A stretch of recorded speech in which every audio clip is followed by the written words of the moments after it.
In a mysterious realm, Bai Ye and his beloved teacher's wife find themselves trapped, their fates intertwined as they navigate a world filled with danger and enchantment. Bai Ye's only goal is to ensure her safety, but unbeknownst to him, her heart has already been captured. In their quest to escape, they face challenges that test their limits, all while the haunting specter of separation from loved ones looms over them. As they delve deeper into the unknown, the bond between them grows stronger, revealing unexpected feelings and hidden truths.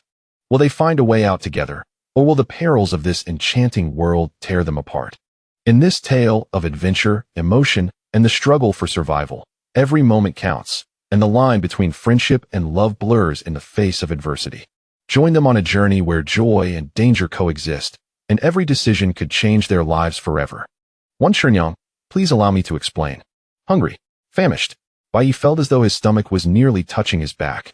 At that moment, a woman with delicate features and a curvaceous figure suddenly appeared, brandishing 2 large meat buns before him. Shermu has some big buns here. Would you like to have one? Bai Ye, enticed by the savory aroma of the buns, felt his mouth water and his stomach rumble. Thank you, Shermu.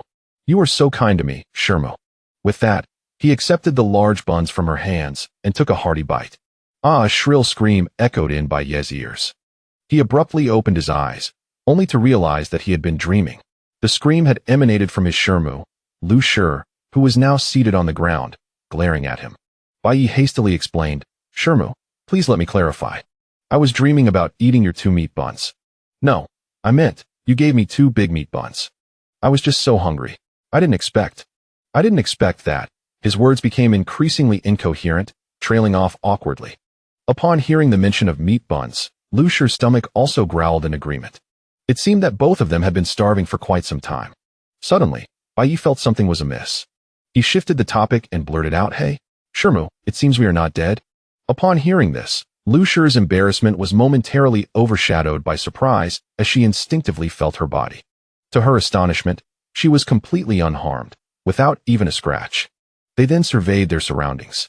They found themselves in a dense forest, where the ground was covered with thick layers of decaying leaves, exuding the scent of damp earth.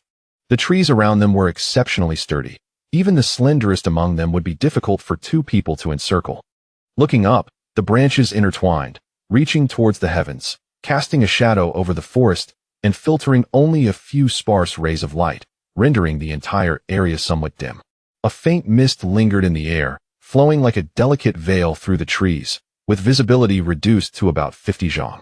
Beyond that distance, the outlines of the trees became indistinct, shrouded in the hazy fog, emanating an aura of mystery and the unknown.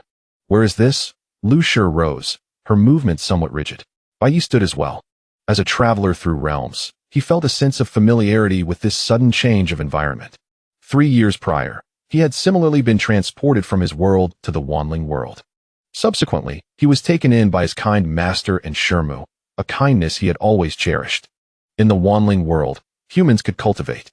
Unfortunately, Bai Ye possessed no talent for cultivation. He had initially believed he would lead a mundane life in the Wanling world, much like the majority of ordinary people. Who could have anticipated that his master's escort agency would encounter a catastrophic disaster?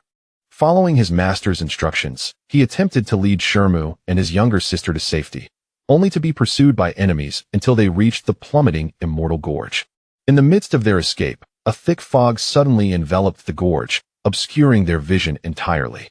Liu Shi suggested that they hold hands to avoid getting lost. Just as Bai Ye grasped Shermu's hand, the ground beneath him gave way, and he fell.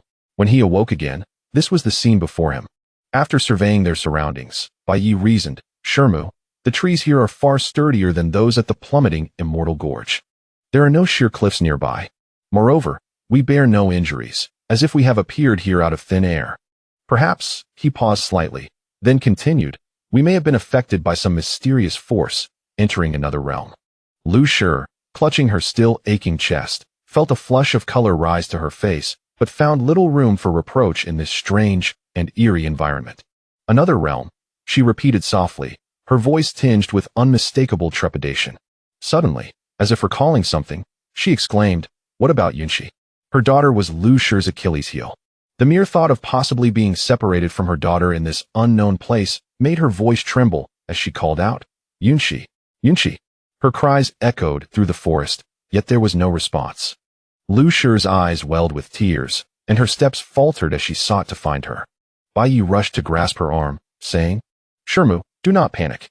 Although the fog is thick, it does not entirely obscure our vision. We will search together, but you must stay close to me and not wander off." That he was concerned about the potential dangers lurking here. Liu Shi was defenseless and might not have time to react if they encountered trouble. All right. Liu Shi steadied herself, suppressing her unease, and asked, "So, shall we begin searching now?" Bai Ye nodded, his gaze inadvertently landing on Shirmu's stunning curves, recalling the earlier blunder, causing his cheeks to flush. He quickly averted his gaze and replied, "We will use this spot as our center and search the surrounding area." Then, he supported Liu Shi, and together they tread carefully over the thick carpet of decaying leaves, moving in one direction. As time passed, they still found no trace of Yunqi. Bai Ye sensed his limbs growing increasingly stiff, making each step more arduous. After about half a stick of incense, Liu Shi, panting heavily, paused and said, I can't go on. My legs feel as if they are filled with lead. I simply cannot move." Saying this, she bent over, resting her hands on her knees, gasping for breath, her damp hair clinging to her pale cheeks. When she looked up at Bai Ye, her eyes held a plea tinged with weakness, her usual gentleness accentuated by her current predicament. "Shall we take a break?" Then, Bai Ye observed the slight tremor in Shirmu's legs, feeling a pang of sympathy. He guided her to a large tree where she could rest against the trunk. Liu Shi sat down, catching her breath, her voice laced with self-reproach as she lamented. "It's all my fault for being useless. After just a few steps, I can hardly walk. Had I known it would be like this, I should have practiced martial arts." Bai Ye wiped the sweat from his forehead and reassured her. "Shirmu, this is not your fault. I feel my limbs growing increasingly stiff as well. Each step is extraordinarily challenging." Upon hearing this, Liu Shi's gaze wandered toward the misty depths, filled with worry as she murmured, "Do you think Yunqi might encounter some danger? She has always been timid. If she is alone in a place like this," before she could finish her thought, tears began to fall. Bai Ye crouched down, striving to make his voice sound steadier as he spoke. We have scoured a radius of 100 zhang, yet we have found no trace of Shimi. Perhaps that mysterious force that has ensnared us here has relocated her to another place. Shimi is blessed and will have her own guardian spirits. She may very well be safe at this moment. As for us, we must first find a way to extricate ourselves from our current predicament." Liu Shi sniffled, stifling her tears, and gently nodded. The two fell into a moment of silence. Bai Ye cast his gaze upon his palm, clenching it tightly, feeling the muscles beneath his skin gradually tightening. He massaged his equally stiff knees and inquired, "How are you faring? I sense that something is amiss in this place. The longer we stay, the less responsive my body becomes. We should hasten our departure," Liu Shi replied, her head nodding lightly. Just as she prepared to rise, her expression shifted dramatically, and with a voice laced with despair, she uttered, My legs have ceased to move." The fruit of the divine tree. Liu Shi exerted all her strength, her legs merely bending slightly. It was not only her legs. When she attempted to stretch out her hand to support herself, her movements were as sluggish as a snail. Bai Ye, witnessing this, felt a heaviness in his heart. The forest was gradually numbing their bodies, and if they lingered any longer, they might never escape. They must leave immediately. Bai Ye turned to his mentor, Liu Shi, with a resolute gaze, declaring, "Mentor, I will carry you."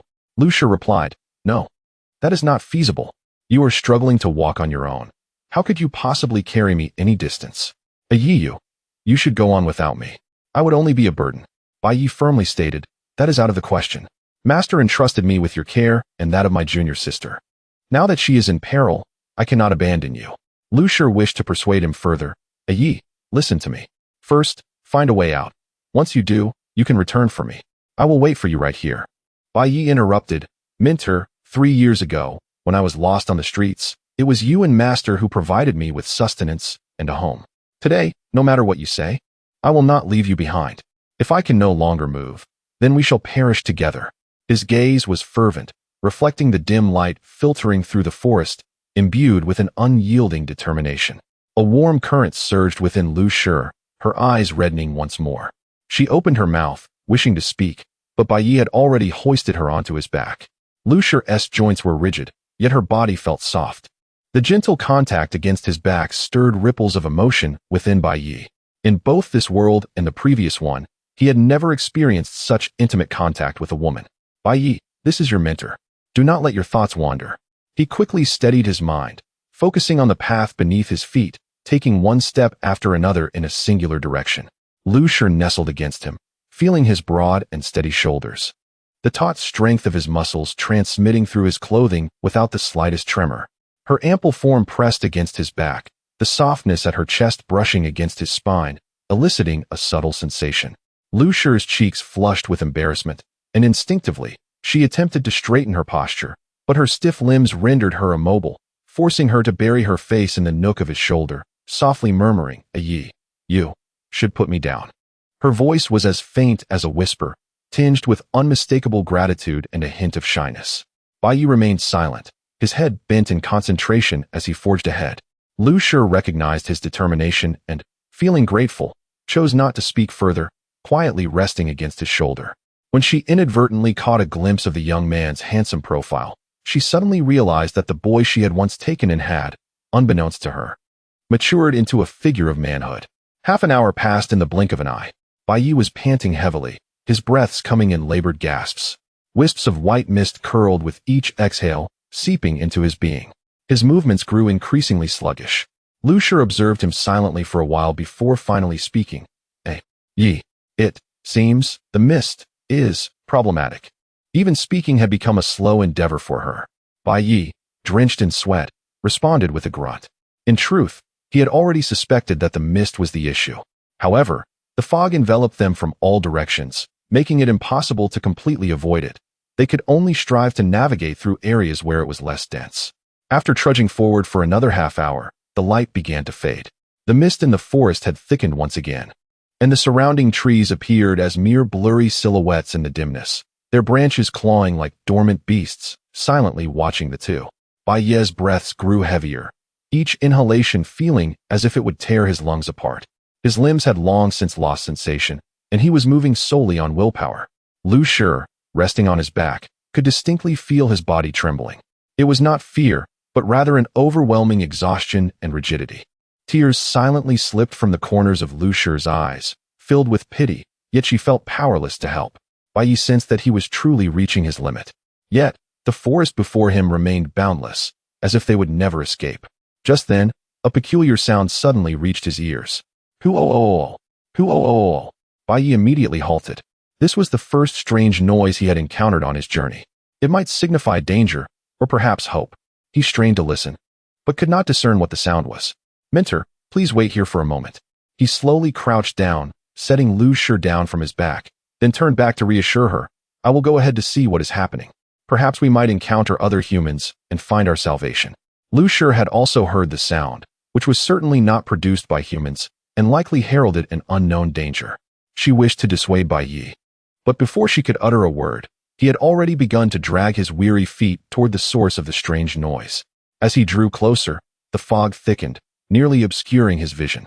Bai Ye noticed that the mist here appeared different from that surrounding them. The fog in the forest was gray and murky, while the mist ahead was exceptionally pure and white, seemingly devoid of any impurities. Hu-oh-oh-oh! The strange sound was not far ahead, and through the pure white mist, a faint crimson glow began to emerge. Fire? A spark of hope ignited within Bai Ye, and he crouched low, moving forward cautiously, striving to make no sound. As he advanced another 10 steps, he beheld the flickering red glow and felt increasingly certain that it was indeed fire. Only humans wield fire. An immense joy surged within him. Yet, as he took 2 more steps forward, when the full extent of the crimson glow came into view, Bai Ye froze in place. What he saw was indeed fire, but it was not a fire created by humans. What on earth is this? Bai Ye stood rooted, his eyes reflecting a blazing red plant. It was a plant engulfed in flames, standing approximately as tall as a person.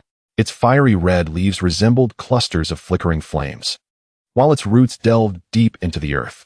The tree's trunk, as thick as a man's arm and painted in a vibrant crimson hue, swayed gently with a peculiar rumbling sound, akin to the soft snoring of a slumbering human. Bai Ye found this utterly astonishing. As he drew nearer to this extraordinary fire tree, he noticed that the rigidity in his limbs was dissolving at an astonishing pace, gradually receding. He was convinced that this was indeed a divine tree capable of restraining the mysterious mist.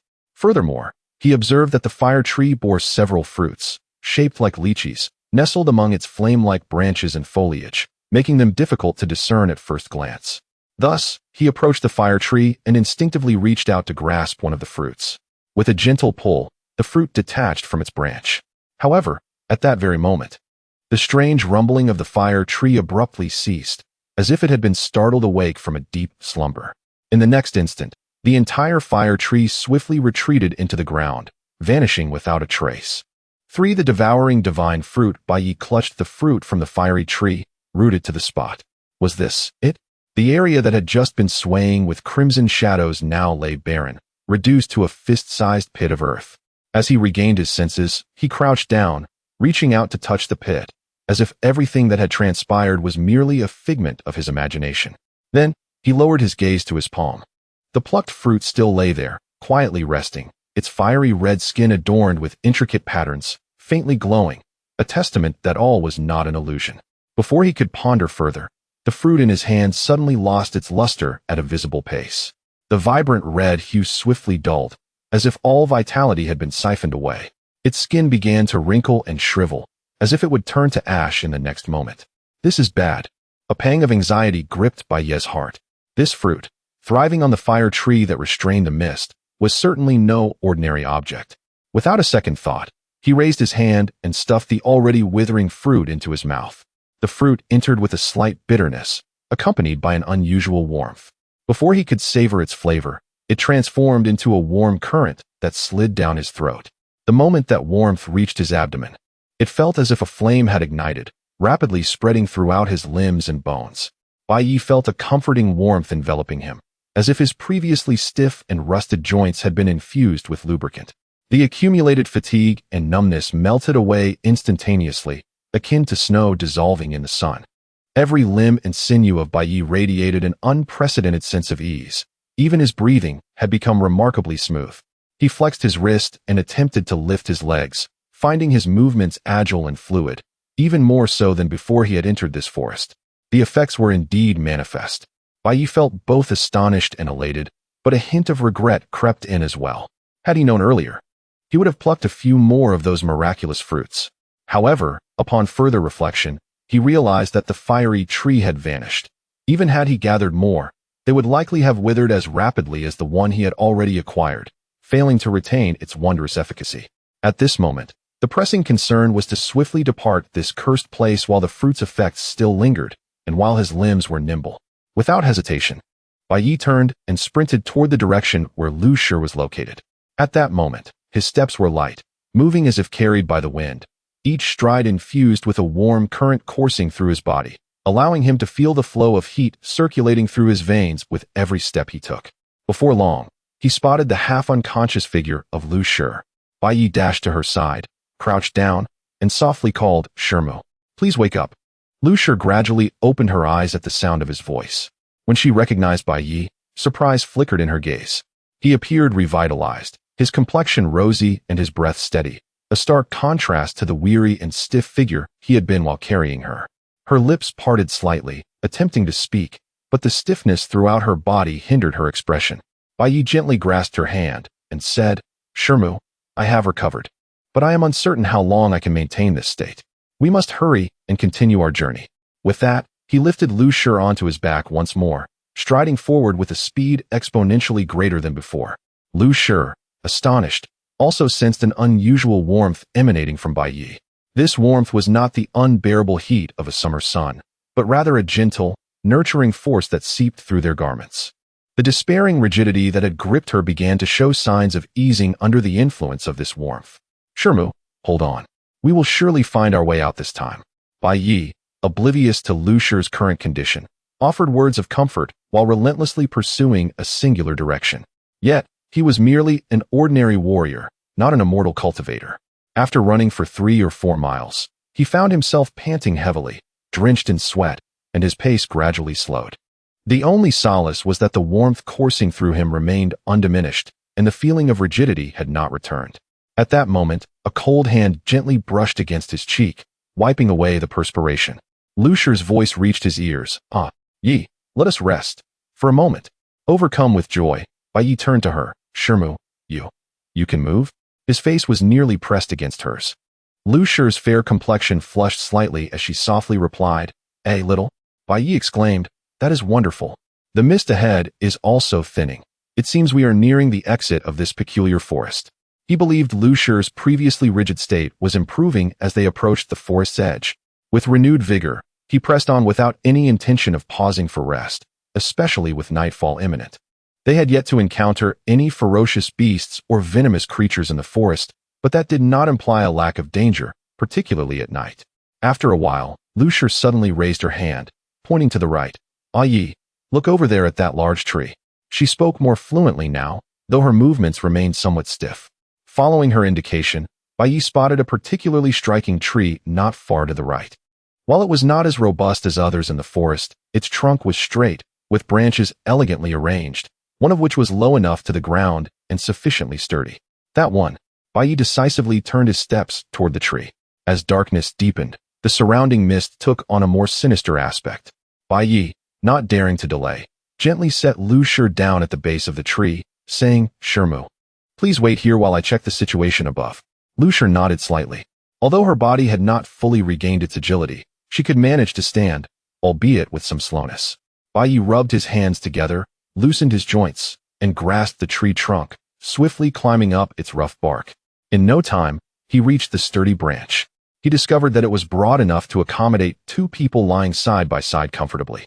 Surrounding it were many interlacing branches, creating a relatively flat and spacious area, ample for resting. The dense leaves above would provide some cover from view, offering a degree of concealment for the night. Shirmu, this place is perfect, Bai Ye declared, unfastening his belt and removing his coarse clothing, tying them together and tossing one end down, calling, Shirmu, grab hold. I will pull you up. Liu Shi approached the makeshift rope slowly, reaching out to grasp it. However, her grip lacked strength, and she failed to secure it after several attempts. Understanding what was required to hoist her up, Bai Ye realized he would need to tie the rope securely around her. Yet, having stripped off his clothing, its length was insufficient, and there were no soft vines nearby to fashion another rope. His gaze instinctively fell upon Liu Shi's simple skirt. With great difficulty, Liu Shi rose from the ground. After several failed attempts, guilt weighed heavily on her. Bai Ye, you need not worry about me. I can manage through the night below. Bai Ye replied firmly, no, it is too dangerous to stay down there at night. He then leapt down from the tree. Liu Shi insisted, it is fine. We have encountered no beasts along the way, and even if I remain here. But before she could finish her sentence, a beastly roar shattered the forest's silence. The distant roar resonated through the air, a testament to the presence of beasts within the forest, though they had yet to cross paths with them. Liu Shi's remaining words were abruptly stifled. Bai Ye remarked, Shirmu, there is, in fact, another way. It may require a bit of discomfort on your part. Liu Shi quickly inquired, what method? Bai Ye replied, it necessitates that you remove your clothing. Upon hearing this, Liu Shi's face flushed with embarrassment. Bai Ye hurriedly clarified, Shirmu, we lack sufficient rope. However, if we attach your clothing to it, securing it around your waist or under your arms, we can hoist you up. Rest assured, I promise I will not look. Liu Shi bit her lip, acknowledging that this was indeed a viable solution. She nodded gently, saying, silly child, I trust you harbor no ill intentions. It appears we have no other choice. With that, she slowly reached for her waist to untie her garment. Bai Ye immediately turned away, directing his gaze elsewhere. Moments later, the faint sound of fabric rustling reached his ears. Images began to flood his mind, causing his breath to quicken, his throat to dry, and his body to grow warm. He bit down on his tongue, the pain gradually calming his racing heart. Silently, he prayed for this awkward situation to conclude swiftly. After a brief interval, Liu Shi softly stated, it's done. Here you go. Bai Ye responded, extending his right hand backward. Unexpectedly, his palm did not meet the offered clothing, but instead brushed against Liu Shi's delicate abdomen. She gasped softly, retreating a half step. Bai Ye, as if jolted by electricity, quickly withdrew his hand, exclaiming, Shirmu, I'm so sorry. It was unintentional. Liu Shi feigned nonchalance. It's nothing. After a pause, she added, perhaps you should turn around. Otherwise, will you close your eyes when you pull me up the tree? Bai Ye recognized that remaining so constrained was indeed impractical. Taking a deep breath to compose himself, he gradually turned around. He did not meet Liu Shi's gaze directly, yet from his peripheral vision, he noticed that she was clad only in a pink undergarment and white shorts. "Shimu, I was thoughtless earlier. Please forgive me." Observing his flustered demeanor, Liu Shi felt a twinge of shyness but could not suppress a hint of amusement. She gently replied, "It's all right, no harm done. Quickly, let us secure the rope and ascend." She sensed her body growing sluggish once more. Bai Ye paused, puzzled, as he accepted the clothing she handed him. "Here, the mist is thin. We should be nearing the edge. Your stiffness should be diminishing." Liu Shi ventured a guess. "I believe my body's rigidity might be alleviated due to your presence." Bai Ye was taken aback. "Due to me?"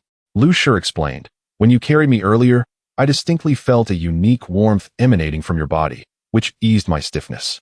However, once you set me down, that sensation vanished, and my body began to stiffen again." Upon hearing this, Bai Ye understood the cause. It must be the effect of the fiery tree fruit he had consumed. A mixture of joy and concern swirled within him. He felt hopeful that he might aid Shimu in her recovery, yet anxious about when this warmth would dissipate. Fortunately, thus far, the warmth flowed unceasingly, seemingly integrated with his very blood. Bai Ye swiftly connected Liu Shi's clothing to his own, then handed one into her. Liu Shi raised her hand hesitantly, but then paused, sighing, "Perhaps you should assist me." Bai Ye did not hesitate. He averted his gaze from her curvaceous form, swiftly threading the rope through her armpit and tying a knot above her chest. Once prepared, he agilely climbed the tree, calling down, "Shimu, we are about to begin." With that, Bai Ye gradually exerted force. Liu Shi's body ascended slowly with the rope. No further incidents occurred during the process. At last, when Liu Shi's hand reached the branch, Bai Ye quickly grasped her hand, pulling her up onto the sturdy limb. However, her stiffness had intensified once more, causing her to falter. Bai Ye swiftly encircled her slender waist with his arms, stabilizing her form. "Shimu, are you all right?" he inquired with concern. As night finally descended, the forest was not engulfed in utter darkness. The bioluminescent flora cast a gentle glow upon them, rendering the surrounding mist ethereal. Liu Shi felt the warmth of Bai Ye's hand. Her delicate features flushed under the plant's luminescence, enhancing her beauty. Bai Ye felt a stirring in his heart, yet quickly suppressed any inappropriate feelings, reminding himself of the debt he owed to Shimu, vowing not to betray his master. Liu Shi seemed to sense his gaze, instinctively shifting her body to the side, only to feel that such an action was overly deliberate, leading to a twinge of regret. Clearing her throat to break the silence, she said, I'm fine. I am merely hindered at present. Please set me down. You must be weary. Rest early tonight." Bai Ye acquiesced, carefully assisting Liu Shi to recline on a relatively flat section of the branch. Her body trembled slightly, clearly making an effort to cooperate, yet every movement appeared laborious for her. Bai Ye observed this, glanced at the limited space beside her, and parted his lips, though some words he ultimately found too difficult to voice. Sitting beside Liu Shi, illuminated by the plant's glow, he began to untie the connected ropes while comforting her. "Shimu, rest assured, I will certainly carry you out of this wilderness by tomorrow." After a moment of silence, Liu Shi responded, I do not wish to be a burden to you any longer." Bai Ye feared she was about to give up again, and quickly interjected, "Shimu, please do not say that. I possess plenty of strength. I will not abandon you." Liu Shi interrupted, "Listen to me first." Bai Ye remained silent, attentive. Lady Liu continued, "I am unaware of what you experienced this afternoon, but now, as long as I am close to your body, the stiffness in my limbs can be alleviated. Therefore, She hesitated several times, as if the words she was about to utter were too difficult to voice. Yet, in the end, she mustered her courage and said, "So, could you sleep beside your Shenyang tonight?" As they embraced in slumber, Shenyang's words were entirely reasonable, yet caught Bai Ye off guard. In truth, he had been contemplating suggesting this very idea, but hesitated, fearing Shenyang might misconstrue his intentions. To his astonishment, she took the initiative to voice such a request. Raising his gaze, he observed Shenyang Lu's cheeks flushed with crimson, her ears tinged with the same hue, and her eyes averted, unwilling to meet his gaze. Bai Ye felt a sudden tightness in his throat. "Shenyang, He sensed the helplessness in Lu's words and understood that this was merely a pragmatic measure to alleviate their awkwardness. However, the distinction between male and female remained, and moreover, she was Shenyang, the wife of his master. Liu hurriedly interjected, "Bai Ye, please, do not overthink this. I am simply unable to endure any longer. If we allow this stiffness to worsen tonight, I fear I may be unable to move at all come morning. I do not wish to burden you any further. Rest assured, we shall merely lie beside each other tonight, nothing more." Her voice dwindled to a whisper by the end, almost inaudible. Bai Ye took a deep breath, suppressing his unusual feelings, and nodded earnestly. "Shenyang, I understand." Given the gravity of Lu's decision, he felt no inclination to hesitate. He began by unfastening the garments that bound them together and draped them over Shenyang Lu. Then, he lay beside her, their arms pressing closely against one another. Lu felt the warmth radiating from him, gradually easing the rigidity in her right arm. Yet, only her right arm found relief. "Bai Ye," Lu called softly. Bai Ye turned to her and asked, "What is it, Shenyang?" Lu slightly turned her face away and said, Could you please draw a little closer? The mere contact of our arms is insufficient." Upon hearing this, Bai Ye glanced at Lu's serene, graceful form and felt a surge of excitement. "Shenyang, I beg your pardon." With that, he shifted his body, resting his arm upon her flat abdomen, gently pressing half of his weight onto her. Lu, in turn, felt her heart racing and wished to find a crevice to hide in. Yet the warmth enveloping her body began to alleviate her symptoms of stiffness. "How do you feel, Shenyang? Is it effective?" Bai Ye inquired softly. "It is considerably better," Lu replied, her ears aflame, daring not to turn her head. "However, my left arm and leg remain somewhat distant, so the relief is not substantial." Bai Ye pondered that given the situation, he could not afford to be overly cautious. He adjusted his position slightly, bringing his body even closer to Lu. He gently placed his left leg atop hers and raised himself slightly, allowing his hand resting on Lu's abdomen to glide along her arm until he grasped her left hand. "How about this, Shenyang?" he asked softly, his breath brushing against her ear, causing her to shiver. At that moment, Lu found herself completely enveloped by Bai Ye. Her face burned with embarrassment, and her heart raced with a mix of shame and anxiety. Yet, under the influence of the warmth, the stiffness began to gradually ease. "MHM." She responded softly, her voice barely audible.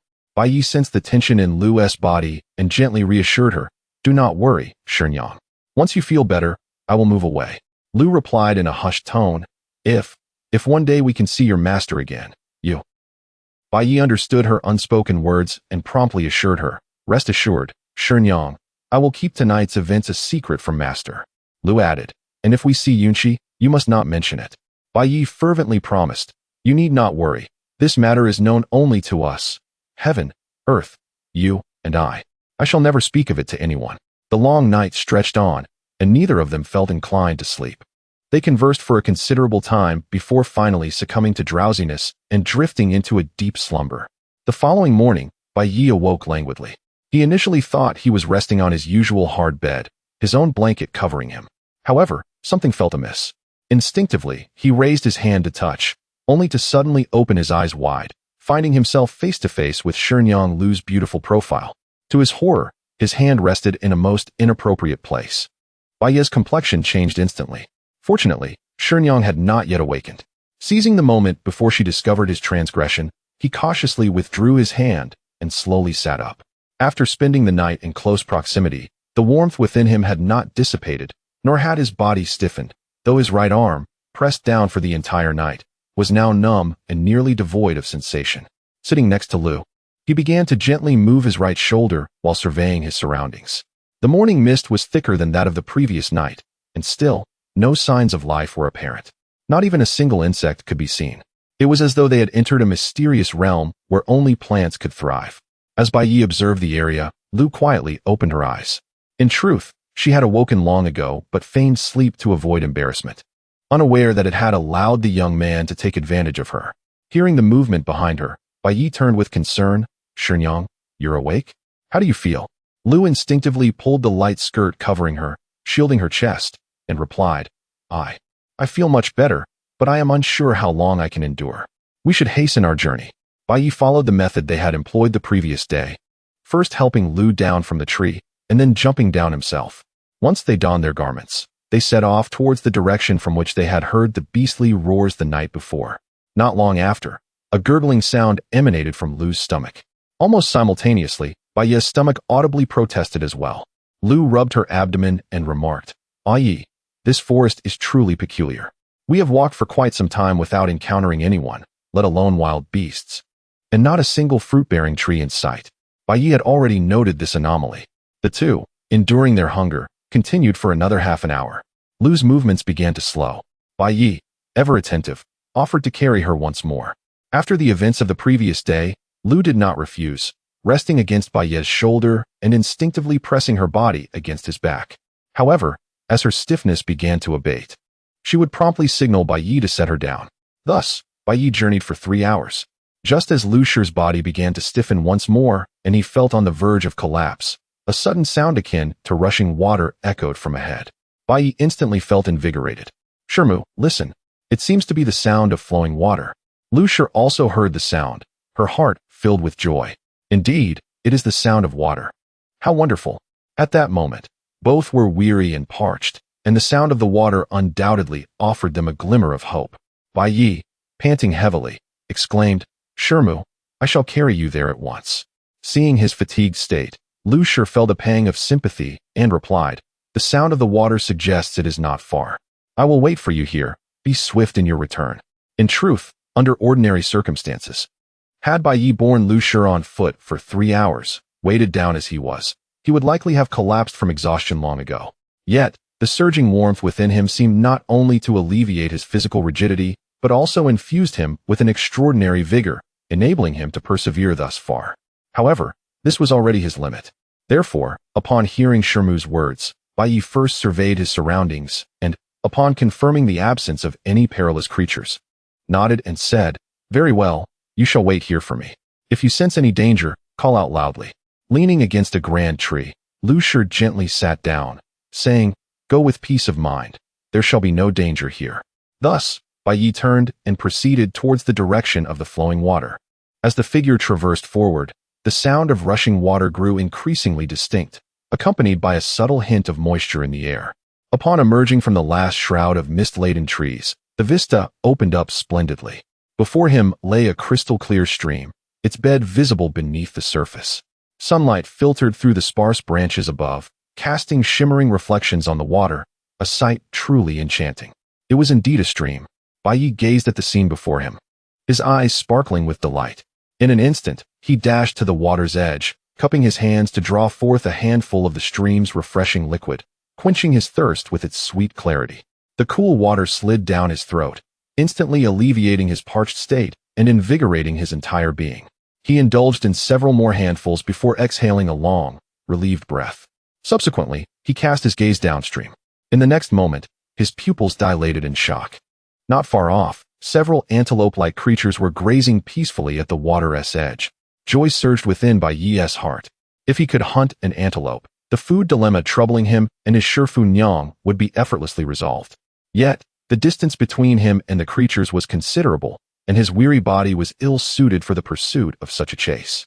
After a moment's contemplation, he relinquished the idea of immediate hunting, opting instead to rest and recuperate.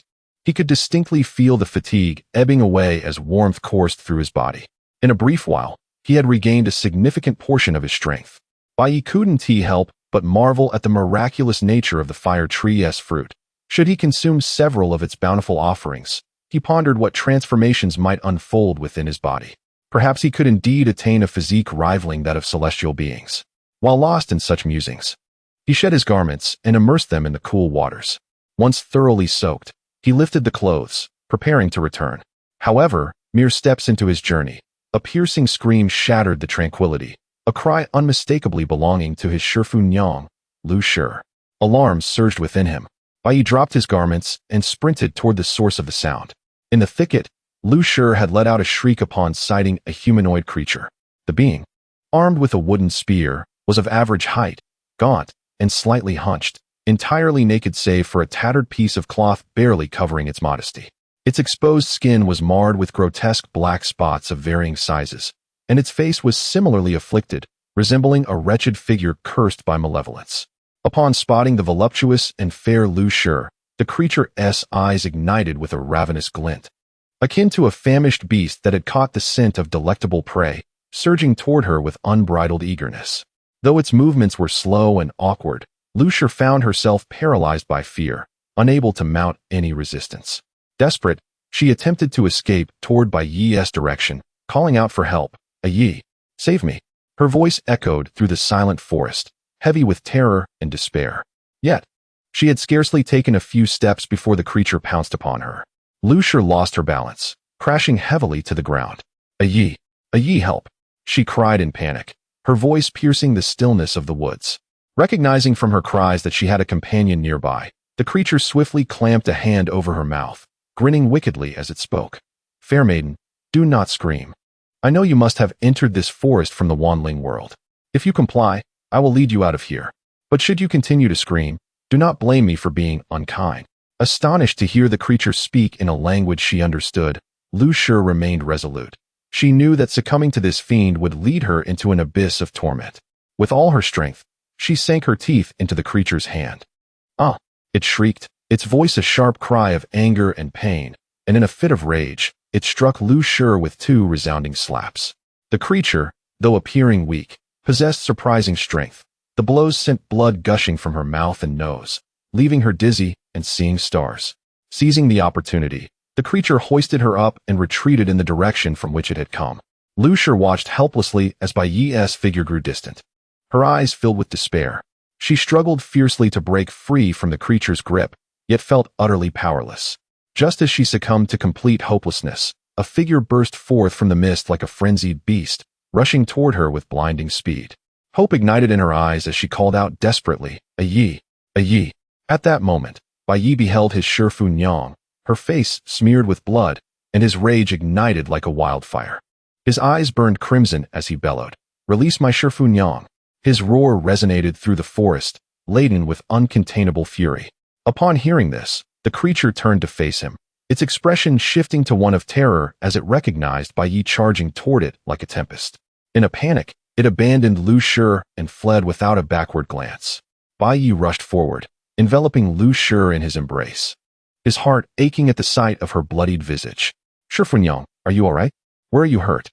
Liu Shi, tears streaming down her cheeks, looked at him and said, her voice trembling, "Bai Ye, I am fine." After a brief pause, she steadied herself, hastily adding, "Quickly, capture that man. He knows many things." Bai Ye's gaze shifted to the grotesque figure of the black-spotted man, who was now a mere distance away. "Shifu Nyang, wait here," he urged before dashing after the fleeing figure. The black-spotted man ran for his life, fear etched across his features, seemingly paralyzed by the sight of Bai Ye, who moved with the grace and speed of a seasoned hunter. However, his pace was woefully inadequate, and Bai Ye swiftly ceased unexpectedly. Bai Ye found himself taken aback as the man with the black spots, upon turning, promptly cast aside his wooden spear and, with a thud, knelt down, repeatedly bowing his head and pleading for mercy. "Please spare me. I had no idea that woman was your prey. Spare me." Bai Ye was left bewildered. His appearance was rather delicate, and his physique was not particularly imposing, leaving him utterly perplexed as to why this man was so terrified. Moreover, the man's incessant address of him as Jinren only deepened his confusion. It appeared that, as his Shirmu had suggested, this individual possessed knowledge of many matters unknown to them. With a sudden motion, Bai Ye raised his leg and delivered a forceful kick to the man with the black spots. The man fell to the ground but showed no inclination to resist. He swiftly turned and resumed his kneeling position, continuing to bow his head in supplication. Bai Ye then picked up the wooden spear discarded by the man and coldly commanded, "Bind your own hands." The custom of collecting corpses was peculiar. The man with black spots had a rope hanging from his waist. Upon hearing the command, he promptly removed the rope and bound his own hands. He fashioned a loop at one end of the rope, inserted his hands into it, and, stepping on the rope, pulled tightly, causing the loop to constrict instantly. Bai Ye observed that there was still a considerable length of rope remaining.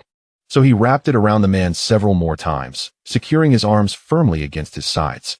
Raising the pointed end of his wooden spear, he prodded the man in the back, coldly uttering a single word, "Go." Bai Ye then escorted the man back to Liu Shi. Upon approaching, he mercilessly kicked the man behind his knee. The man collapsed heavily to his knees before Liu Shi. Bai Ye approached Liu Shi's side and softly remarked, "Shizhong. It seems this man indeed possesses considerable knowledge." Liu Shi's gaze fell upon the kneeling man, her eyes flashing with a mix of disdain and wariness. She furrowed her brow slightly and asked in a chilling tone, "Who are you? How do you know we come from the Wanling world? And where exactly is this place? The man looked up at Liu Shi before shifting his gaze to Bai Ye, a perplexed expression in his eyes as he stammered, You are not a true person from the inner domain. Bai Ye's expression darkened as he raised his spear, coldly admonishing, I told you to speak, not to ask. If you do not answer honestly, do you believe I won't skewer you with this spear? The man trembled in fear and quickly replied, In truth, I also hail from the Wanling world. Everyone here originates from the Wanling world. Liu Shi, intrigued, pressed further, Are there others here? The man nodded earnestly, Of course.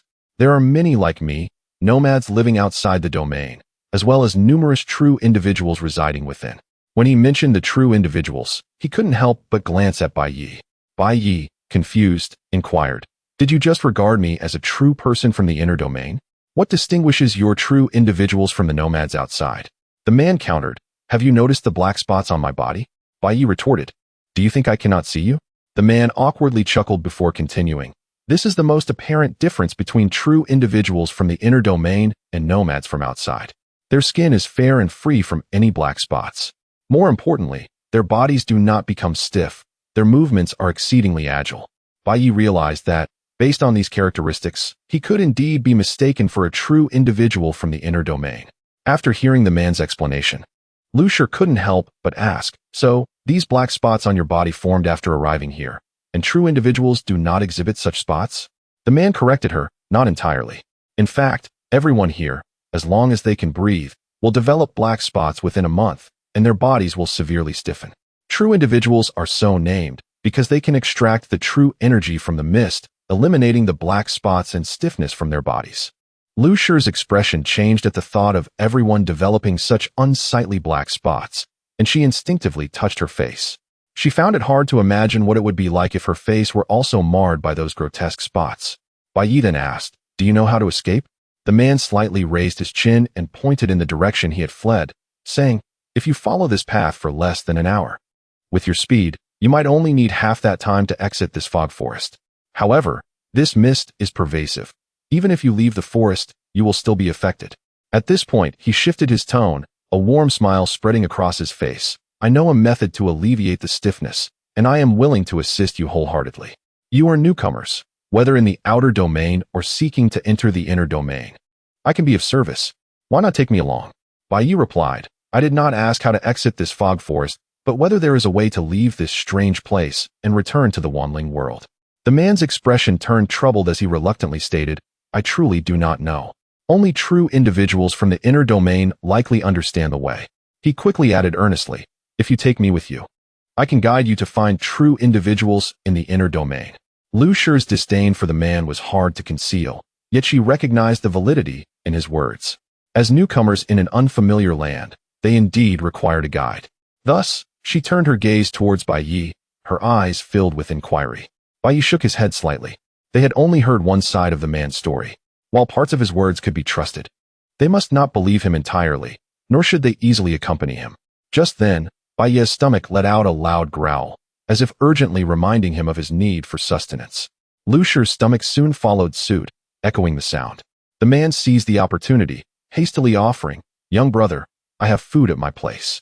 Dried horse hooves and plenty of honey-sweet fruits, enough for you to enjoy several hearty meals. Bai Ye scoffed. If you have so much food at your place, why come here to hunt? The man quickly clarified, I did not come here to hunt for food. This is the fog forest's outskirts, and nomads seldom venture here for hunting. The mist is too toxic and accelerates the stiffness and spread of black spots. Our primary purpose here is to collect corpses. Bai Ye recalled the man's earlier intent to abduct Shizhong, his eyes narrowing slightly at the mention of collecting corpses. The man's face was filled with an ingratiating expression as he continued. This is a unique custom. The fog forest periodically encounters newcomers from outside. These individuals are less affected by the mist, but their bodies are severely stiffened. We refer to them as new corpses. Nomads typically use these new corpses to treat their own black spots. Bai Ye, curious, inquired, how is the treatment performed? The man glanced at Liu Shi, quickly averting his gaze. The areas with severe black spots come into contact with the clean skin of the new corpses, and within half a day, the black spots will transfer to the new corpses. Upon hearing this, Liu Shi recalled the earlier incident when the man with the black spots had intended to abduct her. It was all part of the sinister scheme. A chill instantly enveloped her countenance. Bai Ye, unable to contain himself, delivered a swift kick to the man's face.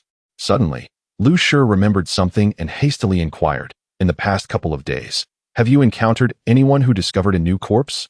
The man with the black spots, keenly perceptive, nodded with conviction and replied, "Indeed.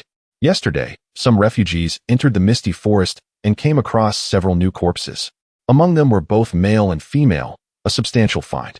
It was after witnessing this that I decided to venture into the misty forest today, hoping for a stroke of luck." Upon hearing this, Liu Shi's heart tightened, and she eagerly pressed on. Was there a 15 or 16-year-old girl among those new corpses? The man pondered for a moment, uncertain, before nodding slightly. It seems there was indeed a young girl. Bai Ye frowned slightly at this revelation. Liu Shi's complexion drained of color. Her eyes filled with terror and concern as she instinctively grasped Bai Ye's arm tightly, her voice trembling as she uttered, "A Yi, could it be Yin Shi?" The Shenyang was filled with worry. Bai Ye softly comforted her, "Shenyang, please don't panic yet. It's still uncertain whether that was Shimmy. We mustn't lose our composure first." After speaking, he turned to the man with dark spots and asked, "Think carefully again. What did that young girl look like? What was she wearing? Were there any distinctive marks?" Hearing this, the man with dark spots paused slightly, thought for a long moment, then replied with an awkward smile, "I truly can't remember. It was just a fleeting glance. I couldn't take in many details." Bai Ye keenly noticed the subtle shift in the man's expression and suspected he was lying. When Lady Liu was about to press for more clues about Yunxi, Bai Ye quickly stopped her, saying, "Shenyang, this man's words are hardly trustworthy. If we want to know whether Shimmy was taken by the refugees, we must inquire ourselves." Hearing this, the man with dark spots grew anxious and hurriedly defended himself. "Young brother, I swear every word is true. I really only caught a brief glimpse and can't recall more. But I'm certain there was a young girl, perhaps the one you're looking for. I can take you to find her. You must believe me." Bai Ye coldly interrupted, "We will verify it ourselves." Lady Liu frowned, looking at the man with dark spots, and asked Bai Ye, "A Yi, what should we do with this man?" Bai Ye replied, "We certainly cannot take him with us." The man with dark spots pleaded desperately, "Spare my life, both of you. I truly meant no harm. I've been trapped in this wretched place for 3 years, and the dark spots on my body have worsened. Today, in desperation, I thought of using a fresh corpse to treat them. I'll never dare again. Please spare me." Bai Ye remained unmoved. This man had harmed Shenyang first. Letting him go would only bring future trouble. Having crossed into the Wanling world 3 years ago, he was no longer his former self. Having experienced too much bloodshed, he hardened his heart, raised the wooden spear, and thrust it into the man's chest. After ensuring the man was completely dead by mangling his chest, Bai Ye then carried the stiffened Lady Liu on his back and headed toward the stream. Resting on his back, Lady Liu worriedly said, "A Yi, we must quickly find out whether Yunxi is in the hands of those refugees. But we're unfamiliar with this place. How should we inquire?" Bai Ye reassured her, "Shenyang, don't worry. This matter requires careful planning." As they spoke, they arrived by the small stream. Bai Ye carefully placed the stiffened Shenyang on a flat stone by the water's edge. The stream murmured softly, sunlight sparkling on the surface, casting shimmering reflections on Lady Liu's face. Bai Ye cupped his hands to gather some stream water and gently brought it to Lady Liu's lips, saying softly, "Shenyang, have some water." Lady Liu tilted her head slightly, her delicate crimson lips parting gently as she sipped the water from Bai Ye's hands. A cool sensation instantly spread through her mouth. Bai Ye's fingertips inadvertently brushed against Lady Liu's lips. A strange electric current surged through his body, causing his heart to tremble slightly. Some of the water spilled over the edge of his palm. Glistening droplets slid slowly along Lady Liu's refined jawline, down her slender neck, and finally came to rest upon her full bosom. The thin garment instantly grew damp, clinging tightly to her skin and outlining her graceful curves. Bai Ye's gaze followed the path of the droplets. When he saw the dampened area on her chest, his breathing unconsciously grew heavier. His throat felt parched, as if choked by something. Lady Liu also sensed the unusual sensation on her chest, and a blush instantly spread across her cheeks. Seeing this, Bai Ye felt some regret for his momentary lapse. Yet his eyes couldn't help but linger on Lady Liu's flushed face. Shenyang's shy appearance truly stirred a sense of tenderness in him. He swallowed softly and asked, "Shenyang, would you like more?" Lady Liu nodded gently. So Bai Ye once again cupped stream water and fed it to her. This time, he struggled to restrain himself. moving with even greater care and deliberately avoiding the sight that unsettled his heart. After giving her water, Bai Ye looked downstream. The herd of antelope-like prey was still not far away. Bai Ye intended to hunt one, but after the earlier incident, he was uneasy about leaving Shenyang alone. So he proactively suggested, Shenyang, there's some prey over there. First, let me help alleviate your stiffness, then we can go hunting together. What do you think? Given that Lady Lu's body was quite stiff now, if she encountered danger again or faced some fierce beast, she might not be as fortunate as before. Understanding the stakes, Lady Lu nodded without hesitation, all right. With her permission, Bai Ye immediately sat behind Shenyang, embracing her in his arms. His hands rested gently on Lady Lu's knees. Even through the fabric, he could faintly sense her body warmth. At that moment, Bai Ye suddenly recalled the words of the man with dark spots and couldn't help saying, Shenyang, that man with dark spots mentioned that to treat the spots, skin contact is necessary. Do you think it's the same principle when I help alleviate your stiffness? Would direct skin contact be more effective? Hearing this, the blush on Lady Lu's face instantly deepened. She lowered her head slightly and whispered faintly, This might not be proper. After all, we are of different genders. Such intimate contact, if word got out. Bai Ye quickly explained, Shenyang, I mean no offense. I only thought it might help relieve your stiffness faster. I swear it's solely for treatment, with no other improper intentions. Lady Lu hesitated for a moment, her heart in turmoil. On one side were the constraints of traditional propriety, on the other, the harsh reality. Ultimately, her concern for her daughter and the desire to quickly escape their predicament prevailed. She bit her lip and said softly then, all right, but you must maintain proper boundaries. Seeing Shenyang agree, Bai Ye promptly said, Shenyang, rest assured. He silently warned himself not to overstep in the slightest. Then, he carefully lifted the hem of Lady Lu's skirt, revealing her fair and slender calves up to the knees before stopping. He placed both palms on Lady Lu's knees. Bai Ye felt a gentle and delicate sensation radiating from his palm, causing his heartbeat to quicken abruptly. He quickly inhaled deeply, striving to compose himself, and gradually moved his palm as if applying ointment, patiently and meticulously kneading Liu Shi's knee. Upon witnessing his actions, Liu Shi initially displayed a hint of confusion in her eyes, which soon transformed into realization. She had mistakenly believed that Bai Ye intended to undress her, which had incited her resistance. After a fierce internal struggle, she had reluctantly acquiesced. To her astonishment, Bai Ye's intentions were pure and benevolent. His sole concern was to address the stiffness in her knee joint. Overwhelmed by a wave of shame, her heart was filled with remorse. Bai Ye shifted his position and concentrated intently on kneading Liu Shi's knee. His fingers applied a steady and even pressure, undistracted in the slightest. Yet, occasionally, his gaze would lower, sweeping over the delicate waist and gentle curves of Liu Shi, outlined by her skirt, stirring ripples within his heart. After a considerable time, he halted his movements, his fingertips gently resting against Liu Shi's knee, and softly inquired, Shizhong, how do you feel? Liu Shi slowly opened her eyes, cautiously bending and stretching her legs. The joints, previously as rigid as iron, now exhibited much greater flexibility. She joyfully moved her long, jade-like legs, a glimmer of delight flashing in her eyes as she remarked, much better. The stiffness in my knees seems to have completely dissipated. This is far more effective than last night. Upon hearing this, Bai Ye felt a wave of relief wash over him and smiled. That is wonderful. It appears this method is indeed effective. He paused momentarily before continuing, Shizhong, allow me to assist you in relieving any tension in your feet and calves. Liu Shi readily nodded in agreement. All right. After this, she adjusted her sitting posture several times. However, no matter how she repositioned herself, it was challenging for Bai Ye, seated behind her, to massage both her feet and calves simultaneously, biting her lower lip gently. With a hint of determination and a blush creeping to her ears, Liu Shi softly instructed, Ye, please close your eyes and remain still. Bai Ye was taken aback, questioning, what is it, Shizhong? With her cheeks aflame, her tone imbued with an undertone of insistence, she replied, just do as I say. Although puzzled, Bai Ye noted her resolute demeanor and nodded, very well.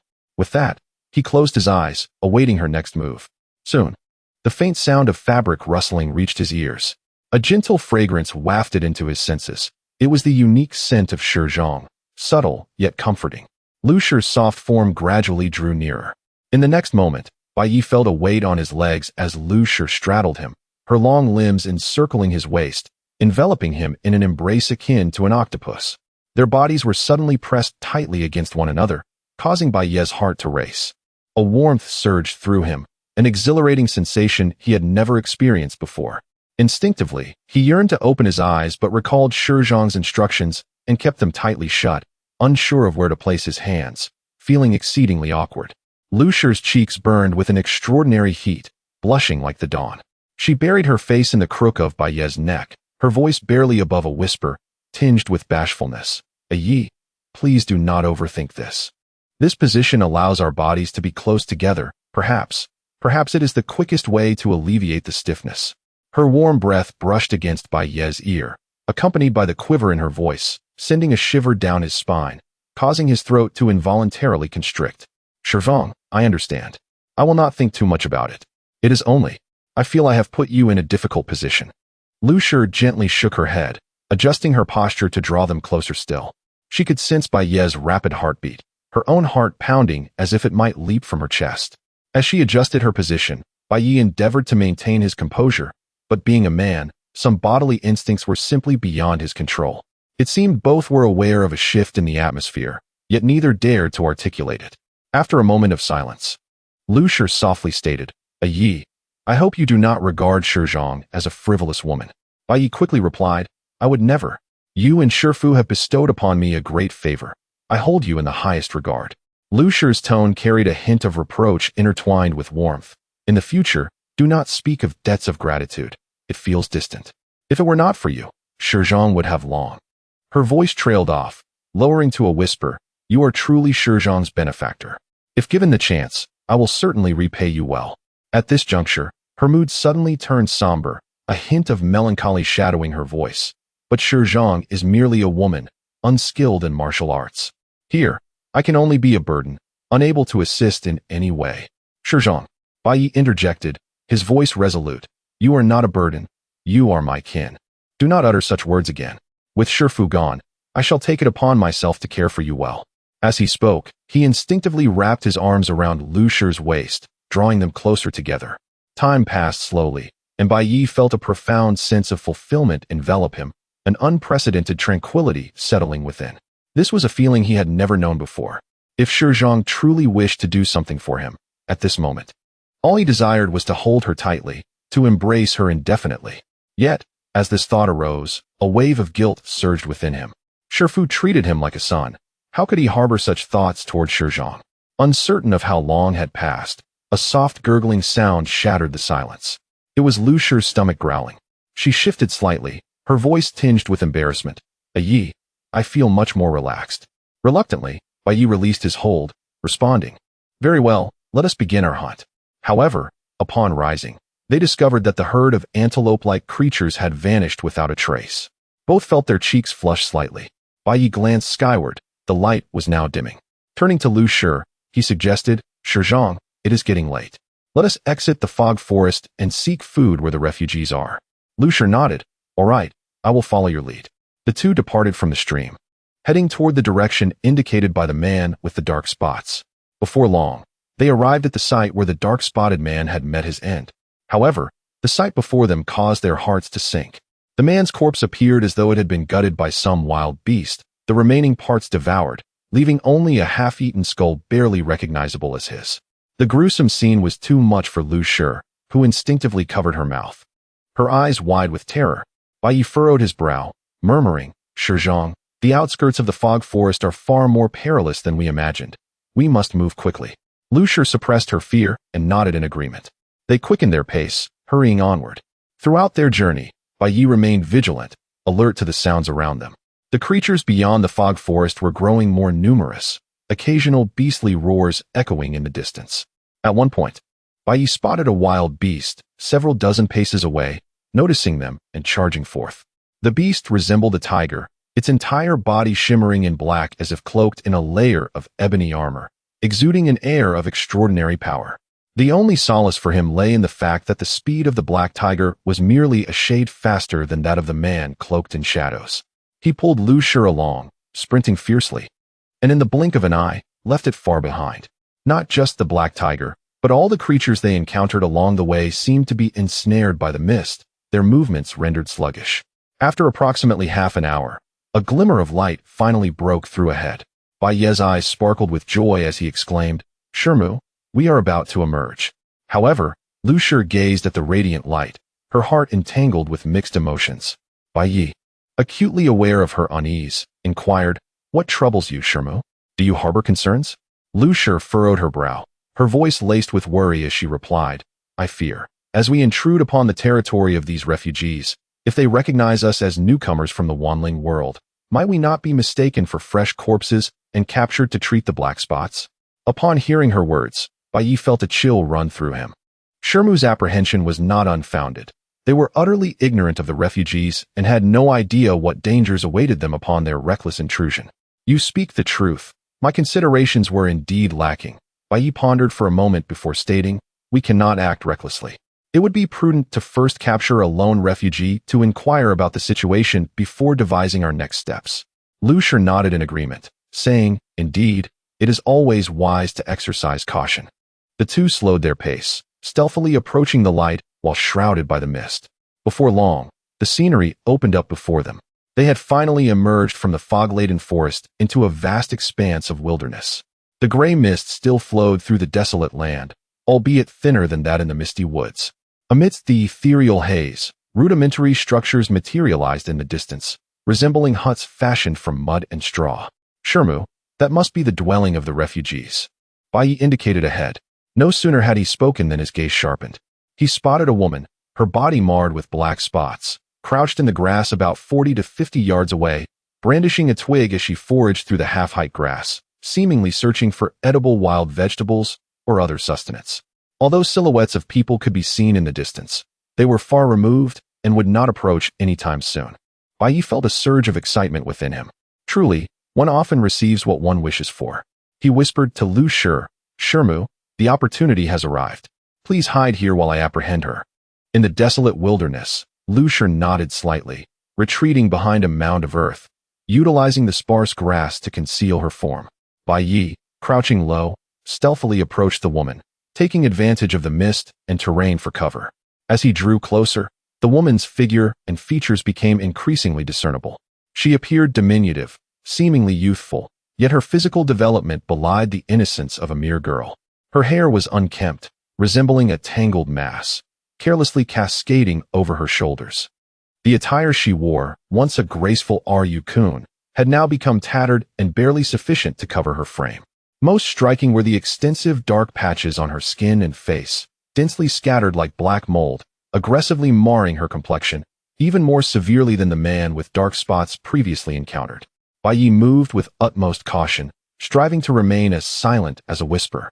When he was merely a dozen paces from the woman, he suddenly surged forward with the swiftness of lightning. The dark-spotted woman sensed the disturbance and began to turn, but Bai Ye was already upon her. Before she could utter a sound, he clamped his hand over her mouth, lowering his voice to a cold, menacing whisper. "Do not make a sound, or I shall kill you." The woman, however, disregarded the threat entirely, fiercely struggling against him. Despite her small stature and sluggish movements, she possessed an astonishing strength.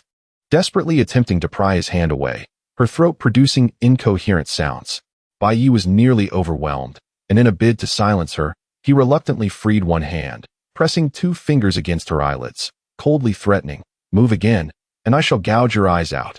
Yet the woman seemed undeterred by the prospect of death, let alone the loss of her eyes. However, when she beheld the pristine hand, devoid of any dark spots, extending towards her, her body froze, and she momentarily ceased her resistance, captivated by the unexpected purity amidst her bleak existence.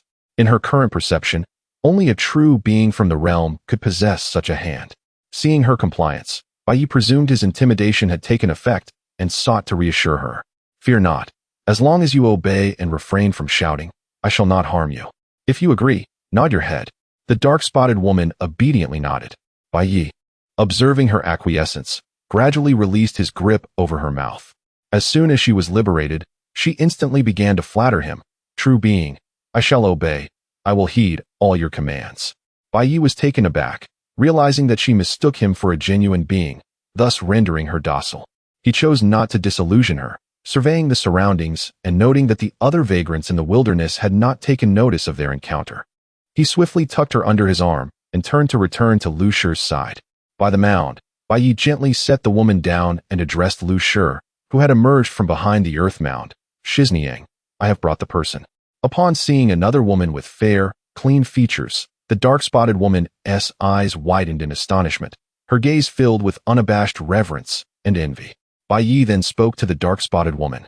"We are genuine beings from within the realm, and we have some questions for you. Simply answer truthfully, and we shall set you free." The woman quickly bowed her head, her tone respectful and submissive. "True being, I will answer your questions honestly. I will do whatever you ask of me." She then raised her gaze, her eyes pleading. "Then, after I answer, could you teach me ways to relieve my body stiffness?" Bai Ye responded non-committally. "First, let us see if your answers satisfy me." Not allowing her the opportunity to negotiate further, he began with simple questions that would not arouse suspicion. "What is your name?" The dark-spotted woman replied, "My name is Liu Shi." Bai Ye inquired, "What were you searching for in the grass?" Liu Shi replied candidly, "Zixin Chao." "What is Zixin Chao?" "It is a herb used by our vagrants to suppress the dark spots.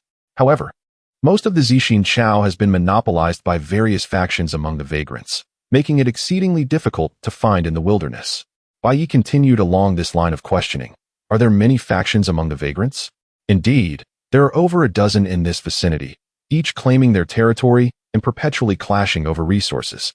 "Which faction do you belong to?" Liu Shi chuckled self-deprecatingly, her voice dropping.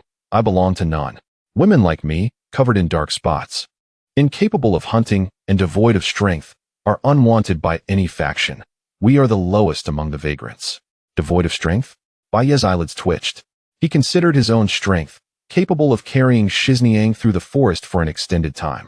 Yet, during their brief struggle, he had nearly lost control of her. Had she not mistaken him for a genuine being and ceased her resistance, he might have found it challenging to subdue this seemingly frail woman. Yet, observing Liu Shi's current demeanor, she did not appear to be lying. At that moment, Bai Ye recalled the dark-spotted man he had encountered not long ago. The man had not resisted upon seeing him, giving Bai Ye the impression of weakness. Perhaps he was not weak at all. The vagrants here might have undergone some form of physical mutation, endowing them with significant strength. This could be common knowledge among them, warranting no further inquiry. With this realization, Bai Ye refrained from probing deeper into the matter. After all, his immediate goal was to discreetly integrate himself among the vagrants, to further investigate the whereabouts of his shimmy and uncover more information. Thus, he shifted the conversation, asking, "How do you vagrants survive in your daily lives?" Liu Shi replied, "We forage in this desolate wilderness, living day by day. Are there no other factions to oversee you?" "They pay us no mind," Liu Shi scoffed. "They occupy the best resources in the mountains and forests, lacking for nothing in terms of food and Zixin Chao. If we were to venture into their territory to hunt or to steal Zixin Chao and were caught, we would be beaten half to death." At the mention of food, Bai Ye's stomach audibly protested, its roar echoing starkly in the stillness of the wilderness. Liu Shi paused momentarily, instinctively placing a hand on her own stomach. Then, realizing the sound emanated not from her, but from the true being before her, she stared in stunned disbelief. The pair of wide eyes seemed to convey a message. "So even real people can feel hunger?"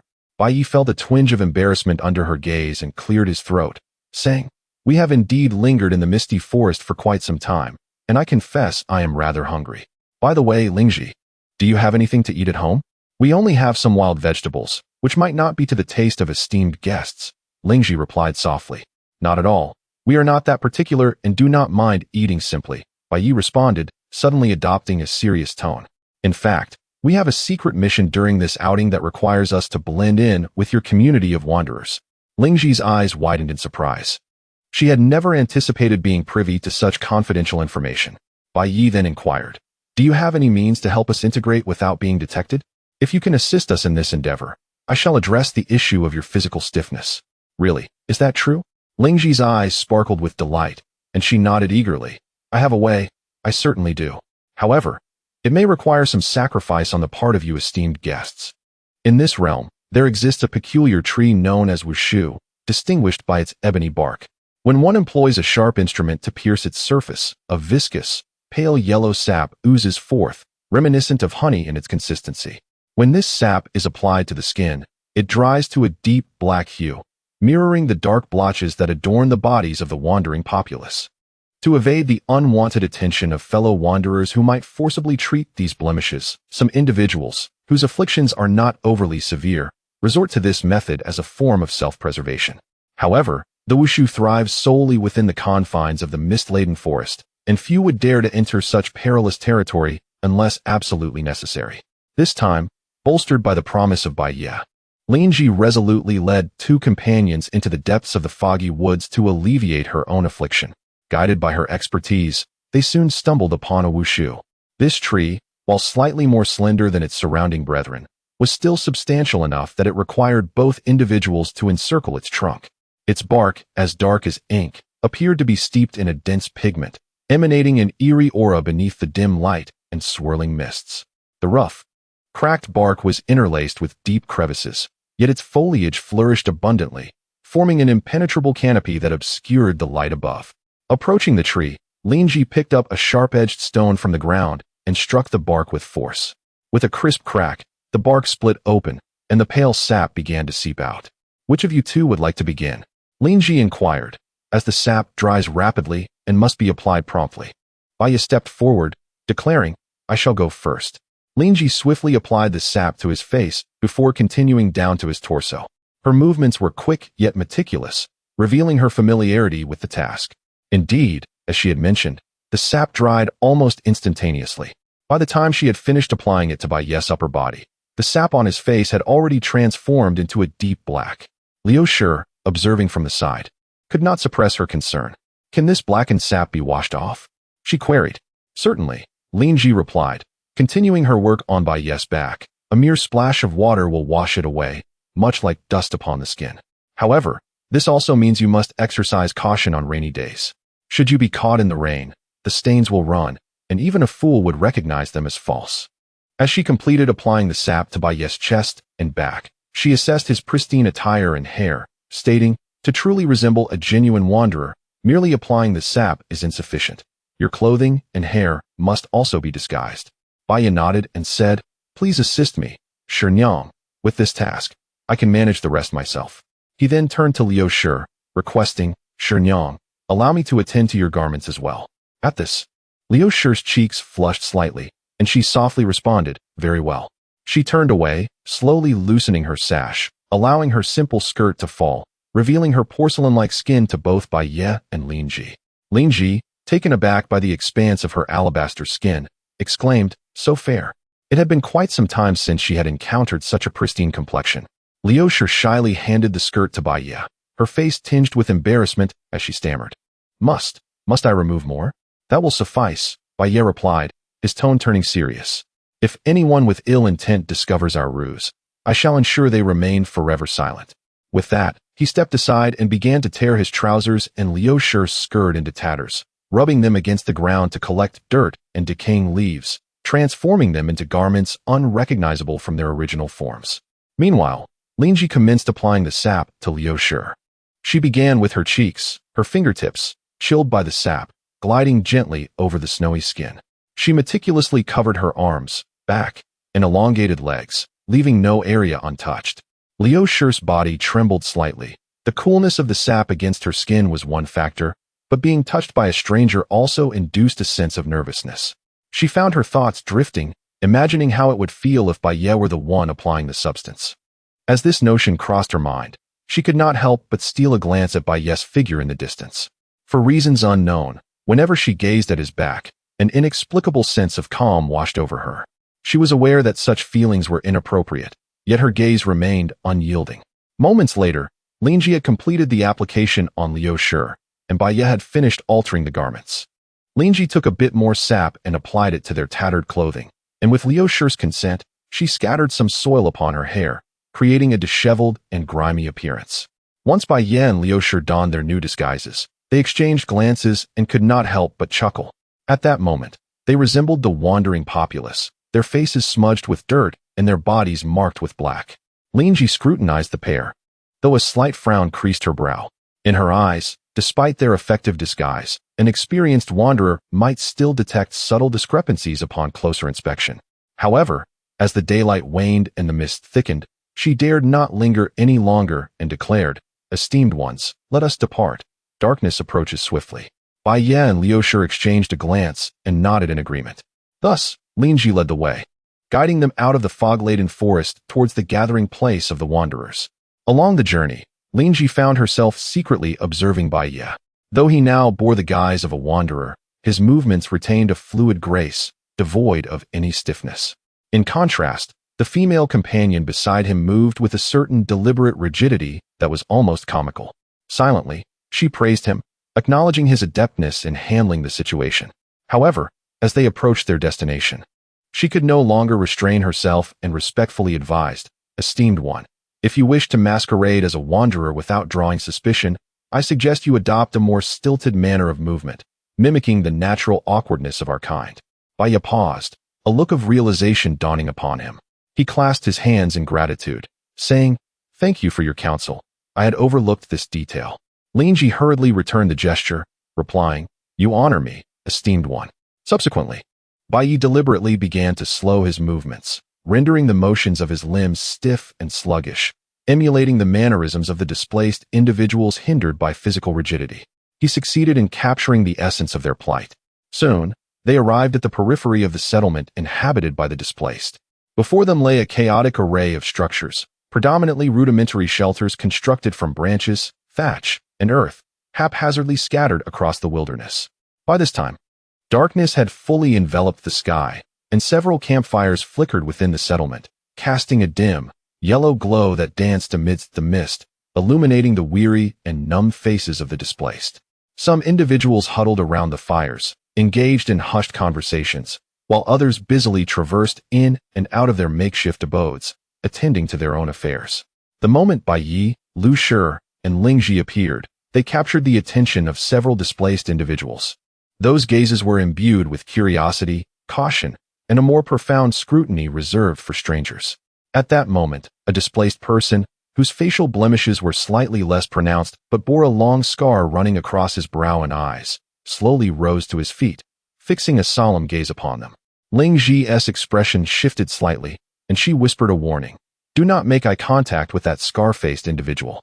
Bai Ye, upon hearing the words, refrained from complicating matters further, his gaze steadfastly fixed on Liu Shi, who was leading the way, deliberately avoiding the scarred man.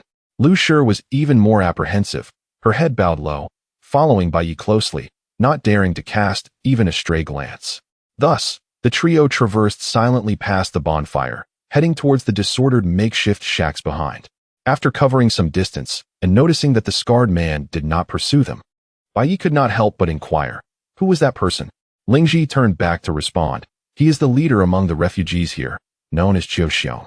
It is said that he was once a member of the Meng Hu Lin faction.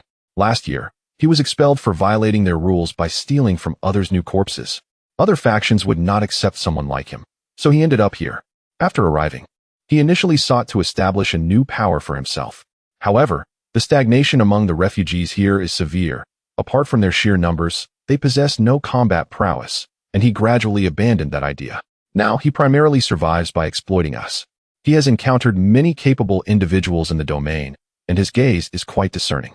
If you two do not wish for him to uncover your identities, it would be best to avoid him. Alternatively, eliminating him is also an option." Liu Shi smiled back. "I trust in your abilities. Killing Qiu Xiong would be as simple as crushing an ant, and it would rid us refugees of a menace." Bai Ye chose not to respond. He had just witnessed Liu Shi's strength, and if she was considered among the weakest here, one could only imagine Qiu Xiong's capabilities. Compared to him, Bai Ye thought he might only have the advantage of speed. But should he be captured and restrained, he would be at the mercy of his captor. Thus, he silently admonished himself to avoid provoking the refugees here, especially Qiu Xiong, unless absolutely necessary. However, if a confrontation became unavoidable, he resolved to strike first and rely on his speed to prevail. As they conversed, Liu Shi halted before an exceedingly dilapidated shack and announced, "Esteemed ones, this is my humble abode." Compared to the other shanties, this one appeared particularly decrepit. Several crooked branches barely supported the framework, and the mud plastered upon it had long since cracked and flaked away, revealing numerous gaps through which the wind could whistle. A tattered piece of burlap hung at the entrance, serving as a makeshift door. Upon lifting it, a faint musty odor wafted out. Inside was cramped and disorderly, And Lingji remarked, "I apologize for the inconvenience, esteemed ones," as she lifted the burlap for them to enter. The interior indeed felt narrow, just enough to accommodate 3 people turning around. The ground was strewn with dry thatch, serving as a makeshift bed, and a few clay pots and wooden bowls were piled in a corner, with nothing else in sight. Liu Shi's gaze swept over the meager space, stirring a pang of sorrow within her. Bai Ye, on the other hand, remained alert to the outside commotion and asked, "Will our temporary stay here raise suspicions among others?" Lingji shook her head. "Do not worry. I usually keep to myself, and few people visit me. However," she paused before continuing, "Qiu Xiong is quite greedy. He likely noticed that you two are new faces and may come looking for trouble." "What will he do?" Liu Shi inquired anxiously. "He will probably demand food or force you to work for him, such as searching for Xian Chao in the wilderness or hunting in more distant areas." Lingji sighed, adding, "If you refuse, he may resort to violence. Many here have grown accustomed to being bullied by him and do not dare to resist. But you two esteemed ones certainly cannot tolerate such treatment. If Qiu Xiong truly comes, simply kill him." Hearing Lingji's encouragement, Bai Ye frowned slightly but did not express his stance. At that moment, his stomach audibly protested once more. The rumbling echoed distinctly within the quiet shack. Shortly after, Liu Shi's stomach also emitted a soft sound, as if in response to Bai Ye's. They exchanged glances, both sensing a hint of embarrassment in each other's eyes. Bai Ye addressed Lingji earnestly. "Do you not have any food here? Please bring some out for us to eat." Lingji replied, "Please wait a moment." She approached the corner, lifted a wooden board, and retrieved several wild vegetables she had hidden, saying, while waiting for the wild vegetables to cook, he beckoned to Lingji, saying, "Come here, and I shall assist you in examining the rigidity of your body." Lingji's eyes sparkled with delight as she hurried over, unable to suppress the smile that adorned her lips. She repeatedly expressed her gratitude, saying, "I am deeply indebted to you, esteemed one. Your kindness and grace shall never be forgotten." Bai Ye sat cross-legged on the ground, gesturing for her to sit opposite him. Once they were both seated in a meditative posture, he instructed, "Close your eyes and focus intently. Do not open them until I instruct you to do so." Obeying his command, Lingji shut her eyes, her heart brimming with anticipation. Bai Ye paused for a brief moment before gently lifting the hem of her skirt, which was soiled to the point of near mildew, revealing her knees. This sudden action caught Lingji off guard, and she instantly felt a surge of anxiety, her heart pounding fiercely. In a moment of unexpected revelation, Lingji found herself in a most peculiar situation, as her treatment by the esteemed practitioner commenced with the lifting of her skirt. 2 years prior, at the tender age of 16, she had entered into marriage. Little did she anticipate that while traversing a mountainous path, a sudden fog would envelop her, leading to an abrupt fall into unconsciousness. Upon regaining consciousness, she discovered herself in a mist-laden forest, where a woman from the fierce tiger forest salvaged her from a fate worse than death. This woman stripped her of her garments and imprisoned her for an entire year, employing her to treat the black spots that marred her skin. It was only when her body was besmirched with these blemishes, rendering her skin devoid of any pristine patches, that she was unceremoniously cast out like refuse from the tiger forest, arriving in her current abode. Yet, even in this place, she fell into the category of those afflicted with severe black spots, and no one dared to approach her. Remarkably, amidst the chaos and filth surrounding her, she had somehow managed to retain her virginity. At this moment, she experienced for the very first time the sensation of a man lifting her skirt. Yet, she did not resist, nor did she even open her eyes. Should this esteemed practitioner harbor any inappropriate intentions, she would feel an inexplicable sense of honor. Despite her awareness that such occurrences were highly improbable in her lifetime, her mind began to wander. A pair of warm hands gently rested upon her knees, caressing them softly. Lingji could feel a palpable warmth emanating from those hands, imbued with a peculiar magic that gradually began to dissipate the rigidity that had accumulated in her joints over the years. Extracting herself from her reverie, she felt a rush of excitement. She had not anticipated the practitioner's methods to yield results so swiftly. Her breath quickened involuntarily, her chest rising and falling with fervor. Opposite her, Bai Ye's gaze inadvertently fell upon the undulating contours of her chest. He had previously noted that despite Lingji's diminutive stature, her figure possessed an unexpectedly voluptuous silhouette.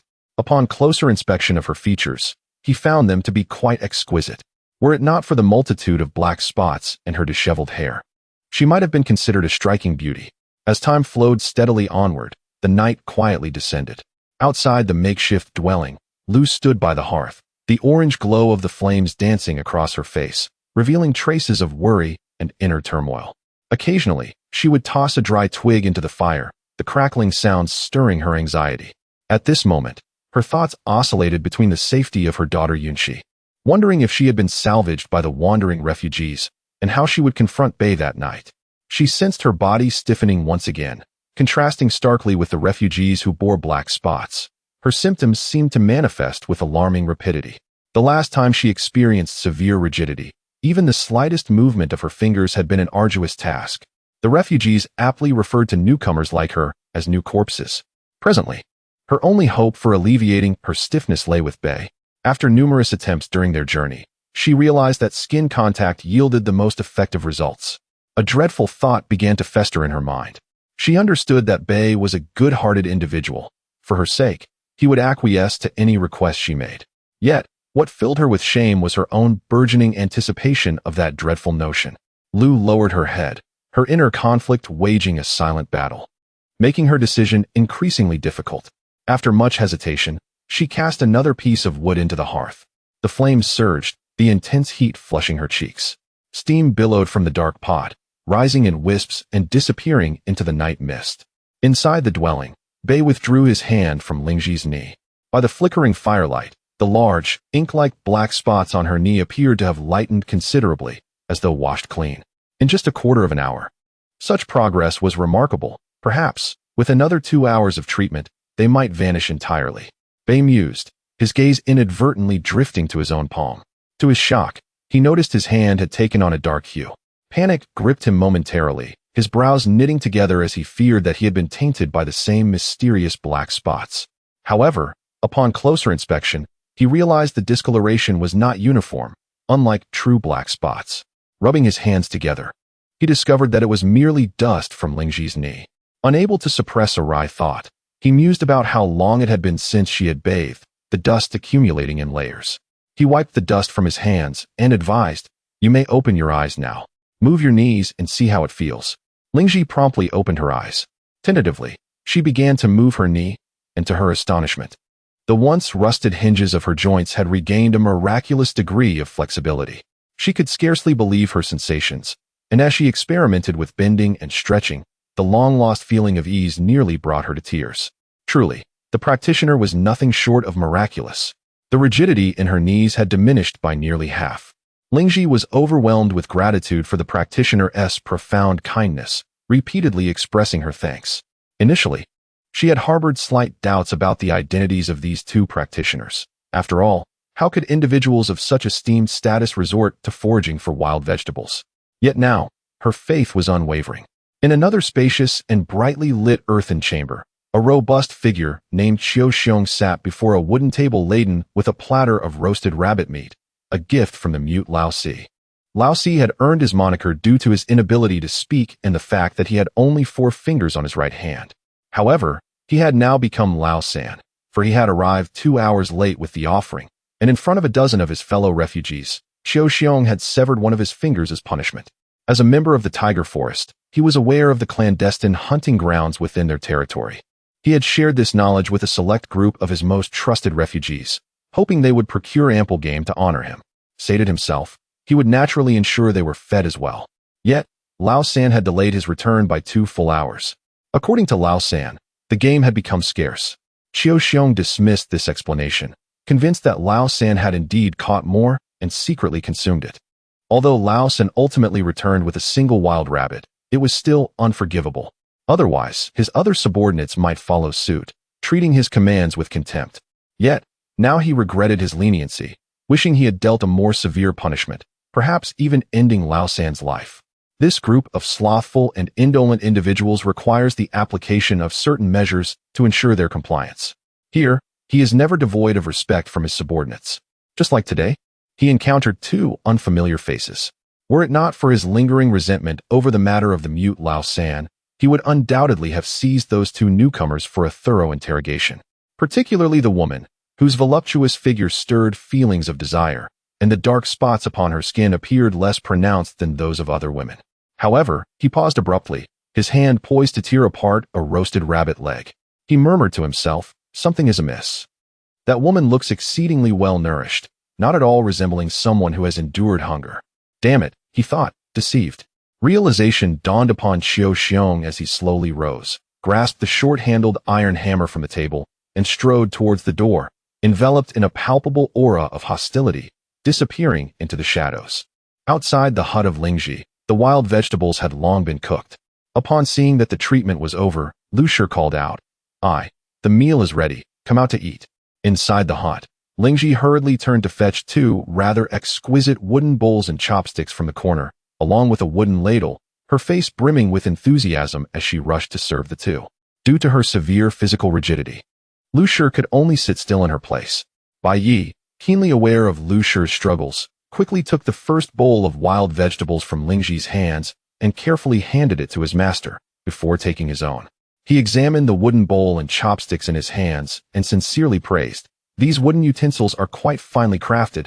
I did not expect you to possess such skills."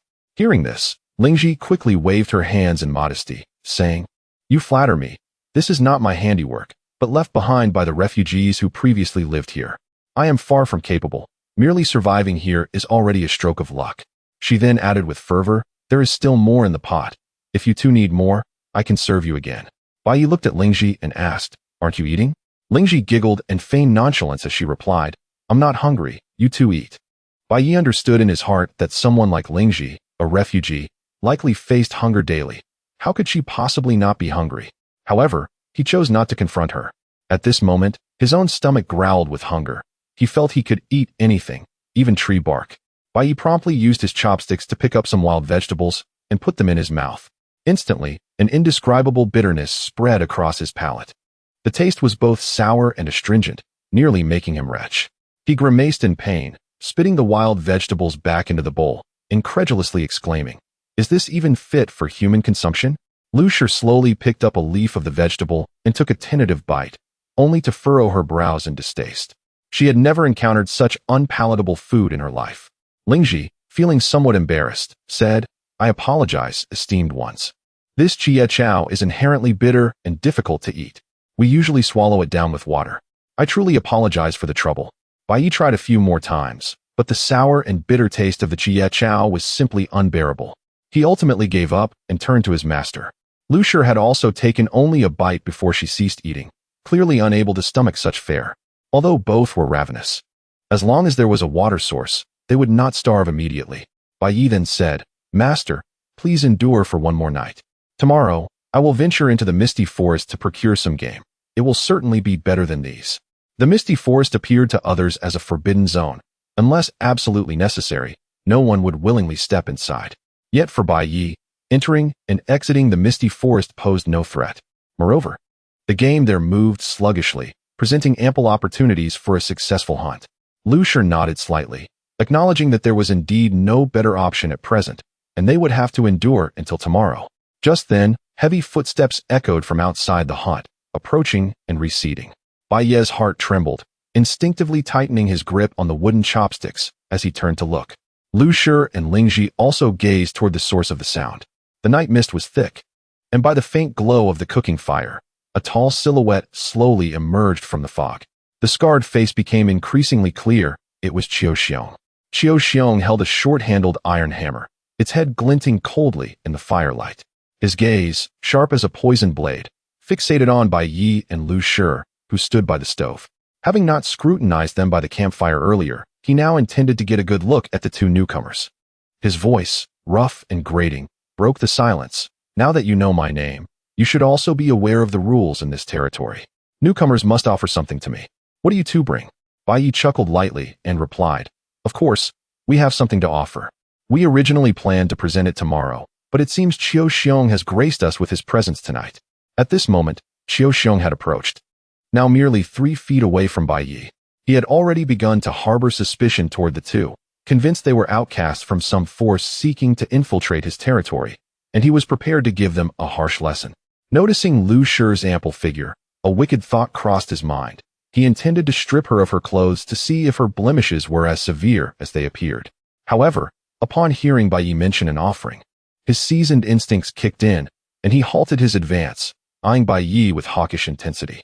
"Quit the chatter. Show me what you've got. If you dare deceive me, I'll smash one of your hands." Bai Ye's eyes flashed with determination as he replied, "Then I shall first offer you a bowl of wild vegetable soup." As he spoke, he suddenly hurled the steaming bowl of wild vegetable soup toward Qiu Xiong's face. Qiu Xiong noticed Bai Ye's movement and attempted to dodge, but his body's rigidity slowed him down.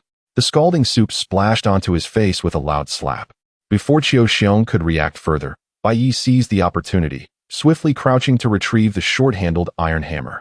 The hammer had a head shaped like a small pumpkin, solidly crafted and hefty in his hand. Although it was not particularly easy for him to wield, there was no time for hesitation now. With all his might, he swung the hammer in a wide arc, aiming for Qiu Xiong's head. Qiu Xiong, hindered by his injured eye and sluggish movements, found nowhere to hide. Thud! A muffled sound echoed as the iron hammer struck Qiu Xiong's head squarely. Since following his master and mistress, Bai Ye had trained in martial arts for 3 years. Though not yet a master, his years of practice had endowed him with considerable strength. Had this blow landed on an ordinary person, their skull would surely have shattered. Yet, Qiu Xiong only suffered torn flesh and a bleeding wound. His skull remained intact, and he was not knocked unconscious. "I'll kill you, you filthy scum!" Qiu Xiong roared in fury, lunging toward Bai Ye's direction by instinct in an attempt to retaliate. Bai Ye, however, gave him no chance, swiftly sidestepping to evade. At the same time, he firmly gripped the short-handled iron hammer and swung it repeatedly, delivering 5 more blows to Qiu Xiong's head. Thud, thud, thud, crack, splat. Finally, Qiu Xiong's head was crushed, and he collapsed to the ground, motionless. Please do not misunderstand, Shenyang. Upon witnessing the gruesome scene, Liu Shi's eyes flickered with a hint of terror, but she quickly regained her composure. She was acutely aware that in this perilous environment, Bai Ye's actions were a necessary measure. Had he not taken the initiative to eliminate Qiu Xiong, both of them would have been plunged into despair. Lingji, on the other hand, widened her eyes, her expression betraying her shock. She understood that the Jinren possessed sufficient strength to vanquish Qiu Xiong, yet she was astonished by the ease with which it was accomplished. As the strongest among the nearby vagrants, Qiu Xiong had not even grazed the hem of the Jinren's garment before his skull was shattered. This was her first direct encounter with the terrifying might of a Jinren, instilling within her a deeper reverence for Bai Ye. Gazing at Qiu Xiong's lifeless body, Bai Ye inhaled deeply to maintain his demeanor as a Jinren, gently lowering the iron hammer in his hand, his face adopting a mask of indifference, as if he had merely completed a trivial task. He turned to Liu Shi and Lingji, saying, "There is nothing to worry about. We should not encounter any further trouble tonight. Let us retire early, for we shall venture into the misty forest to hunt tomorrow." He then approached the rigid Liu Shi and attempted to discreetly dismiss Lingji, saying, "Lingji, please assist in disposing of the body." However, Lingji excitedly proposed, "Jinren, since you have slain Qiu Xiong, why not move into his house? It is undoubtedly the finest in the area, and you would find it far more comfortable than my humble abode." Upon hearing this, Bai Ye considered it a splendid idea. Yet, Liu Shi's body had become severely stiffened, and he could not afford to reveal any weakness in front of Lingji. After a moment's contemplation, he nodded and replied, "Very well, your shelter is indeed rather cramped. My Shenyang suffers from some old ailments, and given our recent travels, it would be ideal to have a more suitable place to rest. Which direction is Qiu Xiong's residence? I shall escort my Shenyang there." Lingji's eyes sparkled with enthusiasm. "Jinren, allow me to guide you. Although the location is not difficult to find, it is quite dark at night, and as newcomers, you might inadvertently stray." Bai Ye waved his hand dismissively, his expression calm yet firm. "There is no need. You should first take care of Qiu Xiong's corpse. If it remains here, it may attract unnecessary trouble. Come to Qiu Xiong's residence to find us tomorrow morning." Lingji, though a bit disappointed, obediently nodded. "All right, Jinren. Qiu Xiong's house is just over there." She pointed ahead. "Continue straight, navigate around the pile of rubble ahead, and then turn left. You shall see it. His house is constructed of sturdy adobe bricks, with a neat, thatched roof. In our vicinity, it is considered the best and easily recognizable." Once Lingji had laboriously dragged Qiu Xiong's corpse into the night, Bai Ye immediately turned to Liu Shi, gently inquiring, "Shenyang, how do you fare?" Liu Shi replied, "Not too well." Her speech had become sluggish. In contrast, Lingji had not experienced such severe stiffness in the same time frame, perhaps due to the dark spots on her body, Bai Ye surmised. However, now was not the time for inquiries.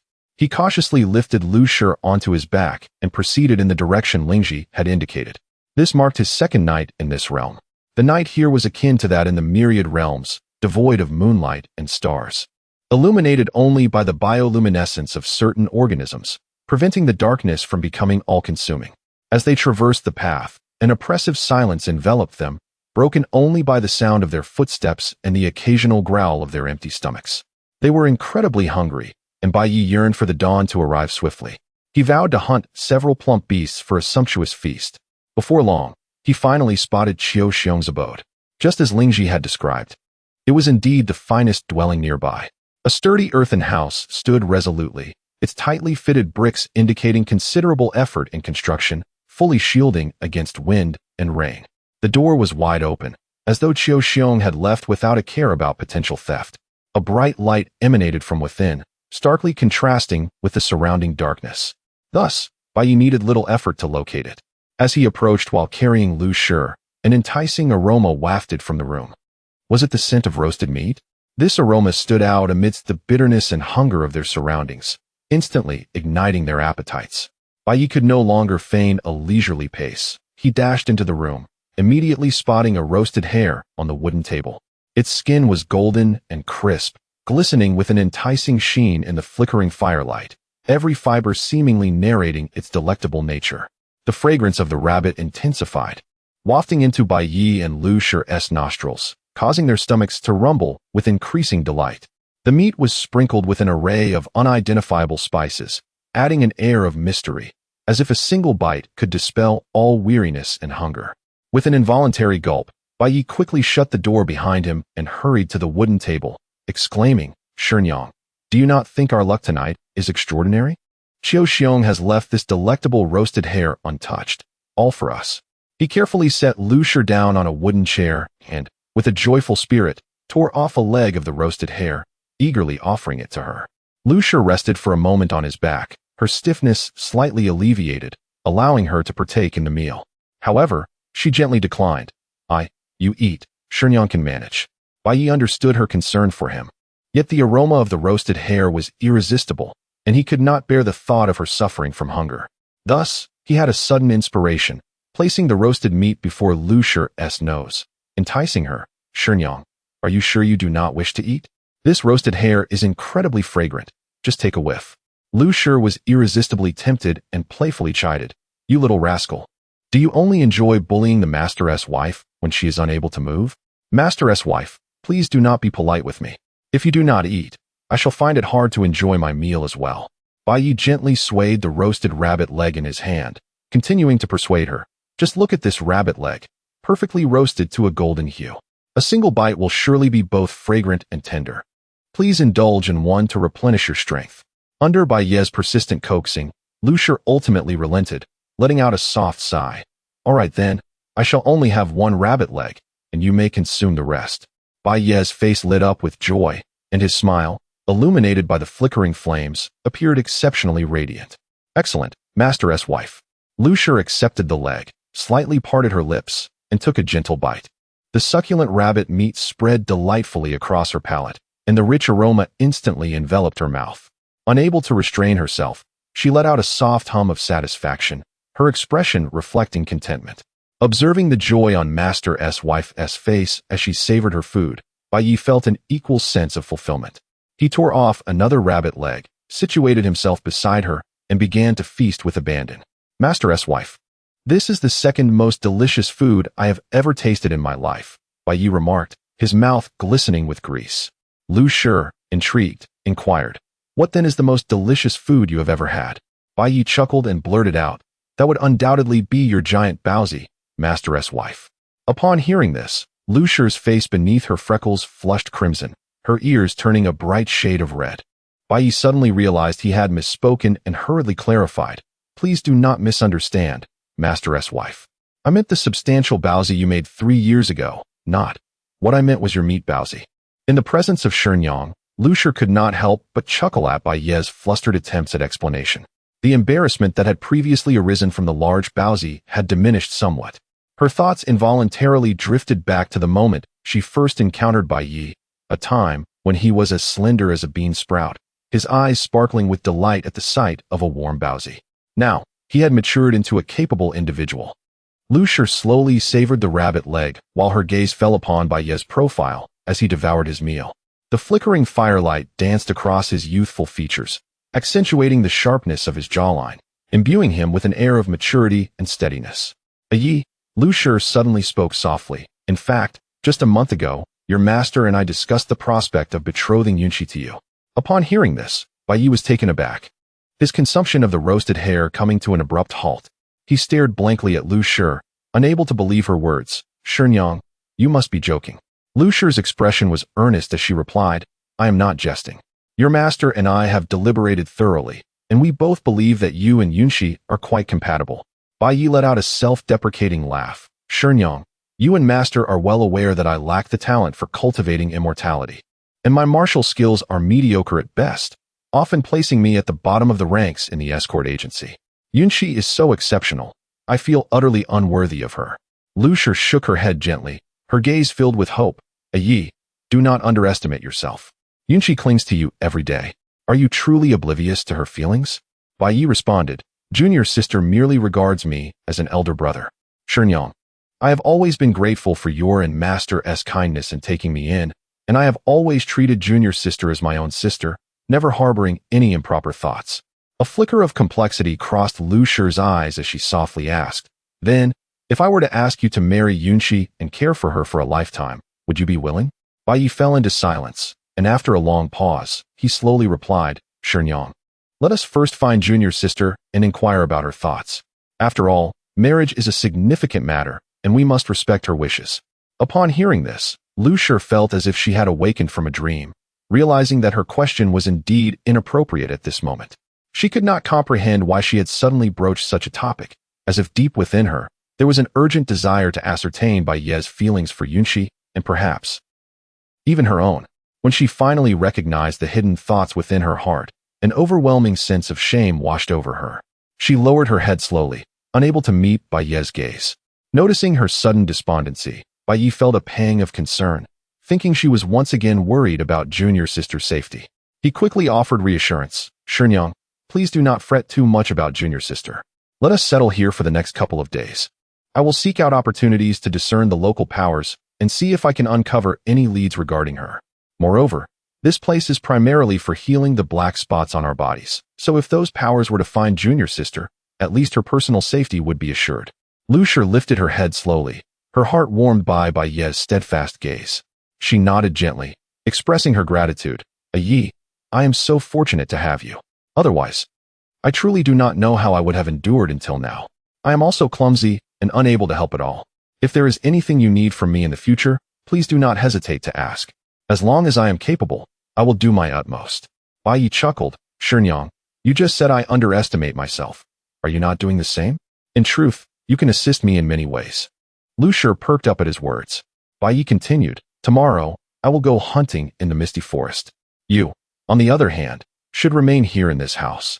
I will arrange for Lingji to keep you company. Try to extract some information from her. We are utterly unaware of many matters concerning this place, and we must gain a detailed understanding. However, before your body stiffens, you must send Lingji away, so she does not perceive any flaws. Liu Shi replied earnestly, Bai Ye, do not worry. Leave this matter to me. I will certainly extract useful information from Lingji. It is just that my body stiffens too quickly. I fear I cannot hold out for long. Bai Ye comforted her. Do not fret. I will return as swiftly as possible. As they conversed, a faint sound suddenly emerged from outside. Bai Ye's expression turned serious as he signaled Liu Shi to be silent. Focusing intently on listening, Liu Shi felt a rush of anxiety and instinctively grasped Bai Ye's arm. After a while, the sound gradually faded away. Bai Ye let out a sigh of relief, noticing that Liu Shi was still holding onto his arm. He gently patted her hand, reassuring her, do not be afraid, Shenyang. It is likely just some passing refugees. We were merely startled. Liu Shi's taut nerves finally relaxed, her eyes revealing a hint of fatigue. At this point, Bai Ye had consumed the roasted hare down to the bones. Observing the weariness in her eyes, he suggested, Shenyang, You must be tired as well. Perhaps it would be best for you to rest early tonight. Liu Shi's face flushed slightly as she shyly inquired. Then how shall we sleep tonight? Bai Ye scratched his head. Until we find another way to alleviate the stiffness. It seems we must trouble you to sleep as you did last night. Liu Shi nodded gently. Thus, Bai Ye assisted her to the wooden bed in the corner. It was a considerable improvement over Lingji's makeshift shelter, with a layer of dry straw laid atop the wooden frame. He helped Liu Shi sit on the bed before searching for a stick to brace the door, preventing any intrusions during the night. When he turned back to the bed, he found Shenyang lying down, the dry straw slightly indented, outlining her graceful silhouette.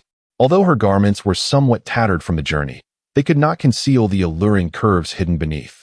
A peculiar sensation stirred within Bai Ye once more. A Yi. At that moment, Liu Shi spoke softly, her voice tender yet laced with shyness. Could you turn off the lamp before you come over? Bai Ye hurriedly replied, Of course, Shenyang. He approached the wooden table and extinguished the oil lamp. In an instant, darkness enveloped the room. With no windows and the door tightly closed, not a sliver of light penetrated the space, leaving the room utterly pitch black. Bai Ye, relying on his recollection of the wooden bed's position, extended his hands and cautiously made his way toward the edge of the bed. He then reached out to explore the surface of the bed. Liu Shi thoughtfully left ample space for him on the outer side. Bai Ye removed his shoes and gently lay down beside Liu Shi, exhaling a deep breath, and then spoke. Shijiang, I feel somewhat heavy. How about you take your turn resting upon me tonight? In the darkness, Liu Shi fell silent for a moment, ultimately seeming to arrive at a certain resolution as she said, Could you assist me with a matter first? Bai Ye, puzzled, inquired, What matter? Chapter 17. The Shenyang's thoughts taking a deep breath, Liu Shi mustered her courage and said, When our skin touches, the effect of treating the stiffness is best, and it lasts longer. So, could you help Shenyang take off her clothes? Recalling a similar situation from the previous night, Bai Ye replied without hesitation, All right. As he spoke, he slowly reached out, gently untied the sash around Shenyang's waist, and helped her remove her plain skirt. However, just as Bai Ye was about to embrace Shenyang, whose body had stiffened once again, Liu Shi spoke up once more, and the undergarment too. Please help Shenyang remove it. Upon hearing this, Bai Ye felt a sudden buzz in his head, and his heart began to pound violently. He quickly responded, Shenyang, this isn't appropriate, is it? Liu Shi whispered softly. Only you and I know about this. As long as you don't speak of it, it will be fine. Everything is for the sake of better treating the stiffness in Shenyang's body. There's no need to worry about anything else. In the darkness, Bai Ye could almost hear the frantic beating of his own heart. He opened his mouth to speak, but found his throat dry and tight, as if something were choking him. Sure. Shenyang, then. I must apologize for my rudeness. Admiring Shenyang's courage in his heart, Bai Ye hesitated no further. With clumsy hands, he helped Liu Shi remove her undergarment, then took off his own tattered trousers. After completing these actions, he finally drew Liu Shi into his embrace. Liu Shi's body rested partially on Bai Ye, her cheek pressed against his chest, her ear clearly hearing the powerful, rhythmic beating of his heart. In her heart, she felt both immensely shy and profoundly comforted by this intimate closeness. As for Bai Ye, his feelings at this moment were unprecedentedly complex. Though he felt a sense of guilt toward his master, he secretly rejoiced at being able to draw so close to Shenyang amidst such hardship. Perhaps driven by this inner guilt, he softly made a promise, Shenyang, please rest assured. I swear I will bring you out of here safely. In the darkness, Liu Shi let out a gentle, almost inaudible mm. Her voice was as soft as a breeze, yet it seemed to carry boundless trust and reliance. The next day, the morning light seeped through the cracks in the wooden door, allowing just enough illumination to see in the pitch-dark room. Bai Ye, sensitive to the slightest movement beside him, awoke instantly from his deep sleep and opened his eyes. To his surprise, he saw Shenyang quietly putting on her undergarment. He hurriedly closed his eyes again. Yet, the image from moments ago lingered in his mind, refusing to fade. After a short while, the rustling sounds seemed to cease. He cracked his eyes open slightly and saw that Shenyang was already fully dressed. Assuming she was about to get out of bed, he prepared to pretend he had just woken up and rise along with her. But at that moment, he noticed Shenyang stealing a fleeting glance toward a certain part of him. Then, with the shyness of a young maiden, she quietly lay back down, gently resting against his chest. Gradually, She relaxed her body until half of her was once again pressed against him, resuming the sleeping posture they had maintained all night. Bai Ye felt his heart suddenly begin to race uncontrollably, as if it were about to burst from his chest. Countless thoughts flashed through his mind like a sudden storm. Shenyang was clearly awake, and her movements while dressing had been smooth, almost like those of a normal person, indicating that the stiffness had completely dissipated. So why was she pressing against him again? Could it be that Shenyang had feelings for him? But soon, Bai Ye inwardly dismissed the idea, mocking himself for being presumptuous. Shenyang must be doing this to maintain her body's flexibility for as long as possible. He tried to calm his wildly beating heart and quietly savored the peace of the moment. Just then, a strange sound suddenly came from Liu Shi's stomach. Gurgle. Bai Ye's heart stirred as he remembered that he had eaten almost all of the roasted wild rabbit from the previous night, while Shenyang had only eaten a single leg. She must be famished now. Reluctantly, he opened his eyes, pretending he had just woken up. Shenyang, likely to avoid awkwardness, continued to feign deep sleep. Bai Ye did not expose her. Instead, he quietly put on his tattered trousers and shoes, walked to the door, and opened it. Instantly, bright daylight flooded into the room like a tide, illuminating the once pitch-dark space. At that moment, Bai Ye noticed someone crouching not far from the door. The person was idly drawing circles on the ground with a twig. Hearing the sound of the door opening, the person quickly stood up, slowly raised their head, and revealed a smiling face. It was Liu Shi. The stiffness in her knees, treated the previous night, had persisted until now without worsening significantly, and her movements were noticeably smoother. Liu Shi flashed Bai Ye an ingratiating, radiant smile, her eyes filled with admiration as she said, "Zhenren, you're awake?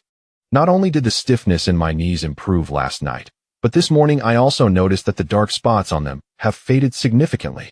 You are truly remarkable." Hearing her praise, Bai Ye offered no response, his expression calm as if this were an utterly trivial matter. His gaze drifted into the distance, where he noticed a dozen or so refugees standing in small groups within the hazy mist, watching him from afar. Following Bai Ye's gaze, Liu Shi took a few steps closer and said, "They discovered Cho Xiong's body. Now they all know you killed him, and they regard you as the leader here." Bai Ye replied with an air of indifference, "I have no desire to be any leader. Shenyang and I came here for other important matters. Liu Shi, remember this, do not reveal my identity to anyone." Liu Shi hastily agreed. "Yes, Zhenren, I understand."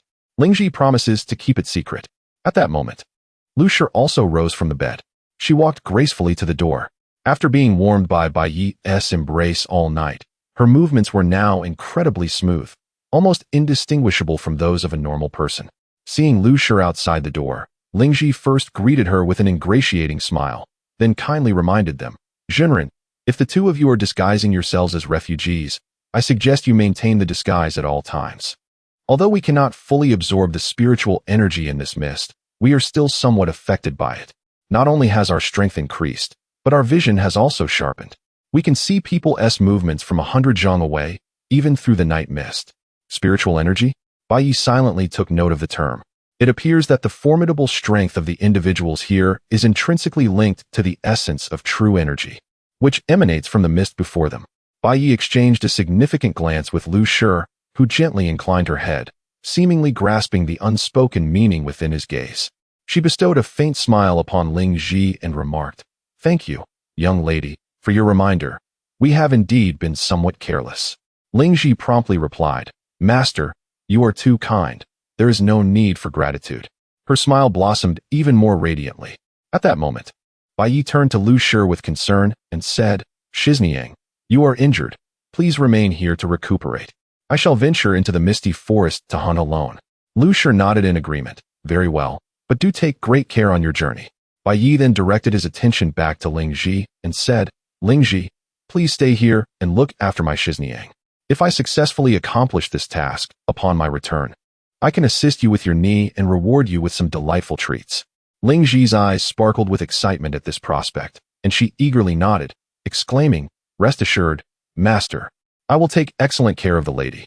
Her heart brimmed with joy, as she envisioned a future where her knee would be completely healed and the dark spots vanished entirely.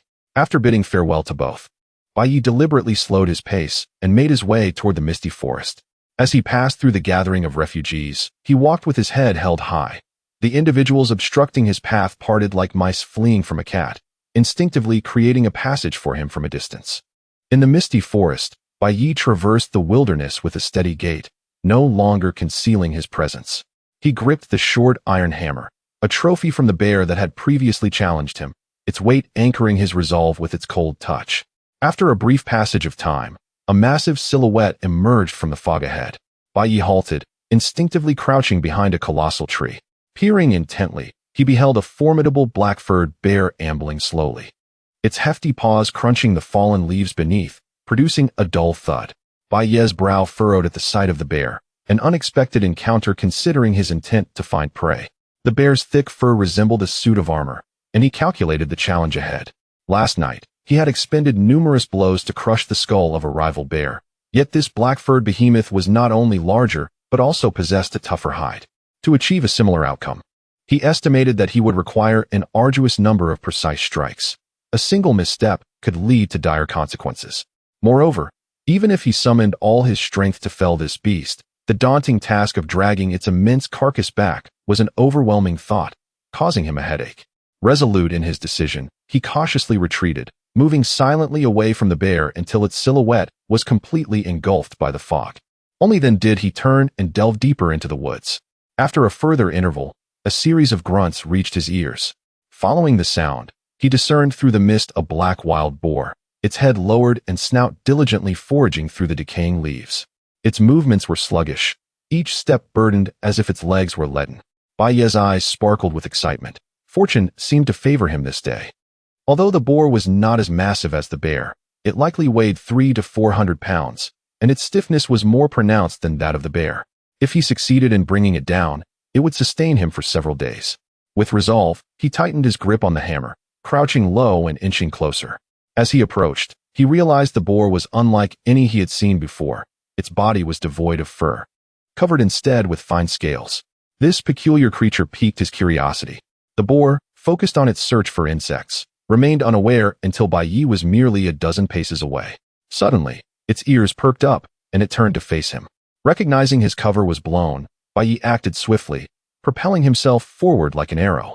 The boar, startled, bolted in panic, but its movements were clumsy, lacking the speed of an ordinary sheep. Bai Ye soon found himself merely 2 paces behind.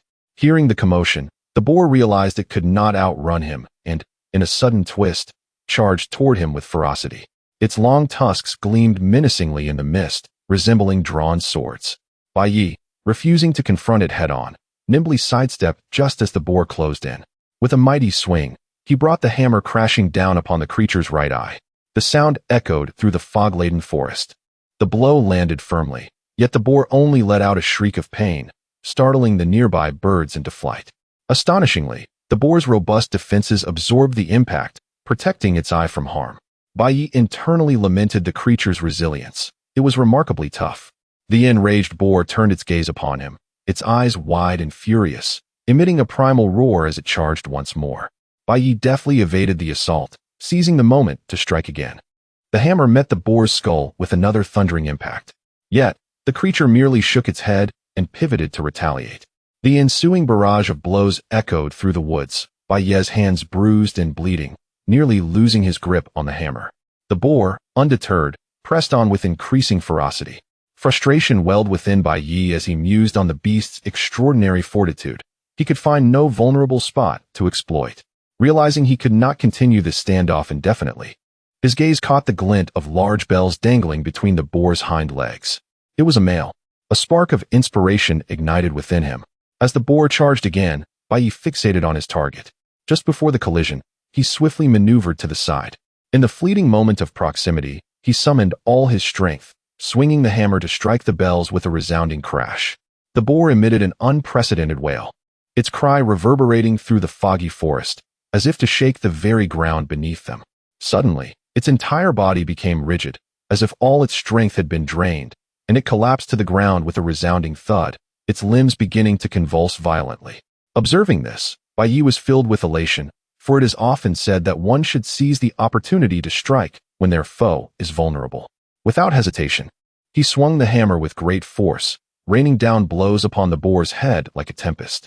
The boar's skull, after all, was not forged of iron.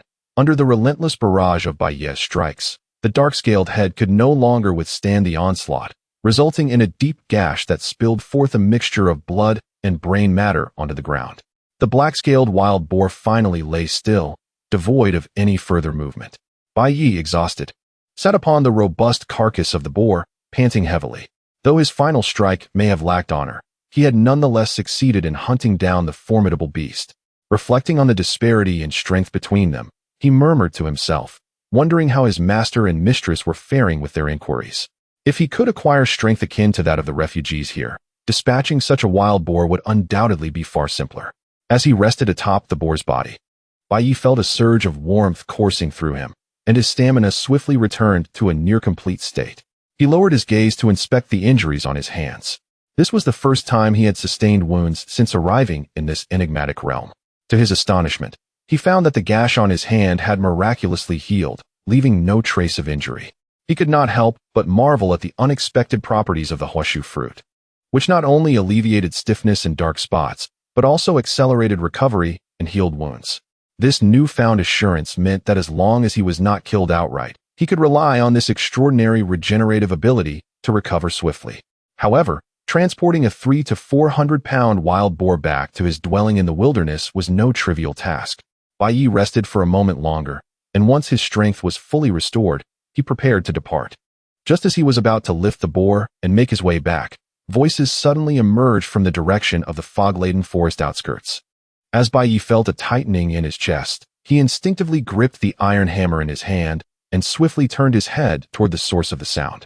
Through the layers of hazy mist, he discerned 3 figures approaching slowly. They had evidently spotted him and were making their way directly in his direction. As they drew closer, Bai Ye began to make out their features. 2 men and a woman were clad in garments made of animal hides, the material appearing notably resilient. Their movements were far more fluid than those of ordinary wanderers, and their faces bore only a few dark spots. The woman at the forefront was particularly striking, her features exquisitely chiseled like finely crafted jade, her figure alluringly graceful, and her complexion devoid of blemishes. Were it not for the slight stiffness in her gait, Bai Ye might have believed he had encountered a true embodiment of beauty. As the trio approached within a few paces, Bai Ye gradually overheard their conversation. The burly man on the left, his voice tinged with astonishment, remarked, "Is that truly an iron-armored boar?" The stout man on the right chuckled and replied, "The iron-armored boar possesses astonishing defense and speed. Ordinary wanderers would stand no chance against it. It seems this lad has some skills." The burly man scoffed, "But anyone who dares to hunt in this misty forest must be a fool with a dull mind." The stout man chuckled again. "That's not necessarily true. Perhaps he, like us, is here to scavenge corpses and fortuitously encountered this prey, seizing the opportunity to hunt it." At that moment, they were merely 4 or 5 paces away from Bai Ye. The burly man lifted his chin, speaking with an air of superiority. "Young man, did you slay this iron-armored boar all by yourself?" Bai Ye remained silent, an expression of vigilance and caution etched upon his face. He contemplated that although these 3 were stronger than the average wanderers, their movements still exhibited signs of rigidity. If a confrontation were to arise, he still felt confident in his ability to defend himself. The stout man, still smiling, said, "Don't be tense, young brother. We are from Meng-Hu Lin and have come to the misty forest to scavenge. We will not steal your prey." At this juncture, the woman in the center finally spoke, her gaze fixed on Bai Ye as she asked, "Would you be willing to join Meng-Hu Lin? You could work under my command in the future." Upon hearing this, both the burly man and the stout man displayed expressions of surprise. The burly man could not help but voice his disdain. "Third master, this fellow is covered in dark spots. Do you not abhor such wanderers?" Strangely enough, this woman was referred to as Third Master, and she appeared unperturbed by the title. A smile danced in her eyes as she turned to the stout man and inquired, "What do you think of him?" The stout man, prompted by Third Master's words, scrutinized Bai Ye's face and body once more before chuckling. "Third Master, you have always detested those with faces full of dark spots. If this young brother has caught your eye, he must have concealed the spots on his face." The burly man looked on incredulously, straining to see more closely. Third Master smiled with satisfaction. "If I'm not mistaken, not only on his face, but even the spots on his body are mostly painted on." The stout man marveled. "I never would have guessed that this young brother is so unassuming. Thanks to Third Master's reminder, I almost overlooked him." Realizing that his disguise had been seen through, Bai Ye refrained from offering further explanations and clasped his hands in response to Third Master's earlier invitation, saying, I am Bai Ye. I have long heard of Meng Hu Lin, and should the opportunity arise to join, I would be more than willing. However, I have a companion. May I inquire if it is possible for us to join together? To him, this represented a splendid opportunity to gain entry into Meng Hu Lin, facilitating his investigation into Liu Shi's circumstances and allowing him to gather more information. The burly man scoffed dismissively. You've caught Third Master Si. That's a stroke of luck beyond your wildest dreams. Yet you dare to make demands? Do you truly believe that Meng Hu Lin is a charitable institution that allows anyone to join? Third Master raised her hand, interrupting the burly man with a smile. If you wish to join, come to Meng Hu Lin tomorrow morning and simply mention my name. As for your friend, joining is not impossible, but it will require passing an assessment. Bai Ye's heart sank at this revelation, and he pressed. What kind of assessment? The burly man retorted brusquely. What else could it be? It certainly involves an evaluation of overall strength and a dark spot examination. Meng Hu Lin is not a place where just anyone can gain entry. Casting a sidelong glance at the burly man, Bai Ye then bowed to Third Master, saying, I understand. Thank you for the opportunity, Third Master. However, internally, he dismissed this opportunity, for his mentor, Liu Shi, would undoubtedly fail any assessment. If he were compelled to participate in the evaluation, it would likely expose his identity as a newcomer. Thus, for the time being, they could not join Meng Hu Lin unless they could swiftly acquire strength akin to that of the Wanderers. Third Master nodded slightly, and, accompanied by the burly man and the stout man, continued deeper into the misty forest. Bai Ye watched them depart. Just as he was about to retract his gaze, he suddenly recognized the silver plum blossom hairpin nestled in Third Master's hair. It seemed somewhat familiar, although he could not recall where he had seen it.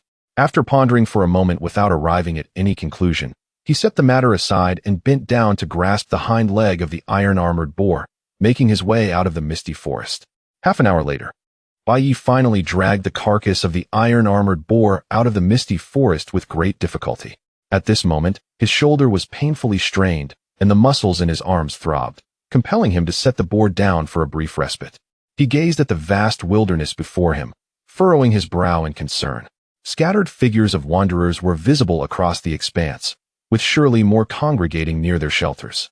If these wanderers witnessed him struggling to drag even a wild boar, the powerful image he had established in their minds would likely crumble in an instant, and his standing in Ling Ji's eyes would also be jeopardized.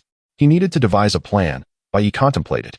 Yet after much thought, he could not come up with an impeccable solution. Relinquishing his fixation, he placed the prey at the forest's edge and crossed the wilderness toward the gathering of wanderers. As he approached the assembly, he noticed 7 or 8 individuals congregated there. Bai Ye's fluidity of movement far surpassed that of all the wanderers present. He approached the group of refugees, his gaze icy and penetrating. The refugees immediately averted their eyes, clearly having heard of his exploits from the previous night when he had brutally dispatched Xiao Xiong, and they dared not provoke him lightly. Observing this, Bai Ye also chose not to extend any courtesies to these individuals. Adopting the haughty tone of the burly man from earlier, he commanded the group, "You few, step forward." The elder brother of the refugees, upon hearing the commanding order, the refugees were momentarily taken aback, exchanging glances with one another before they hesitantly approached. One tall and lean individual, his face marred by dark blotches, with a gaze that bore both curiosity and reverence, stammered, "Brother, did you call for us?" Bai Ye cast a sidelong glance at the gathering refugees and gestured towards the misty woods, stating, "I have just hunted down a steel-skinned pig in the foggy forest, and it lies over there." He pointed towards a nearby earthen house where he and Liu Shi were temporarily residing, his tone imbued with an undeniable authority. The onlookers were astounded to learn that he had ventured alone into the forest and emerged victorious over a steel-skinned pig, their expressions shifting dramatically. The tall individual gulped nervously and complimented, "Brother, you are truly remarkable. Capable of slaying a steel-skinned pig all by yourself." The others echoed his admiration. Despite Bai Ye appearing considerably younger than them, they addressed him with utmost respect as brother. Bai Ye, donning an air of nonchalance, urged them, "What are you waiting for? Hurry and carry it over. Do not waste any time." The refugees, sensing his authority, could no longer hesitate and followed the tall individual towards the edge of the misty woods. They soon discovered the robust carcass of the adult steel-skinned pig, its head crushed beyond recognition. Awestruck, they exchanged glances, no longer doubting the strength of their new leader. This new leader was indeed formidable, having literally smashed the pig's skull. Had it been any of them, they would likely have met their end before even landing a blow, the beast's tusks tearing them open.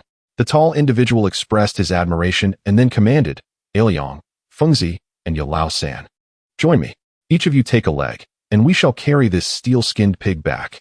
An elderly man with a slight hunch could not help but interject, Old Gao, that young brother just asked us to lift it together. Old Gao shot back irritably, Old Zhang, must you always prattle on?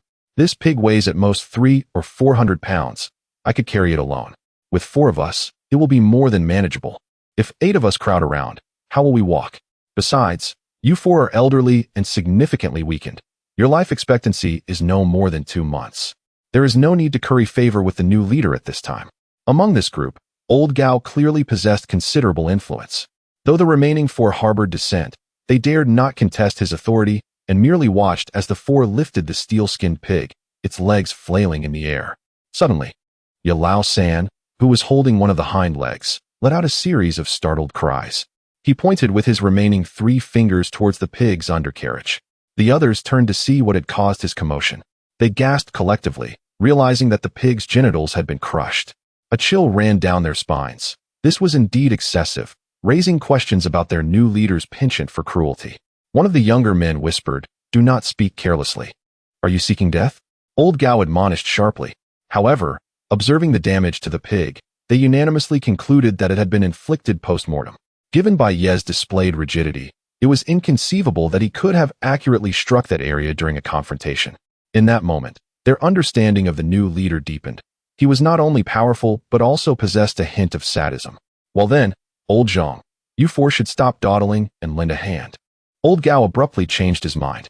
The sidelined 4 quickly approached, each grabbing hold of the pig's tail, tusks, and snout, working together to carry the steel-skinned pig slowly towards their stronghold. Bai Ye stood in the open space before the stronghold, waiting for the refugees to draw near before turning to head back to the earthen house.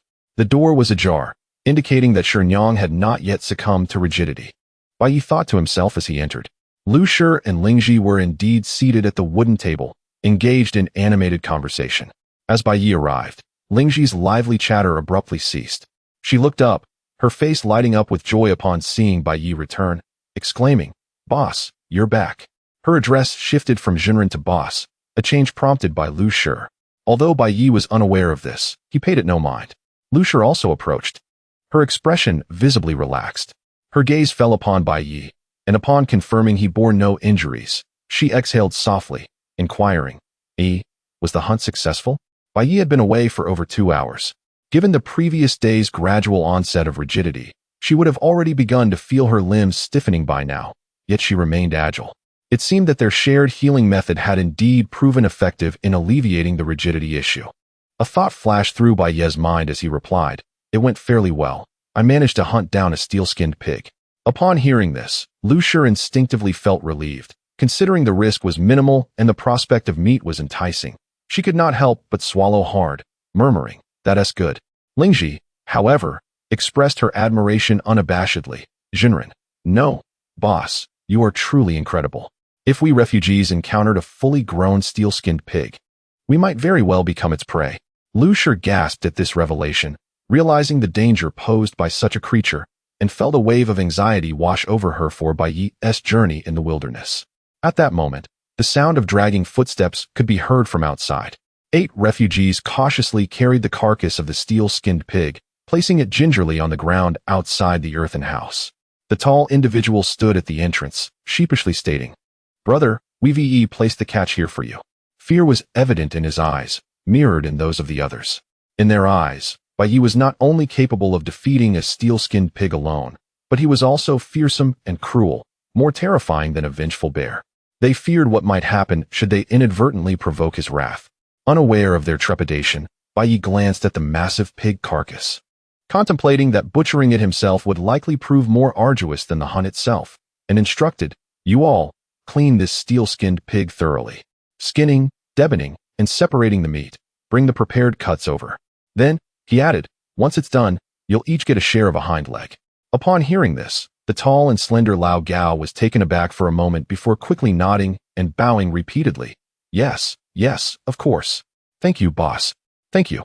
The refugees behind him also revealed looks of pleasant surprise, never expecting not only to benefit from the spoils, but also to receive a portion of a hind leg. The fear that had arisen earlier from the mistreatment of the corpse gradually began to fade. 21 methods for rapid improvement. Bai Ye paid no further heed to the refugees, turning instead to Liu Shi and saying, Shirmu, I shall gather some dry wood to prepare for roasting meat. Hearing this, Lingji eagerly volunteered, Boss, allow me to handle this trivial task.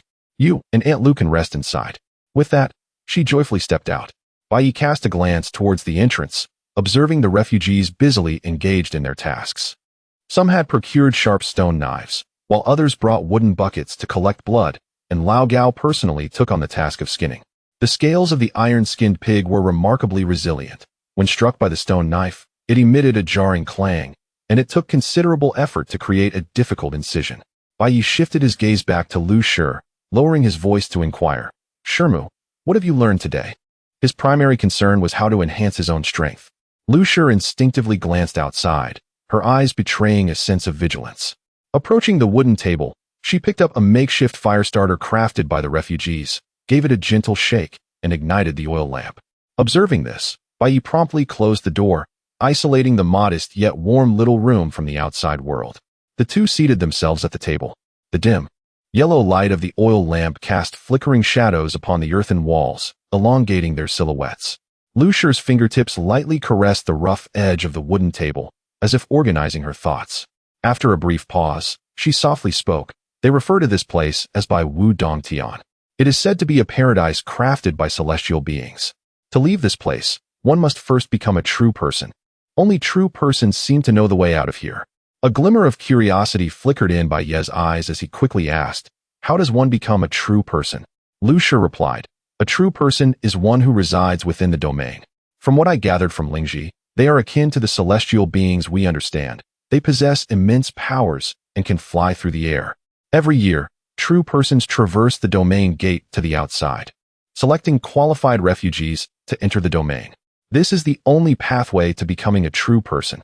Bai Ye followed up with another question. Where is the domain gate located? Liu Shi sighed softly and replied, A nearby domain gate is jointly controlled by 11 factions. Each year, a certain number of quotas are allocated to each faction. Those like Lingji, who are outside these factions, might not even catch a glimpse of a true person. Bai Ye pondered for a moment, organizing his thoughts before slowly articulating. So, to leave here, one must encounter a true person and enter the inner domain through selection. To meet a true person, it is necessary to join one of those 11 factions and successfully secure a quota. Liu Shi gently nodded in affirmation. Indeed, that is correct. Bai Ye remarked, If joining a faction is the goal, today I encountered an opportunity. Liu Shi's eyes reflected a hint of surprise as she promptly inquired, What opportunity? Bai Ye then recounted the encounter with the fierce tiger Lin Sanyi in the foggy forest earlier that day. Upon hearing this, a complex emotion flashed in Liu Shi's eyes. Her fingers instinctively tapped lightly on the table's surface, her brow furrowing slightly, clearly wrestling with inner turmoil. After a brief silence, she finally spoke with a tone tinged with hesitation. This is indeed a promising opportunity. However, I may not be able to accompany you. I fear I would not pass the assessment mentioned by San Yi, and it might expose my identity, causing you trouble. Bai Ye nodded solemnly, assuring her, I do not intend to bring Shirmu along. Liu Shi bit her lip, her voice laced with reluctance and concern. Then, please be careful tomorrow on your own. Bai Ye smiled gently, reassuring her. Shirmu, do not misunderstand. If I do not let you go, rest assured, I will not go either. Do you think I would abandon you?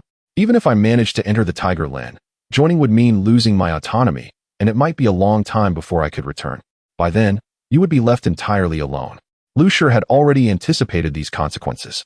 Yet, she did not wish to tether Bai Ye due to her own circumstances, which is why she had refrained from mentioning it.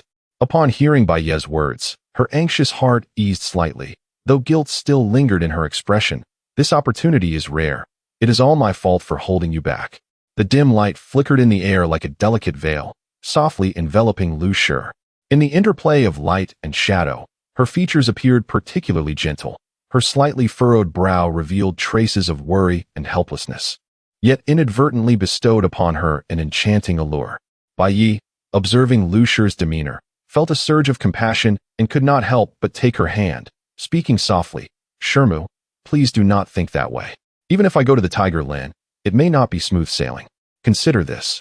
If they require me to participate in the assessment, given my current condition, I would surely be exposed immediately. My secrets would be difficult to conceal, and I might end up imprisoned, specifically for treatment of rigidity and black spots. I may never see you again." Liu Shi felt her heart race uncontrollably as Bai Ye's warm hand clasped hers. Unbeknownst to her, from some point onward, every time Bai Ye made physical contact with her, she felt an indescribable emotional fluctuation. It was a blend of joy and anticipation, intermingled with guilt and unease. Nevertheless, she forced herself to appear composed, clasping Bai Ye's hand in return and gently saying, "Bai Ye, with your thoughtfulness, Shermu is truly content."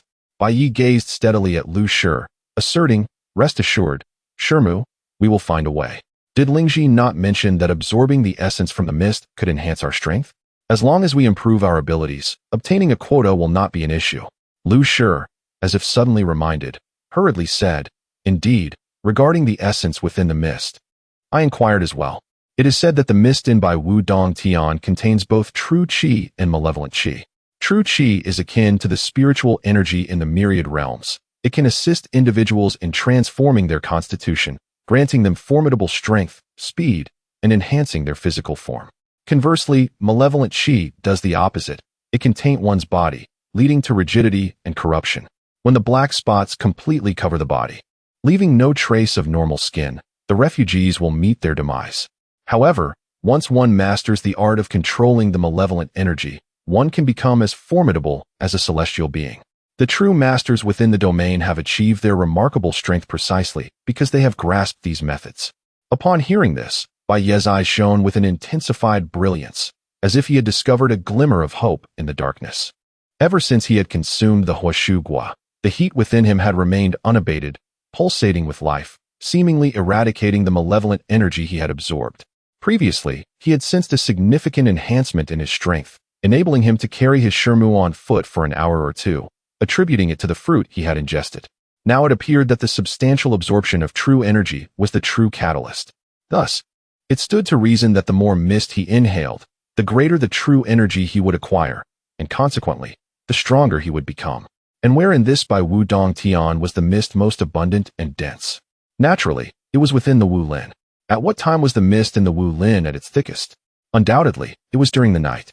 With this thought, a plan for rapidly enhancing his own strength began to take shape in his mind.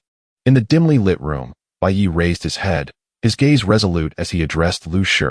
"Teacher, I intend to venture into the misty forest once more tonight." Liu Shi, taken aback, quickly inquired, "We have enough wild boar to sustain us for some time. Why risk going back into the misty forest?" Bai Ye laid out his plans candidly. After a moment of contemplation, Liu Shi deemed the idea worthy of consideration.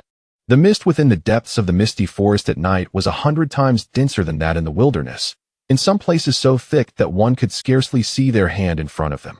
Should one remain inside for 2 or 3 days, the amount of mist absorbed could equate to a year's worth of exposure outside. This was precisely why ordinary refugees feared entering the misty forest. For them, it accelerated the corruption of their bodies and hastened their demise. However, for Bai Ye, who was unafraid of corruption, this presented an unparalleled opportunity to enhance his strength. A flicker of worry and reluctance clouded Liu Shi's eyes as she softly cautioned, "You must be extremely careful on your journey. My body cannot withstand long in the misty forest. Accompanying you would only be a burden. I shall wait for your return here." A few strands of hair slipped from behind her ear, cascading gracefully over her slender neck, further accentuating her delicate features and evoking a sense of sympathy.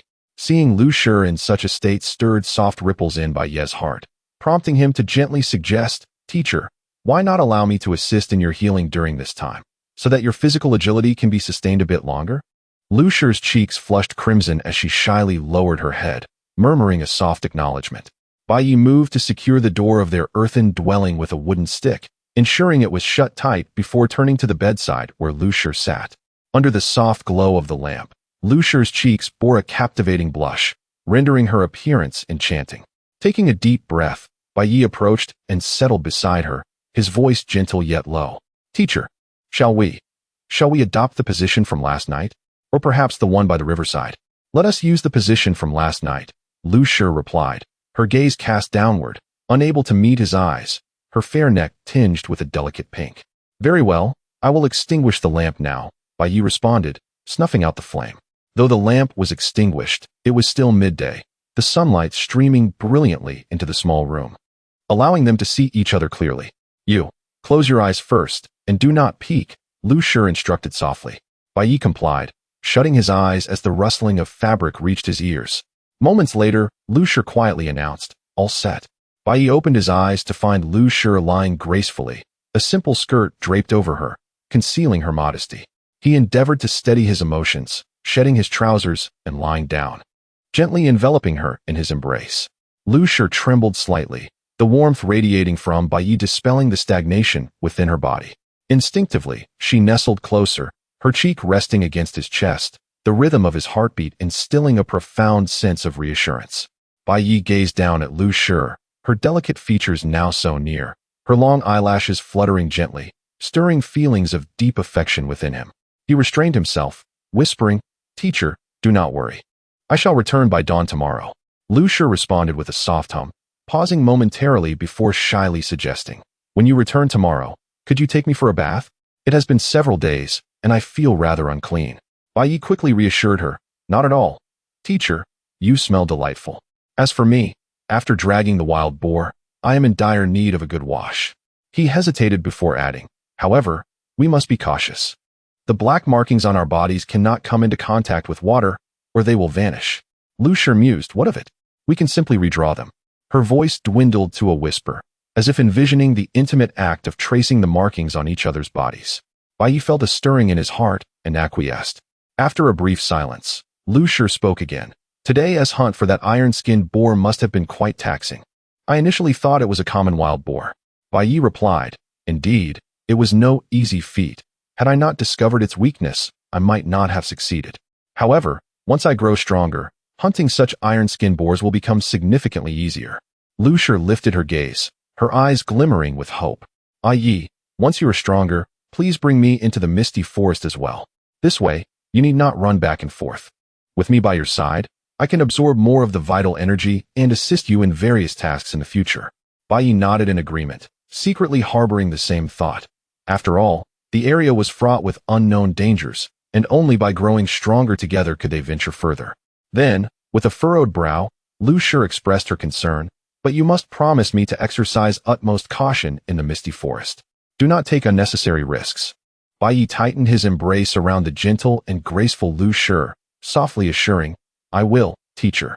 The thought of you waiting for me here keeps me from any peril. Liu Shi's cheeks blushed anew at his words, and she quickly averted her gaze, feeling the intimacy of their conversation was rather too tender. She hastily shifted the topic, recounting what she had learned earlier about the black markings. Time passed unnoticed until the tantalizing aroma of roasted meat wafted through the air. A gurgling sound emanated from Liu Shi's stomach, causing her to feel a tad embarrassed as she rubbed her slightly concave abdomen. Bai Ye chuckled, it seems the roasted meat is ready. Let us go take a look. They both donned their garments, making their way to the door. Bai Ye removed the wooden stick blocking the entrance, and as he opened the door, a rich scent of grilled meat enveloped them. To the right of their earthen dwelling, Liu Shi had kindled a campfire, diligently roasting the pork on her own. Upon seeing Bai Ye and Liu Shi emerge, she waved enthusiastically, calling out, Aunt Liu, big brother, the meat is nearly done. Come and eat.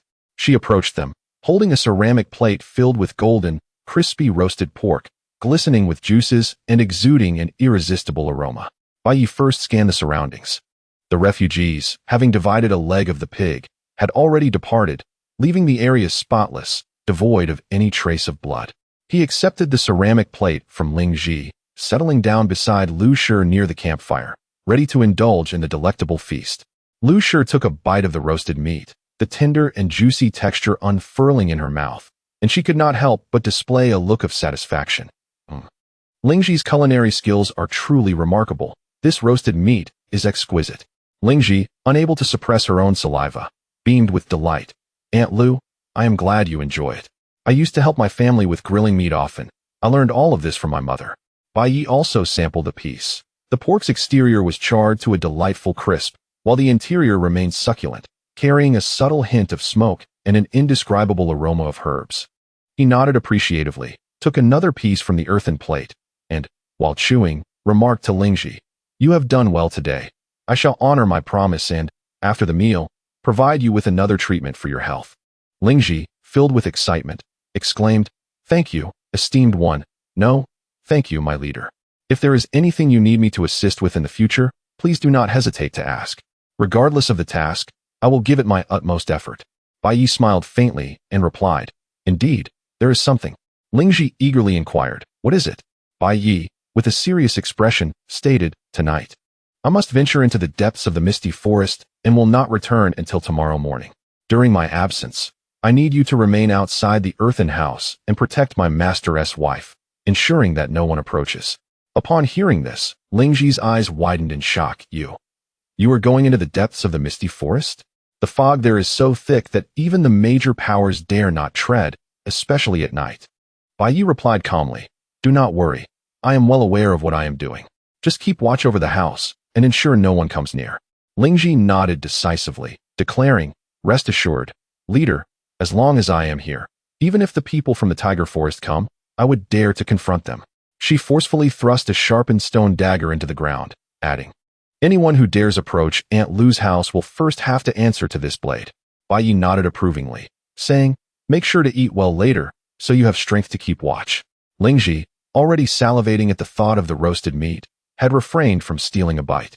Now, hearing Bai Ye's words, she could hardly contain her smile and swiftly replied, "Of course, leader. After you and Aunt Lu finish eating, I will eat." Liu Shi was of a similar age to Liu Shi's daughter, Liu Shi. Observing her humble demeanor, Liu Shi couldn't help but be reminded of her own daughter. If Liu Shi were to come here, her circumstances might not differ greatly from Liu Shi's. A wave of bittersweet emotion washed over Liu Shi. Gently, she lifted a ceramic plate and transferred some of the meat to another plate beside Liu Shi, speaking softly, "Don't wait for us. Let us eat together. Your roasted meat is so fragrant, you must not deprive yourself." Liu Shi's eyes glistened with tears as she looked at the roasted meat, expressing her gratitude. "Leader, Aunt Lu, you are truly kind to me." As she spoke, tears streamed down her cheeks, which she hurriedly tried to wipe with her dirty hands, inadvertently smudging her face with a dark mark. Liu Shi, witnessing this, felt a surge of compassion and gently urged, "Please eat." Liu Shi nodded vigorously, picking up the plate and devouring the food with fervor. It had been over a year since she had tasted such delicious food, and as she ate, she mumbled, "Leader, Aunt Lu, you are the kindest people I have ever met in this world. If I ever have the chance, I will repay you both." The campfire blazed fiercely, casting flickering shadows on the faces of the three as they sat together, enjoying their meal in harmony. In this world without a sun, the light of day shifted subtly with time. Once they finished their meal, the light dimmed slightly, indicating it was afternoon. Together, they moved the remaining raw wild boar meat into the earthen house for storage. Subsequently, Bai Ye called Liu Shi into the earthen house, saying, "It is getting late. I will begin treating your knees now." Liu Shi obediently approached Bai Ye, and they sat cross-legged on the ground. She instinctively closed her eyes. Bai Ye gently pulled up her tattered and dirty skirt over her knees, placing his hands on her knees and starting to rub them softly. Warmth flowed continuously from his palms into Liu Shi's knees, gradually dispelling the malevolent energy that had accumulated in her joints over the past 2 years. Liu Shi could feel a comforting warmth in her knees, as if a soothing current enveloped the formerly stiff joints, alleviating the discomfort. After about half an hour, Bai Ye paused. However, instead of allowing Liu Shi to open her eyes, he placed his hands on her elbows and continued his treatment. Liu Shi felt immense gratitude in her heart. In truth, Bai Ye's intention was not solely for Liu Shi's benefit, but also to enhance her agility, ensuring that she could defend herself should danger arise that night. After another quarter hour, Bai Ye finally concluded, stating, "It is done." Liu Shi slowly opened her eyes and glanced at her knees, noticing that the dark spots had indeed faded considerably. Even the skin around her knees, which Bai Ye had not touched, seemed to have benefited from the warmth, with the dark spots diminishing significantly. The dark spots on her elbows had also lightened. She then flexed her knees and arms, finding her movements much more fluid, surpassing all the nearby vagrants. Elated, she exclaimed, "Leader, My knees feel almost as good as they did 2 years ago, and my arms are much more agile. You are truly amazing. Bai Ye looked at his hands, now smeared with dirt, and chuckled wryly. Lingji, you should take a bath. Look at my hands, they are a mess. Just like before, his hands were stained, and as he gently brushed them, clumps of mud fell away. Lingji, upon hearing this, felt her face flush with embarrassment, lowering her head and softly apologizing. I'm sorry.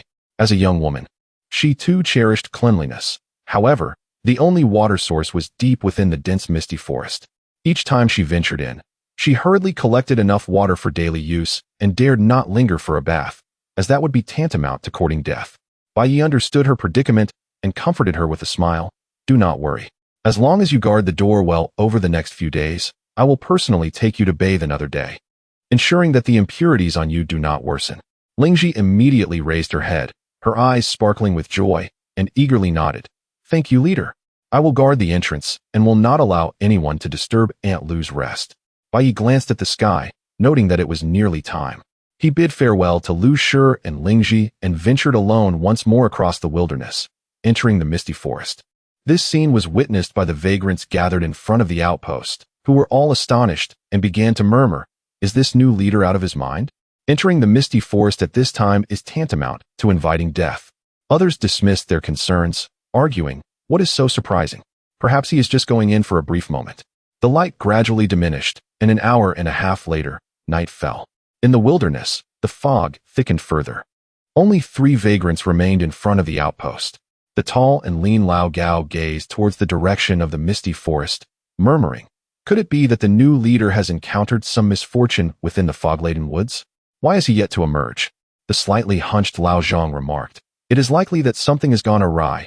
No vagrant would dare linger in the misty forest for so long.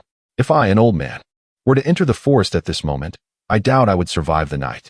Amidst his utterances, the mute Lao San gestured towards the earthen dwelling with his remaining 3 fingers, his eyes glinting with avarice and inquiry.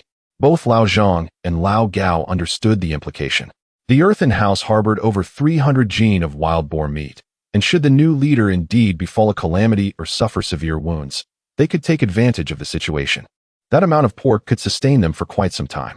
Recalling the enticing aroma of the roasted pig's hind leg, Lao Gao could not restrain himself from licking his lips, a fierce glimmer crossing his eyes as he declared, let us wait a little longer. If that fellow has not returned in 2 hours, we shall make our move. This matter must remain discreet. The fewer who know, the greater our share of the meat. Lao Zhang's face betrayed concern as he interjected, but there is a woman inside that house, and a Lingji stands guard outside. After a moment of contemplation, Lao Gao responded, indeed, that unfamiliar woman poses an unknown threat. We must employ cunning. We shall deceive them into lowering their guard before we act. Lao Zhang, you shall deal with the Lingji while Lao San and I confront the woman. Do you two have any objections? Lao Zhang and Lao San exchanged a glance, both affirming their agreement. As Bai Ye traversed the rugged terrain, he finally re-entered the depths of the fog-laden forest, as if stepping into a realm of chaos. The mist thickened in the dead of night, and with each breath, he could distinctly feel the fog flowing gently into his body, bringing a refreshing chill. The surroundings were hauntingly silent, as if the entire world had been muted. There were no insect chirps, no beastly roars, only the sound of his own steady breathing echoing in the stillness. Fortunately, numerous plants emitted a faint luminescence, flickering in and out of visibility amidst the night mist. These ethereal lights intertwined, barely outlining a hazy silhouette, preventing the towering trees of the fog forest from succumbing to total darkness. Bai Ye relied on the feeble glow of the plants to navigate through the misty woods with great difficulty. After a moment, he found a spot where the fog was particularly dense. As he stepped into this area, the thick mist enveloped him like a tangible entity. With each breath, the coldness intensified, piercing his lungs. A flicker of trepidation surged within Bai Ye. The density of the fog and the malevolence it harbored exceeded his expectations. He was uncertain whether the enduring warmth within him could fully dissipate such a heavy aura of malice. Nevertheless, retreating was not in his nature. Bai Ye took a deep breath, suppressing his unease, and continued to move through the thick fog. Soon, he stumbled upon a massive tree. He quickly climbed its trunk, reaching a sturdy branch 2 zhang above the ground. In this heart of the fog forest, while there were no signs of living creatures, it was prudent to remain cautious. Bai Ye lay on the robust branch, stretching out his body, striving to relax. In the oppressive silence, his breathing became amplified. With each inhalation of the mist, his inner warmth surged, akin to a blazing fire, swiftly dispelling the chill that accompanied the fog entering his body. As he calmed his mind to sense his surroundings, he surprisingly felt a faint energy lingering within him, continuously injected through his breath. This must be the refined, true qi. Wherever the true qi coursed, his meridians felt as if they were parched earth receiving much-needed rain.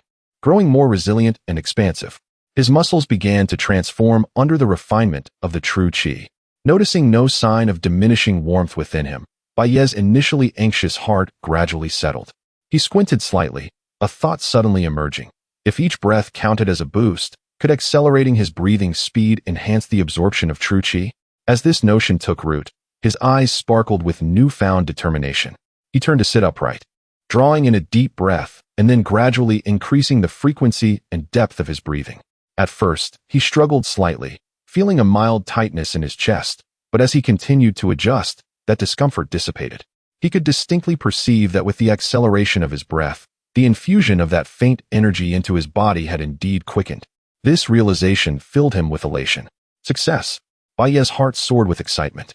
According to the information provided by his master's wife, Liu Shi, spending a night in such thick fog could equate to the inhalation capacity of ordinary refugees in the wilderness over 4 months. If he utilized this accelerated breathing technique, the effect could easily double. This meant that in a single night, he could amass nearly 8 months' worth of true qi. The prospect was astonishing. Bai Ye's heartbeat quickened, filled with anticipation. Of course, all of this hinged on his ability to maintain the accelerated breathing technique throughout the night.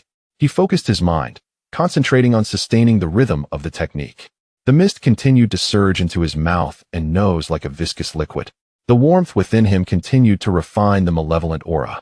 The true qi danced like joyous spirits within his meridians, nourishing every inch of his muscles and bones. Time quietly slipped away. Eventually, the light of dawn began to break. Bai Ye stood tall, feeling an unprecedented surge of strength coursing through him. With every movement, he could sense a powerful energy flowing within him, a gift from the true qi. He clenched his fists, then slowly opened them, his eyes brimming with excitement. If he were to dedicate a month or so to training in this place, one could only wonder how formidable his strength would become. All of this was thanks to that fiery tree. If he encountered it again, he must collect 2 more fruits. Perhaps his body would undergo new transformations. Surveying the now diminishing fog around him, Bai Ye felt it was time to return. He couldn't help but worry about his master's wife. In the midst of his excitement, concern for her safety arose, prompting him to leap from the Tuzhonghai tree. As he landed, he slightly bent his knees, effortlessly absorbing the impact, and then sprinted toward the forest's edge. He moved swiftly, the mist swirling behind him, leaves scattering in his wake. The journey that had taken 2 hours now took only half an hour as he emerged from the fog forest. Upon entering the wilderness, Bai Ye instinctively slowed his pace, feigning the appearance of a stiffened body. However, when he was still over 100 zhang away from the earthen house, he caught sight of a gathering of refugees around it through the thick fog.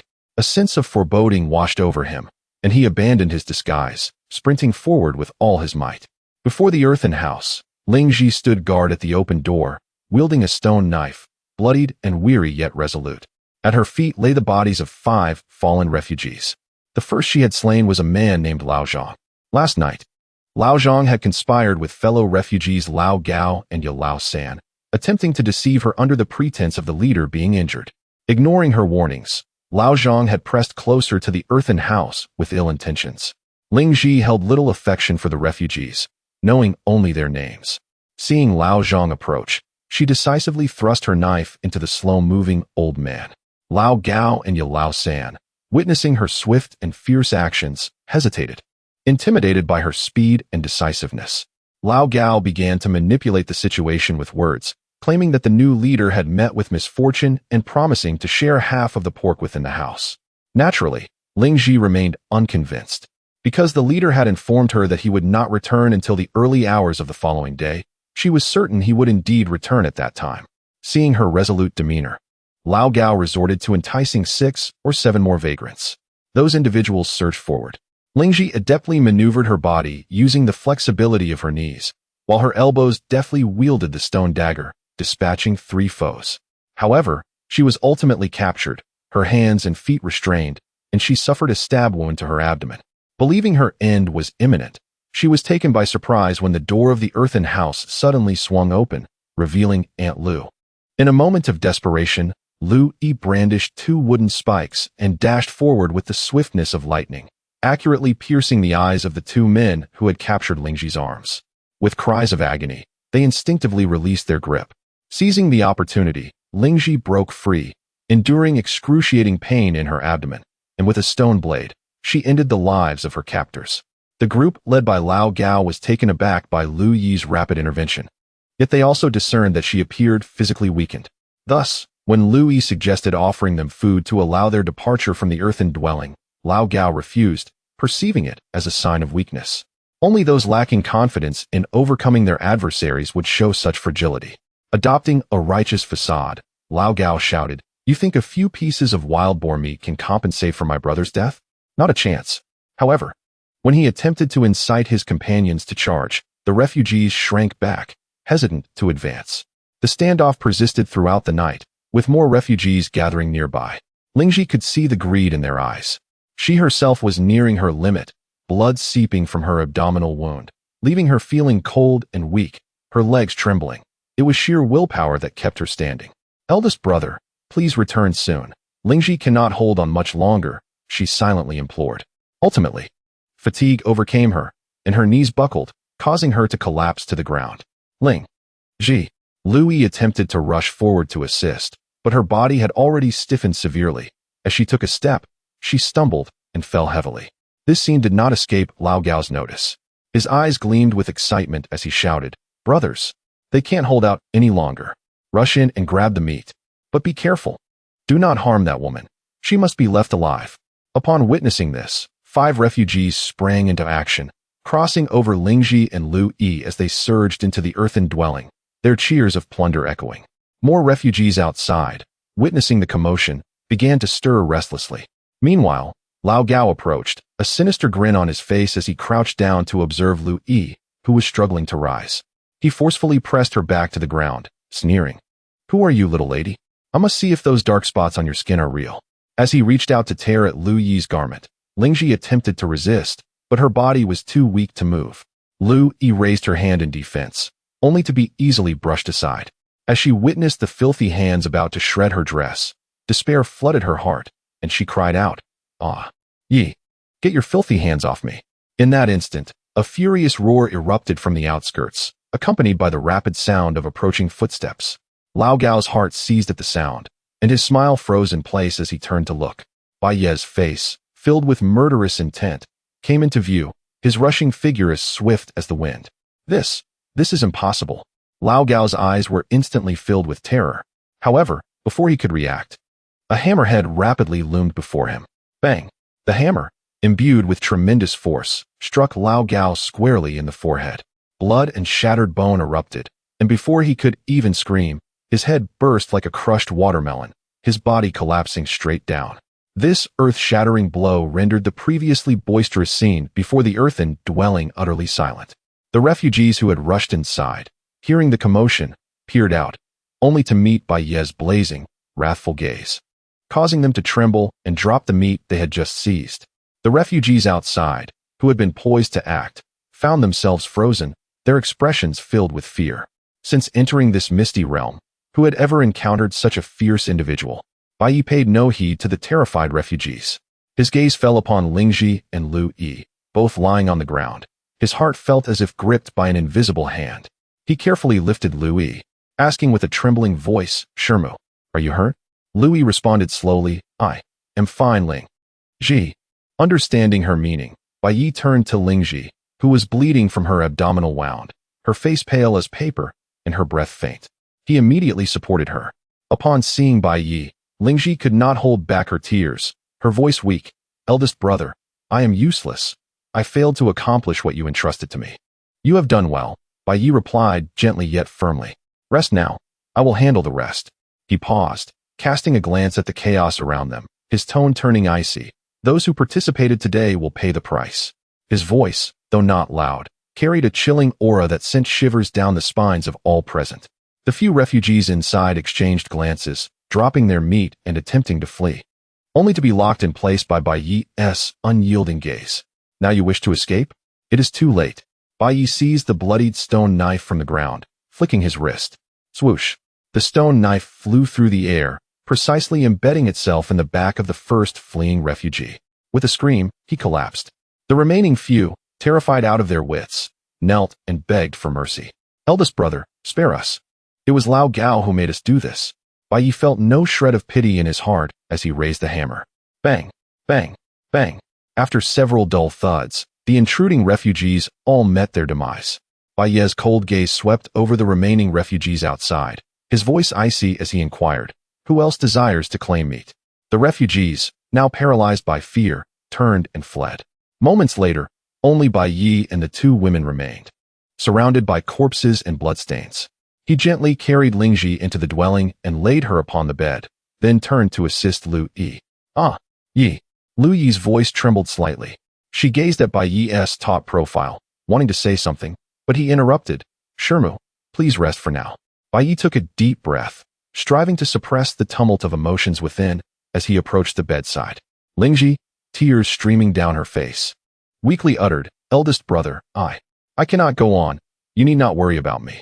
Though she harbored many regrets, she felt content having savored the delicious meat the previous day. Bai Ye remained silent, extending his hand to tear open the tattered garments that adorned her abdomen, revealing a ghastly wound. He pressed his palm against Lingji's injury. Earlier, while hunting the iron-skinned pig, he had suffered a crack in his palm, but it had quickly healed. From that moment, he understood that within him flowed a life-giving warmth endowed with the capacity for healing. Yet, he was uncertain whether this ability could extend to others. For now, he could only rely on a desperate gamble. Bai Ye concentrated intently, for the first time attempting to harness the heat within his body, directing it towards his palm. He was oblivious to the efficacy of his efforts. Yet the palm in contact with Lingji's body grew noticeably warm. He maintained this healing approach, occasionally glancing at the wound beneath his hand. However, after a quarter of an hour, there was no sign of recovery. Instead, the dark patches on Lingji's abdomen seemed to diminish at an alarming rate. It appeared that this method of concentrating heat through intent was suited for treating the dark spots and rigidity, but ineffective for external wounds. Bai Ye furrowed his brow. Lingji had sustained such injuries in her role as a protector. He could not stand idly by and watch her perish without attempting to help. What about blood? Suddenly, a thought surged forth. Bai Ye's eyes brightened slightly. The warmth seemed to flow within his blood. Perhaps it harbored even more extraordinary power. It was worth a try. Without hesitation, Bai Ye swiftly retrieved a stone knife from the corpse outside, and with a decisive stroke across his palm, blood gushed forth, cascading through his fingers and falling onto Lingji's wound. The moment the sanguine essence encountered Lingji's skin and wound, it swiftly permeated. Lingji experienced a rush of warmth surging within her, replacing the sharp pangs of pain at her injury with a peculiar, soothing heat. This warmth ignited like a flame, dancing upon her wound. Gradually, the pain ebbed away, leaving her with a profound sense of transformation occurring within her body. The muscles at the site of the wound appeared to come to life, languidly contracting and healing. Meanwhile, Bai Ye remained intensely focused on Lingji's injury. To his astonishment, the gaping, bleeding wound began to mend at a visibly remarkable pace, as the flesh around the edges drew together. The blood ceased to flow, and the ghastly appearance of the wound gradually vanished. Success! A glimmer of joy and excitement flickered in Bai Ye's eyes, his anxieties finally soothed. However, he was further astonished to see the large patches of blackened skin around Lingji's abdomen fade away, revealing her natural complexion. It seemed that the efficacy of the blood treatment surpassed mere skin contact. As Bai Ye marveled, he pondered deeply within himself. Time slipped by unnoticed. Under the influence of Bai Ye's miraculous blood, Lingji's abdominal wound eventually closed completely.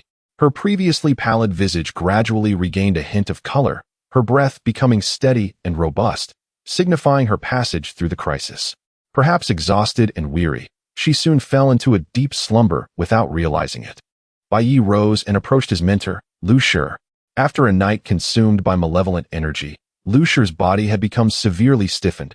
Even lifting her arms seemed arduous. Bai Ye cautiously lifted her, positioning her to sit upon his lap.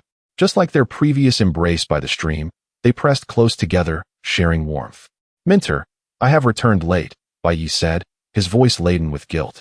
Next time, I shall take you with me. Liu Shi softly reassured him, weariness evident in her tone. It was my foolishness. There was indeed an opportunity to intimidate those individuals last night. Yet, in my haste to make them leave, I thought that distributing all our food would suffice. I did not expect to complicate matters. It is all in the past, Bai Ye gently interrupted, his tone resolute. Before long, we shall become stronger than all the refugees here. And then we will no longer have to worry about such matters. He recounted his discoveries from the misty forest to Liu Shi. As she listened, the excitement gradually illuminated her eyes. Suddenly, recalling something, she asked with concern, by the way, how is Lingji's injury? Bai Ye replied, it is no longer serious. With a few days of rest, she will return to normal. Liu Shi inquired further. Should we bring her along on our next venture into the misty forest? Bai Ye hesitated. Lingji had been immensely helpful this time, yet he did not intend to take her with them. After all, his own energy was limited, and even attending to Liu Shi's well-being required constant vigilance. Bringing two individuals along could be overwhelming should complications arise. Thus, he responded, let us keep her here to recuperate. Once our strength has increased, we can reconsider. Liu Shi softly acknowledged with a hum, saying nothing more, as she leaned against Bai Ye's shoulder, her body gradually relaxing. She had endured a night of strain, both physically and mentally, and at that moment, embraced by Bai Ye and feeling the continuous warmth radiating from him, her stiffened body began to ease, and she soon fell into a deep sleep.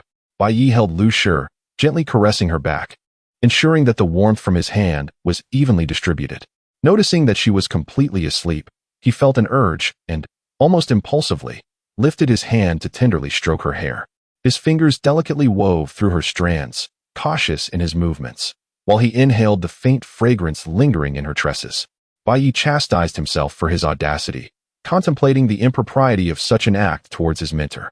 Yet, being a youth filled with fervor, in such intimate proximity to a woman like Liu Shi, it was nearly impossible to remain unaffected. He took a deep breath, placing his hand back on her back, intending to redirect his focus. Just then, his gaze fixated on the silver plum blossom hairpin adorning Liu Shi's coiled hair, glinting with a cool light in the dimness. In that instant, Bai Ye recalled that his junior sister also possessed an identical silver plum blossom hairpin. It had been brought back by their master 2 years prior from Mei City, one for each of the mother and daughter. Furthermore, he had recently seen the same hairpin on another individual, third master from the Menghu forest. Could it be that his junior sister had fallen into the clutches of the third master? A jolt ran through Bai Ye, yet he quickly regained his composure. Impulsiveness would lead to folly. They must first enhance their strength and then devise a long-term plan. According to the intelligence gathered from Lingji, those taken in by the Menghu forest were typically imprisoned for treatment of the blackened skin. Thus, even if his junior sister had indeed fallen into their hands, he need not worry for her life for at least a year. Patience, he reminded himself. Based on the progress made in the misty forest, it might only take half a month to reach a sufficient level of strength. He decided not to disclose this matter to Liu Shi, to spare her undue worry. After half a month, they would join the Menghu forest and uncover the truth together. As time passed quietly, noon arrived. Liu Shi stirred gently, slowly opening her eyes. Minter, you are awake? Bai Ye carefully set her down. This time, they embraced through their clothing, resulting in a slightly lesser healing effect, yet Liu Shi was able to walk normally, albeit with some stiffness. Liu Shi's cheeks flushed slightly as she said, I unintentionally fell asleep, causing you to sit here holding me for half the day. Bai Ye chuckled, responding, as compensation, you must prepare a delicious meal for me. Liu Shi smiled gently, no problem, I shall go roast some meat for you right away. Bai Ye busily interjected, there is no rush at the moment. You may select some wild boar meat to bring along. We shall depart immediately and prepare our meal once we reach the misty forest. Liu Shi expressed her surprise, are we leaving right now? Bai Ye nodded with a smile, do you not wish to take a bath? We can afford to allocate a bit more time for that. Furthermore, we anticipate staying in the depths of the misty forest for approximately half a month, so we need to spend some time finding a comfortable place to settle. Very well, I shall heed your advice, Liu Shi replied, I will prepare right away. In the early morning, Bai Ye stretched lazily, easing his stiff limbs from prolonged sitting, and turned towards Lingji, who was still deep in slumber. Given her current state, it seemed she would not awaken until nightfall. Bai Ye chose not to rouse her, and instead bent down to examine her injuries. Miraculously, her abdomen bore only remnants of blood, with the wound itself vanished without a trace, leaving no scars even.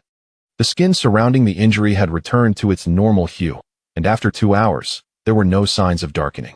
Bai Ye recalled that as Shenyang had once mentioned, Liu Shi had informed her that the first month after newcomers arrived at Bai Wudong Tian was the most challenging, as the body would stiffen rapidly.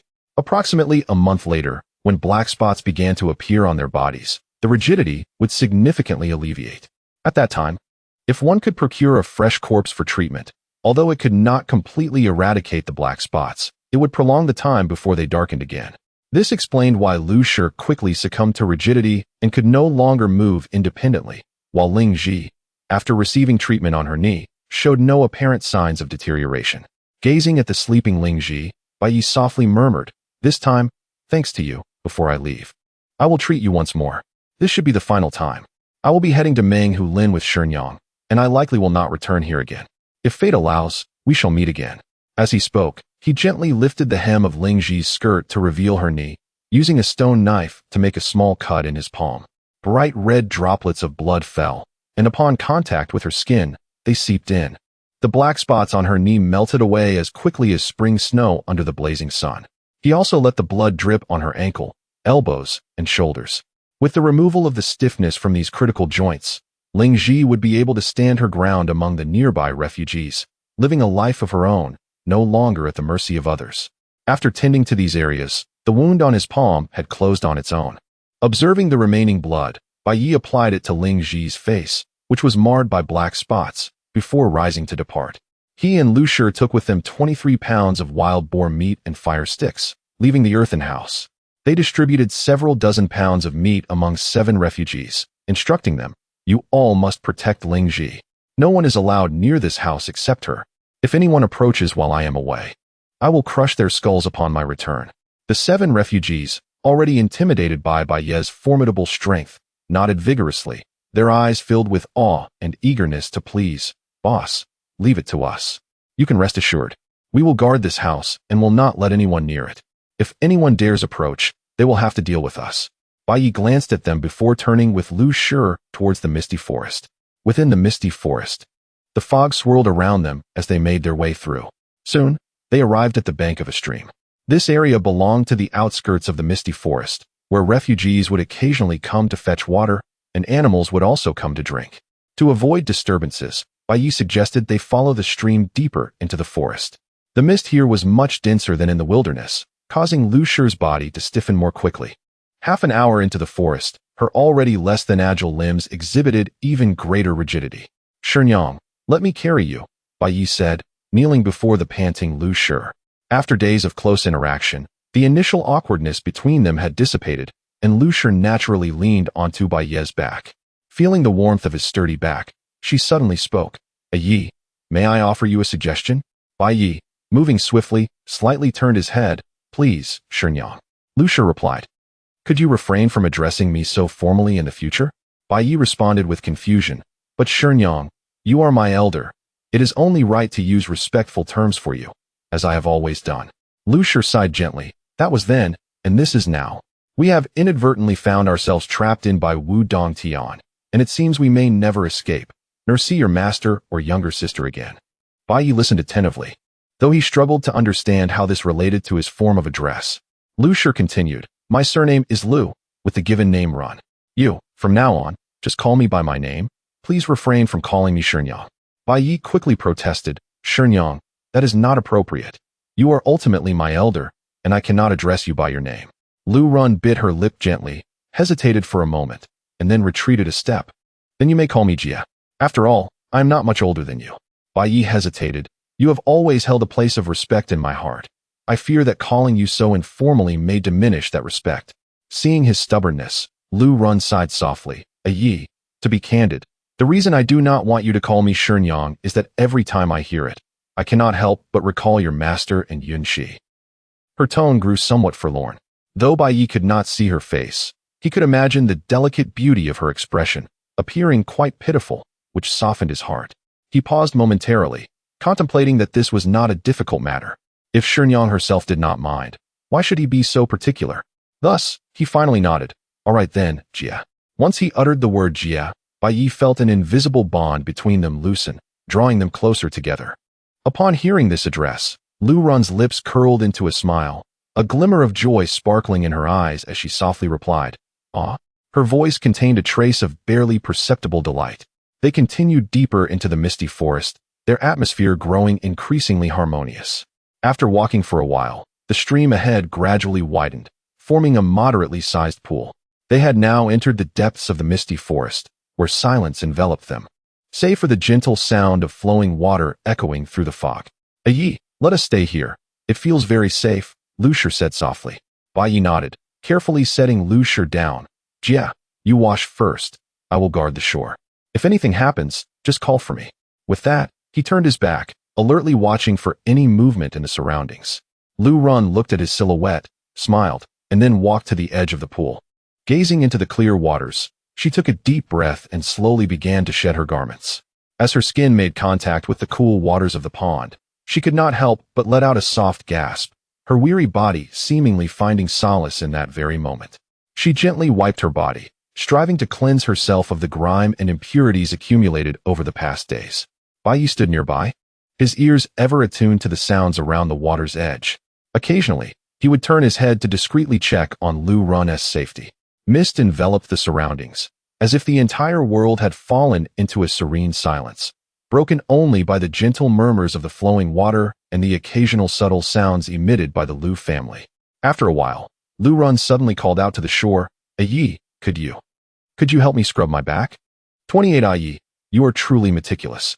Upon hearing this request, Bai Ye felt a rush of blood to his face and turned his back to her, saying, "Sister, isn't it a bit inconvenient?"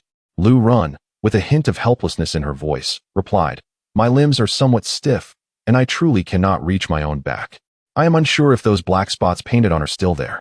Please, just help me this once." Bai Ye took a deep breath, suppressing the turmoil within, and responded, "All right, I will turn around now." As he slowly turned, he saw Lu Run facing away from him, her graceful figure faintly visible amidst the mist and the water, droplets of crystal clear water glistening on her fair skin, slowly sliding down the curve of her spine. Bai Ye's throat constricted, and his heart raced uncontrollably. Hastily, he removed his tattered trousers and stepped into the pond, approaching Lu Run from behind. Ling Ji had once mentioned that the black spots from the wushu juice would wash away easily upon contact with water, and it seemed to be true at this moment. Lu Run's back was smooth, devoid of any trace of the black spots. "How is it?" Lu Run softly inquired, her voice trembling slightly in the mist. "Very white," Bai Ye blurted out instinctively, only to realize his faux pas and hurriedly corrected himself. "What I mean is, the black spots on your back have completely disappeared. There is no need for concern." Lu Run chuckled lightly. "Then please help me scrub a bit more. Since you are here, why not? After a moment, I will help you in return." Bai Ye acquiesced, extending his hand cautiously to place it on Lu Run's back, gently rubbing. The moment his palm made contact with her delicate, warm skin, it felt as if a current surged through him. Lu Run slightly closed her eyes, savoring the sensation on her back, and let out a gentle sigh, as if weariness was gradually dissipating in that moment. "Ayi, apply a bit more pressure," Lu Run softly urged, her voice particularly tender amidst the mist. Bai Ye responded affirmatively, increasing the pressure of his hands. Focused on scrubbing Lu Run's back, the mist thickened, enveloping them closely. The surroundings were so tranquil that only the sounds of their breathing and the gentle flow of water could be heard. Lu Run tilted her head back slightly, relishing this rare moment of comfort and relaxation. Occasionally, she would softly indicate to Bai Ye to apply more pressure on certain areas. Eventually, Bai Ye quietly spoke, "Sister, it's done." Lu Run turned her head and said, "Ayi, please turn around. I will help you scrub your back as well." Bai Ye hesitated for a moment, but ultimately complied. Lu Run's hand gently rested on his back, her fingertips gliding slowly across the firm muscles, kneading softly. Bai Ye felt the touch, soft and warm, sending tingles down his spine with each motion. After a moment, Bai Ye's heart stirred, and he asked, "Sister, if we manage to find the junior sister, how should I address you?" Lu Run's hands paused, and after a brief silence, she replied softly, "Can we really find Yin Shi?" Bai Ye responded, "I am not sure." Lu Run continued, "You must promise me, do not take any risks. You are my only remaining family here. If anything were to happen to you, I would not wish to live alone. A warm sensation enveloped Bai Ye's heart. He longed to turn and embrace her, yet he restrained himself. The earlier question lingered unresolved. After they finished cleaning, Lu Ran also washed her clothes. Bai Ye gathered a few broad leaves and vines, washed them in the pond, and wrapped them around her figure as makeshift clothing to provide some modesty. They then lit a bonfire and began to cook their meat. After consuming the roasted wild boar, their clothes were completely dried. Only then did they don their garments and resume their journey. The mist thickened further, shrouding the surroundings tightly, reducing visibility. Bai Ye reminded, "Sister, it's getting late. We should find a place with denser mist to rest." Lu Ran nodded slightly against his back. Soon, they discovered an area engulfed in thick mist. Bai Ye's eyes brightened instantly. This was the place. As he stepped into the enveloping fog, he faintly discerned a towering tree. Seizing the opportunity before the mist became too dense to see his hand in front of him, Bai Ye carefully examined the tree. He noticed a natural hollow in the trunk, 2 zhang above the ground. "Wonderful. Sister, look at that hollow. It should be spacious enough for us." Bai Ye pointed at the hollow, his eyes revealing a glimmer of delight. This was certainly more comfortable than sleeping on a branch. He gently set Lu Ran down, using the previously found long vine to tie one end around her and hold the other in his mouth. Climbing up the tree with hands and feet, his movements resembled those of a nimble monkey, and in the blink of an eye, he reached the hollow. Peering inside, he found it not particularly spacious, but sufficient for both of them. He nodded in satisfaction and called down, "Sister, I'll pull you up." With that, he tightened his grip on the vine, his arm muscles tensing as he swiftly pulled Lu Ran up into the hollow. With the sky still dimming but not yet fully dark, Bai Ye surveyed the surroundings and said, "Sister, please wait for me in the hollow for a moment." Lu Ran's eyes flickered with curiosity. However, before she could voice her inquiry, Bai Ye had already leapt down with the vine. Shortly after, he returned to the hollow, laden with a pile of large leaves. He spread the leaves at the bottom of the hollow, transforming the originally hard surface into something much softer, more comfortable than a wooden bed in a dirt house. Lu Ran couldn't help but praise, "Ah, Ye, you are truly considerate." Her constitution could not endure such an environment for long. Her body had already become severely stiff, and even speaking had become arduous. Bai Ye turned to look at the sky, noting the waning light. As the surrounding plants began to emit a faint glow, and the mist thickened to an almost tangible density, he gazed at Lu Ran and said, "Sister, it's about time. We should begin. I apologize." With that, he disregarded all else and started to help Lu Ran remove her clothing. Lu Ran's cheeks flushed slightly, her shyness causing her to close her eyes, feeling somewhat anxious, yet she did not voice any objections. As Bai Ye removed her garments, he embraced her in the position of a maiden in repose. Their chests pressed closely together. Lu Ran felt the warmth radiating from Bai Ye's body, gradually alleviating her stiffness. She wrapped her legs around his waist, tightening her embrace, and asked, "Ah Ye, do we need to maintain this position all night?" At that moment, a surge of heat coursed through Bai Ye, igniting a blaze within him. He swallowed hard and replied, "If possible, you may use the sushi technique. This method can expedite the absorption of vital energy." Lu Ran inquired with curiosity, "What is the method of rapid breathing?" Bai Ye patiently elucidated, "It is a technique to accelerate one's breathing, much like this." Upon concluding his explanation, he demonstrated, his breaths quickening abruptly. This technique of rapid breathing was exceedingly straightforward. Lu Ran grasped it immediately and began to emulate it with fervor. The sound of their hurried breaths echoed through the stillness of the night, intertwining in a rhythmic cadence. This was my first experience, as Bai Ye felt Lu Ran's soft body closely pressed against him, igniting a fervent fire within his heart. He made a concerted effort to restrain himself, constantly reminding himself that his primary mission at that moment was to assist Lu Ran in resisting rigidity and enhancing her strength. Lu Ran, on the other hand, was completely immersed in the warmth emanating from Bai Ye's body, feeling her own stiffness gradually alleviating. The sensation of comfort and the burgeoning power made her slowly forget her shyness and anxiety. Time seemed to stretch indefinitely. As dawn broke, the surrounding mist began to dissipate. Bai Ye gradually ceased his breathing technique, releasing the embrace around Lu Ran, and gently inquired, "Sister, how do you feel?" Lu Ran rose from his lap, first stretching her arms, then clenching her fists. She turned and punched out, causing the mist before her to swirl violently in response to the force of her blow. An indescribable excitement surged within her. She could distinctly feel her strength significantly enhanced. Every muscle seemed to be infused with unprecedented vitality. This powerful sensation was unlike anything she had ever experienced. This is simply incredible. She turned, eager to express her exhilaration to Bai Ye. However, upon turning, she found Bai Ye averting his gaze.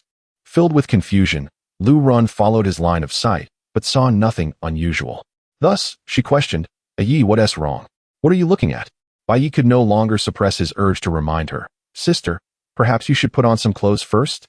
Only then did Lu Run snap back to reality, suddenly aware that she was still unclothed. Her cheeks flushed crimson as her heart raced tumultuously within her chest. Nonetheless, after a moment of silence, Lu Run took a deep breath, as if resolute in her decision, and slowly lowered the garment she had hastily grabbed. She gently cupped Bai Ye's face, compelling him to meet her gaze, her eyes radiating both determination and tenderness as she spoke. Whether now or in the future, such scenes are likely unavoidable. You must adapt. If you need to look, then look. There is no need to dodge or hide. And I want to hold it against you. This was the first time Bai Ye had directly gazed upon Lu Run's body, leaving his mind a blank slate. Lu Run, blushing, wore a gentle smile, her eyes betraying a hint of shyness yet feigning calmness. After a moment, Bai Ye raised his eyes to meet Lu Run's, saying, "Shirmu, thank you." Lu Run paused, a flicker of confusion crossing her eyes as she asked, "Why are you thanking me?" Bai Ye, somewhat bashful, replied, "This is my first time." Lu Run was taken aback, but soon realization dawned upon her, and she chuckled softly, enveloping Bai Ye in her embrace. Then, recalling something, she playfully admonished, why did you call me Shirmu again? Didn't I ask you to call me sister?" Bai Ye buried his head in her tender embrace, momentarily forgetting how to speak. Where he was, or even his own name, his mind was a complete void. In the thick fog, a flame flickered to life, gradually growing stronger. Lu Run was skewering pork on a branch over the fire, the fat sizzling and dripping, filling the air with an enticing aroma that mingled with the mist. Bai Ye sat cross-legged nearby, diligently practicing his breathing technique to enhance his strength. After a night of arduous training, his internal energy was now comparable to a refugee who had spent over a year in the Bai Wu cave. However, when compared to the top-tier refugees among the major factions, he still had a considerable gap to bridge. He had heard Lu Run mention that those formidable characters had been lying in wait for 5 or 6 years, capable of shattering rocks with a single punch. The meat is ready, come eat." Lu Run suddenly announced after an unknown duration. Bai Ye slowly opened his eyes, concluding his training, and sat down beside Lu Run. She handed him a skewer of roasted pork, the delectable aroma making it impossible to resist. The two sat beneath the tree, indulging in the wild boar meat. After finishing one skewer, Lu Run rubbed her flat stomach and remarked, "I've noticed that my appetite seems to have increased significantly. Yesterday, I was full after less than half a pound of meat. Yet now, that piece I just ate must have weighed at least 4 ounces, and I feel far from satisfied." Bai Ye swallowed a mouthful of meat, nodding in agreement. "I feel the same. After gaining strength, my appetite has indeed expanded considerably. I think I could eat 2 to 3 pounds in one sitting. The amount of meat we brought is limited. It should last us only 3 days at most. On the 4th day, we can venture out to hunt." Upon hearing about the hunt, Lu Run's spirits lifted. "I will accompany you then. Ever since my strength increased, I have been eager to engage in real combat." After their meal, the two, having not slept all night, felt waves of drowsiness wash over them. Bai Ye looked up at the tree hole, and then turned to Lu Run, asking with concern, "Sister, how is your body? Can you climb up by yourself?" Lu Run gently moved her body and replied, "There is a bit of stiffness, but it is extremely mild." Bai Ye was somewhat surprised. Based on Lu Run's previous rate of rigidity, it shouldn't be this slight. He couldn't help but speculate. Could it be that what truly affects the rate of rigidity is not the identity of a newcomer or the black spots, but rather the internal energy? Lu Run inquired, "Are you suggesting that the more internal energy one absorbs, the slower the symptoms of rigidity become?" Bai Ye nodded. Perhaps the appearance of black spots is also related to the quantity of internal energy and malefic energy within. Typically, refugees entering the Bai Wu cave would start showing black spots within a month, provided they could not eliminate the malefic energy. "If I help you eliminate the malefic energy from your body every day, Perhaps you will never develop those black spots, Bai Ye proposed. Lu Run's heart soared with joy. That would be wonderful. I certainly don't want to be plagued by those embarrassing black spots. Bai Ye remarked, this is merely my conjecture and requires further verification. However, rest assured, even if you do develop black spots on your face, I will help you eliminate them. Lu Run smiled gently, half-jokingly saying, even if it's just for that promise, I am bound to you for life. Bai Ye chuckled and teased, even without that promise, you could never escape my grasp. Lu Run's cheeks flushed slightly as she playfully scolded, you rascal, becoming increasingly unserious, daring to tease Shermu now. Despite her words, her eyes sparkled with mirth. Subsequently, the two extinguished the bonfire and ascended into the tree hollow one after the other. Having spent an entire night without slumber, both felt a degree of weariness. To avoid missing the opportunity to cultivate amidst the dense fog that night, they refrained from further exhausting themselves and embraced each other in slumber within the tree hollow.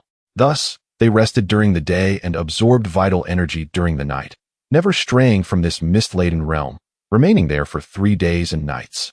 The amount of vital energy absorbed in a single day and night equated to what an ordinary wanderer would accumulate in an entire year.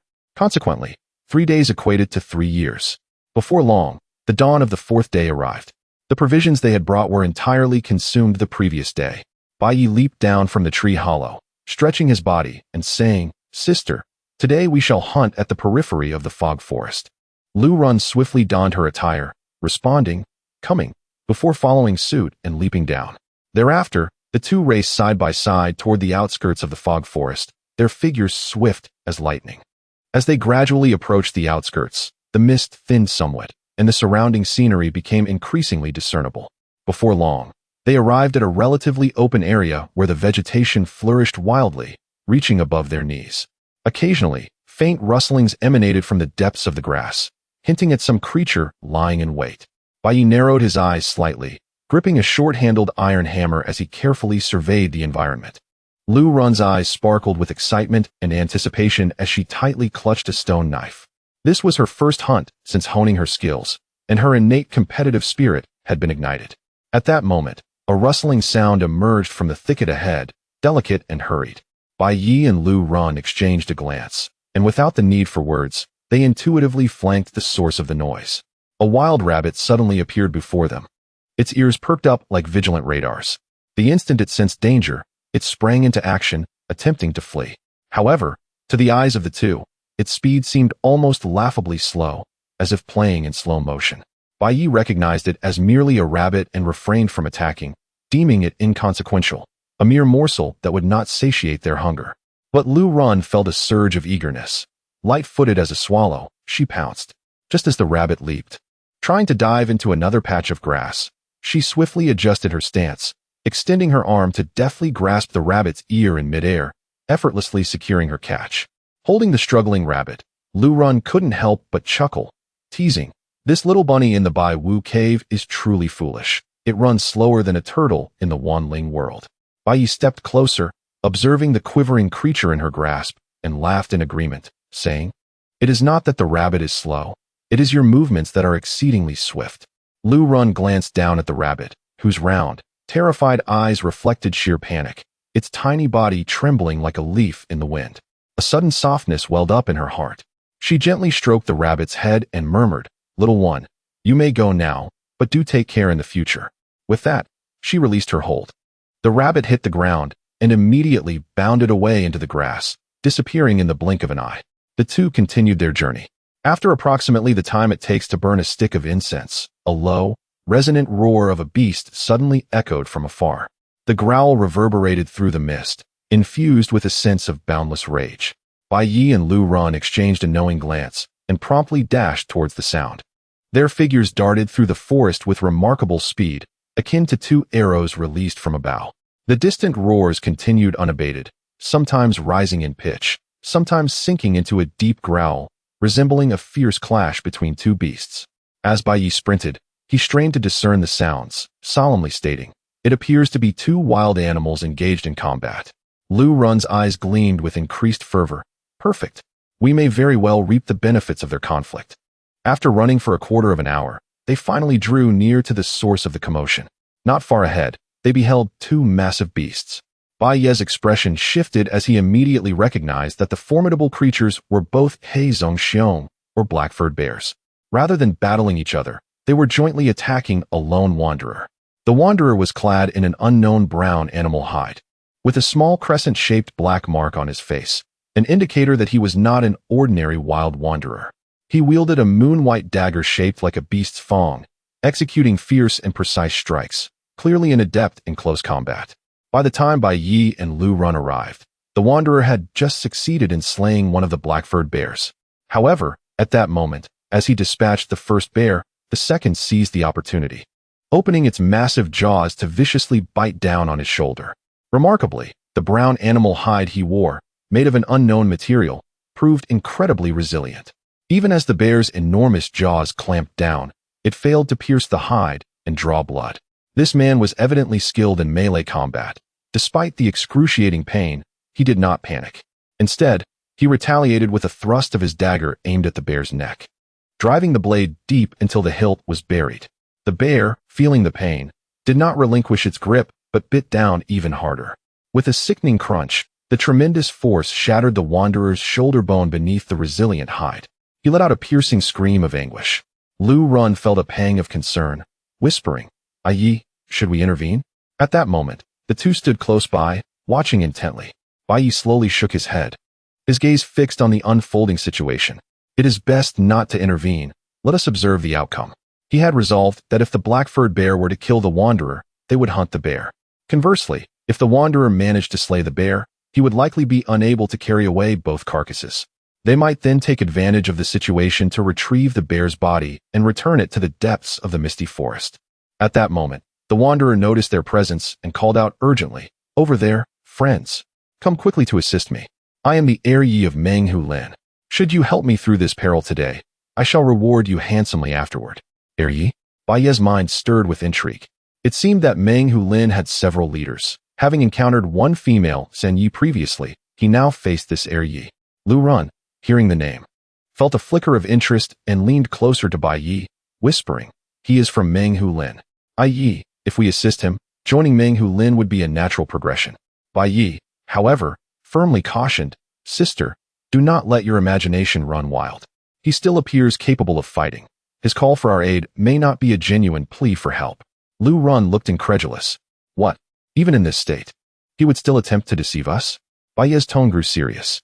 "People are often unpredictable.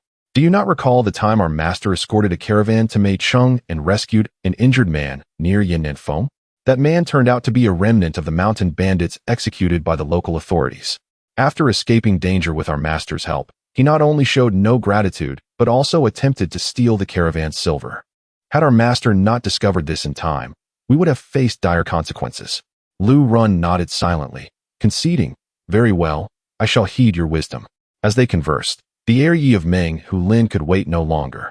He abruptly withdrew his beast-toothed dagger from the bear's neck and, with a few swift motions, plunged the dagger fiercely into the bear's neck, cheek, and finally, its eye socket.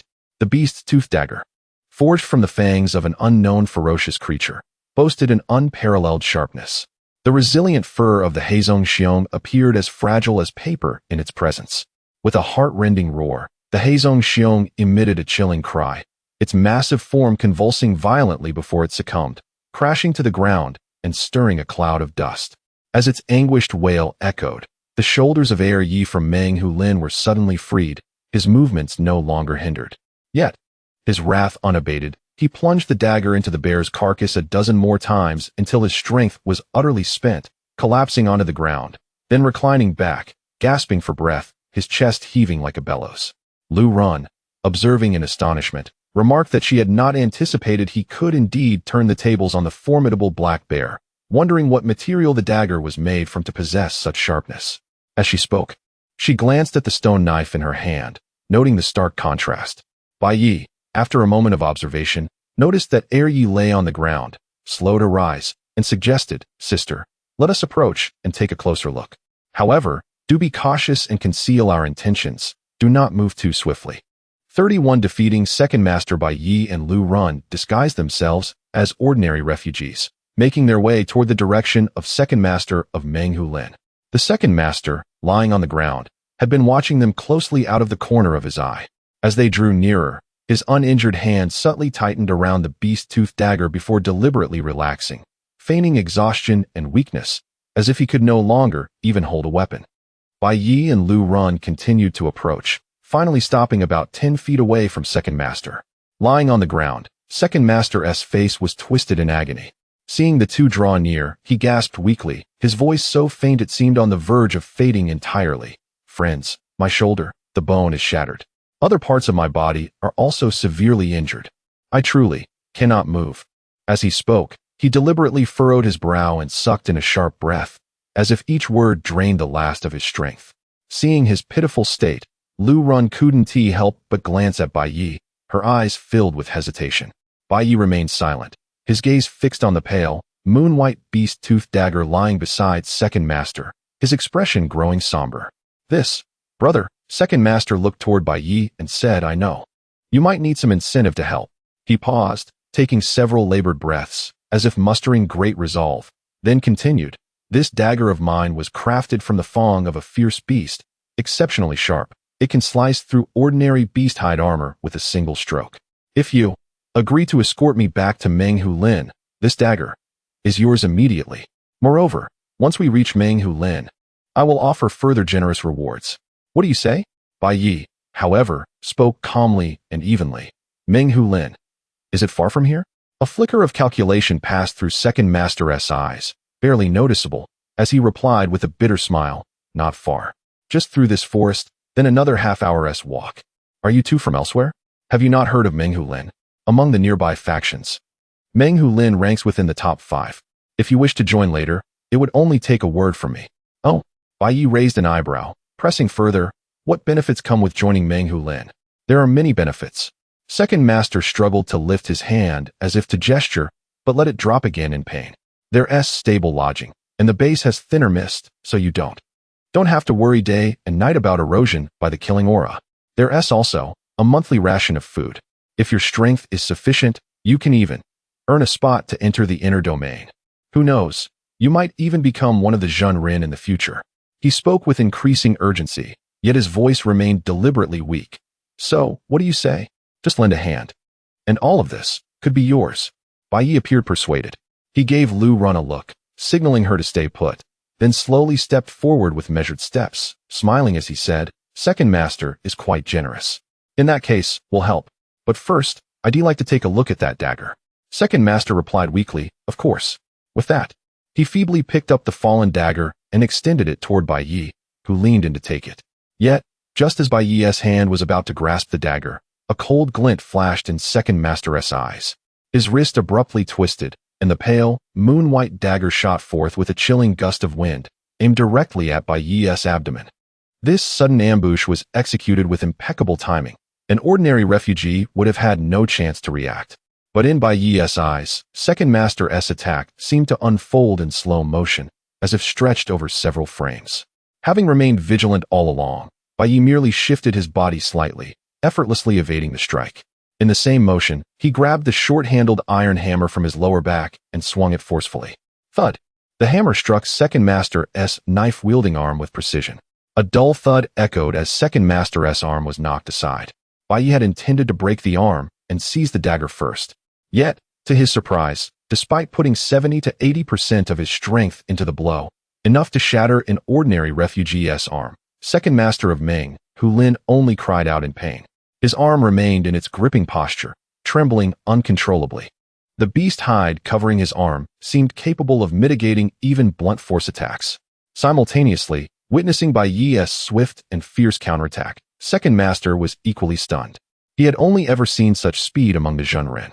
His eyes widened, filled with disbelief and terror as he stared at Bai Ye. "Just who are you?" Bai Ye set aside his surprise, his expression growing cold. "Who I am is unimportant." He hefted the hammer in his hand. "To be honest, I am quite interested in your dagger and that beast hide. However, if you had simply left after killing the black-maned bear, I might have only taken the leftover carcass and not bothered with the gear on you. But you chose to lie here, feigning weakness, trying to lure and kill." Bai Ye's gaze fell upon Second Master's face, now contorted with pain and fear. "Since you're so intent on seeking death, I'll play the Good Samaritan to the end and send you on your way." Second Master's face instantly turned as pale as paper, all traces of his earlier ferocity gone. In a panic, he dropped the dagger and pleaded urgently, "Friend. No. Big brother. I was blind. I deserve to die. If you spare me this once, I'll give you everything on me. My clothes, the dagger, and I recently obtained an extremely valuable fresh corpse. I found many treasures on it. I'll give you all of it." "Thank you," Bai Ye interrupted. "But the valuable items on you. I'll search and take them myself after I kill you. No need to trouble yourself. Have a safe journey." With that, he raised the short-handled iron hammer. No. Amid Second Master's desperate roar, the hammer descended heavily. Thump. After the dull impact, the surroundings fell completely silent. Bai Ye glanced at the corpse on the ground, then at the two massive black-maned bear carcasses. He turned to Lu Run and said, "Sister, let us process the bear carcasses. Take as much as we can carry." Before he could finish, he noticed Lu Run standing to the side, her face somewhat pale. Concerned, he asked, "Sister, what's wrong? Are you frightened?" Lu Run snapped back to attention and shook her head. "No, not really." It wasn't the sight of the killing that had shaken her, but the sudden, violent turn of events that had just unfolded. She had never anticipated that the severely wounded Lord Lin Heir, the ferocious tiger, would indeed turn against them. Even at this moment, she could not fathom why he had chosen to act so suddenly. However, this first-hand experience had imparted to her a profound understanding. Her previous encounters with the benevolent Lingji had merely been a stroke of luck. Within this mist-laden paradise, she must learn to harbor the utmost malice when contemplating everyone except Bai Ye. Kindness here could only serve as her most fatal flaw. Meanwhile, Bai Ye began to scour the spoils from Lord Lin Heir of the Tiger Mountain. 32 counting the spoils, Bai Ye bent down to pick up the beast-toothed dagger lying on the ground. As soon as his fingertips brushed against it, a chilling sensation coursed through his fingers. This dagger retained the original form of the beast's tooth, with one side honed to a sharp edge, glistening with an eerie cold light amidst the swirling mist. He turned and approached the corpse of the black-maned bear nearby. With a slight exertion, the dagger effortlessly pierced the bear's thick hide, requiring little effort. Bai Ye mused to himself. Judging by this, the second master of Meng Hushan must have found it considerably easier to hunt two black-maned bears than he had anticipated. Yet, it was perplexing that a figure of such stature, equipped with such a formidable weapon and resilient beast hide armor, could be severely wounded by two black-maned bears. This starkly contrasted with the powerful image he had previously gathered about the wandering populace, leaving him quite baffled. Subsequently, Bai Ye's gaze fell upon the beast hide clothing worn by the second master of Meng Hulin, stirring his interest further. This beast hide could withstand the attacks of black-maned bears, and wearing it would undoubtedly provide an additional layer of protection. Bai Ye reached out, preparing to strip off the beast hide garment. However, as his fingertips grazed the hide, he abruptly halted. To his astonishment, he discovered that the shoulder area of the beast hide had been bitten through by the black-maned bear, revealing several inconspicuous holes. Previously concealed by the outer fur, he had only just noticed this now. Upon realizing this, a wave of disappointment surged within Bai Ye, cooling his previously elevated spirits. Yet, he found something amiss. If the beast hide did not possess such formidable defensive capabilities, a bite would surely have resulted in injury and bleeding. However, the second master's shoulder bore no trace of any blood. With this thought in mind, Bai Ye decisively peeled away the beast hide, only to uncover a light blue garment underneath. The garment was a pale blue, seemingly made of fabric, yet it felt extraordinarily soft and distinct from ordinary materials. It was adorned with golden patterns.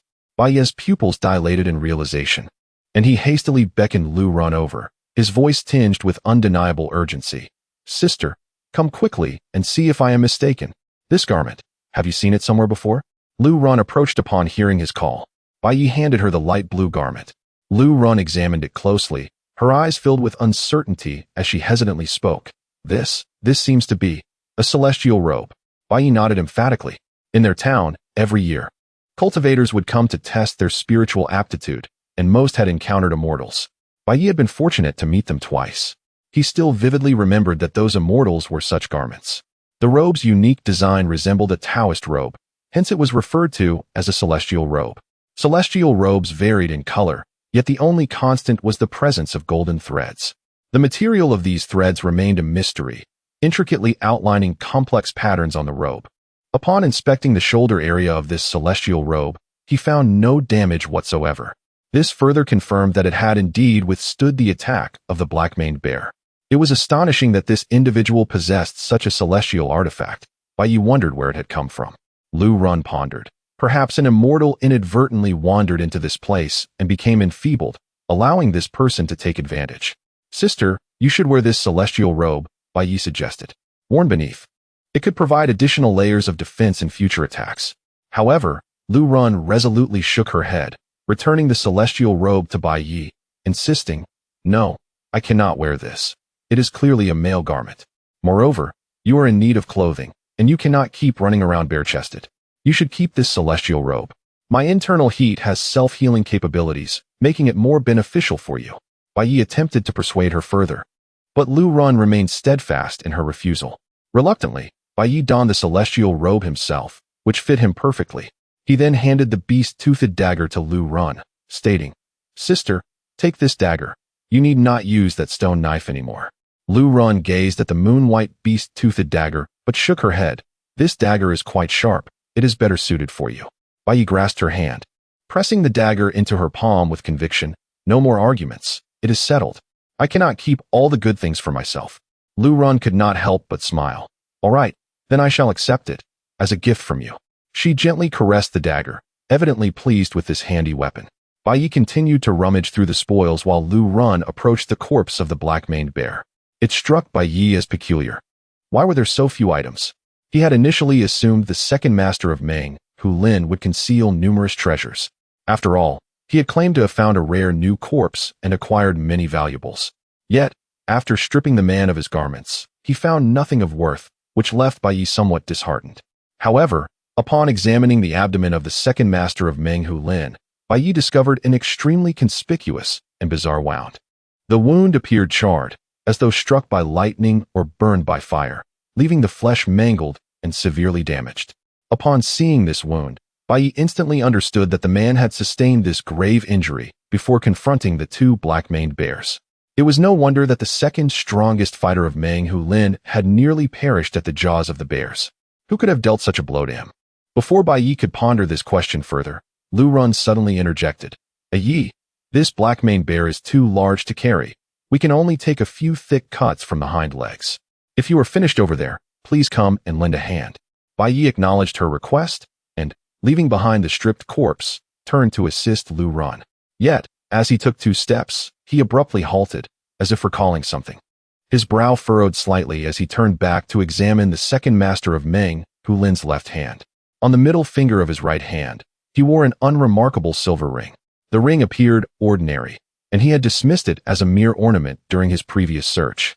However, considering that he was the second in command of Meng Hu Lin, entering this fog-laden forest alone without any subordinates, or even a water flask and provisions, seemed increasingly strange. Determined not to give up, Bai Ye returned to the corpse, focusing on the only item he had yet to investigate, the ring.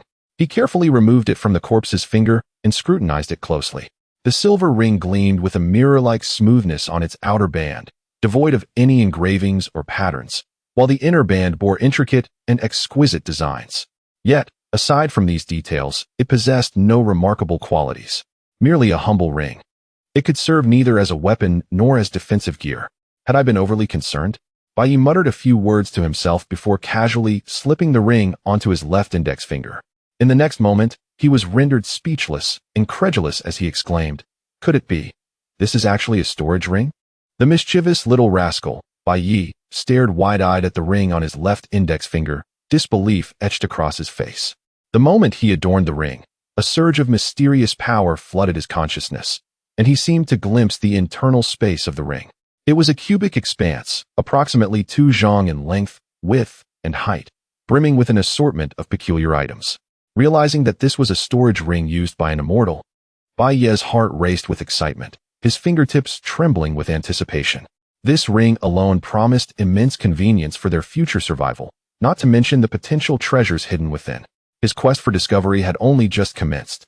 Eagerly focusing his thoughts, he surveyed the space, finding a water jug, jerky, bows and arrows, a machete, ropes, and a collection of oddly glowing crystals. There were 5 jade vials, 3 yellow talismans, 2 ancient scrolls emanating a sense of antiquity, and a pair of crimson warhammers. Taking a deep breath, Bai Ye speculated that most of these items were likely relics of the immortals, fortuitously acquired by the second master of Meng Hulin. What astonished him further was the presence of 3 corpses among the items. 2 of the bodies, a male and a female, were clad in beast skins, their hands and faces marked with dark blotches, evidently refugees from the Bai Wu cave. The third male corpse was somewhat different. His clothing had been stripped away, revealing pale skin with a gaping wound in his chest.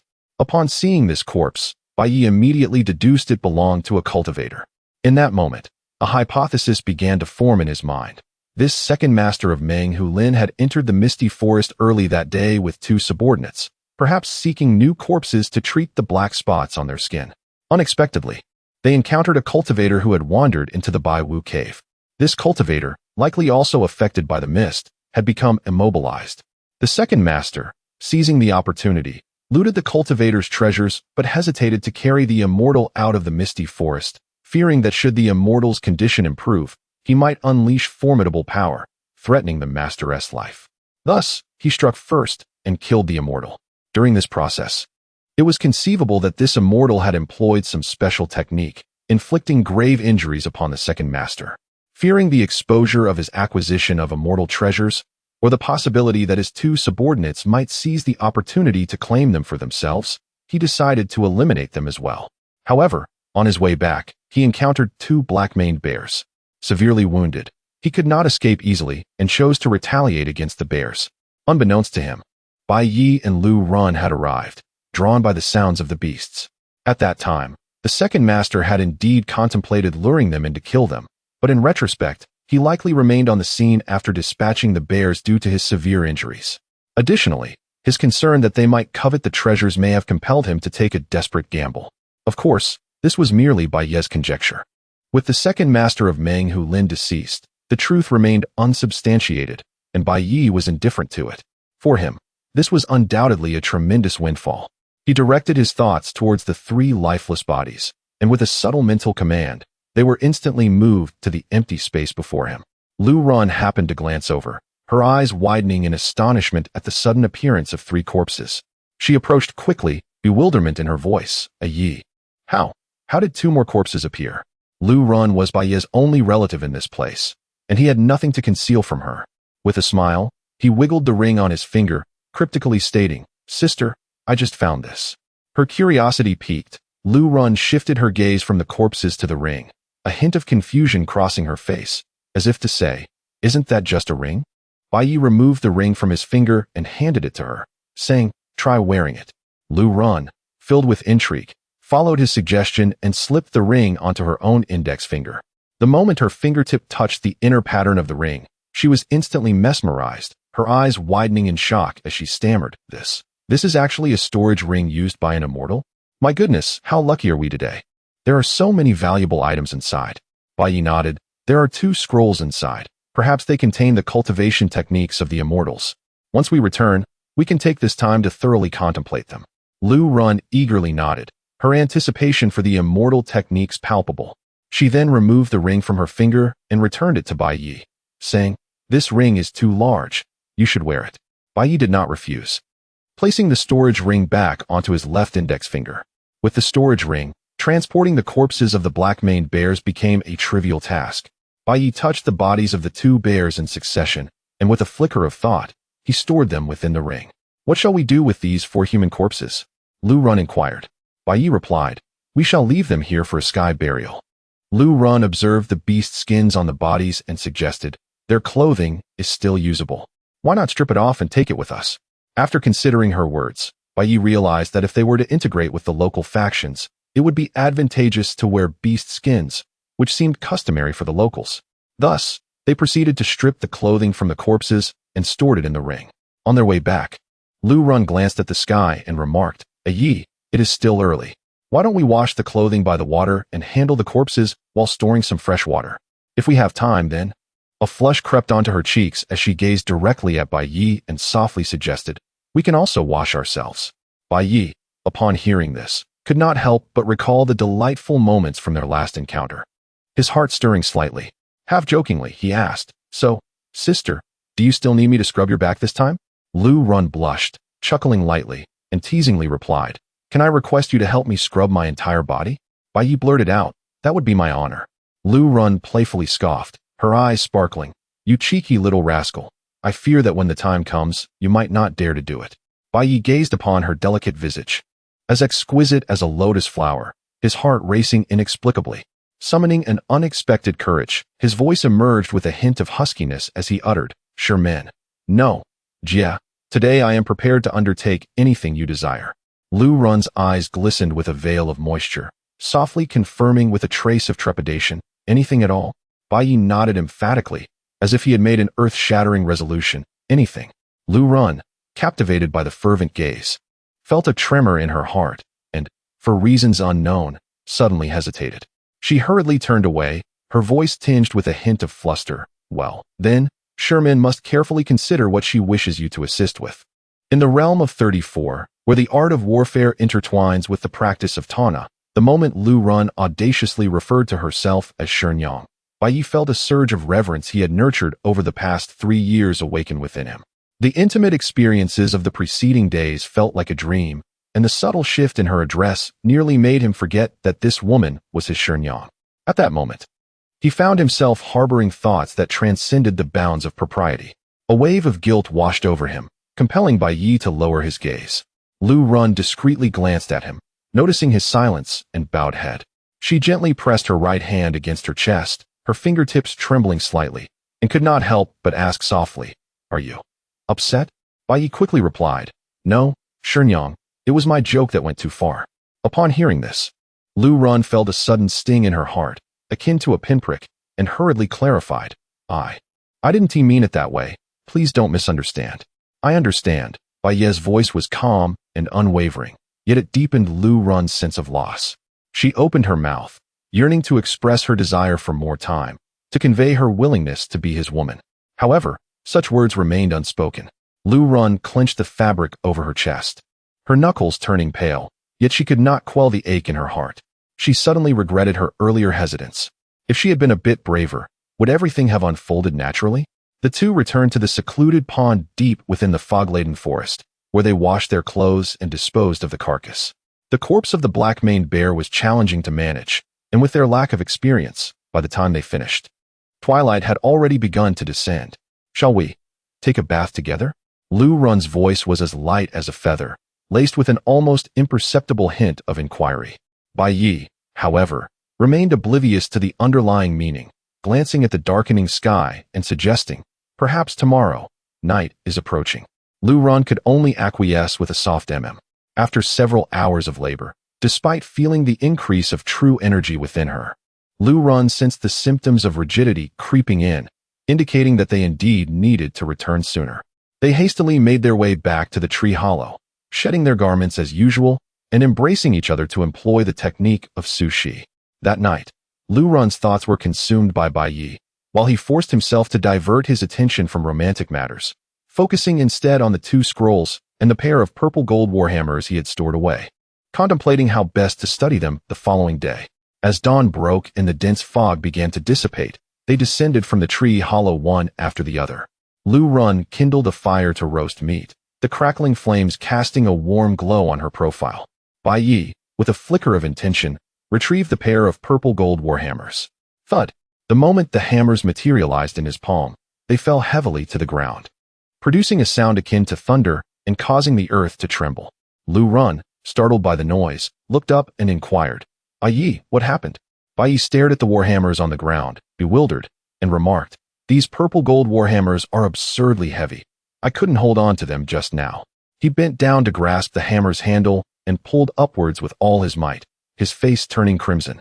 Yet the hammer only lifted a few inches off the ground before he could lift it no more.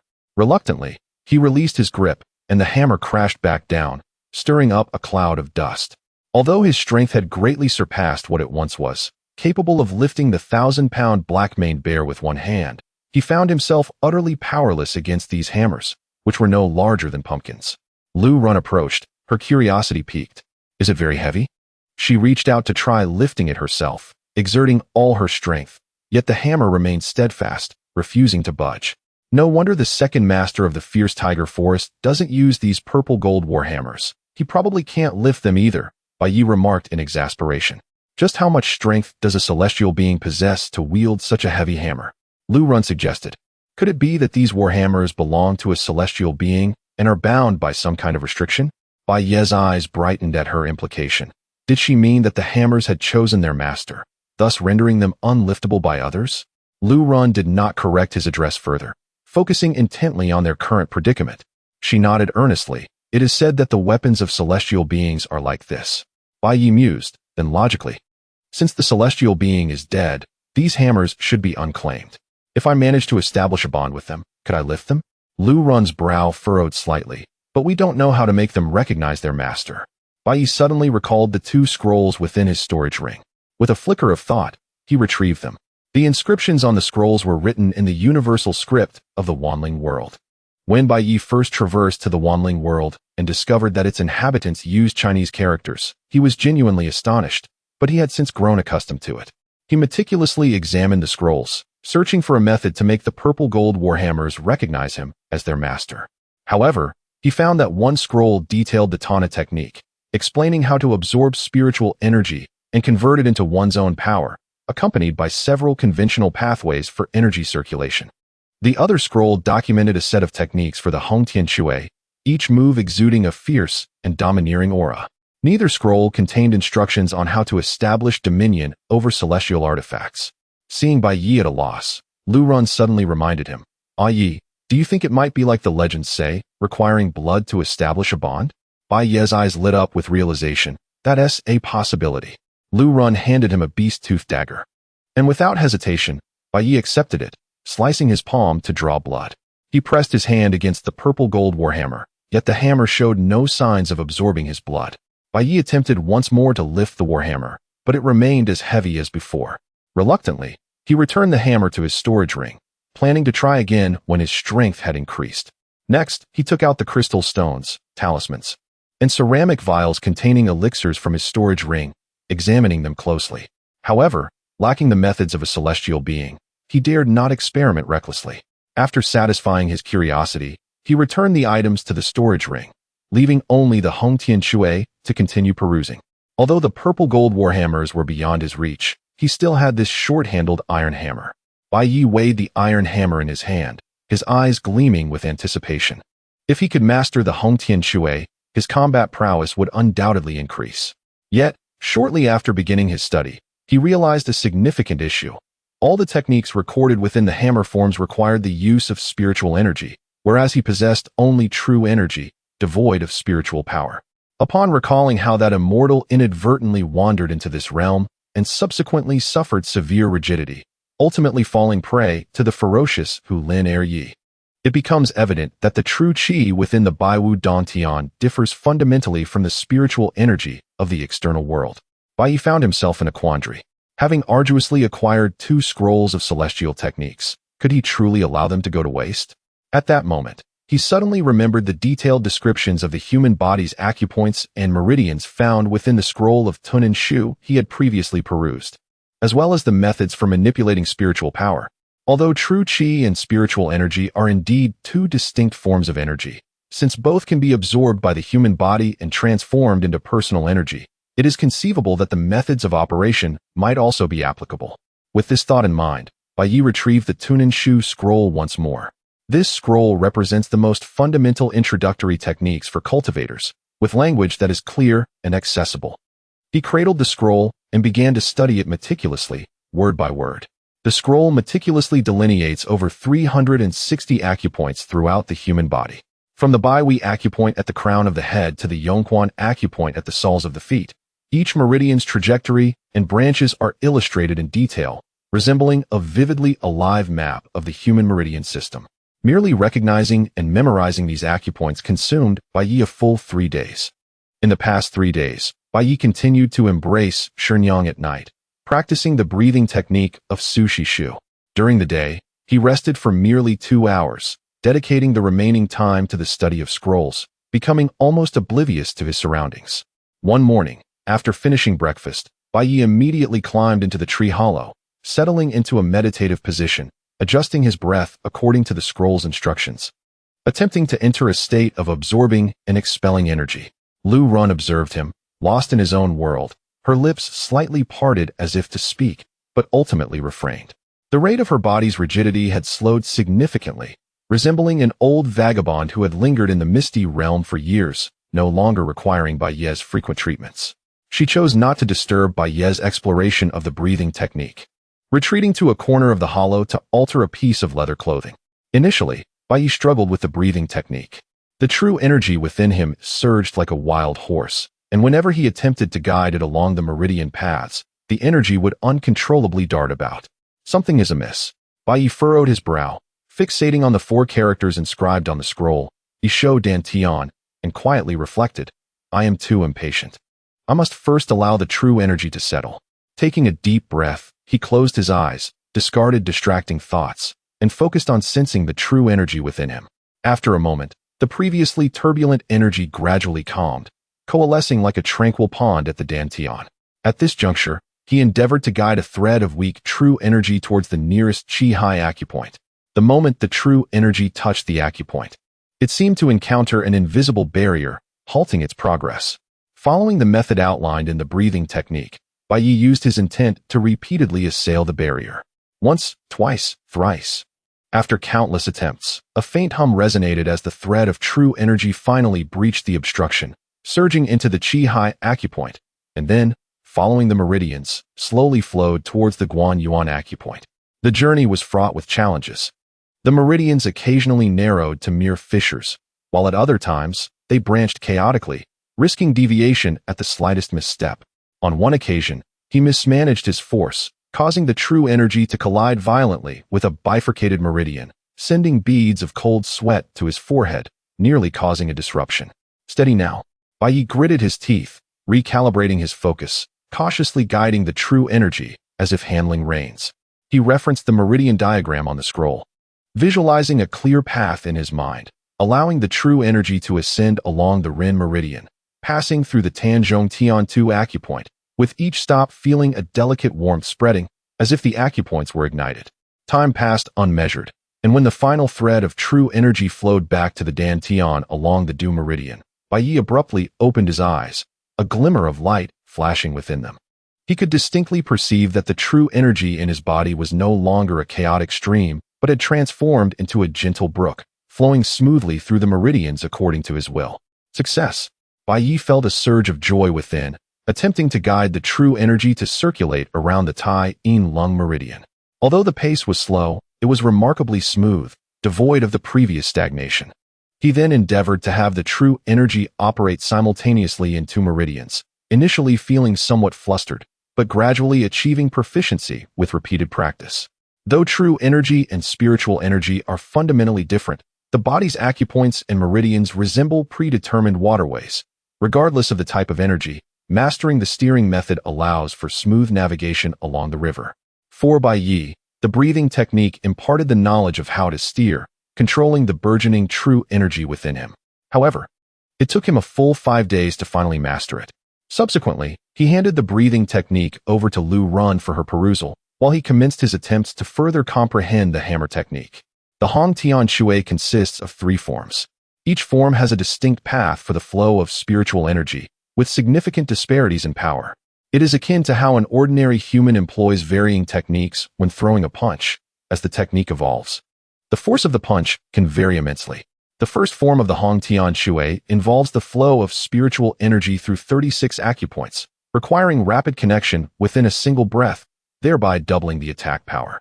The second form encompasses 72 acupoints, demanding the same swift connection, tripling the attack power. The third form involves 108 acupoints. Upon mastery, a single strike can achieve tenfold power. Bai Ye commenced his learning with the first form. He could effortlessly manipulate the true energy to flow through the 36 acupoints. However, the pace was too slow to generate formidable strength. In the ensuing days, he persistently sought to accelerate the flow of true energy within, shortening the time taken to connect the 36 acupoints. 3 days swiftly elapsed. On this particular morning, the dense fog began to lift, strands of morning light piercing through the mist, illuminating the tranquil surroundings. Within the tree hollow, Bai Ye gently released his embrace of Lu Run, stating, "Shenyang, we have lingered in this fog-laden forest for 15 days. It is time to depart." Since their return from the hunt, He had reverted to addressing her as Shenyang. Lu Run refrained from correcting him, yet this term felt like a thorn embedded in her heart. Upon hearing Bai Ye's intention to leave, she expressed mild surprise. Are we leaving already? Haven't you yet mastered the hammer technique? As he donned his light blue celestial robe, Bai Ye replied, the true energy we have absorbed nearly equates to what a wilderness vagabond would gather in 15 years. Now, even if we encounter the most formidable wanderers, we should be adequately prepared. It is time to embark on an investigation into other matters. We have remained here for half a month, yet our understanding of this place, known as Bai Wudong Tian, is still woefully insufficient. In truth, his foremost concern was to investigate the silver plum blossom hairpin. If that hairpin indeed belonged to his junior sister Liu Shi, he and Shenyang would now possess the strength necessary for a rescue.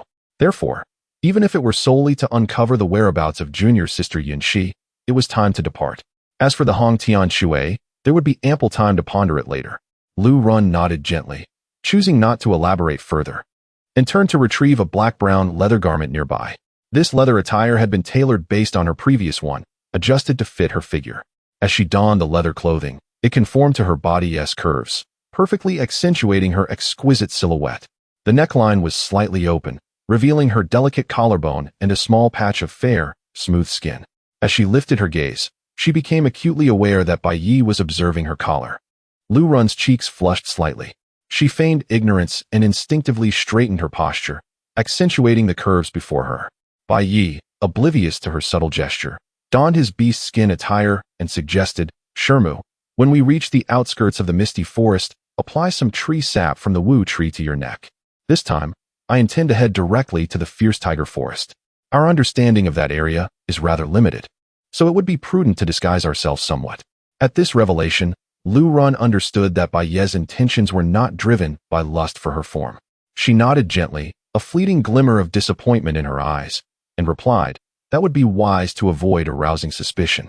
Once they had gathered their belongings, they left the tree hollow and set off towards the perimeter of the misty forest. At the outskirts of the misty forest, two figures swiftly darted through, rustling the fallen leaves beneath them. Shermu, there is a wu tree over there. Let us proceed to it, Bai Ye pointed ahead. Following his gesture, Lu Run's eyes sparkled with excitement. Beneath the wu tree lay a massive black tiger. Leave this to me. Bai Ye had already spotted the creature. The formidable black tiger was feasting on its prey, its body marred with several deep wounds. A clear testament to a recent fierce battle, yet its ferocity remained undiminished. The unfortunate victim was a large black-maned bear. Most common folk would have quaked at the sight of such a fearsome beast, but Lu Run radiated confidence as she charged forward. During the last hunt, she had not had the opportunity to showcase her skills, but this time, she was determined to prove her prowess. As Lu Run approached, the black tiger seemed to sense a threat. It slowly raised its head, its emerald green eyes glimmering with a fierce light, fixated intently on Lu Run, emitting a deep growl from its throat, akin to thunder rolling through the forest. Lu Run did not falter in her steps. Her heart raced not from fear, but from a surge of excitement and tension coursing through her veins as battle loomed. Gripping her moon-white beast-toothed dagger tightly in her right hand, she murmured to herself, let us see just how capable you are, beast. The black tiger, seemingly enraged, forcefully propelled itself off the ground, darting toward Lu Run like a bolt of black lightning. Bai Ye observed the confrontation from the side, his gaze sharpening. This black tiger was indeed extraordinary, its agility far surpassing that of the black-maned bear. Any common wanderer encountering it would likely find themselves bereft of an escape. However, Lu Run's movements were swifter. Just as the black tiger lunged forward, Lu Run's figure flickered, effortlessly evading the attack. In the next instant, a flash of white light streaked through the air. With a swift motion, the beast-toothed dagger sliced through the black tiger's neck as if it were mere tofu, severing half of its throat in a single blow. Thud! The massive body of the black tiger crashed heavily to the ground, sending up a cloud of dust. Its once ferocious gaze dimmed instantly, as torrents of blood gushed from its neck, staining the earth beneath. In just a mere encounter, this ferocious beast had been slain in one strike. Any wanderer witnessing this scene would surely be left in shock. Lu Run turned to gaze at the fallen black tiger, an overwhelming sense of joy surging within her as she proclaimed, this brute was far too weak. I had not even unleashed my full strength, and it has already fallen. If one had told her a fortnight earlier that she could so easily vanquish such a fierce beast, she would have never believed it. Bai Ye stepped forward, smiling as he said, "Congratulations, Shenyang, on your first kill." Lu Run beamed with joy, indeed. It is a matter worthy of celebration. Just 2 weeks ago, the sight of such a beast might have left me trembling. There is truth in the saying that great strength breeds confidence, and I am now brimming with it. As she spoke, she suddenly linked her arm with Bai Ye's, adding, "But I owe much of this to you, Ye. Without your guidance, I may have never attained such formidable power." Faced with Lu Run's renewed enthusiasm, Bai Ye swiftly regained his composure, gently withdrawing his arm from her grasp, saying, "I will collect the black tiger's carcass. Shenyang, please peel the bark from the tree and gather some sap." Lu Run glanced at Bai Ye, who was deliberately maintaining distance, and felt a sudden emptiness in her heart, her earlier joy dissipating. She approached the dark tree, gently using her beast-tooth dagger to peel back the bark, watching as the sap slowly oozed out. Lost in thought, after Bai Ye stored the black tiger's body using his storage ring, he walked over and called out, "Shenyang, what is the matter?" Lu Run snapped back to reality, looking down and murmuring, It's nothing." Bai Ye responded, "Allow me to apply some of the sap to your neck." Lu Run sheathed her beast-tooth dagger and softly replied, "All right." She tilted her chin, her fair neck appearing even more graceful under the dappled light. Bai Ye dipped his fingers into the sap, gently applying it to Lu Run's neck. Her cheeks flushed instantly, and she couldn't help but giggle, saying, "It tickles." Bai Ye replied, "Just bear with it a little longer." Lu Run blinked, and finally could no longer restrain herself, asking, "Ye, why have you been so serious lately?" Bai Ye paused his actions and countered, "Have I?" Lu Run insisted, "Yes, indeed. Ever since that day, you have been deliberately distancing yourself from me. Haven't you?" Bai Ye averted his gaze, stubbornly stating, "Shenyang, you are overthinking." Lu Run bit her lip gently, gathering her courage after a brief silence to declare, Let us be together." Bai Ye's pupils dilated in disbelief. He could tell that Lu Run was serious this time. Lu Run's heart raced as she looked at the stunned Bai Ye, forcing herself to remain calm. "Do not say you did not hear me. Or is it that you find me undesirable?" "No, I do not find Shenyang undesirable. I just did not expect you to say such a thing." Bai Ye's voice tightened. Lu Run lowered her head, her voice barely above a whisper. "It is all right if you do. After all, I have been married before. You are so young and capable. What kind of girl wouldn't you be able to attract in the future? I simply wish to be by your side. Given that our bond has already deepened, why not take our relationship a step further?" As she spoke, tears welled up in her eyes, and she looked down, allowing them to fall freely. Seeing Lu Run in tears tugged at Bai Ye's heart, and he reached out, gently cradling her face to lift her gaze. Looking into her eyes with tenderness and determination, he earnestly said, "Shenyang, I have never found you undesirable. It is just that previously, I felt my feelings for you were somewhat overstepping. I worried that I might cause you distress, which is why I chose to keep my distance." Tears shimmered in Lu Run's eyes, her voice trembling slightly. "And what of now?" Bai Ye tenderly wiped the tears from the corners of her eyes, a soft smile gracing his lips. "Now, let us be together." Upon hearing Bai Ye's response, Lu Run's face lit up with a radiant smile, akin to a blooming hibiscus. She leaped into Bai Ye's embrace, holding him tightly. Bai Ye reciprocated, feeling her warmth and heartbeat within his arms.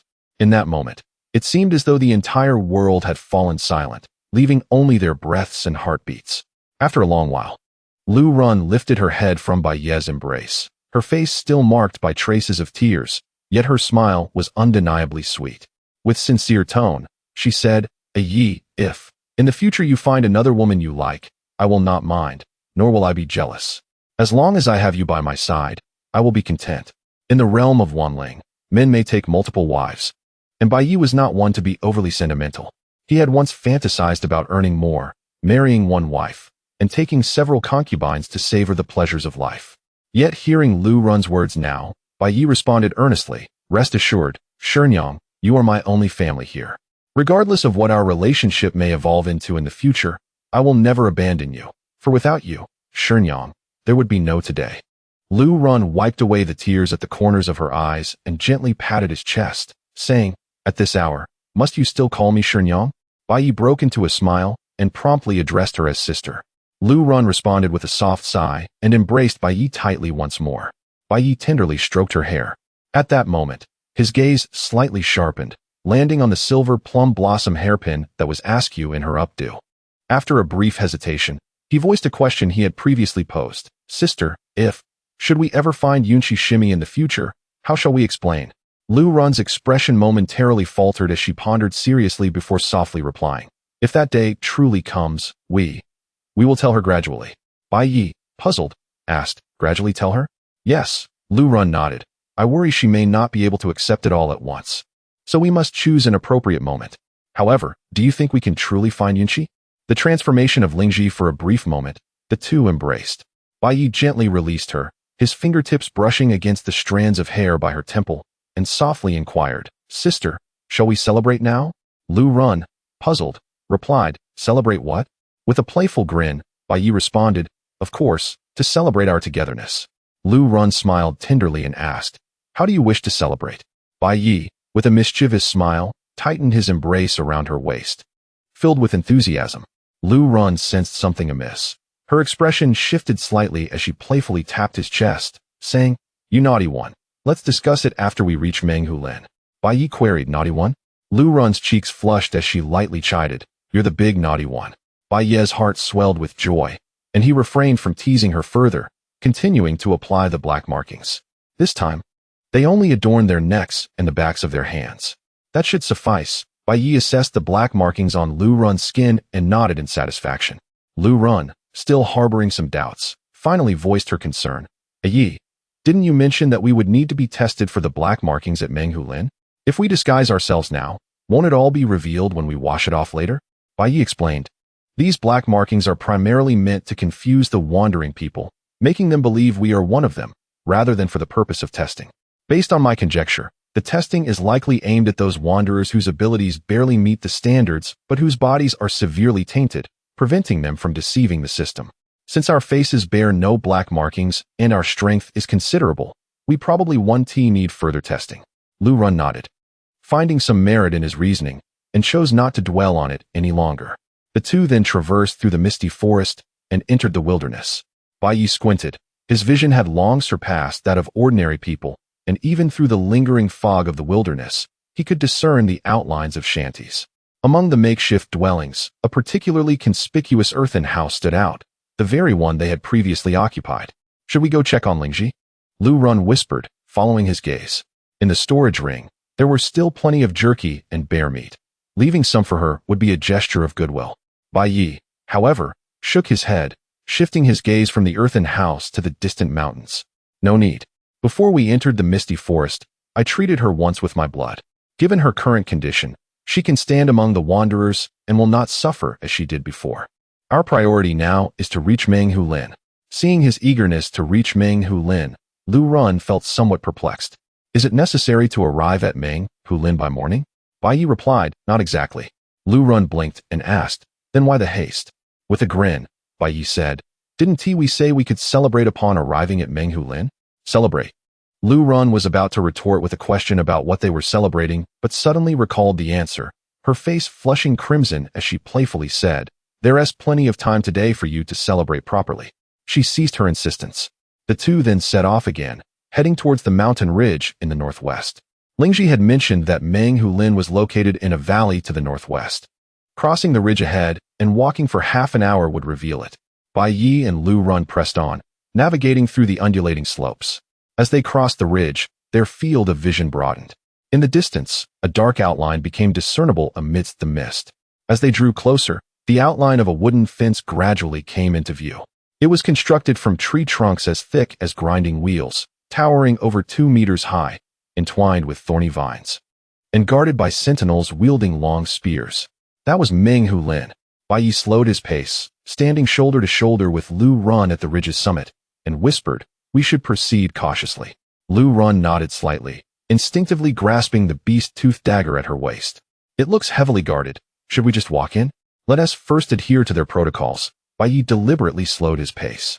Lu Run mirrored his actions, adopting the stiff gait of ordinary wanderers.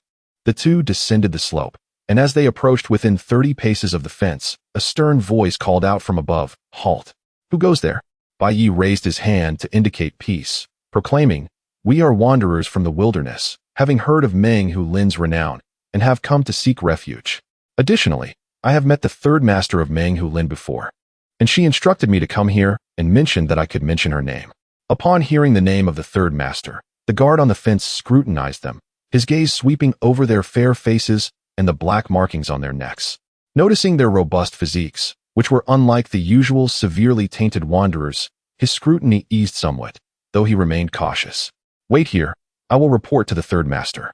With that, the guard turned and descended the wooden fence. Bai Ye and Liu Ran remained in place, discreetly observing their surroundings. Moments later, footsteps approached from behind. Bai Ye instinctively turned, only to see a petite woman approaching.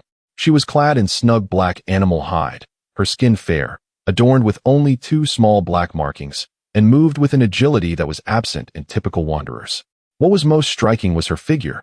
Though slight, it was shapely, with ample curves accentuated by her exquisite features, exuding an alluring beauty. As he assessed her, the woman spotted Bai Ye and Liu Ran. In an instant, her expression shifted dramatically, her eyes sparkling with joy as she exclaimed, "Boss, Aunt Liu, what brings you here?" Her voice was melodious, tinged with familiarity. "Lingji?" Bai Ye was taken aback, carefully scrutinizing her face, where he could vaguely discern traces of her former self. Yet, this fair visage and her delicate form made it nearly impossible to reconcile her with the once grimy, black-marked wanderer he had known. "How did you transform into this?" Bai Ye queried, astonished. Lingji shot a wary glance towards the fence and lowered her voice, saying, "Boss, wasn't it you who healed me? I merely changed my attire and tidied myself up. Is it so hard for you to recognize me?" As she spoke, a blush crept across her cheeks, yet her eyes sparkled with brilliance. So this was her true form. Bai Ye gazed at the beauty before him, still somewhat incredulous. Not only he, but Liu Ran was equally astonished, her eyes wide with surprise at Lingji's remarkable transformation. Once she regained her composure, she smiled and praised. "Lingji, you look truly exquisite. Your figure is splendid, and you bear no resemblance to your former self." Lingji, feeling a touch bashful from the compliment, humbly replied, "I am nowhere near as admirable as you. Aunt Liu, your kindness is far too generous." As she spoke, she tucked a loose strand of hair behind her ear and furtively glanced at Bai Ye. Bai Ye nodded in agreement, affirming, "You indeed look significantly more beautiful than before." Lingji's cheeks instantly flushed a deeper shade of crimson. In the realm of Menghu Lin, Lingji lowered her head in embarrassment and quickly diverted the conversation, asking, "By the way, boss, Aunt Liu, what brings you both here?" Liu Ran replied, "We intend to join Menghu Lin." "What?" Lingji exclaimed in surprise. "You both wish to join Menghu Lin?" Liu Ran, with a glimmer of amusement in her eyes, retorted, "It seems you two have come to join Menghu Lin?" Lingji hurriedly clarified, "I waited at the mud house for half a month, thinking you two would not return. So I thought, while the effects of your treatment linger and I feel relatively agile, I would try my luck at joining Menghu Lin." Liu Ran gently patted her shoulder, reassuring her, "There is no need to be anxious. Aunt Liu holds no grievances against you. This is perfect. We can look out for one another here." Lingji's eyes sparkled with excitement, her voice trembling with joy. "Really? Aunt Liu, I was worried about failing the assessment and being rejected by Menghu Lin. Now that you two are here, I fear nothing." Upon hearing this, Liu Ran felt a sudden jolt in her heart, her smile faltering ever so slightly. It dawned on her that in Lingji's eyes, they were still genuine individuals. To be assured of mutual support by real people was an immense blessing for a wanderer, making the path to joining Menghu Lin seemingly effortless.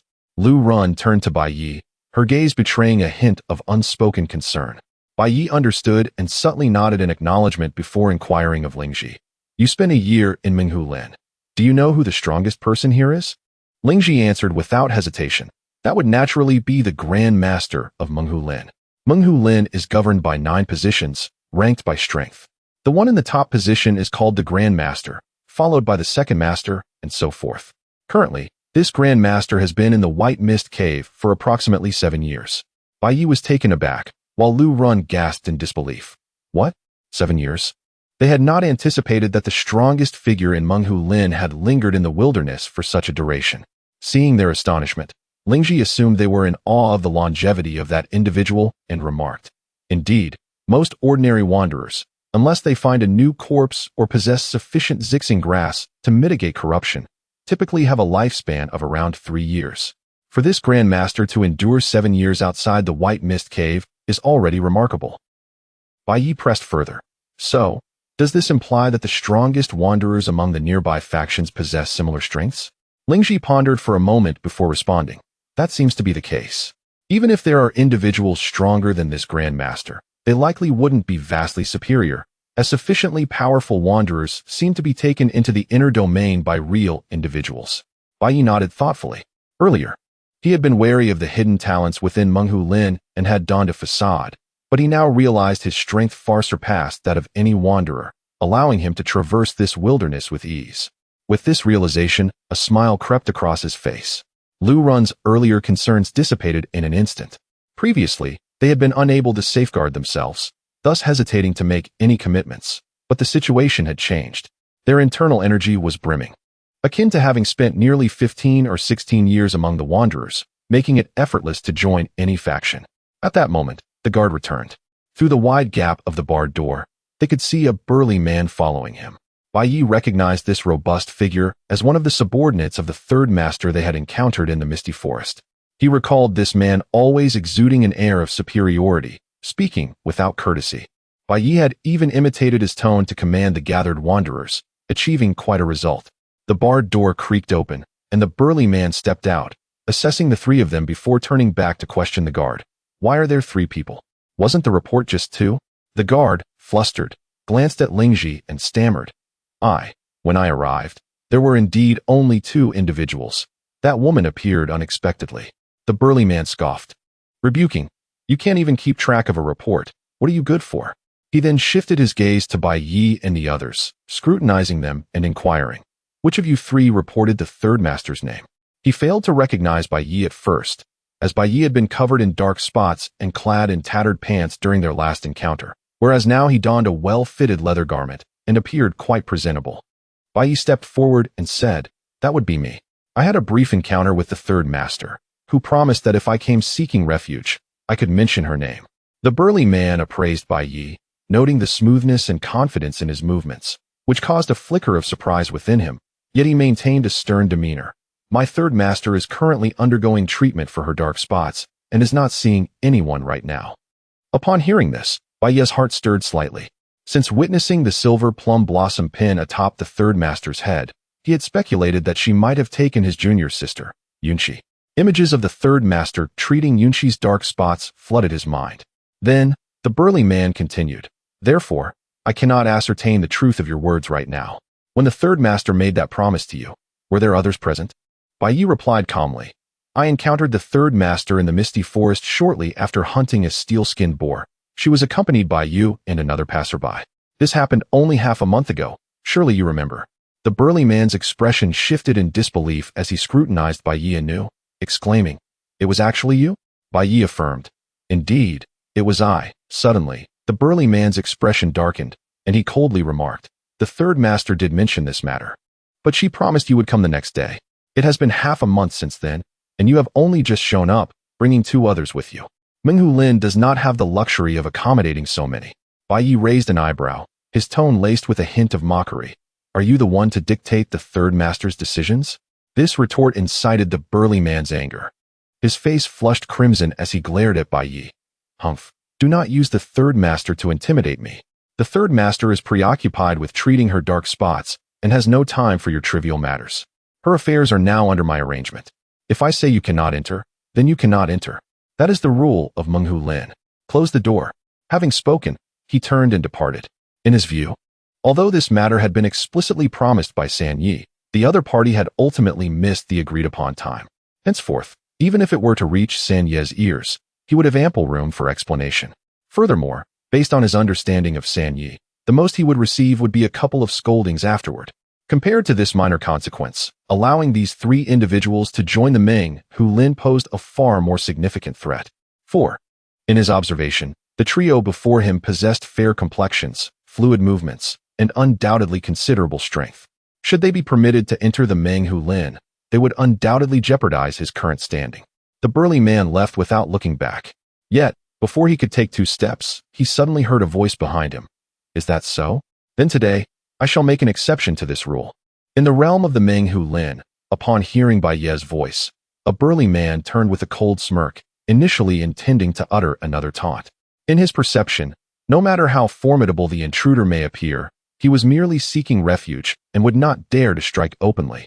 Otherwise, even if San Yi refrained from intervening, the other leaders would undoubtedly feel compelled to act in defense of their honor. However, before he could speak, Bai Ye swiftly closed the distance, raising his hand to deliver a resounding slap.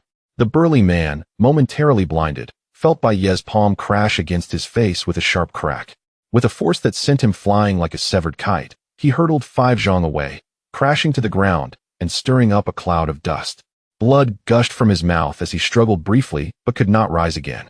This scene unfolded so suddenly that the surrounding guards were utterly stunned, their eyes wide in disbelief at the spectacle before them.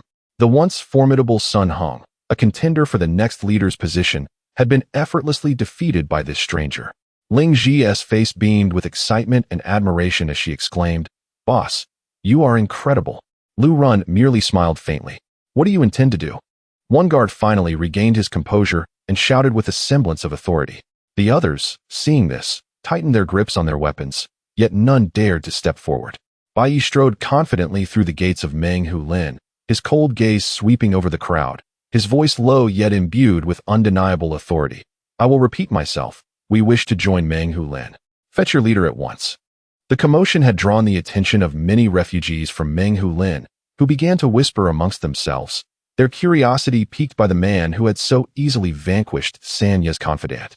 Moments later, a deep voice resonated from the back of the crowd.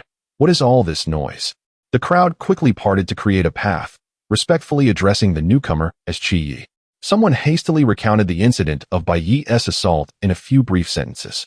Bai Ye turned to face the newcomer, a middle-aged man clad in a black beast-skin cloak, tall and robust, with a notable dark patch on his forehead resembling a large black eye. This was Bai Ye, a figure rarely seen in the Meng Hu Lin since his arrival 5 years prior. He had intended to leave with 2 subordinates when the disturbance drew his attention. Bai Ye's gaze swept over the injured Sun Hong, his brow furrowing slightly, a flicker of displeasure crossing his eyes. He then glanced at Ling Ji and Lu Run's pristine faces, a hint of intrigue sparking in his gaze, before finally settling on Bai Ye, scrutinizing him carefully. "Who are you? Why are you causing a ruckus here and injuring my men?" Bai Ye, not one to shy away from reason, clasped his hands and replied, "I am Bai Ye. Today, I come with my 2 companions to join Meng Hu Lin. Half a month ago, I had a brief encounter with San Yi in the Wu Lin, where he graciously permitted me to come seeking refuge. However, upon our arrival today, we were met with undue hostility, and in a moment of anger, I retaliated." Bai Ye, upon hearing this, scoffed, "If you wish to join Meng Hu Lin, you must abide by our rules. How can you act so recklessly and harm others?" Bai Ye responded, "I have already stated. He provoked first, and thus I acted." Bai Ye, upon hearing Bai Ye's words, darkened his expression, rebuking him. "Oh, so you believe you have a point? Sun Hong is a trusted confidant of San Yi. Even if he was in the wrong, it is not for an outsider like you to take matters into your own hands. Your brazen actions suggest you do not regard Meng Hu Lin with any respect." As Bai Ye's threatening demeanor emerged, Bai Ye ceased to be courteous, a smile curling at the corners of his mouth. "What do you intend to do? Do you wish to be struck as well?" At this declaration, the crowd erupted in astonished murmurs. Bai Ye, filled with rage, retorted with a mocking laugh, "What a sharp-tongued lad. Today, I shall see just how capable you are to act so boldly in Meng Hu Lin." With that, he stomped his feet violently, charging at Bai Ye like an enraged black bear, his hands morphing into claws as he unleashed a fierce wind aimed directly at Bai Ye's face. However, just as he lunged forward, Bai Ye raised his hand and sent him flying with a single slap. With a crash, both Bai Ye and his 2 subordinates were sent tumbling 3 zhang away. The surrounding refugees stared in disbelief, their jaws nearly dropping in shock. None had anticipated that the hitherto imposing Bai Ye would crumble so effortlessly before Bai Ye. The crowd fell into a stunned silence, which was soon shattered by a cacophony of whispers. Heavens, he sent Bai Ye flying with a single slap? Who is this man, to possess such formidable strength? I didn't even see how he struck. Surely even you would not stand a chance against him? Ling Ji, observing the astonished expressions around her, felt a surge of pride, her face flushed with excitement, her eyes sparkling like stars. Amidst the chatter, a furious voice rang out from the crowd. Which audacious fool dares to wreak havoc in Menghu Lin? The crowd turned to see a man of average height and somewhat unsightly features parting the throng, striding purposefully forward. He moved with a lightness that exuded an imposing presence. Siyi. The refugees greeted him with respect. This was Siyi, who had been in the White Mist Cave for 6 years. Before entering, he had been a somewhat renowned pugilist. Had he not been so devoted to San Yi, he might have challenged others with his prowess. Given his strength, he could easily have occupied a position above San Yi. Siyi's piercing gaze swept over the bloody Qi Yi on the ground before locking onto Bai Ye, his voice booming with rage. You insolent wretch. It seems you are tired of living. He had not witnessed Bai Ye's previous display of power and assumed that even the strongest of the wilderness refugees had their limits. In front of so many subordinates, he could not afford to show weakness. Otherwise, his reputation would suffer in San Ye's eyes. As his words fell, he surged forward like a black lightning bolt aimed at Bai Ye. His agility was as swift as a specter, and in an instant, he appeared before Bai Ye. Without hesitation, he unleashed a powerful punch, the wind from his fist howling like a cannonball aimed directly at Bai Ye's face, the ferocity of his attack utterly overwhelming. Upon witnessing Siyi take action, Qi Ye, fully aware of his own inadequacies, urgently shouted at the onlookers, He dared to bully us at our very doorstep. You fools, why are you merely spectating? Let us unite and confront him. However, before his words could fully escape his lips, he beheld Siyi soaring into the air, colliding with him in a whirlwind, rendering him unconscious, his already unseemly visage grotesquely contorted. The atmosphere fell into a profound silence, all present rendered speechless. How could this be possible? At last, a trembling voice among the crowd shattered the stillness. The tone was laden with bewilderment, as if questioning the reality of what had transpired. Siyi was actually struck down? Stammered another onlooker. Who was this individual? Could he truly be a genuine person? Speculated one. A genuine individual wouldn't bear any dark marks. We have them on our hands and necks, so he cannot be, another proposed. At that moment, a new voice emerged from the rear. The elder has arrived. Make way. Who else is there? The crowd parted like a tide, creating a clear path that extended straight to Bai Ye. At the forefront was a middle-aged man of unremarkable stature, clad in a white beast skin garment that enveloped his lean frame. Yet, his eyes were remarkably bright, as if they contained 2 blazing fires. Master, we have seen the master. The voices of the commoners were imbued with genuine reverence, their breaths instinctively hushed. This was Wu Meng, the steadfast anchor of the Menghu Lin, who had spent 7 years in the Bai Wu Dong Tian and ranked among the top 5 forces in the vicinity. Wu Meng's gaze swept over the unconscious Qi Yi and Siyi, then briefly lingered on Sun Hong, who was being supported, before finally resting on Bai Ye. A ripple of emotion stirred in his otherwise calm eyes, not anger, but rather the curiosity of a hunter who had spotted an intriguing prey. It has been many years, he began slowly, his voice hoarse yet penetrating. No one has dared to openly provoke me on the grounds of Menghu Lin, let alone injure 3 of our leaders. Bai Ye replied with a calm demeanor. I simply wish to join Menghu Lin. I harbor no ill intent. No ill intent. Wu Meng's lips curled into a cold smile. On the territory of Menghu Lin, a person who harms us can brush it off with a mere statement of no ill intent? Do you truly believe we are without defenders? Before he finished speaking, he suddenly moved, appearing before Bai Ye in the blink of an eye. His emaciated hand struck swiftly toward Bai Ye's chest. This strike was extraordinarily rapid, far surpassing the earlier attempts by Siyi. As if his body was untouched by the corrupting aura, exhibiting no signs of rigidity.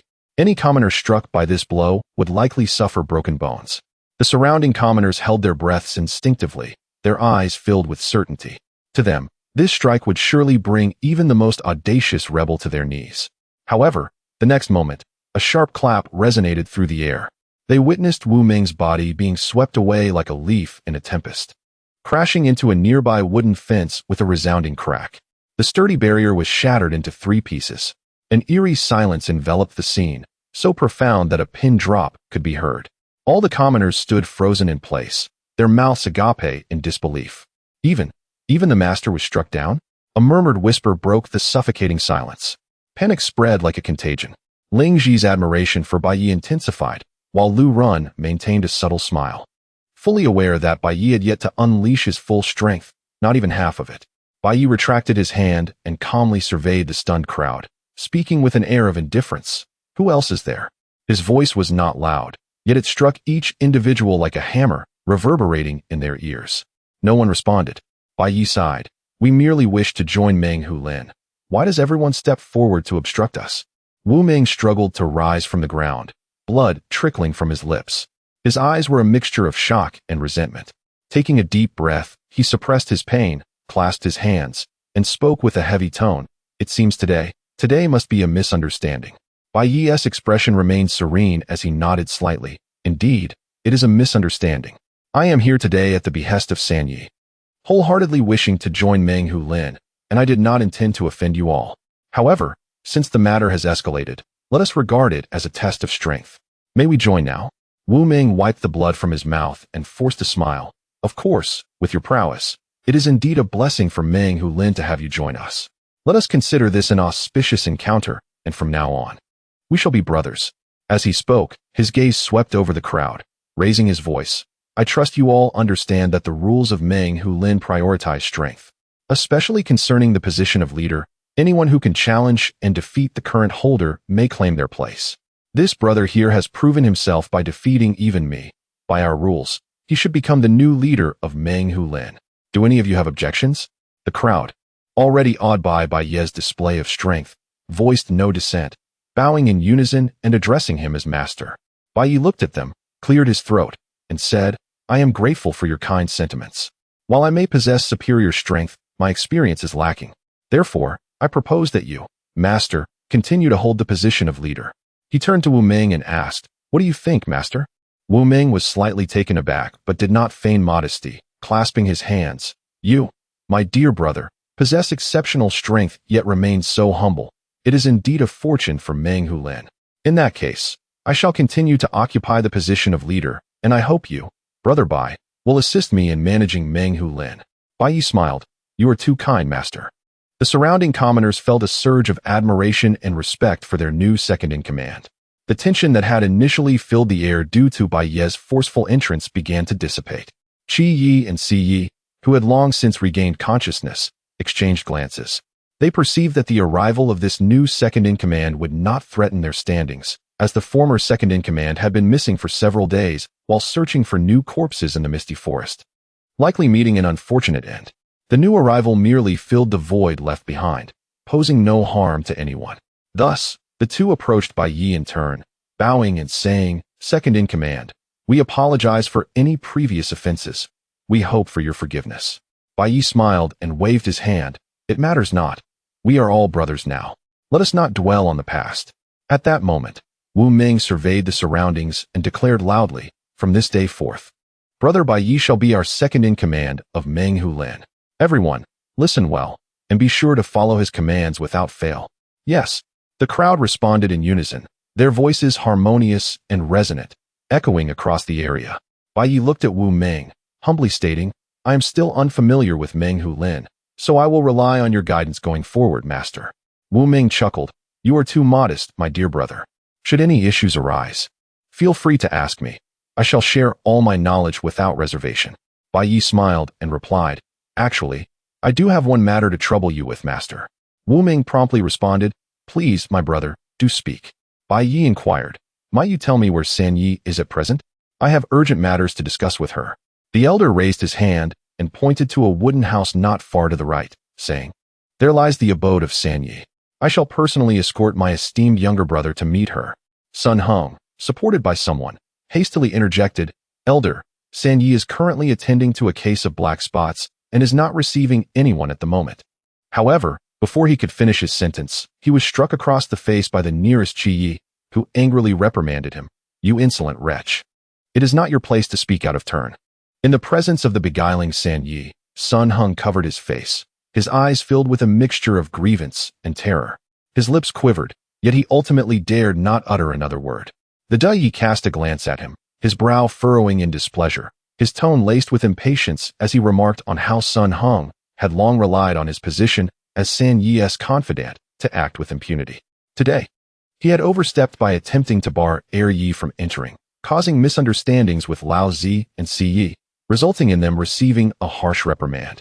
Furious, he commanded, Bring this scoundrel forth and expel him from the Meng Hu Lin. Si Yi interjected sternly, First, let him receive 300 slaps, then cast him out. Sun Heng trembled, falling to his knees with a voice thick with tears, pleading, Di, Si, Chi Yi, I recognize my fault. Please, spare me this once. Yi, you are magnanimous. Do not hold my transgressions against me. Bai Ye, indifferent to his plight, followed Yi towards San Ye's wooden abode. After merely a few steps, the sharp sound of slaps and cries echoed behind them. Where was Di previously? I have not heard of him, Yi inquired, curiosity evident in his tone. Bai Ye replied vaguely, I came from elsewhere, and upon chance encountering San Yi, I was inspired to join Meng Hu Lin. Yi laughed heartily. San Yi indeed possesses discerning judgment. With your prowess, Xian Di, you shall find no equal in this wilderness. Perhaps in the martial assembly in half a month, you will secure us additional positions. The surrounding refugees, hearing this, displayed expressions of hope. Yet Bai Ye furrowed his brow. Martial assembly? For what purpose? Yi, surprised, responded, you are unaware? Bai Ye shook his head, having never heard of it. Yi chuckled, surely you jest. You come to Meng Hu Lin to obtain a position within the domain, do you not? Bai Ye felt a flicker of intrigue and countered, is the martial assembly related to the allocation of positions? Yi nodded, explaining that each year, the real people bring 130 refugees into the domain, distributed among the 13 local factions according to a fixed ratio. The ranking in the martial assembly directly influences the number of positions allocated. Last year, the formidable Yun Yi from Meng Hu Lin secured third place, resulting in 13 positions for us. Those who ranked higher only managed to secure 7 or 8. With you representing Meng Hu Lin, first place shall undoubtedly be yours, and we could obtain 16 positions. 16 positions, Yi repeated, his voice charged with excitement. Bai Ye glanced at Lu Run and Ling Ji beside him, inquiring, if I assist Meng Hu Lin in securing first place, may I designate 2? No, 3 individuals for entry into the domain? Wu Ming affirmed, naturally, but the real people have rules. One must remain in the wilderness for 5 years. Bai Ye asked, is it 5 years of presence, or 5 years of absorbing true qi? Yi hesitated, scratching his head, does it matter? Bai Ye replied, it may very well. Some individuals can absorb as much true qi in a few days in the misty woods as others do in years. Yi chuckled, surely you jest. Even the real people cannot linger in the depths of the misty woods for days. Ordinary refugees venturing there would be courting death. He paused before asserting, however, I believe the 5 years refers to the true qi absorbed within one's body. After all, the real people bring us into the domain for service, and the stronger we are, the better. Bai Ye finally felt relieved. Thus, in half a month, he could enter the domain alongside his master Lu Run, Ling Ji, and possibly his sister Yun Shi, who might be salvaged by San Yi. Meanwhile, Lu Run, perceptive, noted that Bai Ye had mentioned 3 positions. She could surmise that 2 of these were for herself and Ling Ji. But who might the third be? Stealing a glance at Bai Ye's profile, her curiosity deepened. Moreover, beyond this matter, she found herself intrigued by Bai Ye's insistence on meeting San Yi. Initially, she had thought he would prioritize securing them a place to stay to commence his long-awaited celebration. Unexpectedly, there was something he deemed even more significant. She grew increasingly curious about the nature of this San Yi. Upon reaching the entrance of San Ye's wooden dwelling, the 3 guards bowed respectfully upon seeing Yi. Bai Ye recognized one of them as a frequent companion of San Yi, often wearing a cheerful demeanor. Yi instructed the guards, summon your San Yi. Meng Hu chuckled awkwardly, his face contorted with difficulty. Yi, San Yi is currently treating a skin ailment and has specifically instructed not to be disturbed. Even urgent matters must wait until the afternoon.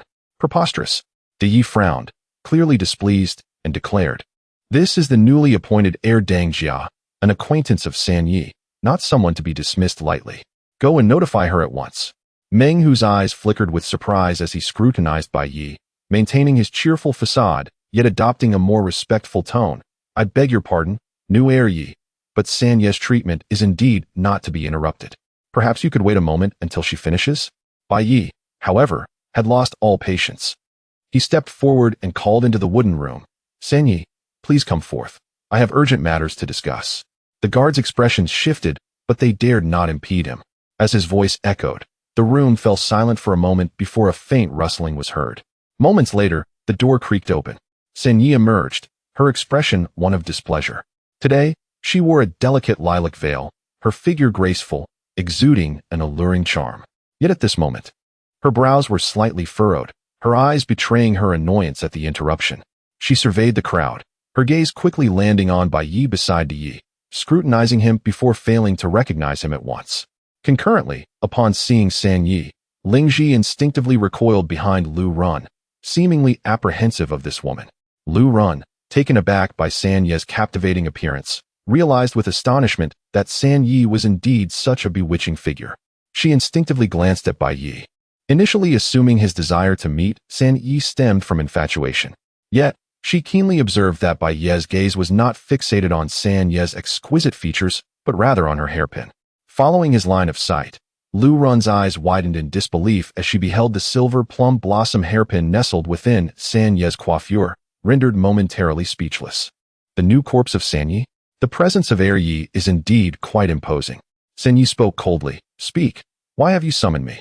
What is your business? Bai Ye met her gaze and replied, Are you not aware of who I am, San Yi? San Yi furrowed her brow slightly, scrutinizing him for a moment, then shook her head. I have never seen you before. Bai Ye smiled faintly, reminding her, 15 days ago. We encountered each other in Wulin. On that day, you even invited me to join the Meng Hu Lin. Have you forgotten? It is you. San Yi's pupils contracted sharply as she finally recognized the person before her. Meng Hu, standing beside her, was equally astonished, never having imagined that this new Yi was the wandering nomad they had met in the foggy forest that day. Indeed, Bai Ye explained, I was delayed by certain matters and could not keep our appointment, hence my arrival at Meng Hu Lin today. San Yi clicked her tongue, her tone filled with complexity. It appears I misjudged you, not realizing you possess such capabilities to assume the position of Yi.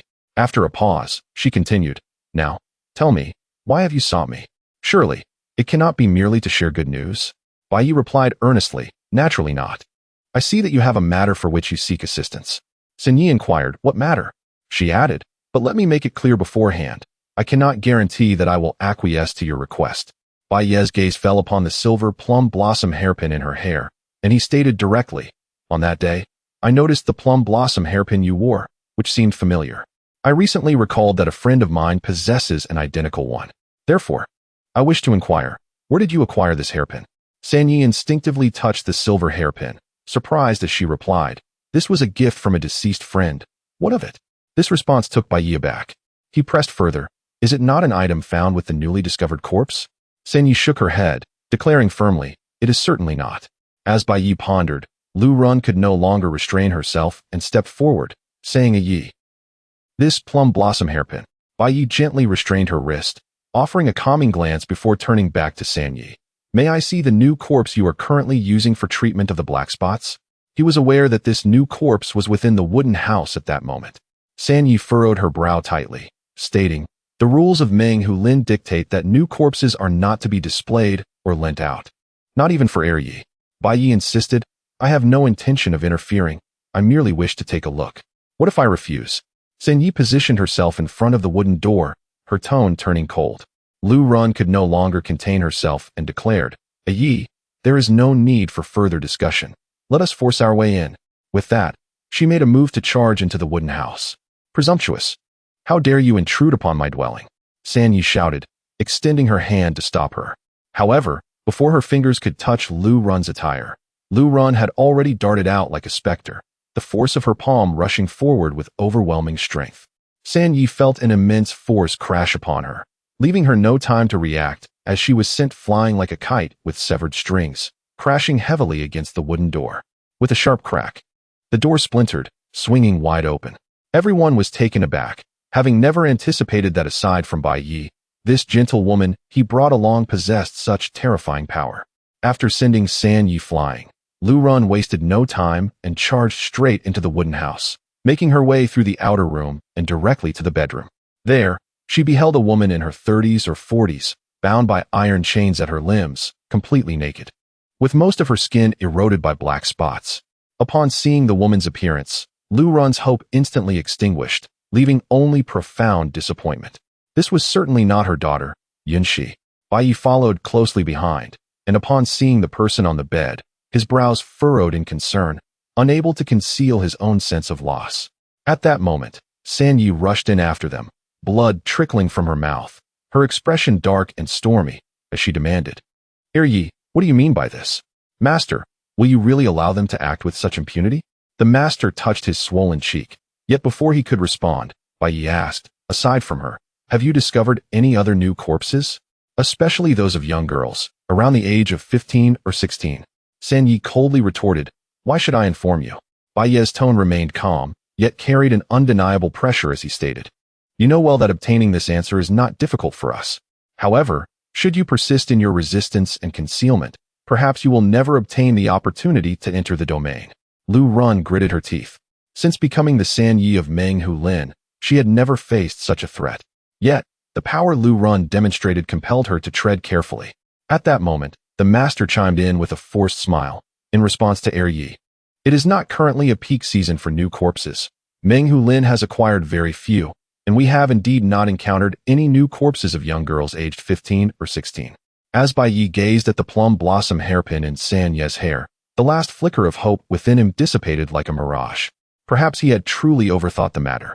The light of hope in Lu Run's eyes also extinguished entirely, her strength seemingly sapped, causing her to sway slightly, nearly losing her balance. Her lips trembled as she murmured, Yi, where could Liu Shi possibly be?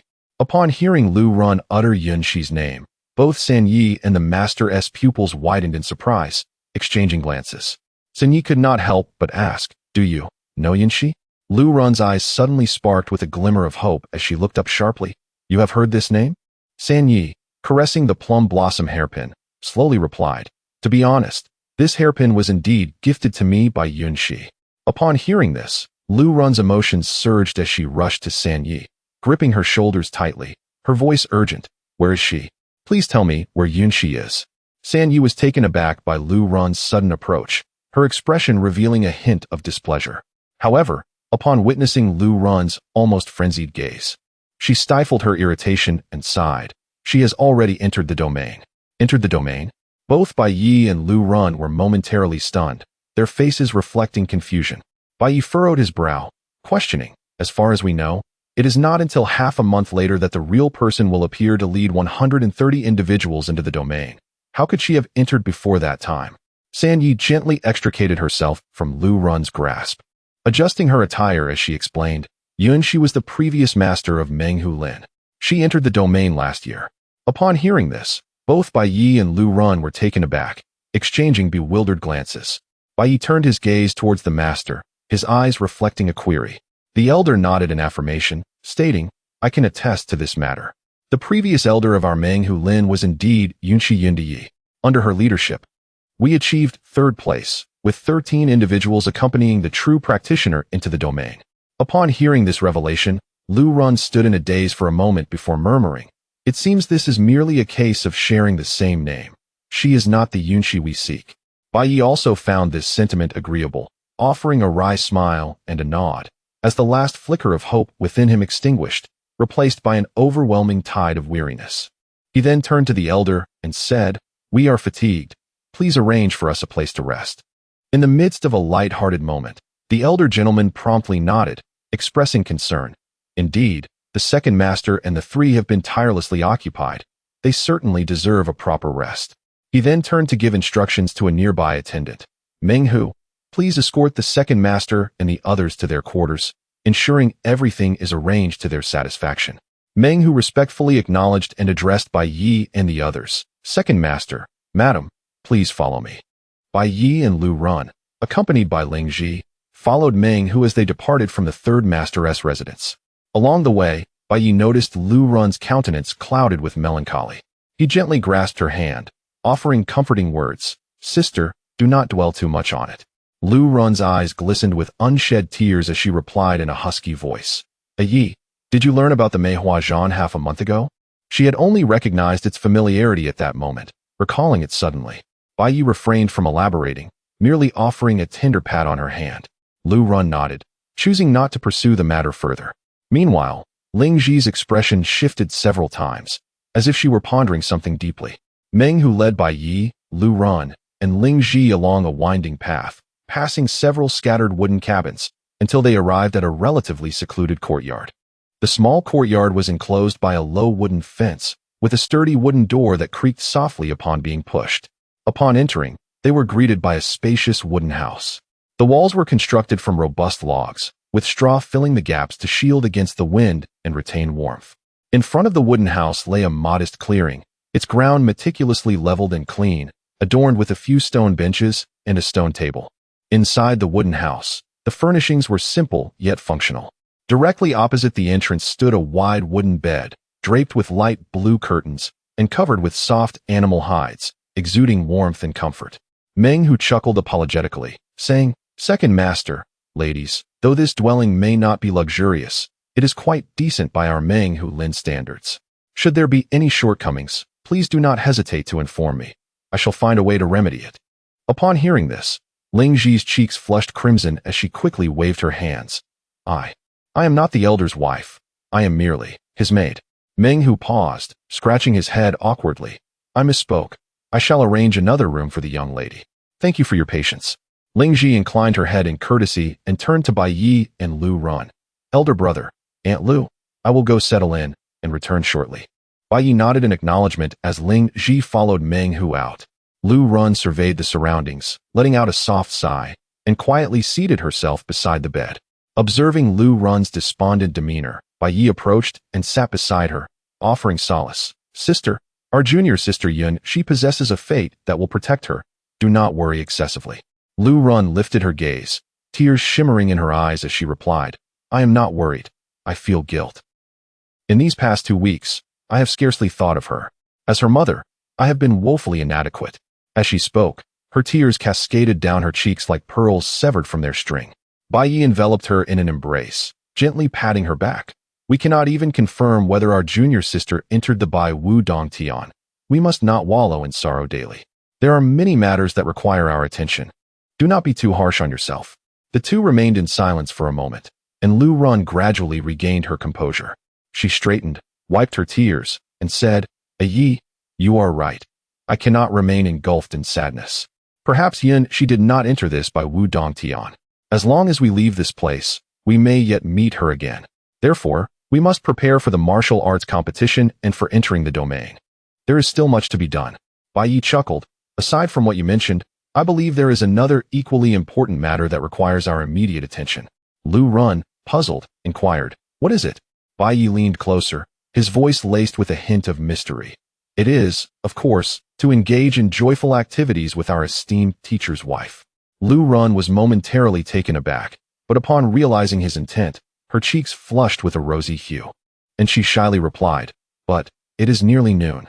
Bai Ye once again embraced her, resting his chin atop her head. Such activities are not bound by time.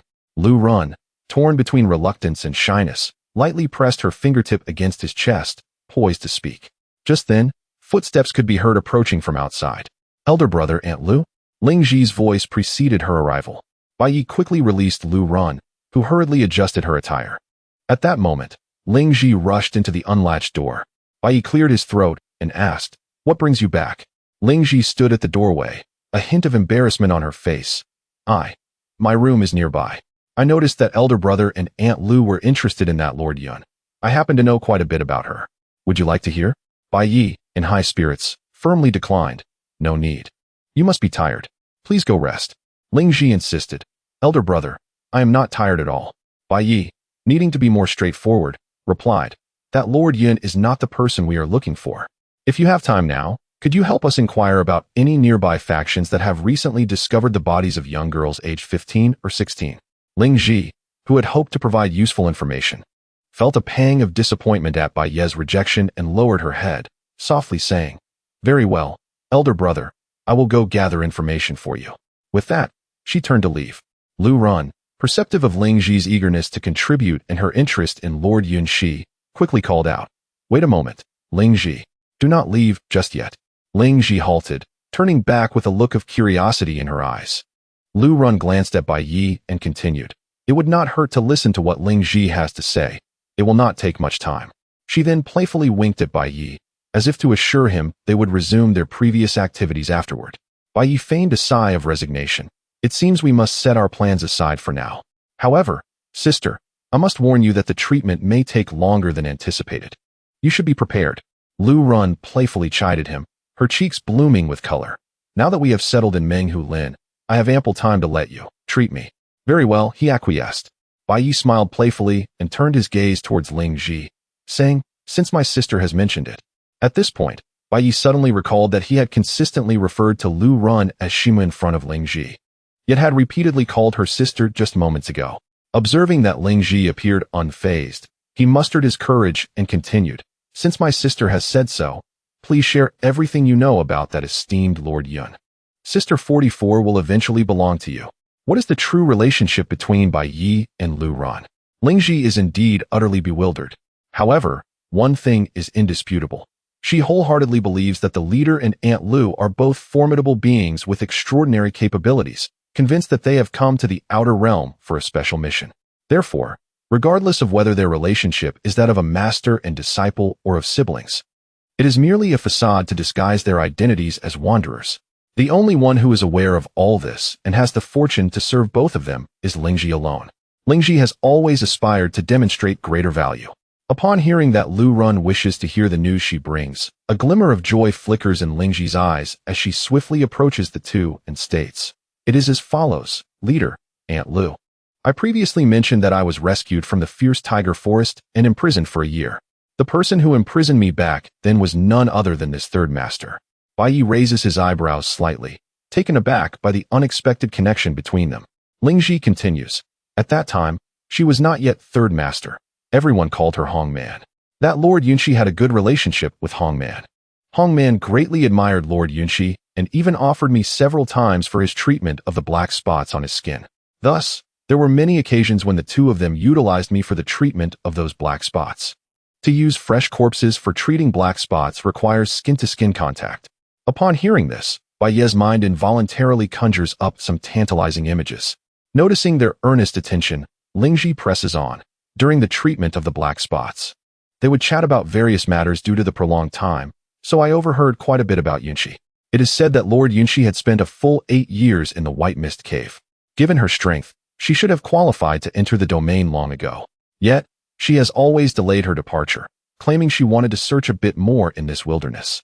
Lu Run shakes her head gently upon hearing this. 8 years ago, Yunshi was merely 7 years old. How could she have ventured alone into the White Mist Cave and survived in the wilderness for 8 years? It must undoubtedly be a case of sharing the same name. The last remaining hint of connection in her heart also dissipates completely, and she curiously inquires, following Ling Ji's narrative, what was she searching for? Ling Ji recalls and replies, she was searching for her lost family. Hong Man had advised her multiple times, saying that after so many years, they were likely long gone. However, that Yunshi always insisted on seeing the living or the dead, adamant that she needed to wait a little longer. Lu Run feels a deep resonance, murmuring sadly. In the end, she likely still did not find them and ultimately followed the real beings into the domain. Ling Ji nods, somewhat moved. That should be the case. Back then, I entered the White Mist Cave in a flower sedan chair, accompanied by many others. Yet, after 2 years, I have yet to encounter any familiar faces. It seems they remained in the myriad spirits world, while I alone wandered into this White Mist Cave. Lu Run silently glances at Bai Ye, a warm feeling surging within her, thinking, in that case, we are quite fortunate. To be precise, I am extremely fortunate to have a Yi by my side. Without him, I truly do not know how I would have endured these days. Bai Ye meets Lu Run's gentle gaze, and his heart inexplicably quickens its pace. He urges Ling Ji, please focus on the key points. We have important matters to attend to. Upon hearing this, Lu Run's face flushes, and the recent emotional stirrings are replaced by shyness. She casts Bai Ye a playful glance, as if to say, what are you so impatient about? Sister will eventually belong to you. Ling Ji is momentarily taken aback, unsure of what constitutes the key points. Lu Run thoughtfully reminds her, we are looking for Yunshi because she has some connection to us. Do you know anything about her circumstances before she entered the White Mist Cave? Ling Ji eagerly responds, yes. That Yunshi once recounted her experiences prior to entering the White Mist Cave. It seems her family operated a security agency and was somewhat well known locally. Later, their agency was ambushed by enemies, and Yunshi, along with her mother and a senior brother, fought desperately to escape, pursued all the way to the Fallen Immortal Gorge. At this point, Ling Ji suddenly halts, noticing the drastic change in the expressions of the leader and Aunt Lu. She anxiously inquires, Leader, Aunt Lu, what is the matter? Bai Ye and Lu Run exchange glances, both astonished by the revelation. The experiences of that Liu Shi are strikingly similar to those of their junior sister Liu Shi. Is there truly such a coincidence in the world? Liu Run tightens her grip on the hem of her clothing, her knuckles turning pale as she momentarily loses her breath. Bai Ye's gaze sharpens, directing his attention at Lingji. Do you know the names of the two individuals Liu Shi was searching for? Lingji is startled by his sudden intensity and stammers. This. I have not heard of that. Bai Ye presses on. Do you know the name of her family's security agency? Lingji shakes her head again, admitting that only Third Master Hong Man would likely be aware of such details. Can you recall what she looked like? Liu Run's voice trembles imperceptibly as she stands, raising her hand to point to the lower corner of her left eye, asking, Is there a small tear mole here? Lingji, caught off guard by the question, reflects for a moment before hesitantly replying. The corner of her eye seems to indeed have a mole. Upon hearing this, Liu Run stumbles back a half step, her eyes instantly brimming with tears, not from previous sorrow, but from a complex mix of shock, joy, and disbelief. It is her. It must be her. A Yi. That person should be Liu Shi. But how is this possible? How could Liu Shi have already been in this white mist cave for 8 years? No, it should be 9 years. Bai Ye is equally shaken, muttering to himself. Could it be that we have encountered a parallel dimension? Liu Run asks, What? Bai Ye suppresses his tumultuous emotions. Let us seek Third Master Hong Man and clarify this matter. The two immediately make their way to Third Master Hong Man's wooden cabin. Lingji finally realizes that the information she provided seems to have played a significant role, and her heart surges with excitement as she hurriedly follows. The sound of knocking resonates. Bang, bang, bang. Bang, bang, bang. 2 guards are installing a new wooden door for Third Master Hong Man's cabin. The drifters who had previously gathered nearby have long since dispersed, leaving only Hong Man and her 3 guards. Hong Man's expression is grim as she remarks, Who is that person to possess such power? Even the woman he brought is equally formidable. This statement is directed towards the nearby Meng Hu, who chuckles in response. Perhaps they hail from some great power. Hong Man furrowed her brow, pondering how such formidable strength could secure a paramount position in any faction, yet it had chosen to reside within our Meng Hu Lin. Meng Hu Dao replied, Was it not you, Third Master, who extended the invitation? I. Hong Man found herself momentarily at a loss for words. At that moment, one of the guards suddenly interjected, The door has been repaired for you. Hong Man, dismissing her previous concerns, waved her hand and commanded, Enough, you shall remain outside. I must enter and continue my treatment for the poison. This time, I cannot allow any interruptions. The 3 guards responded in unison, Understood. 3 Master San's departure, San Yi Hong Man entered the wooden cabin, casually shutting the newly replaced door behind her. Outside, 3 guards led by Meng Hu finally found a moment of respite. 2 companions approached Meng Hu, and the guard with a black spot on his nose curiously inquired, Brother Hu, what is the background of the new second master? How did you and San Yi come to know him?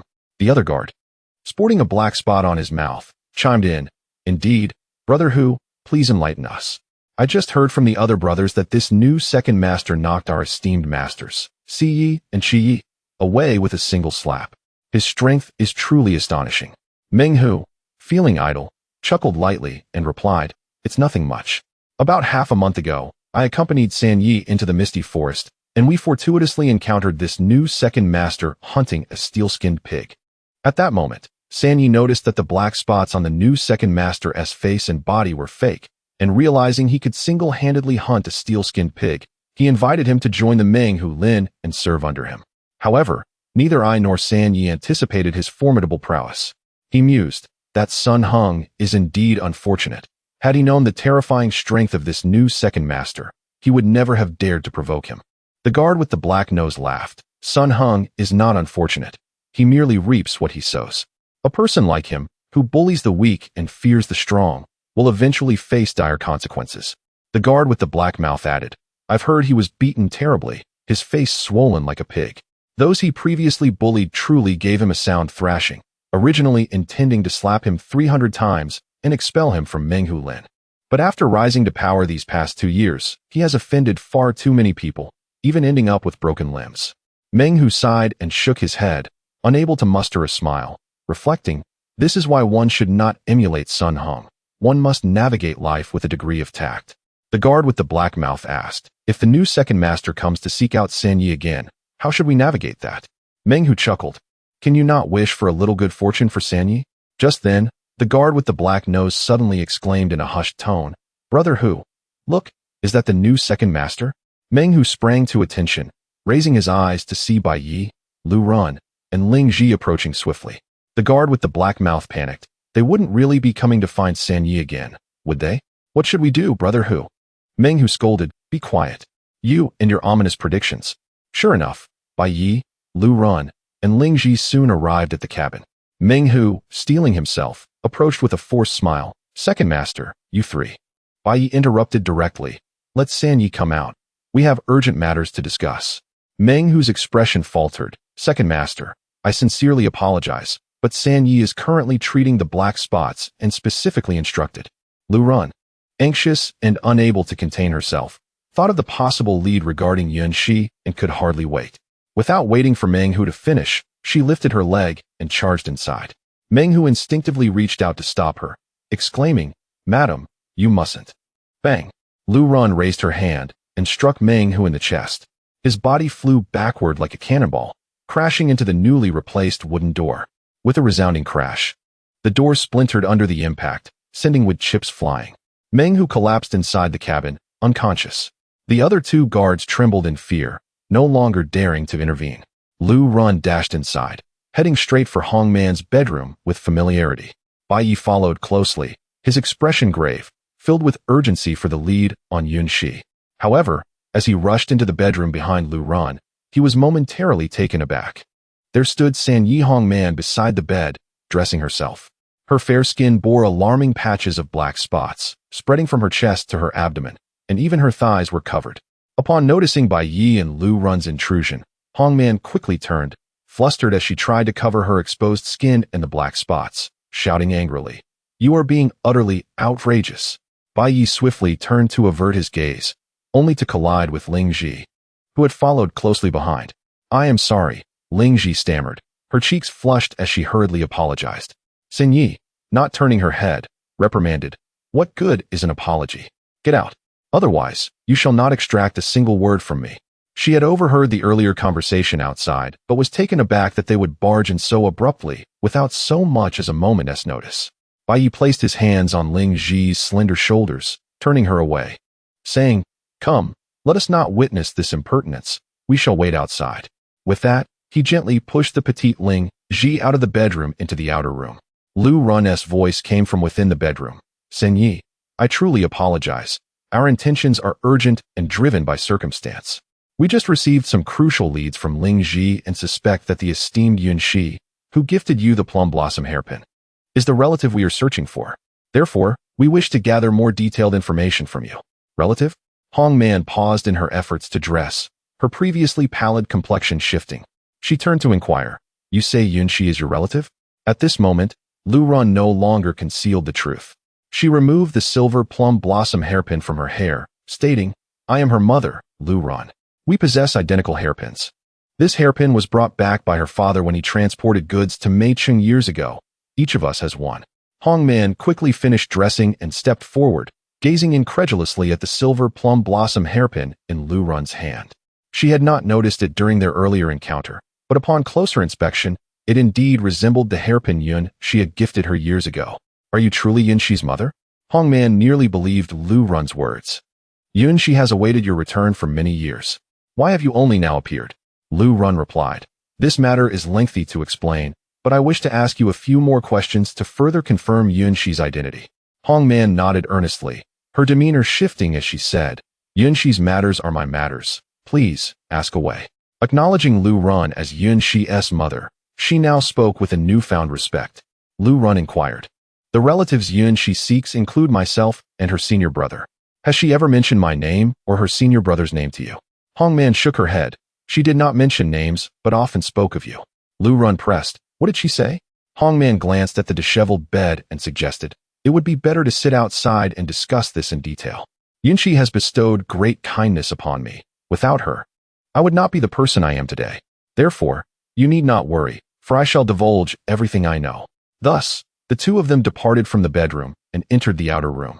Upon seeing Meng Hu unconscious in the living room, Hong Man furrowed her brow slightly and summoned the guards outside to carry him away. She then turned her gaze to Bai Ye, who was seated quietly at the wooden table, observing himself. Hong Man shot him a fierce glare and, with biting words, remarked, "So you are Yun Shi's senior brother? Truly disappointing. A man like you is utterly unworthy of her." 46. The fate of Yun Shi. Bai Ye was well aware that Hong Man was in a fit of rage. Perhaps out of respect for Yun Shi, she refrained from directing her displeasure towards Lu Ran, instead redirecting her frustration onto herself. He dismissed it lightly, saying, "Third Master, please forgive us. We are also eager to confirm news about our junior sister." Hong Man snorted coldly and took a seat opposite Bai Ye. As her gaze swept over Lingji, who stood quietly behind Bai Ye, her brow furrowed slightly. She seemed to find the person somewhat familiar, yet could not recall where she had seen her. Perhaps she had never truly looked at the woman whom she had once used to cure poison. Ultimately, her gaze returned to Lu Ran, her tone softening a bit as she said, "Yun Shi often mentioned that her mother is the kindest and gentlest person in the world. She recounted that when she was a child before moving to the city, there was an occasion when she mischievously climbed a tree and broke her leg. At that time, her father was away, and it was you who carried her 30 miles through the mountains to find a doctor, staying by her bedside at night to fan away mosquitoes." Lu Ran, having taken a seat beside Bai Ye, felt tears welling up in her eyes upon hearing this. And she nodded repeatedly, saying, Yes, it was like that. She was only 3 years old then. I didn't expect her to remember this." Hong Man's eyes softened with warmth from the memories as she continued. She also mentioned that one of her senior brothers, she shot a glance at Bai Ye, was the one who treated her the best aside from her parents.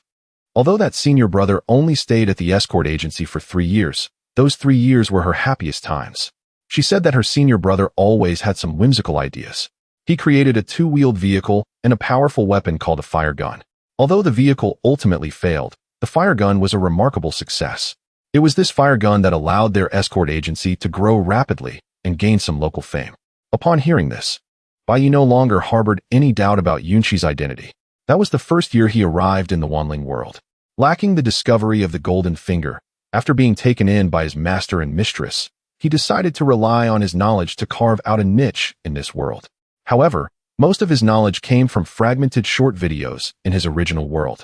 Ultimately, he had only successfully created a few items, with the fire gun being the most successful among them.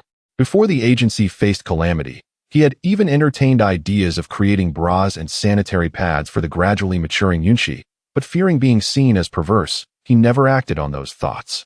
These notions flashed through his mind as he listened to Hong Man continue. Yun Shi also said that her parents discussed behind her back about betrothing her to that senior brother. She accidentally overheard them and was so happy that she couldn't sleep all night. At this point, both Bai Ye and Lu Ran's expressions became exceedingly complex, especially Lu Ran, who was overwhelmed by an endless wave of guilt and heartache. She choked up, her voice trembling uncontrollably as she asked, Did she suffer during these years?" Hong Man fell silent for a moment before responding, when she inadvertently entered the Baiwu cave. She was only 15. Since she appeared deep within the misty forest, she had no time to reach the outskirts before her entire body stiffened, rendering her immobile. A day in the depths of the misty forest equated to a year in the wilderness, and soon her body began to show dark spots. However, it was precisely due to the emergence of these spots that her stiffness began to alleviate. Drawing on her willpower, she managed to escape the misty forest and enter the wild. Later, with sheer determination, she endured the most challenging months. In search of you, she frequently ventured into the misty forest. In retrospect, she was quite fortunate. Although she could not find you, she gained numerous new skills that made her increasingly strong. Eventually, she joined the Menghu forest and gradually grew to become its leader. Throughout this time, she never ceased her search for you. Until last year, she suddenly felt that she had been mistaken, believing that you might not have entered the Baiwu cave at all. Hence, she decided to enter the domain in search of a way out, hoping to reunite with you in this lifetime. But why did you only appear now? This question struck Lu Ran's heart like a hammer, and she could no longer contain herself, covering her face and breaking into tears. She could not comprehend why there was a 9-year gap between their entries into the Baiwu cave, yet she could easily imagine the hardships faced by that 15-year-old girl surviving in this wilderness. Bai Ye felt a similar pang in his heart, gently stroking Lu Ran's back, offering comfort. Sister, do not worry. We will surely find our junior sister. Hearing this address, Hongman furrowed her brow and reprimanded, "You, as a senior brother, should know better than to address an elder in such a manner." Bai Ye was taken aback for a moment before realizing, and a hint of embarrassment crept onto his face. He cleared his throat and explained, "Third Master may not be aware, but after stumbling into the Baiwu cave, I have wandered with my mistress, experiencing numerous changes, often needing to disguise my identity, hence the casualness of my address. Moreover, my mistress and I are not far apart in age, and to outsiders, we indeed appear more like siblings, so I have become accustomed to this form of address." Hongman frowned, her gaze shifting between the two, filled with suspicion. Lu Run quickly interjected, "Yi, from now on, please call me mistress." Bai Ye's heart sank slightly, an ominous premonition creeping in, but he still nodded, saying, "All right, mistress." Hongman looked at Lu Run, her reproach slowly transforming into sympathy as she softly remarked, "Very well, I did not mean to be overly harsh with him. It is truly heartbreaking to think of how desperately Liu Shi has sought her family over the years. As for his senior brother, he is quite infuriating." Bai Ye felt somewhat speechless.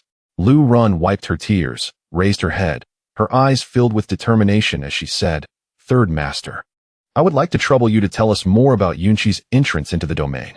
If we can gather some useful clues, we will know where to start searching when we eventually enter the domain." Hongman replied, "Aunt Lu, you may call me Hongman from now on. As for Liu Shi's entrance into the domain, my knowledge is rather limited.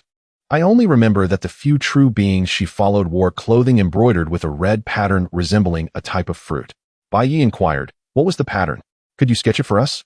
"Certainly." Hongman immediately ordered someone to fetch a piece of charcoal and a white cloth, and began to think and draw, putting in considerable effort. However, when Bai Ye beheld the final design on the white cloth, he was taken aback and inquired, "Are you certain? It resembles some kind of fruit?" Lu Run leaned in for a closer examination of the pattern on the cloth, and found it hard to believe it represented a fruit.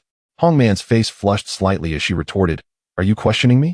Without waiting for Bai Ye's response, she softened her tone, providing herself with an escape. "Of course, since using charcoal is somewhat unwieldy, there may be a slight discrepancy. But fundamentally, this is the essence." Bai Ye felt powerless to critique. He believed that the design conjured by Hongman bore little resemblance to the pattern on the clothing. He and Lu Run chose not to dwell on the matter, as they understood that they were not the only ones privy to this information, and they could seek verification from others later. After conversing for a while longer, Bai Ye and Lu Run, having clarified their understanding, rose to take their leave. Exiting Hongman's wooden cottage, they returned to their own dwelling. Bai Ye dismissed Lingji and closed the door, leaving only himself and Lu Run within the wooden abode. Bai Ye, observing Lu Run's furrowed brow and heavy heart, approached her and gently placed his hands on her shoulders, gazing into her eyes.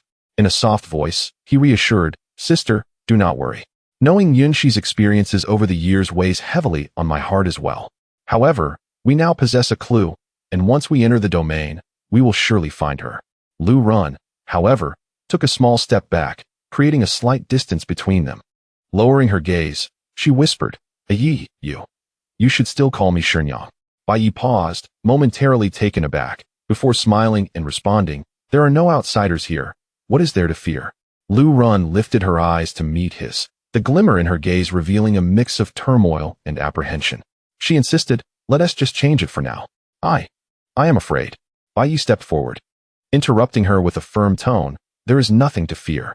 If we encounter Liu Shi in the future, I will clarify everything to her. I have always regarded her as a sister, and that remains unchanged. Yet, I can no longer view you solely as Shenyang." As their eyes locked, Lu Run felt a surge of emotion but was also engulfed in conflict. But Liu Shi would never agree to this. She trembled, recalling Hongman's earlier words indicating that Liu Shi had always harbored feelings for him. If she finds out we are together, she. The thought of that scenario was too daunting for her to fathom, her voice dwindling to a whisper. Bai Ye gently embraced Lu Run, his voice tender yet resolute. "As long as I can be with Shenyang, we will face all challenges together." Lu Run did not resist. Instead, she buried her face in his chest, listening to the rhythmic heartbeat that seemed to soothe her anxiety and worries. Time appeared to stand still as they held each other close. Eventually, after a long silence, Lu Run spoke softly, her voice quivering, "Yi, I too wish to be with you. But I fear that if Liu Shi learns of this, she will no longer acknowledge us." Bai Ye caressed her back in a comforting manner, assuring, there will be a way. Lu Run shook her head. That is impossible. There can be no perfect solution, unless, she paused, raising her tear-filled eyes, unless we keep it from her. Yet, immediately after, she dismissed her own suggestion. No, we cannot do that. Bai Ye gently wiped away her tears, speaking softly, Shenyang, do not overthink it. Rest for now. The priority is to successfully enter the domain. Lu Run nodded, regaining her composure. Yes, indeed. To find Liu Shi, we must first enter the domain. Bai Ye assisted Lu Run to sit on the bed. Their gazes met, igniting a spark of unspoken understanding between them. Bai Ye, unable to restrain himself, instinctively reached out to untie Lu Run's garments. Her face flushed crimson as she gently pushed him away, flustered. Ye, please. Give Shenyang some time. Bai Ye felt a twinge of disappointment, but maintained his smile. Shenyang, I merely wish to hold you, to help you heal. I promise not to overstep any boundaries or force you into anything. Rest assured, I will give you ample time to think. With that, he extended his hands once more, loosening the ties at her waist. Lu Run lowered her head, this time not resisting, and softly uttered, Ye. This time it is Shenyang who is sorry. In truth, Lingji is not so bad. If you truly find it difficult, perhaps you should seek her out. Shenyang can see that she has feelings for you. Moreover, Lingji is quite charming, and should we find Liu Shi, she could become your wife, and Lingji your concubine, if she is willing. Bai Ye took a deep breath. Striving to steady his emotions, his tone serious, Shenyang, do not concern yourself with these matters. I will not compromise my own happiness, nor will I allow you to suffer. I will find a way to balance things with my junior sister. In due time, you shall be proudly mine. Lu Run gazed into his eyes, filled with warmth and determination, her heart gradually calming as she nodded gently. They embraced and fell asleep together. As night descended, the elder hosted a welcoming feast for Bai Ye and his companions. The guests were thoroughly impressed by the prowess displayed by Bai Ye and Lu Run, and even Lingji, who accompanied them, received great respect, being toasted by the various lords of the Menghu Lin, creating a lively atmosphere. Bai Ye was particularly urged by the third lord to drink, with the crowd cheering enthusiastically, the atmosphere vibrant. During the toasts, Bai Ye and his companions seamlessly integrated into the Menghu Lin. After the banquet concluded, Lingji affectionately linked arms with Lu Run, escorting her back to her room, while Bai Ye quietly followed behind. Lu Run tilted her head to observe the somewhat distracted Lingji and playfully tapped her hand, which was speckled with dark spots, gently inquiring, Lingji, do you have something on your mind? Lingji hurriedly laughed and waved her hands. No? Not at all. I had quite a bit to drink today and am nearly tipsy. How could I have the capacity for other thoughts? Lu Run regarded her with suspicion and teased, if you want tea share, then I shall guess. Could it possibly be related to a Yi? I noticed you stealing glances at him during the feast. Bai Ye, overhearing this, couldn't he help but facepalm. He hadn't expected Shenyang, nearly inebriated, would still be preoccupied with his affairs and attempting to play matchmaker. Perhaps she truly felt guilty and wanted to make amends. Lingji, upon hearing this, reacted like a startled cat, her drunkenness evaporating swiftly as her face turned a bright shade of red. She waved her hands frantically. No, I didn't.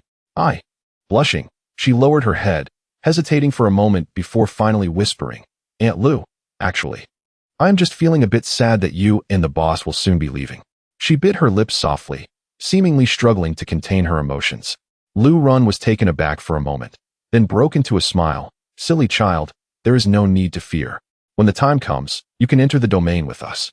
They had previously promised a Yi that he could designate 3 spots. Lingji managed a bittersweet smile, recalling a story she had heard earlier from the Third Lord. She had already formed a new understanding of the true identities of the boss and Lu Ant. In her eyes, they were indeed authentic individuals, but not born as such.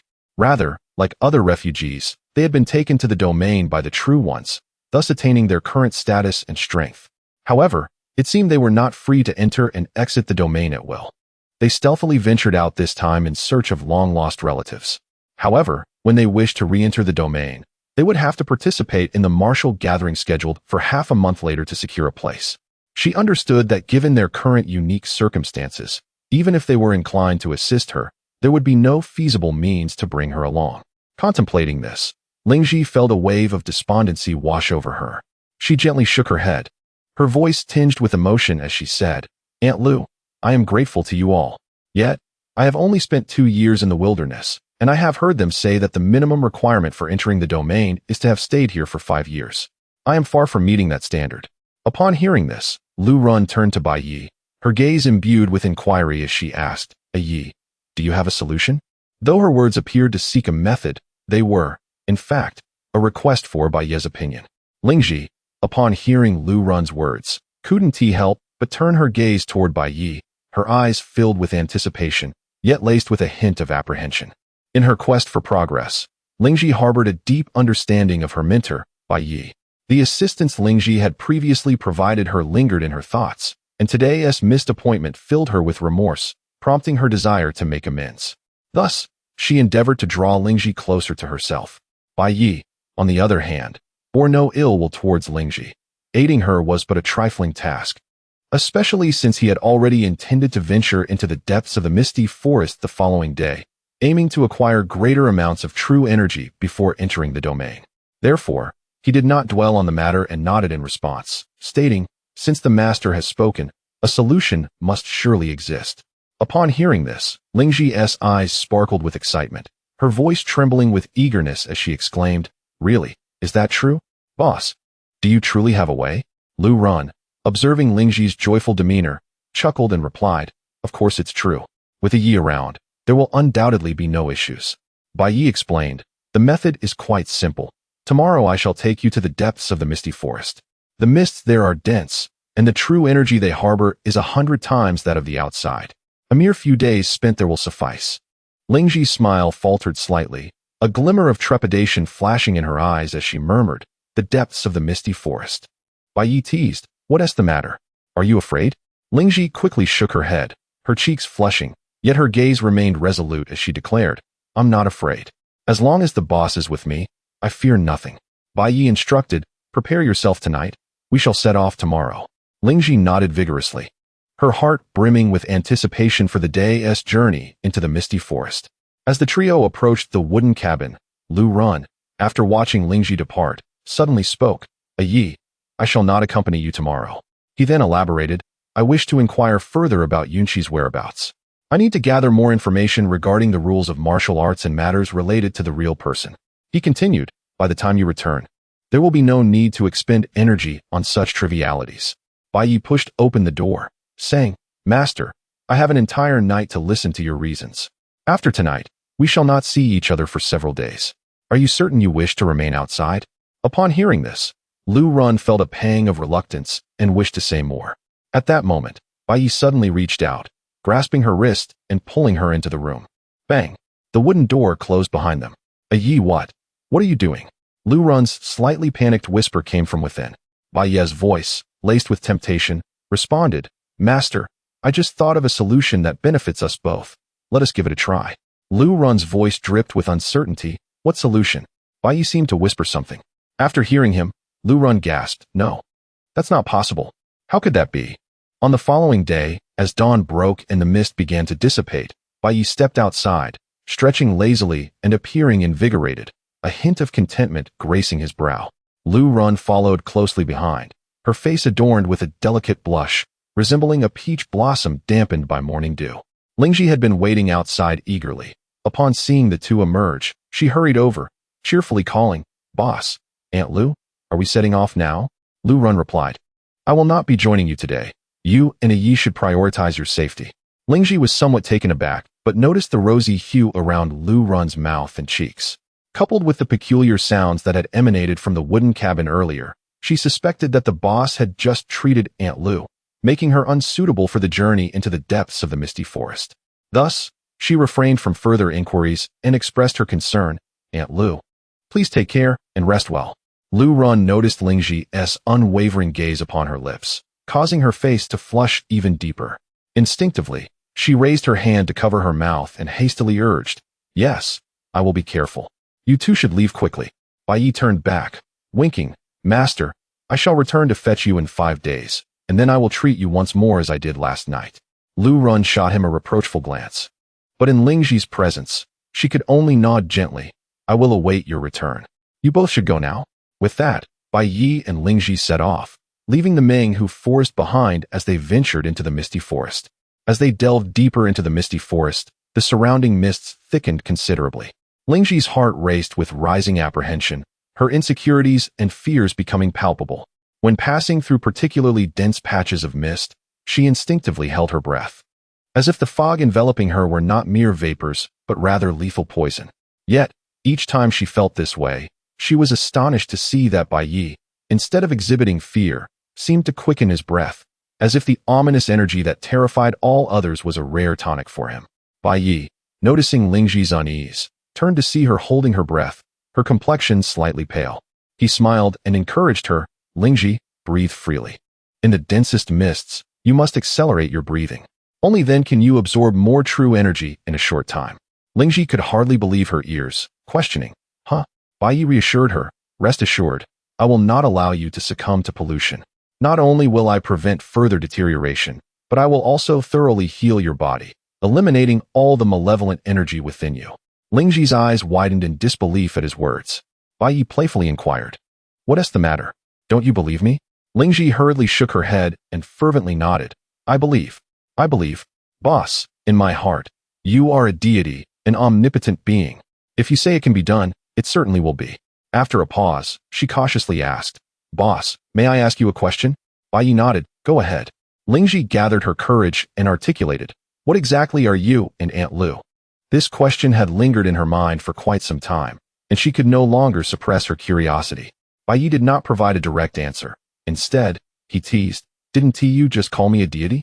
Why are you inquiring about my identity now?" Lingxi, feeling embarrassed, scratched her head. Bai Ye, seeing her awkwardness, replied with a smile, "All you need to know is that both I and Aunt Liu are people who wish you well. Beyond that, there is no need for further inquiries. Even if you uncover something in the future, just keep it to yourself." He preferred not to delve further into this topic, understanding that Lingxi's curiosity did not stem from his true identity, but rather from the source of his mysterious and formidable powers that enabled him to dispel malevolent energy entirely. Lingxi listened, her heart still brimming with curiosity, yet she dared not inquire further. She nodded earnestly and said, "Yes, I understand, boss. In this lifetime, even if I toil like a beast of burden, I shall repay the profound kindness you and Aunt Liu have bestowed upon me." Bai Ye casually replied, "There is no need for you to labor like a beast. We do not seek cattle or horses. What we require are individuals of worth. If you wish to remain by our side in the future, strive to enhance your own utility. Of course, should you discover a better path one day, you are free to depart at any time. You have aided us, and we have assisted you. Thus, none of us owe anything to each other." Upon hearing him delineate their relationship so clearly, Lingxi felt an unexpected emptiness within her. Deep down, she yearned to remain close to Boss and Aunt Liu. Yet, she also sensed that she held no value to them anymore. How could she render herself more useful? What kind of woman would a man like Boss desire? What could she possibly offer him? These questions tormented Lingxi's mind. In the misty forest, Lingxi and Bai continued their journey. Following Bai's instructions, Lingxi made an effort to overcome her inner trepidation, gradually quickening her breath and inhaling as much of the surrounding mist as possible. Bai, meanwhile, was focused on discerning their direction, moving towards the tree hollow where they had previously taken shelter. After a moment, Lingxi spoke up again, her voice barely above a whisper. "Boss, may I ask you one more question?" Bai replied, "You need not be so reserved in my presence. Feel free to inquire." Lingxi struggled to match his pace, curiosity evident in her tone. "Where are we headed? I've noticed that you are not wandering aimlessly into the depths of the misty forest, but are instead seeking a path." Bai's lips curled into a slight smile as he responded honestly, "Indeed, I am not wandering aimlessly. I am in search of a place thick with mist that is suitable for resting." Suddenly recalling something, Bai slapped his forehead, exclaiming, "I almost forgot. Before we enhance your abilities, we must first attend to another matter." With that, he abruptly changed direction, turning to the right. Lingxi looked perplexed. "What matter?" Bai, with a mischievous grin, replied, "I'm taking you to bathe." The unexpected answer caught her off guard, and her cheeks flushed crimson. Wishing for a crack in the earth to hide, she stammered, I can wash myself. Since you mentioned it last time, I've bathed once." Observing her bashful demeanor, Bai chuckled, "Yes, it is evident you have. However, this time, we must wash thoroughly." He explained, "Given the unique nature of this treatment, Not only do you need to wash, but I do as well. Lingji blurted out, Are we washing together? Bai blinked. Is there a problem? Lingji bowed her head, nervously clutching the hem of her beast skin attire, her face aflame. And no problem. I'll do whatever you ask, boss. Bai replied nonchalantly. Then we shall assist each other. You can scrub my back. Upon hearing this, Lingji's face reddened further. The two traversed the mist-laden forest, with Bai skillfully leading Lingji towards their destination. Her mind was preoccupied with the impending bathing experience, rendering her oblivious to the increasingly dense mist surrounding them. Before long, they arrived at a clear pool of water. Here we are. Bai's words trailed off as he suddenly furrowed his brow. Remarkably, a small remnant of an extinguished campfire lay near the water's edge, accompanied by scattered leftover bones. Someone had been here? He approached, crouching down to inspect the remnants of the fire and the bones. The ashes still radiated a hint of warmth, indicating that the occupant had departed only recently. Judging by the bones and nearby footprints, it appeared that only one person had been present. His expression turned wary. Noticing Bai's shift in demeanor, Lingji grew anxious, whispering, Boss, is there danger here?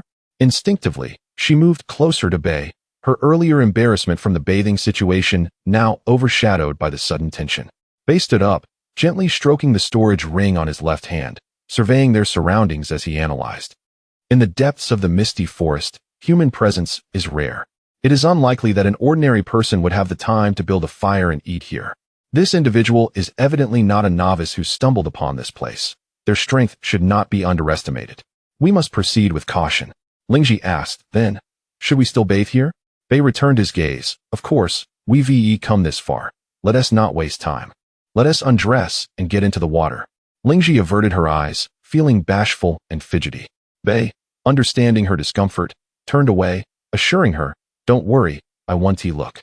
With Bai's back turned, Lingji felt slightly relieved despite her lingering shyness. Biting her lip, her hands trembling slightly, she began to undress.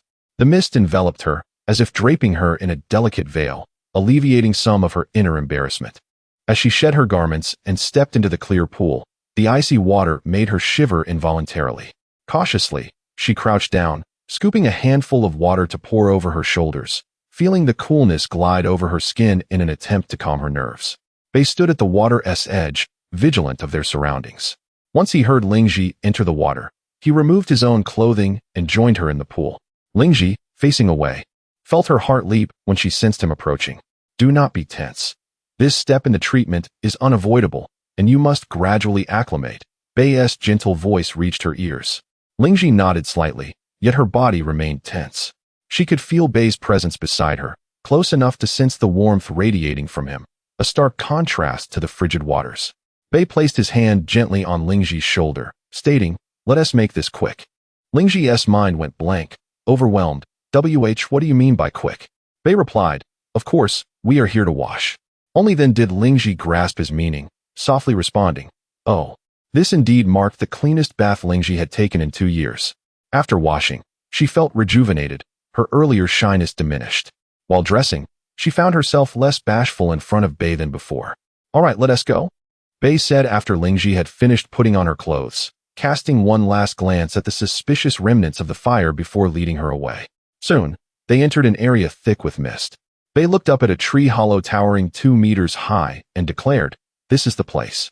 However, Lingji's attention was drawn to the remnants of a campfire beneath the tree, her voice tinged with anxiety. Boss, there's a fire pit there. Someone has been here.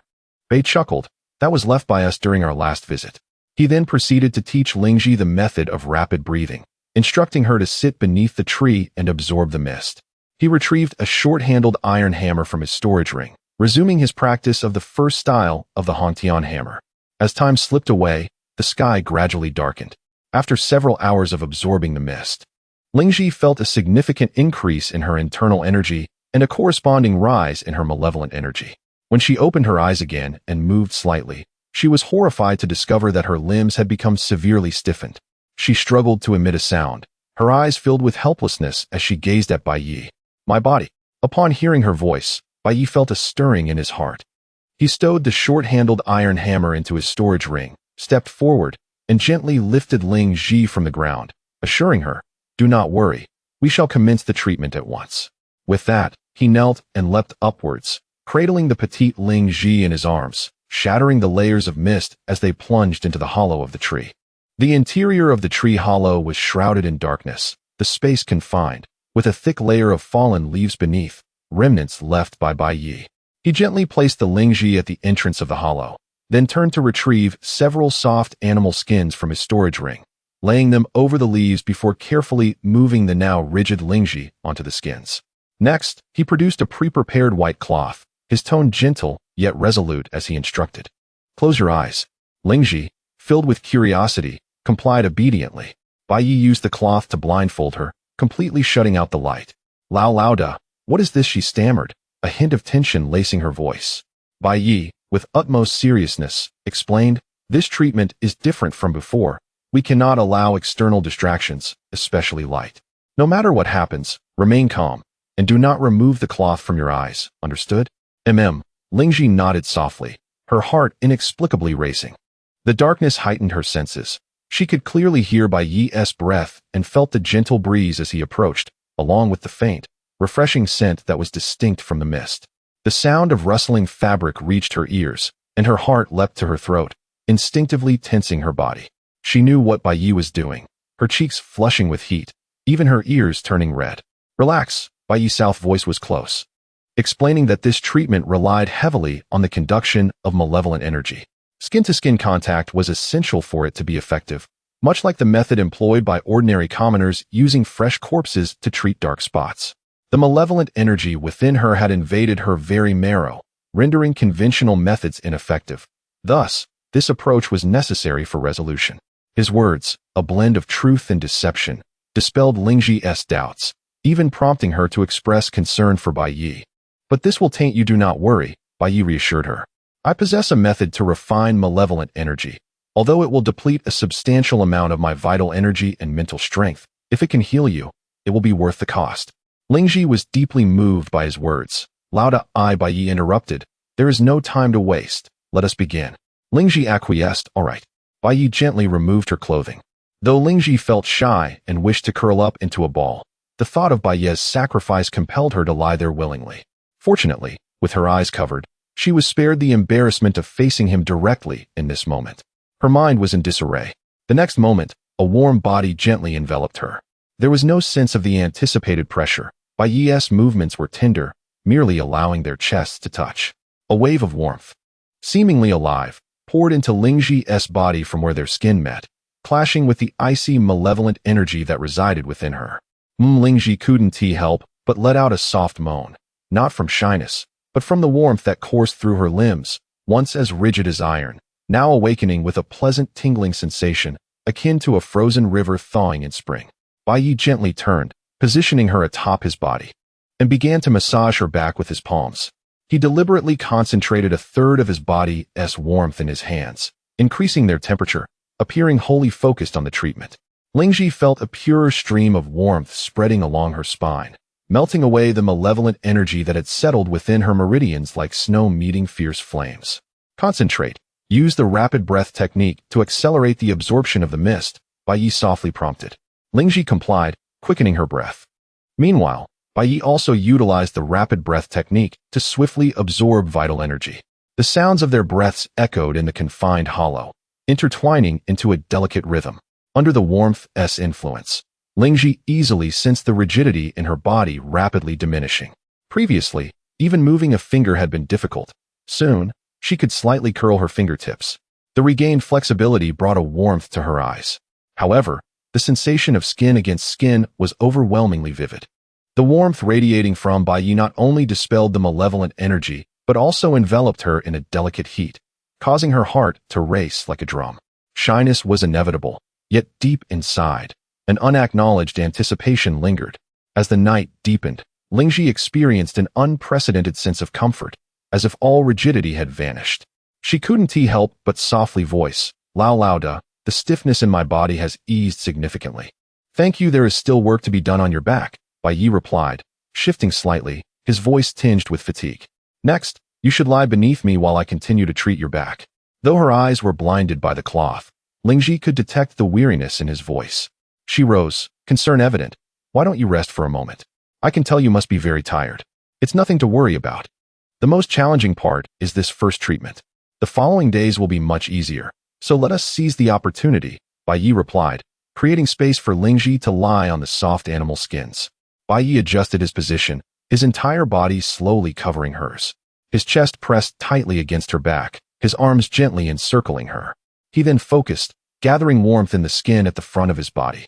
In an instant, a powerful and life-filled warmth surged forth, akin to a tidal wave, seamlessly flowing into Lingji. She couldn't help but moan again. This warmth was even more potent than before. Where it traveled, it felt as if invisible hands were uprooting the stubborn, malevolent energy nestled deep within her muscles and bones. The slight stiffness in her back now surged with an intense tingling sensation, akin to countless tiny currents traversing her body, strange yet irresistibly electrifying. Relax. Do not tense up. Continue using the rapid breath technique to absorb the mist. Bai Ye's voice was low and weary, his warm breath brushing against Lingji's ear. Lingji bit her lower lip, striving to relax her body, yet the overwhelming shyness intertwined with the peculiar sensations made her body tremble involuntarily. In the darkness, her senses were heightened. Each breath Bai Ye took, every subtle shift of his body, felt like a gentle caress against her heart. She longed to inquire of the master whether he employed a similar peculiar method while assisting Liu Shi with her treatment. However, the thought of the master's relationship with Liu Shi rendered this inquiry excessively sensitive, compelling her to restrain herself. Time drifted by quietly, and as the latter half of the night unfolded, the stiffness in Lingji's back had nearly vanished, replaced by an unprecedented sense of ease and agility. And master, the rigidity in my back seems to have completely disappeared. Would you like to take a moment to rest? Lingji's voice trembled, imbued with profound gratitude and concern. In the darkness, Bai Ye stifled a chuckle, exhaling a deep breath, and replied in a weary tone, "Indeed, the expenditure of vital energy this time has been rather significant. I require a brief respite." With that, he slightly turned his body, gracefully descending from Lingji, and added, "You may remove the cloth from your eyes now." Lingji, trembling with anticipation, carefully unfastened the cloth strips. Although the interior of the tree hollow remained dim, it was a slight improvement over the previous darkness.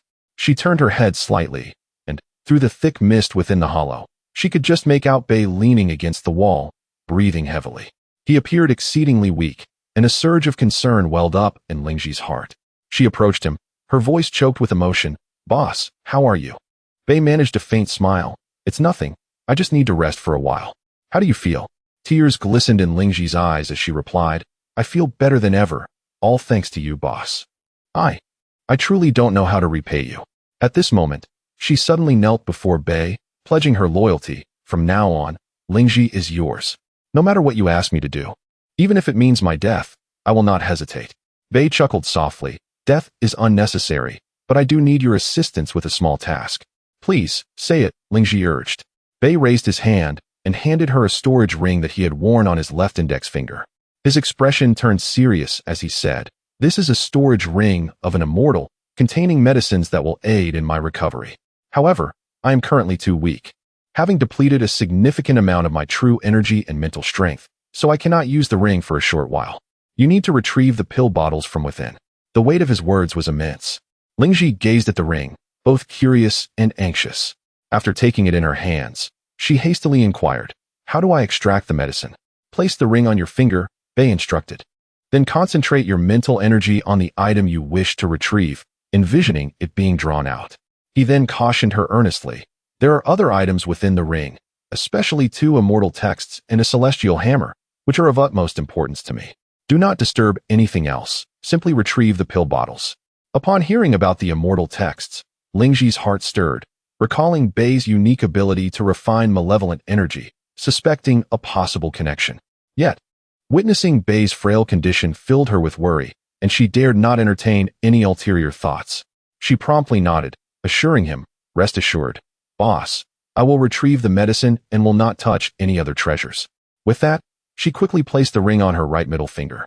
As she scanned the contents within the storage ring, her expression momentarily froze in astonishment, clearly enchanted by the ring's wonders. However, she stifled her curiosity, focused her mind, and eagerly sought out the pill bottles. She first stumbled upon the 2 immortal texts and the purple gold warhammer, merely skimming past them, as if lingering too long would betray Bai's trust. Soon, she discovered several exquisite small porcelain bottles tucked away in a corner.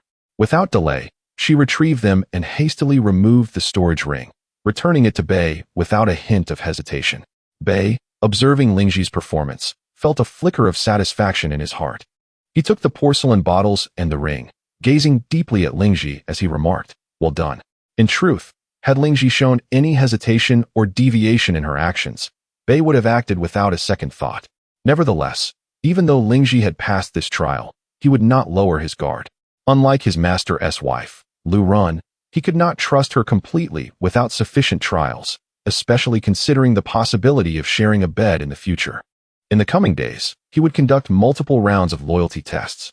Bai opened one of the porcelain bottles, poured a pill into his mouth, pretended to swallow it, and then exhaled deeply. "Boss, how do you feel?" Lingxi inquired with concern beside him. Bai nodded slightly, "Much better."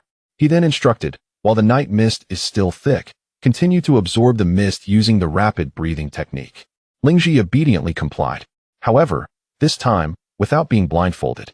She finally had the opportunity to examine her own body while absorbing the mist. As she caught sight of her arms and skin, her eyes widened in disbelief, and she broke into a silly grin, tears streaming down her face. Her skin was now as pristine as a freshly shelled egg, devoid of any blemishes. That night, she was reborn, and this new life was undoubtedly a gift from her boss. Lingxi silently vowed to become a woman of value to him. 2 hours later, Bai feigned recovery and prepared to treat Lingxi again. "Boss, my body has not yet exhibited severe signs of stiffness. Please rest some more," she urged. "It's fine, the hardest part is over. The subsequent treatments will not deplete too much of my true energy or mental strength," Bai reassured her, covering her eyes once more. For the next 3 days, Bai continued to treat Lingxi at night, accelerating her absorption of true energy while spending his days practicing the first form of the Hongtian hammer. After several days of practice, his control over true energy became increasingly adept, and he could now connect 36 acupoints in under 2 breaths. He was confident that if he persisted in this manner, he would master the first form of the Hongtian hammer within 10 days. Throughout this period, he tested Lingxi multiple times, and her performance remained beyond reproach, her admiration bordering on obsession. Bai felt it pointless to continue testing her and decided to conclude the trial early, fully integrating her into his fold. On the 4th morning, as the mist began to thin, Bai leapt from the tree hollow to resume his practice of the Hongtian hammer. His true energy had now reached a level comparable to that of a 20-year veteran, his aura sharp as a blade. With muscles taut, he connected the 36 acupoints in an instant and swung the hammer fiercely. With a thunderous roar, the hammer, infused with surging true energy, cleaved through the once impenetrable mist, creating a broad wave of air that extended 5 zhang deep. Even though he had not completely mastered the first form of the Hongtian hammer, the force of this strike would leave any ordinary veteran in awe. The pathway carved through the mist lingered for several breaths before gradually dissipating. Without pause, Bai swung the hammer again.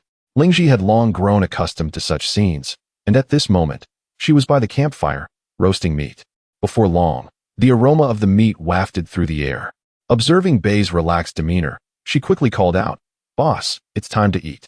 Bai put away his short-handled iron hammer and sat beside Lingxi, accepting the roasted meat she offered. After taking a bite, a glimmer of approval flashed in his eyes as he remarked, "Quite delectable. Lingxi, your culinary skills have indeed become increasingly refined."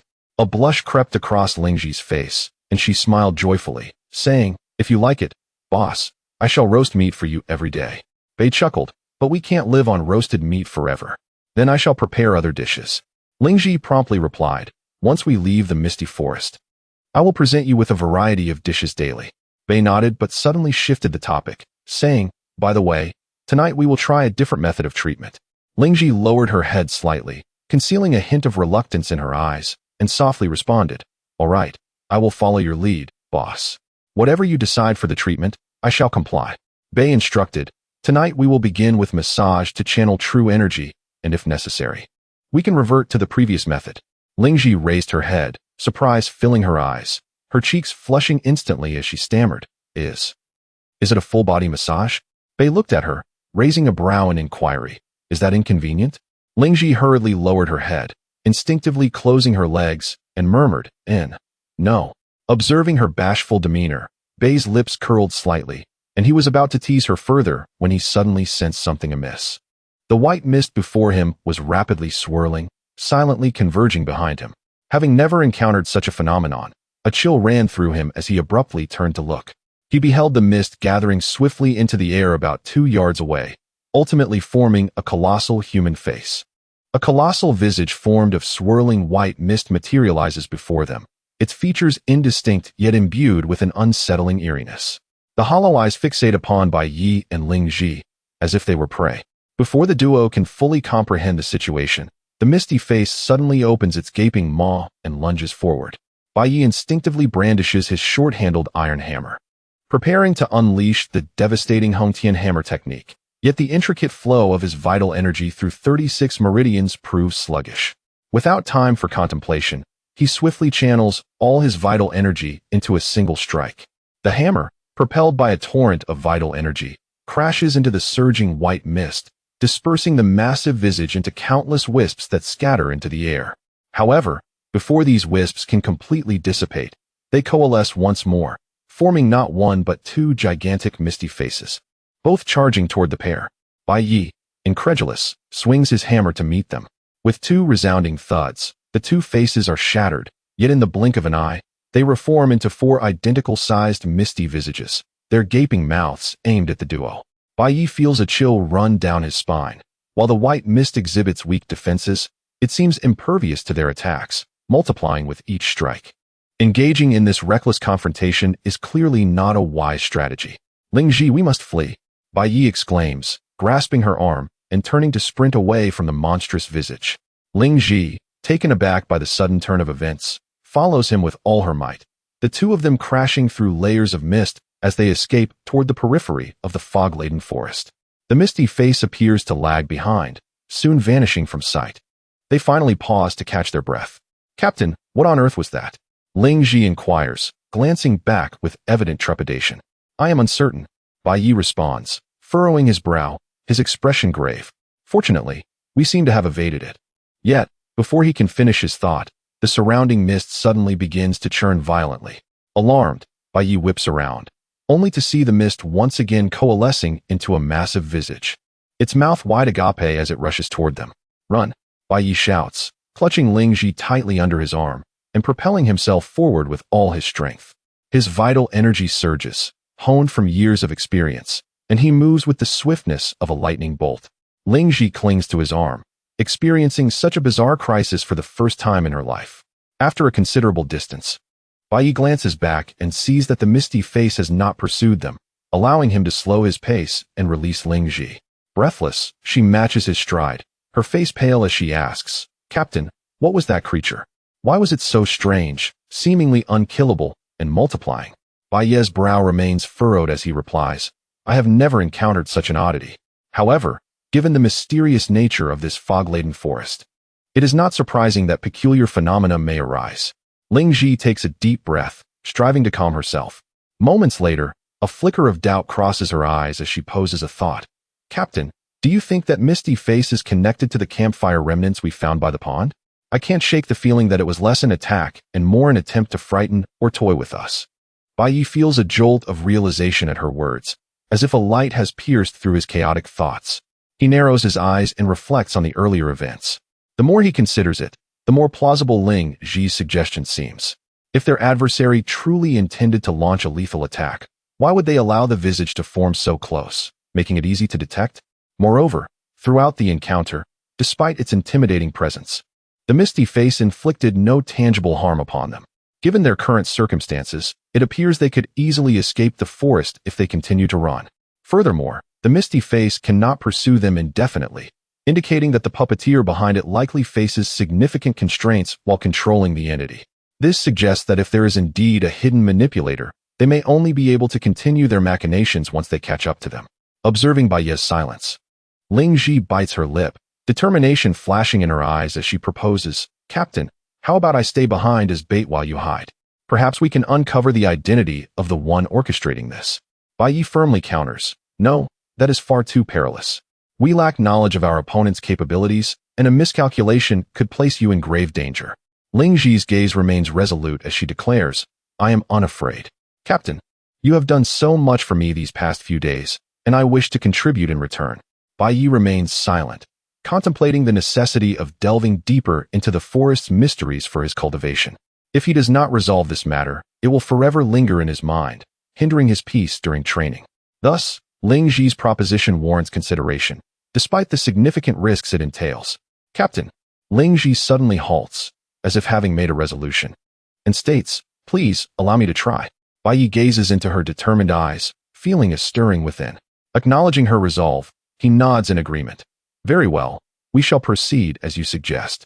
He then retrieves a previously discarded simple blade from his storage ring and hands it to Ling Ji, saying, "I will maintain a considerable distance from you. Take care of yourself.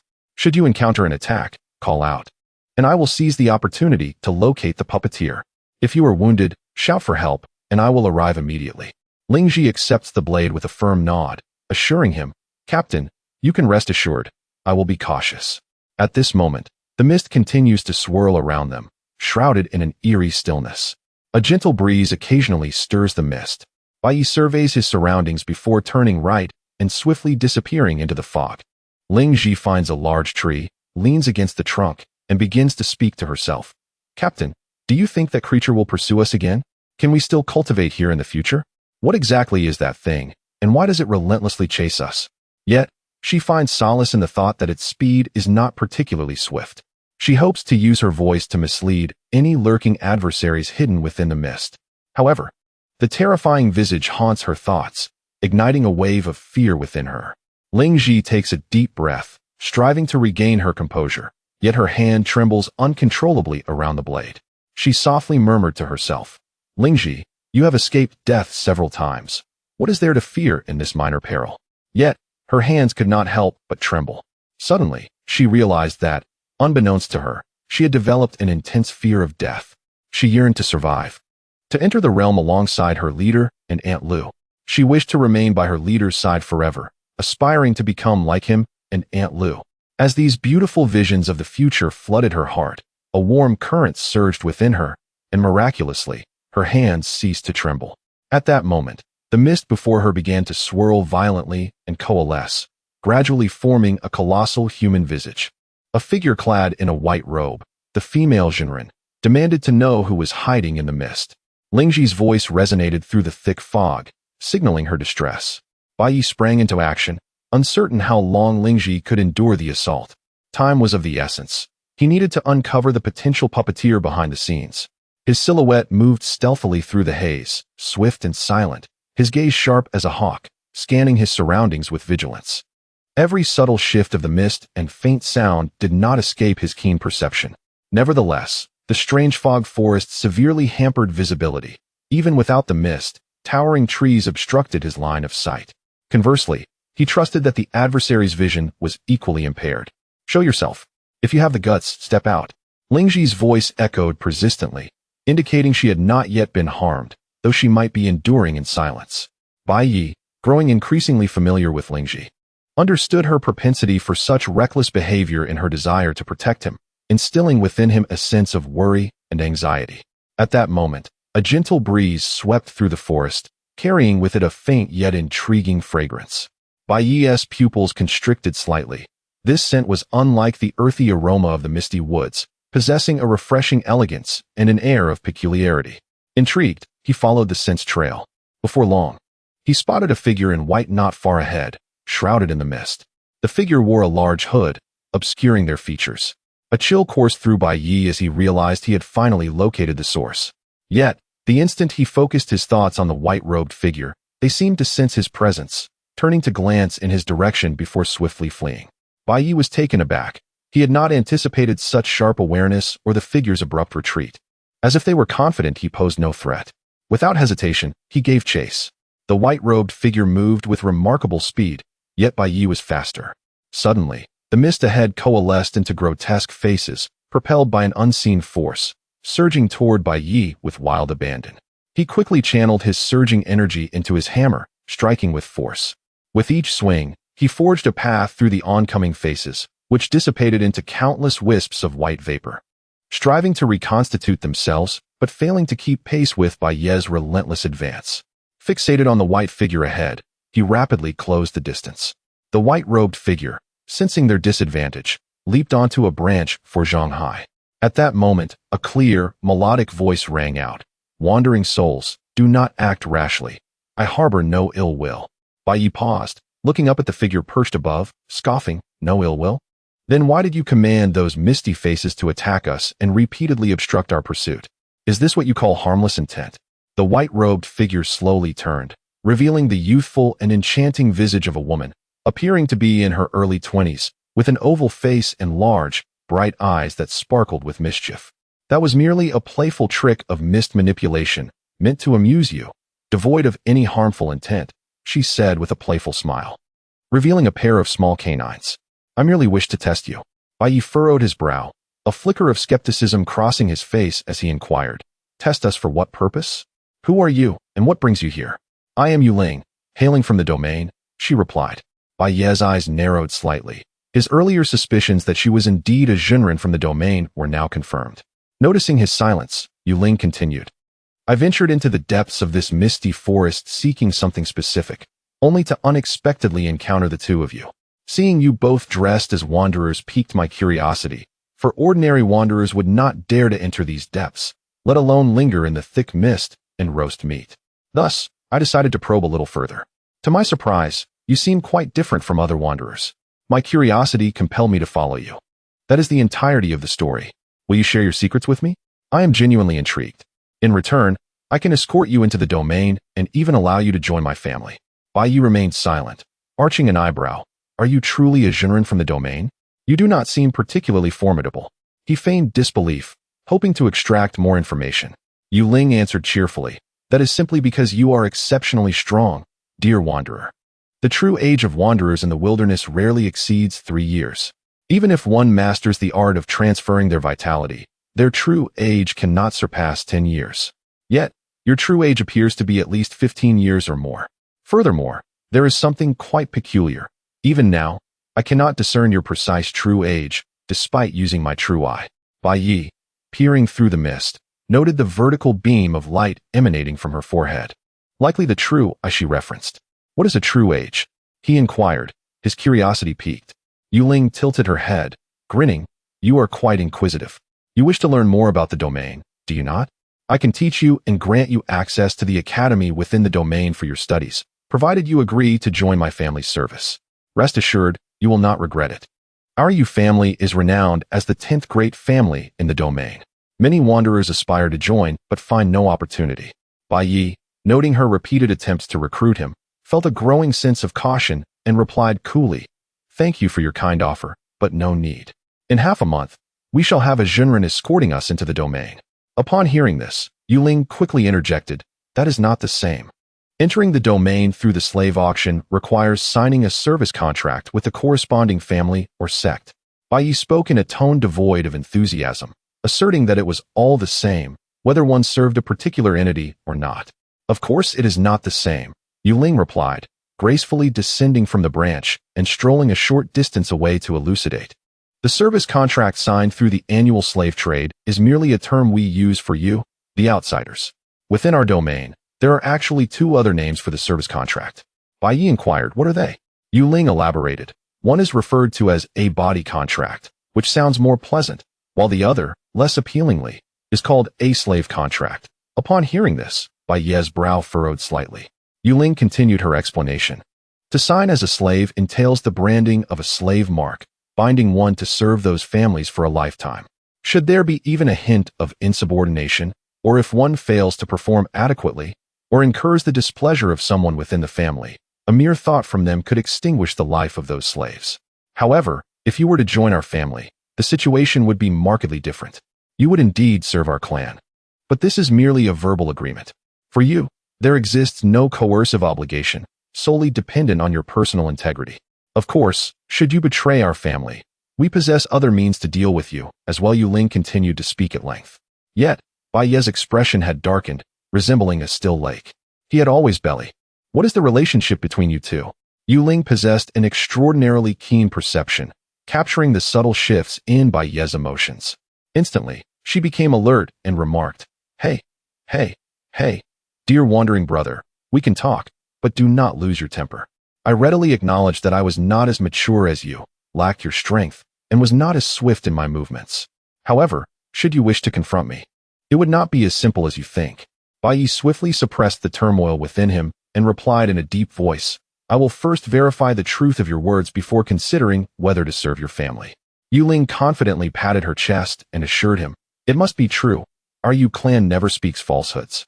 Bai Ye gazed at the whimsical woman before him, feeling a sense of unreliability in her. Yet, if her words held any truth, he might indeed require her assistance to enter the inner domain. After a moment of contemplation, he stated, if it is proven that your claims are true, I would not mind serving your family. However, the condition is that I must bring along 2 other wanderers. Yuling pondered briefly. 3 slaves? Huh.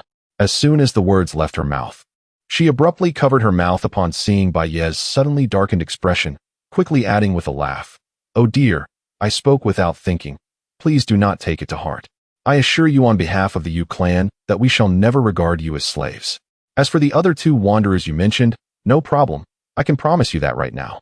Bai Ye's expression softened slightly as he inquired, can you now tell me what you meant by true age? And what exactly is the slave trade you mentioned? What do the wanderers need to do to serve the true people in the inner domain? Yuling hurriedly interrupted, stop. You have too many questions. Why not wait until you join our Yu clan? I will set aside a day to explain everything thoroughly. How does that sound? Bai Ye raised an eyebrow and retorted, isn't there time right now? Yuling elaborated, I have other matters to attend to in this misty forest, and it is not a suitable place for conversation. Even I can only stay here for a maximum of 5 days. Bai Ye's interest piqued. Is it because of the malevolent aura? Do the true people fear this as well? Yuling shrugged. It seems you are just like the other wanderers, equally ignorant of the Bai Wu cave. In the future, I will request my family to allow you to join me in the Dao Academy to learn some fundamental knowledge. Hearing this, Bai Ye nodded thoughtfully. Yuling, believing he still harbored doubts, reassured him, rest assured, the promises I make to you today will be fulfilled. Suddenly, she shifted the topic, but speaking of which, you chased after me for such a distance. What about your companion? Are you not concerned for her? Upon hearing this, Bai Ye remembered Ling Ji was still at their previous location. He said no more and turned back in the direction they had come. Yuling hurriedly followed, her steps light and graceful, her white robe billowing as she struggled to keep pace with Bai Ye. Hey, wait. There are still some matters I need to clarify with you. Bai Ye replied, speak, I am listening. Yuling had no choice but to keep up with him while explaining. In half a month, our family will definitely participate in the slave trade, but it may not be me who comes. This is our family emblem. Remember it well, so you do not mistake it later. As she spoke, a token appeared in her hand seemingly out of thin air. Bai Ye turned to look and saw that the token was entirely lustrous and white, resembling jade carved from sheep fat, octagonal in shape, with a vivid red feather pattern etched on the front, exuding an aura of vitality. Bai Ye expressed his surprise. Joining your family also requires going through the slave trade? Yuling put away the token and replied, naturally. The entire outer domain belongs to the divine realm. To take anything from here, one must pay a certain fee. Especially for wanderers, the price is steep, ranking as the second most expensive existence in the outer domain. Curious, Bai Ye asked, what is the most expensive existence?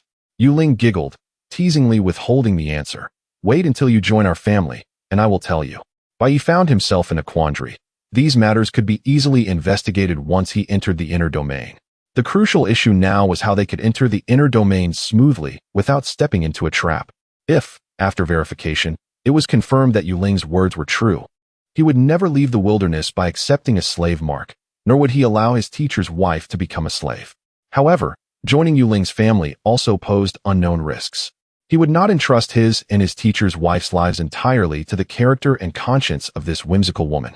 He must find a way to seize the initiative, Bai Ye silently reminded himself. The two traversed the thick fog at a swift pace. Yuling, being somewhat talkative, worried that Bai Ye's resolve to join the Yu clan was not strong enough, relentlessly babbled beside him, trying to ignite his greater interest. Soon, Bai Ye spotted Ling Ji in the distance. She was looking around, searching for him. Upon spotting Bai Ye, her eyes lit up as she called out, "Big brother," and rushed over. However, she quickly noticed the white-robed Yuling beside Bai Ye, her expression momentarily pausing. As they swiftly closed the distance, Bai Ye assessed Ling Ji and asked, "Are you hurt?" Ling Ji hurriedly shook her head. "No." She glanced at the white-robed woman, noticing her exquisite beauty and lively eyes, which were now smiling at her. Instinctively tightening her grip on the knife, she asked warily, "Big brother, who is she?" "Her name is Yuling, and she is from the inner domain," Bai Ye briefly introduced. The misty face earlier was a little trick of hers. Yuling waved cheerfully at Ling Ji, saying, "Sister, don't be nervous. It was my fault earlier for scaring you. I apologize." Ling Ji, witnessing the harmonious interaction between Bai Ye and Yuling, and seeing Yuling exhibit sufficient goodwill, finally relaxed her tense nerves. Her eyes filled with curiosity and awe as she asked, "You are truly a real person from the inner domain?" "Absolutely," Yuling proudly affirmed. "And I have just negotiated with your big brother. I can take you both into the inner domain and allow you to serve in my family." At this point, she suddenly inquired, "By the way, the two wanderers he mentioned wanting to take with him, you should be one of them, right?" Ling Ji took a moment to react, instinctively looking at Bai Ye. Bai Ye nodded, confirming, "That's right, she is one of them." Yuling's brow illuminated by a ray of light. She scrutinized Ling Ji once more and remarked, "At 5 years of true age, you barely qualify. You may enter the divine realm." After speaking, she suddenly turned to Ling Ji with a mischievous glint in her eyes and inquired, "By the way, what exactly is your relationship with him?" "At first, I assumed you were a couple, yet now it seems rather different." Ling Ji's face flushed crimson as she hurriedly clarified, "No, we are not a couple. The elder, is my benefactor." Yuling raised an eyebrow with a playful smirk and teased, "Oh, are you feeling shy? It appears you have feelings for him, don't you?" "It's uncertain whether he feels the same about you." With a hint of envy, she added, "Ah, how enviable it is to have someone you admire." Ling Ji's cheeks deepened in color as she quickly interrupted, "Please, don't say such nonsense." Yuling continued to jest. "Oh, so that means you don't have feelings for him after all?" Ling Ji stammered, "I don't. I. In a moment of embarrassment, Ling Ji found herself at the mercy of Yuling's playful teasing, wishing fervently to sink into the earth. Bai Ye interrupted this mischievous exchange, saying, "If you have time to joke around here, why not enlighten me about the matters of the divine realm?" Yuling, instantly losing interest, evasively replied, "That is a lengthy tale, best reserved for when you join the Yu clan." With that, she turned and waved, walking deeper into the misty forest. Her melodious voice drifting through the fog. "Remember what I said. In half a month, regardless of my presence, recognize the crest of our Yu clan. We shall not treat you poorly." Her voice faded, along with her figure, leaving Bai Ye in a newfound silence. He turned to Ling Ji and said, "Let us proceed. The misunderstanding is resolved, and we shall continue our training in the tree hollow." With that, he set off toward their training ground. Ling Ji hurried to catch up with him, her mind still echoing Yuling's earlier jests, causing her heart to race uncontrollably. Stealing a glance at Bai Ye's back, her emotions were a tumultuous blend of anxiety and anticipation. After walking through the mist for a while, Ling Ji finally summoned her courage and softly called, "Boss." Bai Ye halted his steps and turned to look at her, noting her flushed complexion and evasive gaze. As if she had something to say. "What is it?" he inquired. Ling Ji took a deep breath, her hands instinctively clutching the hem of her clothes, and boldly confessed, "Boss, actually, what Yuling said. I truly have feelings for you. I do not know when it began, but I have harbored affection for you. I know I am unworthy, yet I cannot suppress these feelings." Upon finishing, the blush on her face deepened to her ears. Bai Ye chuckled and remarked, "So, you are prepared then?" Ling Ji looked up, puzzled. "Prepared for what?" Bai Ye winked and said, "Of course, prepared for a new method to treat your body." Ling Ji suddenly recalled Bai Ye's earlier mention of a full-body massage, lowering her head in shyness, as if she sensed the deeper implication of his words. Responding with a soft Bai Ye declared, "Then today, I shall treat your body first, and we shall forego the Hong Tian Shui. In return, I hope you will accompany me in practicing the Bawang Chong." With an innocent and bewildered expression, Ling Ji asked, "Bawang Chong? Boss, do you know how to wield a spear?" Bai Ye replied earnestly, "Not frequently, which is why I need you to practice with me." Ling Ji nodded vigorously. "It is an honor for Ling Ji to practice spear techniques with you, boss." On the 6th day, in the early morning, Bai Ye, having trained diligently in the Bawang Chong, departed the misty forest with a radiant Ling Ji, returning to the Menghu Lin. "Shermu, we are back," Bai Ye called out before even reaching the small wooden cabin. The door was ajar, and upon hearing his voice, Lu Run promptly emerged. Noticing that no one was around, Bai Ye was about to rush in for a warm embrace when a graceful figure followed Lu Run out, none other than Hong Man, the third elder of Menghu Lin. As Hong Man shared a close bond with his junior sister Liu Shi, Bai Ye instinctively tempered his demeanor. Lu Run gazed at Bai Ye, her eyes shimmering as she softly inquired, "Why not stay for a few more days?" Bai Ye replied, "I promised to fetch you after 5 days. I cannot go back on my word." Lu Run then turned her attention to Lingji. As a woman, she keenly noticed the stark transformation in Lingji compared to 5 days prior. Her aura was entirely different, akin to a flower rejuvenated by rain, blooming with exquisite vitality. She vaguely recalled the first time she encountered Lingji, who then resembled a lifeless creature pulled from the mire, a stark contrast to the vibrant Lingji before her now. "Lingji, how do you feel?" Lu Run asked with a smile. Lingji blushed and replied, "I feel wonderful. Thanks to boss's care and assistance in the misty forest, not only has my physical stiffness been completely healed, but I have also learned so much." As she spoke, she cast a grateful glance at Bai Ye, her eyes brimming with admiration. Lu Run observed this exchange with keen insight, understanding more than she let on. Before she could speak further, Hong Man suddenly interjected with a sharp tone. All eyes turned to her as she glared suspiciously between Bai Ye and Lingji, questioning.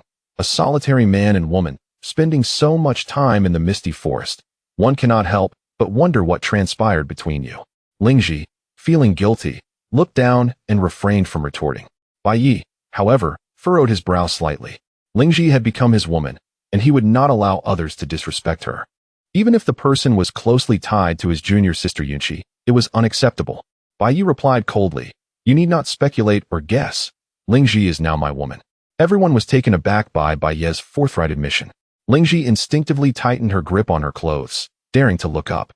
Yet, instead of observing Hong Man's reaction, she glanced at Lu Run, who bore an expression of calm acceptance, as if she had anticipated this outcome.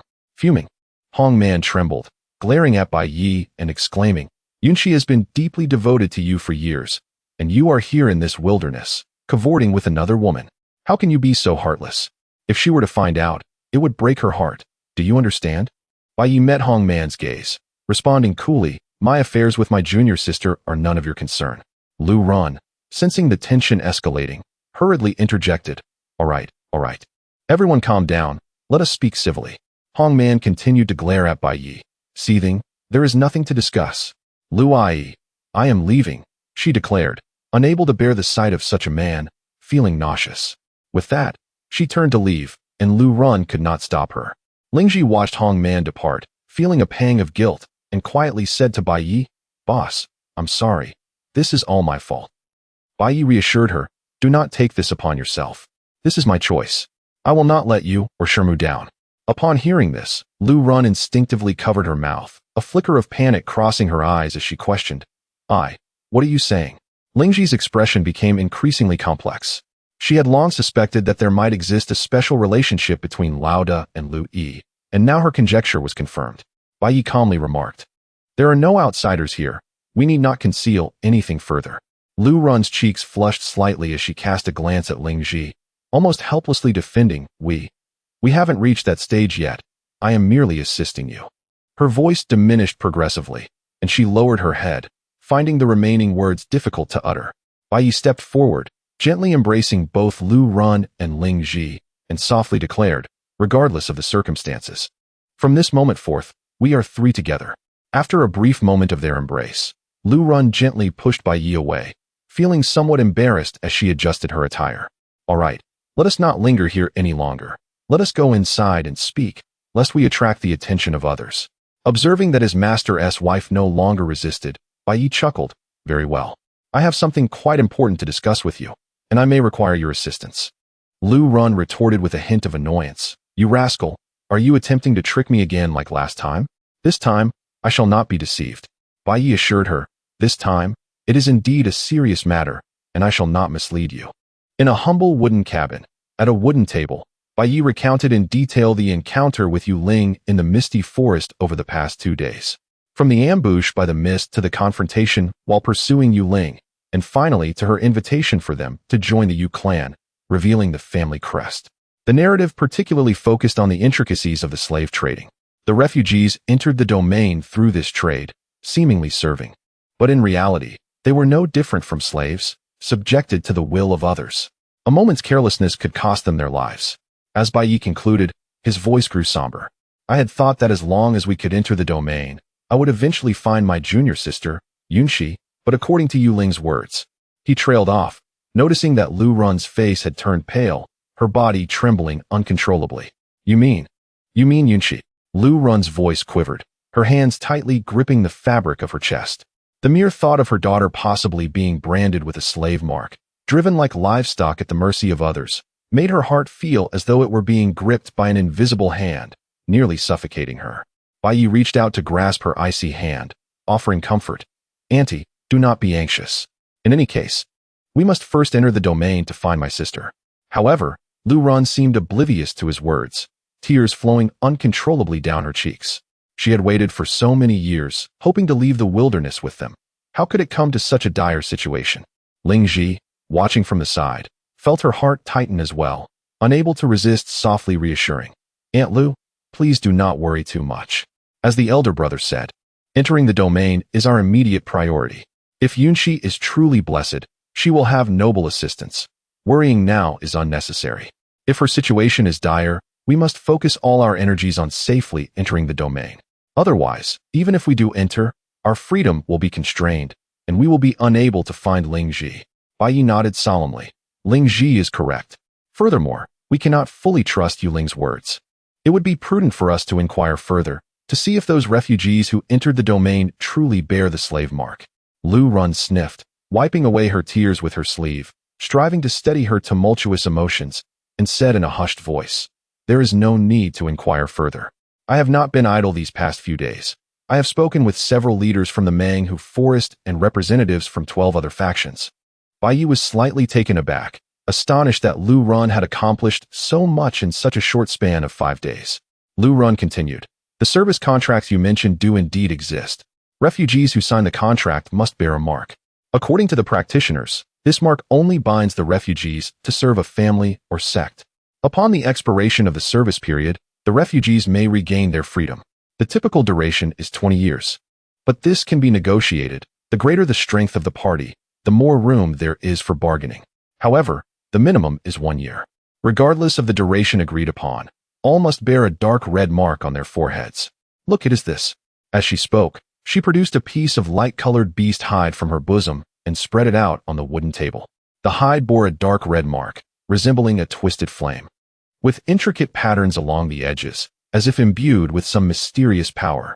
Bai Ye and Ling Ji leaned in for a closer look, their brows furrowing involuntarily. Ling Ji stared at the mark thoughtfully. Since the same mark must be inscribed, how can we ascertain whether its validity period is 1 year or 20? Lu Run shook her head, her voice tinged with helplessness. I inquired about that as well. There is no way to confirm it. The refugees hold the practitioners in great esteem and do not suspect them of lying. After all, their strength is formidable. Killing a refugee is as easy as crushing an ant, and no one would believe that such powerful practitioners would deceive them. Initially, I thought that with our greater strength, we could negotiate for a shorter service period of 1 year. Once we regained our freedom, we could search for Liu Shi. But now it seems it is all a trap. Lu Run quietly clenched her fists. Though there were no definitive answers, all three had nearly concluded that the dark red, flame-like pattern was indeed the slave mark Yu Ling had spoken of. The practitioners' talk of a 20-year service versus a 1-year service was merely a ruse to lull the refugees into willingly accepting the mark. Why would the practitioners go to such lengths? They were clearly powerful. Bai Ye pondered for a moment, speculating softly. Could it be that to inscribe this slave mark, one must comply with the will of the refugees themselves? Otherwise, it cannot be inscribed? Lu Run and Ling Ji exchanged glances, both feeling this hypothesis was highly plausible. Ling Ji's eyes lit up, as if seizing a glimmer of hope. Then, does that mean that as long as we can leverage the Yu clan's power to enter the domain and remain resolute against the slave mark, they will have no way to impose it upon us? Bai Ye slowly shook his head in contemplation. Not necessarily. Yu Ling once mentioned that if we were to betray the Yu clan, they would have means to deal with us. This wilderness both confines and protects us. Those practitioners may be unable to exert force against the refugees within this realm. Yet, once we step beyond this wilderness, we would be at their mercy. Lu Run's gaze dimmed once more, nearly despairing as she murmured, What should we do then? If we do not enter the domain, we cannot search for Yunshi. Yet if we follow the Yu clan out of this wilderness, we would be left to fate. Neither leaving nor staying seems viable. It has become a deadlock. The trio fell into silence, the wooden cabin enveloped in stillness, save for the occasional whisper of the wind outside. Bai Ye's eyes settled upon the dark red mark on the beast hide, his mind weighing the pros and cons. Suddenly, a bright idea surged within him. He turned to Lu Run and Ling Ji, slowly articulating, "Auntie, Ling Ji, I have a thought." Both Lu Run and Ling Ji lifted their heads in unison. Their eyes filled with curiosity and anticipation as they fixed their gaze upon Bai Ye, eager for him to continue. Taking a deep breath, Bai Ye proceeded. "Yu Ling's demeanor towards me was excessively warm. I suspect she may have perceived something special about me, believing that certain abilities of mine could significantly benefit her clan. We could take a gamble." Lu Run inquired. "What sort of gamble?" Bai Ye Dao. "I wager my certain abilities hold significant importance for the Yu clan. Should the Yu clan's need for me not be as profound as I presume, we shall remain in the wilderness, continuing our cultivation within the misty forest until we attain sufficient strength to traverse the realm of the divine by our own power. However, if the Yu clan's need for me is indeed compelling, we shall leverage this as a means of coercion, demanding that they agree to imprint the mark of servitude upon them." "What?" Lu Run and Ling Shi exclaimed in unison. The two stared wide-eyed, incredulously gazing at Bai Ye. In this wilderness, a true practitioner stands as a paragon. The notion of enslaving such a being is utterly unfathomable. Ling Ji stammered, "Boss, this is utterly insane. To enslave a living person, I can't even dream of such a thing." Lu Run also regained her composure, incredulity evident in her voice. You must be joking, right?" Bai Ye responded earnestly, "I understand this plan is perilous, but we currently have no better alternative. Without entering the domain, we cannot search for our junior sister Yunshi. However, if we simply follow the Yu clan, we face immense risks. This is our only chance to seize the initiative." Lu Run and Ling Ji exchanged glances. They were acutely aware that although Bai Ye's plan was audacious, it was the only feasible method to alter their fates. Ling Ji was the first to express her support. "No matter what you decide, boss, I will follow you." Lu Run took a deep breath, gazing into Bai Ye's resolute eyes, and slowly declared, I will heed your words. Whatever you decide, we shall proceed. However, we must be thoroughly prepared and never let our guard down." Bai Ye nodded. "That is precisely my intention. Starting tomorrow, the three of us will enter the misty forest to cultivate and enhance our strength. We will emerge only when the martial assembly of the major factions begins to vie for places." Lu Run inquired, "Why not head to the misty forest now?" Bai Ye chuckled. "It has been a while since I last saw my teacher. Allow me to treat your body today." Lu Run's cheeks flushed, and she retorted, "Teacher is not in the mood for that now. Besides, I don't feel any stiffness in my body. If you truly wish to treat someone, why not tend to Ling Ji instead? I can make room for you." With that, she attempted to rise. Bai Ye grasped her slender wrist and said, "Teacher, to be honest, I am feeling quite overwhelmed myself. After all, we are about to coerce a living person, and I am uncertain if we will succeed." Lu Run was slightly moved. Seeing Bai Ye reveal his vulnerable side awakened her maternal instincts. She clasped Bai Ye's hand, speaking softly, "Teacher understands. It has been tough for you these days." Bai Ye gently tugged her into his embrace, wrapping his arms around her delicate waist. "But for you and junior sister, I am willing to undertake anything. I will shoulder any risk." Lu Run's gaze softened further, filled with boundless gratitude. After building the atmosphere to this point, Bai Ye tilted his head and suddenly whined, "Teacher, given my earnestness, would you help me just once more? I am truly overwhelmed and need to be properly treated." Lu Run's beautiful face resembled a blooming hibiscus, her eyes glistening with a hint of mist. She raised her finger and gently tapped Bai Ye's brow, chiding playfully, "I really can't do anything about you." Bai Ye grinned. "So you agree, teacher?" Lu Run replied, "But I have a condition." Bai Ye immediately responded, "You say it, teacher." Lu Run continued, "First, we will venture deep into the misty forest. Once we arrive, I shall assist you one last time." She quickly added, "But let it be known beforehand. This will be the final time before we see Yunshi." Bai Ye readily agreed, "No problem." 9 days later, in the early morning, deep within the misty forest, inside a tree hollow, Lu Run wiped her reddened lips and solemnly stated, "This truly is the last time." Bai Ye sat up, grinning widely, "No problem." At that moment, Ling Ji's voice came from below, "Boss, "Aunt Lu, the meat is ready. Come down to eat." Lu Run responded and leaped down from the tree hollow. Bai Ye donned his animal hide attire and followed suit. The three of them gathered around the campfire to begin their meal. Lingji's roasted meat was, as always, delicious, and Bai Ye indulged, his mouth glistening with grease.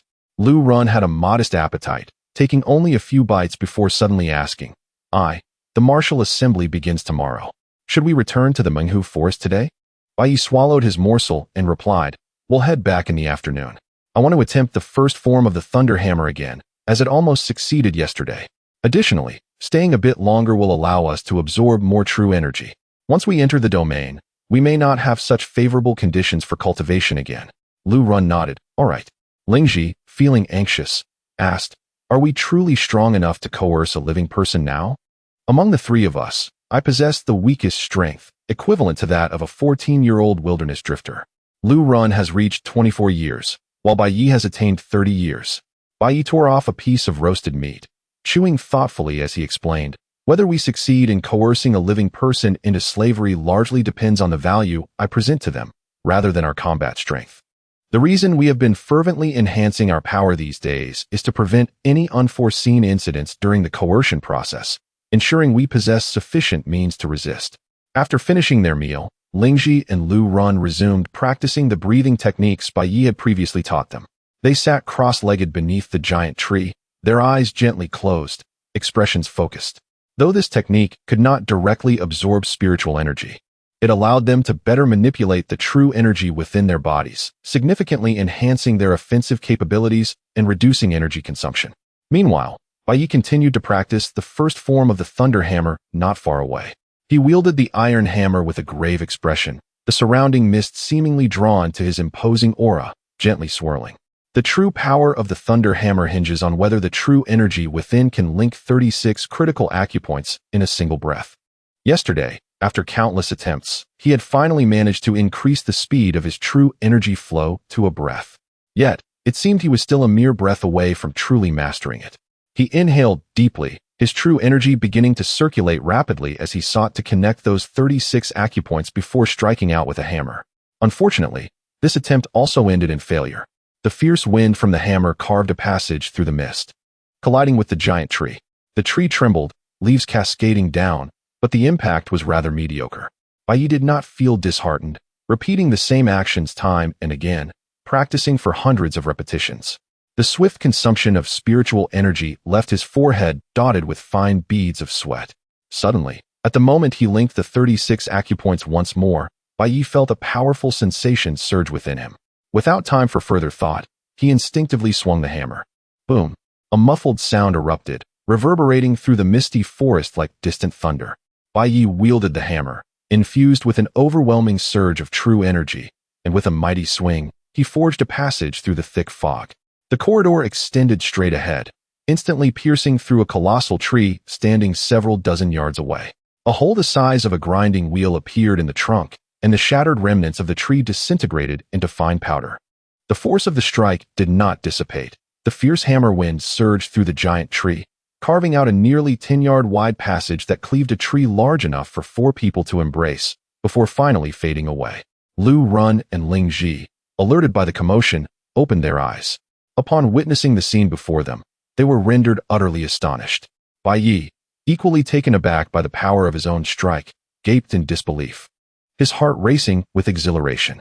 The ancient scrolls had recorded that the first form of the Hongtian hammer could double 1's attack power. However, judging by the might of this strike, it seemed the power had multiplied tenfold, if not more. Moreover, this strike was merely an experimental attempt utilizing a fraction of his true energy. Should he summon all of his true energy for a full force blow, the power would likely escalate by another tenfold. It took Bai Ye a considerable time to regain his composure. He swallowed hard, watching the foggy passage gradually close, and murmured to himself, "Indeed, this is celestial magic. It is astonishingly formidable." The might of the immortal hammer. Lu Run regained his senses, his eyes filled with awe. Is this the true power of the Hongtian hammer? It surpasses your previous estimations by a considerable margin." Bai Ye nodded, affirming, "Indeed, perhaps it is due to the inherent differences between true qi and spiritual power that this force nearly rivals that of a laser cannon." Lu Run, perplexed, inquired, "What is a laser cannon?" Bai Ye chuckled. "It is an exceptionally formidable weapon I once encountered in a dream." Lu Run smirked. "You're rambling again." Ling Ji gazed at the colossal tree pierced from over 10 zhang away, her mouth agape in wonder. After a moment, she timidly approached and murmured, "Boss, may I learn this hammer technique from you in the future?" Bai Ye nodded. "Once we enter the domain, both you and Shenyang can learn it. At that time, I shall forge an iron hammer for each of you." Instantly, Ling Ji beamed with joy. Glancing at the short-handled iron hammer in Bai Ye's grasp, she remarked, "I never expected such an ordinary-looking short hammer could unleash such tremendous power. Moreover, it remains unscathed after such a violent attack." Bai Ye explained, "That attack did not directly clash with another weapon.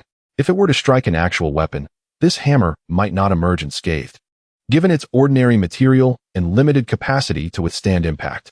Ling Ji nodded thoughtfully, her eyes suddenly sparkling as if a thought struck her. "Boss, I once saw a pair of purple gold warhammers in your storage ring. You mentioned they were immortal artifacts. Since they are immortal hammers, they must be far more powerful than this iron hammer. But why do you never use them?" At her words, Bai Ye felt a jolt in his heart. Ever since that day when he struggled to lift the warhammer, he had devoted himself solely to refining his hammer technique, often neglecting the pair of purple gold warhammers. "Thanks for reminding me. Otherwise, I might have forgotten them entirely. I didn't use them before because they were too heavy.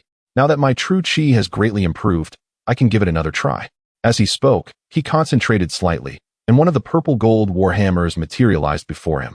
Bai Ye lowered his right hand slightly, gripping the hammer's handle and weighing it in his hand, saying, "It still feels quite heavy and somewhat burdensome. However, compared to before, I can at least wield it normally."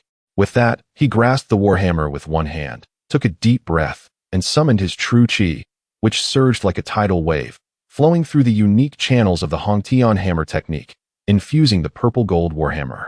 With a mighty swing, he struck.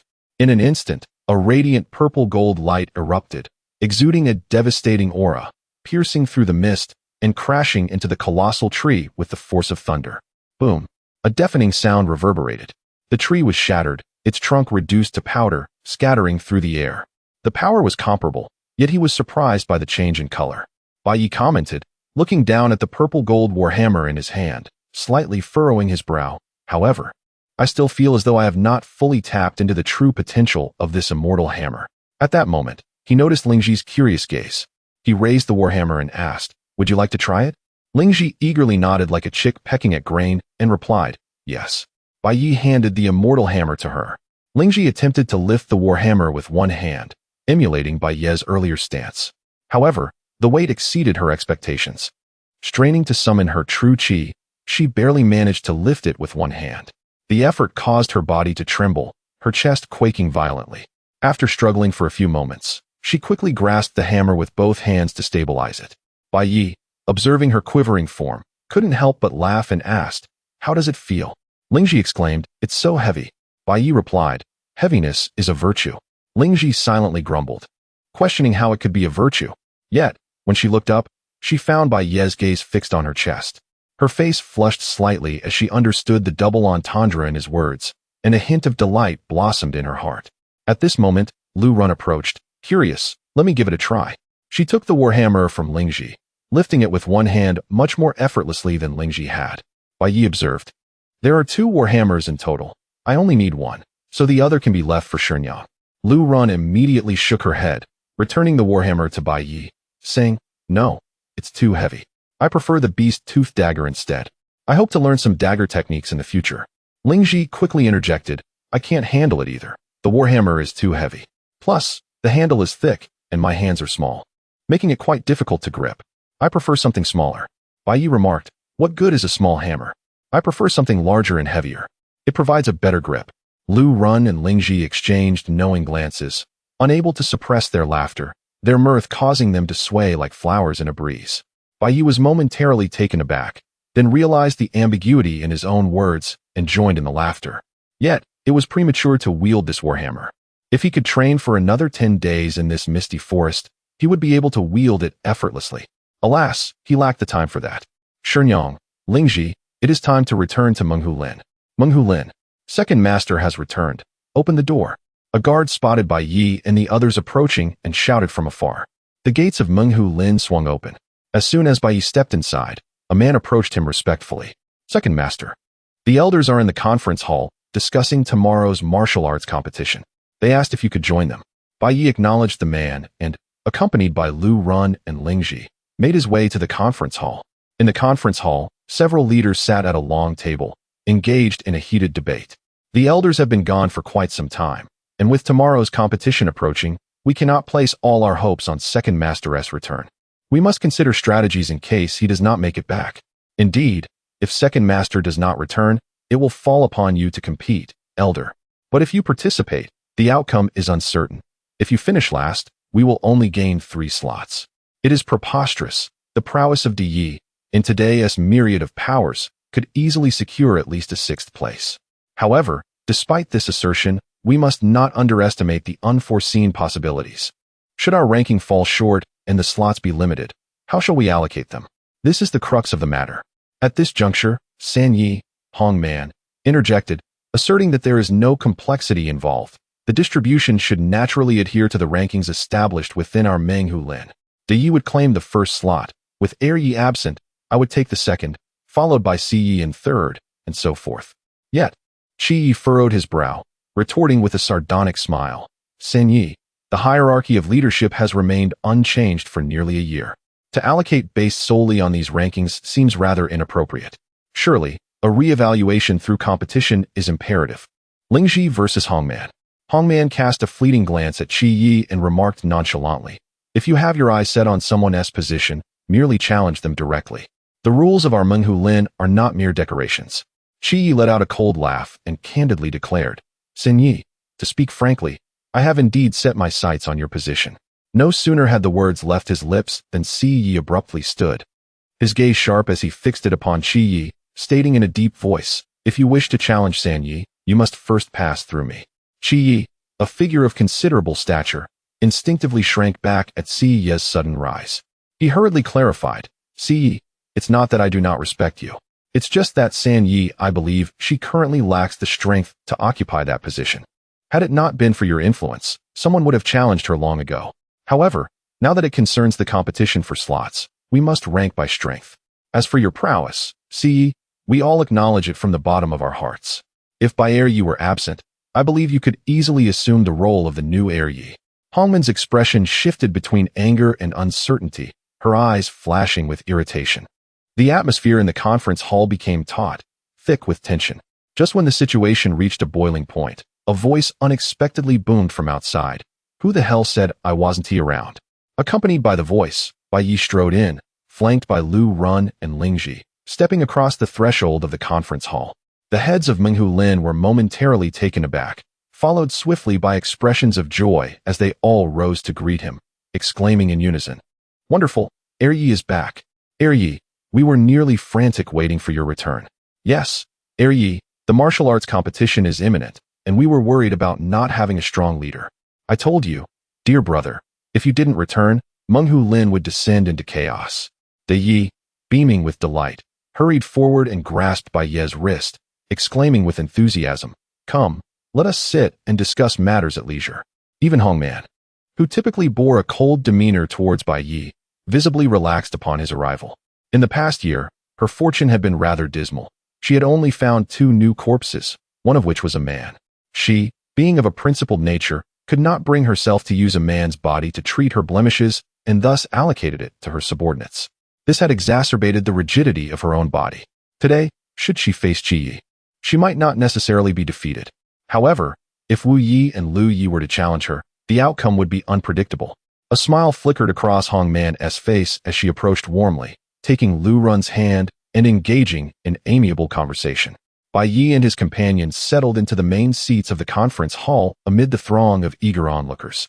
Liu Run sat gracefully beside Bai Ye, while Liu Shi stood quietly on the other side of Bai Ye, seemingly a mere inconsequential servant, completely overlooked by the crowd. All eyes were fixed on Bai Ye, brimming with anticipation. Bai Ye surveyed the assembly, cleared his throat, and began, "Ladies and gentlemen, you need not worry about this martial arts competition. Victory is assuredly ours." The crowd nodded in agreement, harboring no doubts. However, Bai Ye abruptly shifted his tone, continuing, "Yet, on my journey back, I had a sudden change of heart. this time. I intend for Lingji to fight on my behalf." As he gestured toward the quietly standing Lingji, the assembly erupted in disbelief, their faces marked by confusion and skepticism. In their minds, Lingji had always possessed the least presence among Bai Ye, Lu Ran, and herself, often shadowing the two, akin to a humble servant. Qi Yi, Si Yi, and De Ye's initial impression of Lingji was that her movements appeared somewhat stiff, although superior to ordinary commoners. She paled in comparison to the other heads. Even though they had seen little of her since, that first impression remained indelibly etched in their minds. They could not fathom how such an inconspicuous woman could represent Menghu Lin in such a critical martial arts competition. San Yi Hongman furrowed her brow and could not restrain her inquiry. "Bai Yi, what do you mean by this? If you do not wish to represent Menghu Lin in battle, you could simply say so. Why orchestrate such a spectacle?" Lingji took a step forward, her expression calm yet resolute, stating, "To deal with those individuals, there is no need for the boss to intervene. I am sufficient." San Yi, already harboring a poor impression of Lingji due to the incident with Liu Shi, recalled that Lingji bore a striking resemblance to a new corpse she had acquired the previous year. Thus, the source of Lingji's fear became apparent. Gazing at the woman before her, who claimed she could represent Menghu Lin in battle, Hongman scoffed derisively. "You? Just a commoner who has wandered the wilderness for 2 years. What prowess could you possibly possess? Spare us the grandiose claims." "What? Only 2 years?" The crowd murmured in astonishment, whispering among themselves, casting doubt on Lingji's capabilities. Lingji inhaled deeply, overcoming her instinctive fear of Hongman, and met her gaze directly, asserting, with the boss's assistance, "I am no longer the person I once was. If San Yi still doubts me, she may personally verify my strength. Not just you, anyone can take me on. Consider this my initiation into Menghu Lin." Bai Ye quickly interjected, attempting to smooth over the situation. "Everyone, let us not rush to conclusions. I trust Ye's words. He would never deceive his own brothers, nor would he bring harm upon himself." The crowd found merit in De Ye's reasoning.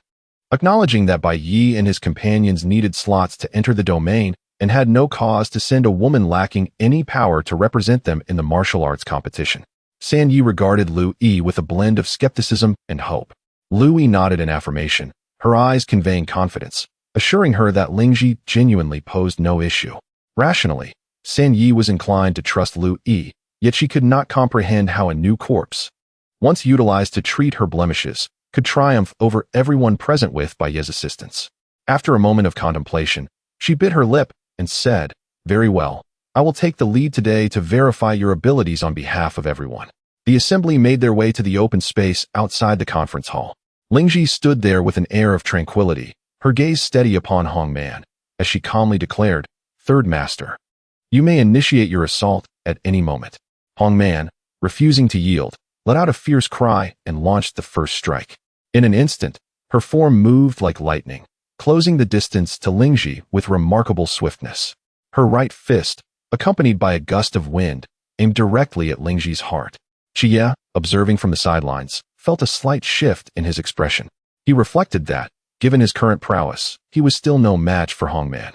However, what appeared to others as an incredibly swift movement seemed to Lingji to unfold in slow motion. Lingji clenched her fist, initially intending to deliver a blow to Hongman's abdomen to subdue her and showcase her own strength. Yet, for reasons unknown, her mind drifted back to the day Bai entered the Menghu Lin, his figure exuding confidence as he dealt resounding slaps. She also recalled that this very woman had imprisoned her for a year, ultimately abandoning her in the wilderness. Had it not been for the timely intervention of Lao Da and Aunt Lu, she might still be enduring a wretched existence in the wild, neither human nor ghost. With these thoughts racing through her mind, a glimmer of resolve flickered in Lingji's eyes as she abruptly raised her hand and unleashed a powerful strike. In an unexpected turn of events, Jingang Bobby struck Lingji's palm against Hongman's face. Hongman, akin to a kite severed from its string, was sent soaring through the air, tracing an arc before crashing heavily to the ground several yards away. The onlookers were left speechless, caught in a moment that felt eerily familiar. The atmosphere grew tense as silence enveloped the space, with Seventh Master's eyes wide and mouth agape in disbelief. Fourth Master mirrored his shock, his gaze infused with incredulity, while First Master stood frozen, his smile abruptly vanishing. Meanwhile, San Yi Hongman struggled to rise, her hair disheveled, her face marked with astonishment and disbelief. She could hardly fathom that Liu Shi, who had spent merely 2 years in the Baiwu Dantian, now possessed overwhelming strength that eclipsed her own. Her lips trembled as if to utter words, but the enormity of the shock rendered her speechless. Bai Ye maintained a serene demeanor, his gaze sweeping across the crowd as he spoke with a steady and commanding voice. Is there anyone who still doubts Liu Shi's prowess? You may step forward for verification. The crowd snapped back to reality, hastily assuring him, no need for further trials. We all believe in Liu Shi. They unanimously agreed that Liu Shi should represent Menghu Lin in the upcoming contest. Even if we were to compete, it would merely result in another slap. Let us reserve this opportunity for the heads of the other 13 factions. Laughter erupted among the spectators, and their gazes towards Liu Shi transformed. To celebrate Bai Ye's return and to toast the anticipated victory in the contest, First Master ordered a feast. As night fell, a bonfire blazed within Menghu Lin, dispelling the night fog and creating a vibrant atmosphere. Amidst the revelry, cups were raised and spirits ran high. Since Bai Ye was not required to represent Menghu Lin in battle, the crowd took turns toasting him, expressing their respect. Seizing the moment, First Master cautiously inquired, Dear brother, what method did you employ to elevate Liu Shi's abilities so remarkably after only 2 years in Baiwu Dongtian? The other faction leaders, intrigued, pressed him with questions. Indeed, Second Master, what is your secret? Does it relate to your recent excursions in the Wolin? Hongman, who had been by Lu Run's side, pricked up her ears, eager for Bai Ye's response, afraid to miss a single word. Bai Ye chuckled lightly, adopting a serious tone. What you all say is indeed correct. There is a method, and it is indeed related to the Wolin. However, knowing it would serve no purpose. First Master, intrigued, asked, Why is that? Bai Ye replied, It is simply that your conditions are insufficient. So do not dwell on it. The more he spoke, the more curious they became, pressing for the specifics of these conditions. Bai Ye leisurely stated, Firstly, it must be a woman. Secondly, she must be a beautiful woman. Among you, esteemed leaders, who do you think could fulfill these criteria? The crowd fell into stunned silence, followed by expressions of disappointment as they began to grumble. These requirements are rather peculiar. Indeed, it seems to discriminate against us men. How could such strange conditions exist? Second Master, could I possibly qualify? At that moment, a woman from the adjacent table abruptly stood up. She was tall and robust, standing nearly 2 meters tall, with short hair and a strong facial structure. Had she not spoken, she might have been mistaken for a somewhat handsome muscular man. As Bai Ye looked at her while taking a sip of his drink, he choked and coughed. As the term Jinggang Bobby sprang to mind, the crowd erupted in laughter at Bai Ye's expense. The woman, upon witnessing Bai Ye's reaction, understood and sat back down, her face flushed. Lu Run and Liu Shi stifled their laughter, while Hong Man beside Lu Run wore a serious expression, her brows furrowed. She believed herself to be a woman of comparable beauty to Liu Shi and felt she met both conditions. Yet, unwilling to concede to Bai Ye, she leaned closer to Lu Run and asked softly, Aunt Lu, do you think he could help me become as strong as Liu Shi? Lu Run hesitated, her heart tightening. She had no qualms about Bai Ye interacting with other women, but Hong Man was different. Their bond with Liu Shi was profound. If Hong Man were to discover her deeper connection with Bai Ye, she would feel utterly humiliated. Seeing Lu Run's troubled expression, Hong Man pressed. Could it be that he is merely spouting nonsense? Liu Shi, seated beside Lu Run, quickly interjected, The boss speaks no falsehood. If he desires, nothing is beyond his reach. Hong Man, moved by this, turned to Lu Run, pleading, Aunt Lu, could you inquire with him for me? I wish to enhance my strength. Lu Run stammered, struggling to respond, unsure whether to agree or refuse outright. Liu Shi intervened. Sen Yi, earlier you spoke disrespectfully to the boss. He is magnanimous and does not hold grudges, but if you wish for his assistance, shouldn't you at least approach him with a toast and acknowledge your mistake? Hong Man, upon hearing this, retorted, What have I done wrong? Liu Shi waited for him for so long, sought him for so long. He was the one who turned his back. Lu Run, witnessing their quarrel, hastily interjected, Enough, both of you. However, I do advise you, Hong Man, to seek out I for a conversation. If you wish for his help, your relationship cannot remain in this standoff. I has a good heart and values gratitude. Though he has not said it, I believe he remembers the leads you provided regarding Liu Shi. Hong Man fell silent, contemplating, her emotions gradually settling. Eventually, she took a bowl of liquor and approached Bai Ye, who was reveling with 4th Master and 7th Master. But upon facing the man before her, memories of Liu Shi's admiration for him ignited a fire within her, transforming her initially soft words into a blunt declaration. Bai, I come to offer you a toast. Bai Ye turned to her, raising an eyebrow. What does this toast signify? Hongman replied candidly. I wish to become stronger, and I meet the 2 conditions you mentioned earlier. Can you assist me? Bai Ye surveyed her enchanting figure and remarked, You certainly qualify as a woman, and your physique is commendable. However, whether your visage is truly beautiful is not for oneself to declare. Hongman's expression stiffened slightly, soon giving way to a flash of indignation. Seeing this, Yi quickly interjected with a laugh. 2nd Master, do not jest. 3rd Master is indeed the most exquisite woman I have ever encountered in this world. She is unequivocally acknowledged as a beauty by all. Among the 13 factions nearby, none surpass her in allure. He then raised his voice to inquire of the others. Isn't that so, everyone? In the heart of the vibrant Menghu Lin, the crowd rallied in agreement, exclaiming praises for San Yi. Indeed, San Yi is the most beautiful. The admiration for San Yi's appearance was unequivocal, with remarks such as, her beauty is unparalleled, captivating all who lay eyes upon her. It was said that San Yi stood as the most resplendent sight in the wilderness, unmatched even by the female heads of nearby factions. Her allure was innate, her grace singular, making it improbable to find another like her in the entirety of Bai Wudong Tian. Hongman, slightly embarrassed by the flattery, felt a stirring of discomfort. Yet, Bai Ye remained unfazed. With a resigned expression he remarked, even if one feels fulfilled, time is still insufficient.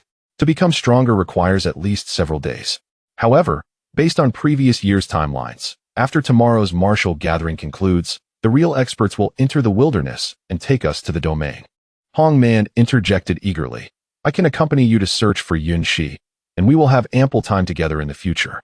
Bai Ye countered, the domain does not grant one the luxury of freedom. Once inside, your autonomy may be forfeited. Seeing his reluctance, Hongman felt a flicker of irritation. Suddenly, a clever idea struck her. She blinked her enchanting eyes and provocatively suggested, with so many excuses, could it be that Yi is lacking in capability? The crowd erupted in playful jeers, particularly the men, who seemed to regress into a state of primal enthusiasm. Yi chuckled, pounding the table and loudly declared, Oh, Yi, with the conversation reaching this point, you must not back down. Go for it. The other heads chimed in. Yi, if this continues, you might just be looked down upon by San Yi. Young members of the gang even whistled, creating an uproarious atmosphere.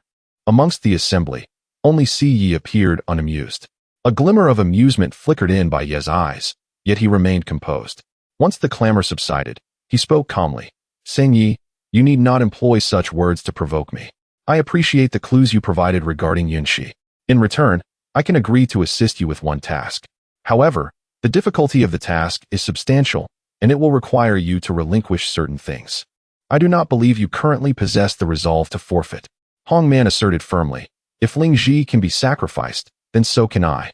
In this Bai Wudong Tian, strength reigns supreme. I am willing to forsake everything to attain such power. Of course, if you suggest that I must share a bed with you to gain that strength, then I shall need to ponder the credibility of your statement. Bai Ye smiled faintly, having anticipated this outcome. Given Hongman's current disposition towards him, it would be no easy feat to persuade her to share a bed, let alone undress before him. Thus, the only method left to empower her would involve voluntary blood sacrifice. Bai Ye was not a fool. The assistance from Hongman was not worth such a steep price in return. He stated calmly, if you can find me after entering the domain, I will reveal the method to become stronger. At that point, if you are willing to part with those significant things for power, I shall agree to assist you. Upon receiving this promise, Hongman responded with unwavering conviction, very well, it is a pact. I shall undoubtedly find you. I hope you will honor your word and not go back on it.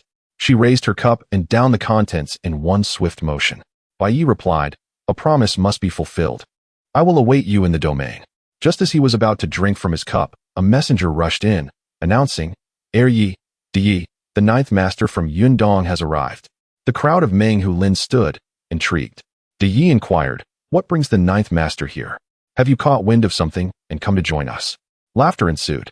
The 9th Master, clad in a brown beast skin outfit and tall in stature, clasped his fists in greeting. his expression serious as he replied, Yi, you jest. I have come tonight to convey urgent news. The laughter faded, and Yi instinctively glanced at Bai Ye before asking, what news? The ninth master solemnly declared, the timing of the martial gathering has changed. It shall commence tonight instead. The crowd gasped in surprise, whispering amongst themselves. After a moment of astonishment, Yi scoffed, Ninth master, do not jest. Have you perhaps had too much to drink? Although your Yundong faction is the closest to the domain gate and the most powerful, you have yet to reach the point of altering the rules at will. By what right do you claim it shall be advanced? The crowd echoed his sentiments. The ninth master quickly raised his hands. Please, do not be agitated. This is neither my decision nor that of Yundong. I am merely the messenger. Yi pressed, then whose decision is it? The ninth master, his demeanor grave, slowly uttered, it is the will of the real experts within the domain. Thus, the banquet was abruptly concluded. The members of Meng Hulin hurriedly tidied up and followed the ninth master towards Yundong. The night in the wilderness was as dark as ink, with torches flickering like stars in the mist. As they walked, Yi could not help but grumble. Why did the real experts suddenly arrive ahead of schedule? This is far too abrupt. The ninth master turned to glance at him, replying, it seems the real experts learned of our tradition of martial gatherings and were intrigued. They wished to witness it firsthand, hence their early arrival. Yi pouted, muttering, this time, the real experts are quite impatient, unable to wait even a single night. Bai Ye's expression changed, and he quickly cautioned, Yi, be careful with your words. To meet the real experts ahead of time is an honor for us. We have awaited this day for many years, eager for the real experts to make their appearance. As he spoke, Yi subtly signaled to Yi, directing a glance towards the ninth master. Yi promptly understood, startled, and hurriedly added, I was merely jesting. To have the privilege of meeting the esteemed real experts once more is a dream come true. Yundong Yi seemed to have perceived their subtle thoughts. With a chuckle, he remarked, there is no need for you to guard against me as if I were a thief. My tongue is not so long. However, the esteemed one has come here to rescue us from peril, and I would prefer not to hear any complaints about the revered one. From his tone and demeanor, it was evident that he held a profound reverence and respect for the esteemed one. Upon hearing this, the crowd erupted into laughter, responding in unison, indeed, indeed, we are all filled with anticipation for the esteemed one. Yes, they yearned for the day they could meet the revered one, enter the domain, and escape from this sea of suffering. Bai Ye, accompanying the others, silently moved forward, refraining from joining their conversation.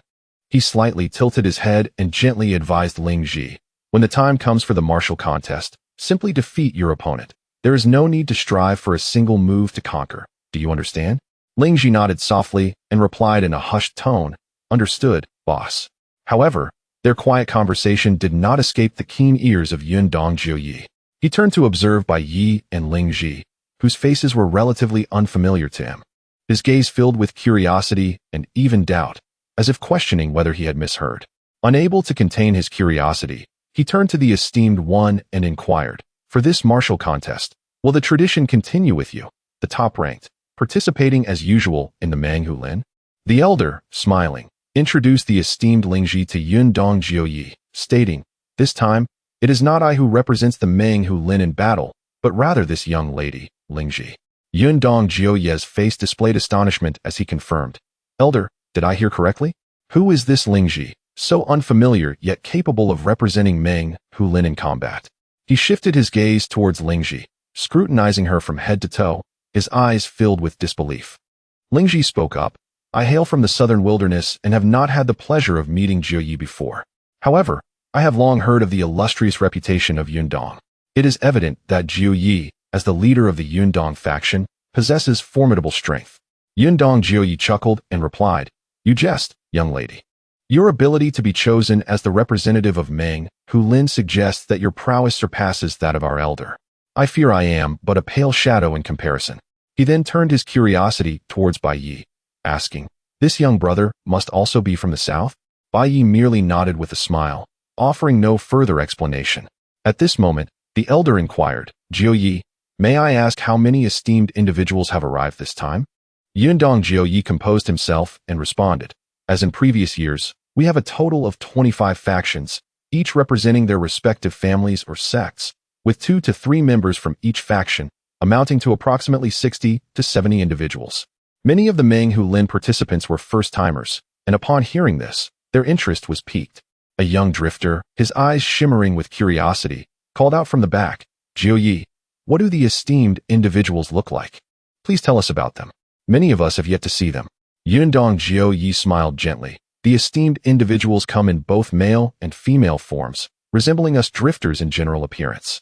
However, their skin is fair, far surpassing our sullied complexions. Their movements are light and graceful, devoid of any heaviness. The malevolent aura of this world does not affect them in the slightest."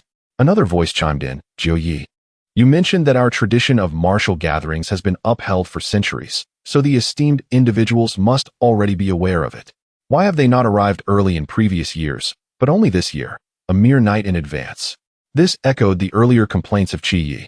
Yundong Jiu Yi replied, "I cannot say for certain. If any of you wish to know the thoughts of the esteemed individuals, you may inquire directly at the martial arena." That person chuckled sheepishly. "How could we dare? If we were to say the wrong thing and leave a poor impression, we would regret it immensely." Laughter erupted among the crowd. Next, someone asked, "I have heard that the esteemed individuals value stronger drifters. Is that true?" The elder retorted sharply, "Isn't that obvious? The stronger one is, the more likely they are to attract the favor of the esteemed individuals and gain greater bargaining power before them. So, instead of idling about, you should focus on enhancing your strength." "What does bargaining power entail, elder?" Another voice queried from the crowd. The elder patiently explained, "Once we are brought into the domain, our service to the family or sect of the esteemed individuals is time-limited. Typically, they require us to serve for 20 years. Upon completion, we gain our freedom and true status as esteemed individuals.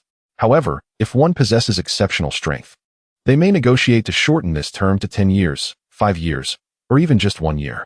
Many faces reflected newfound understanding, yet some questioned, "But why is it that none of the previous leaders who followed the esteemed individuals into the domain have returned to see us? Logically, many of them should have become esteemed individuals by now." The elder retorted, "If it were you who entered the vibrant world of the domain, would you wish to return to this dismal place?" That person chuckled, conceding that he certainly would not. The crowd buzzed with lively inquiries and discussions, all filled with anticipation for the world within the domain. Bai Ye listened quietly, choosing not to speak. The choices of the drifters were limited, and even if he revealed the truth to them, nothing would change except to add to their troubles. At that moment, a whimsical drifter asked, "What if next year several esteemed factions simultaneously take an interest in me? What should I do?" Upon hearing this, Ce clapped the drifter on the shoulder and laughed. "You really dare to dream. With your meager abilities, if even one esteemed individual takes notice of you next year, you should be grateful. Multiple esteemed individuals showing interest in you? Do you think you are our heir?" The crowd chimed in with playful banter, teasing the daydreaming drifter. His face flushed, he stammered, I was just asking, what if?" Yundong Jiu Yi replied with a smile, "Such situations are exceedingly rare. While stronger drifters do possess some bargaining power before the esteemed individuals, those individuals do not overly prioritize our strength. It is almost unheard of for a single drifter to be pursued by multiple factions due to their prowess. However, there are instances where esteemed individuals have specific preferences regarding the gender and appearance of drifters. I recall that the previous elder of Meng Hu Lin, Liu Shi, was sought after by 2 esteemed factions simultaneously due to her exceptional looks. In such cases, the esteemed individuals respect the wishes of the drifter and do not coerce or threaten them. Bai Ye's expression shifted slightly, surprised to learn that his junior sister, Liu Shi, had experienced such a situation. He turned to his teacher, Lu Run, who displayed a calm demeanor, indicating that she had likely already heard of this matter but had simply forgotten to relay it to him. As they approached Yundong, which was not far from Meng Hu Lin, the group engaged in conversation, and before long, they arrived. Yundong Jiu Yi led them directly to the expansive martial arena. The arena was situated in the wilderness before Yundong, featuring a flat stage at its center, with spectator seating constructed on 3 sides, accommodating hundreds of onlookers. At this moment, bonfires blazed around the venue, illuminating the misty night air, casting the open space in a daylight glow. Many drifters from Yundong were busily preparing the martial arena. Yundong Jiu Yi guided the group to the section designated for Meng Hu Lin. The elder noticed that their area had been allotted only 20 seats, causing him to frown. Before he could voice his concerns, Yundong Jiu Yi preemptively explained, elder and esteemed guests, please forgive the limited seating. Due to the necessity for live spectators, a substantial area has been allocated, resulting in a proportional compression of each faction's seating arrangements. Seventh Master lamented, "This is far too constrictive. The usual capacity of 50 has been halved. How are we to accommodate our brothers?" Ninth Master of Yundong replied, "Let us endure this. After all, we must prioritize the live audience." With that, he hurriedly took his leave. The members of the Fierce Tiger Lin had no choice but to accept this arrangement and began to allocate seats.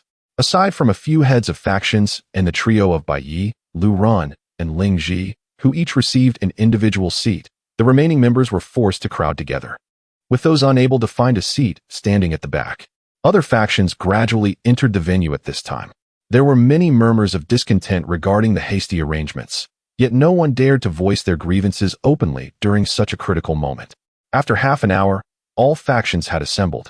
Second Master of Yundong entered, tasked with presiding over the martial assembly. He stood in the center and declared the rules of the event in a loud voice. Just as he was about to conclude the announcement, someone suddenly waved from the entrance. Observing this, Second Master of Yundong's voice grew animated. "Ladies and gentlemen, the martial assembly is about to commence. I also have significant news to share. Esteemed live spectators from within the domain have graced us with their presence. Let us extend a warm welcome to them."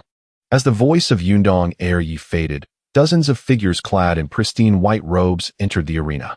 Their movements were graceful, their demeanor exuding an extraordinary presence, seemingly enveloped in a gentle halo. They were the esteemed figures from the realm of the wilderness. The crowd of refugees in the stands rose in unison, their cheers echoing like thunder, their fervor unmistakable. Some were so overwhelmed with emotion that tears glistened in their eyes as they shouted with excitement. Bai Ye stood with the throng, his gaze calmly sweeping over the esteemed figures. The white robes of these individuals differed slightly from those of Yuling, whom he had encountered deep within the misty woods.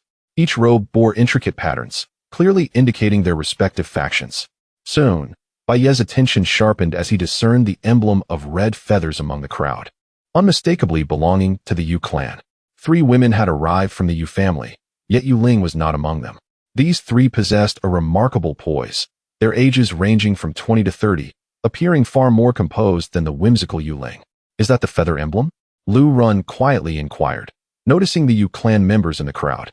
Bai Ye nodded slightly, affirming, "Indeed, there are 3 in total." Liu Shi, standing nearby, softly asked, "What shall we do next?" Bai Ye replied, "We will participate in the competition as usual. If I am of sufficient importance to them, they will surely find a way to seek me out. We must not exhibit any overt eagerness." The dozens of esteemed figures took their seats on the opposite platform, their postures erect and their expressions serene, as if they possessed an otherworldly aura. The refugees remained enraptured, their eyes fixed upon the esteemed figures, filled with reverence and yearning. Yundong Ye stood at the center of the arena, cleared his throat, and proclaimed in a resounding voice, "All right, the competition officially begins. I invite the representatives of the participating factions to step forward and determine the order of battles." Liu Shi and the other representatives from 12 factions rose and made their way toward the arena. Below the platform, a long table was set, upon which rested an ancient wooden box containing the tokens that would determine the order of the matches. As the crowd gathered around the table to draw lots, many refugees noticed beams of light emanating from the center of the esteemed figures' foreheads, resembling vertical eyes, and began to murmur among themselves. "Hey, look at that light on the esteemed one's forehead. What is it? They say it's the true eye, capable of revealing the true age of a refugee." "What is true age?" "True age refers to how many years you have spent in the wilderness." "Nonsense.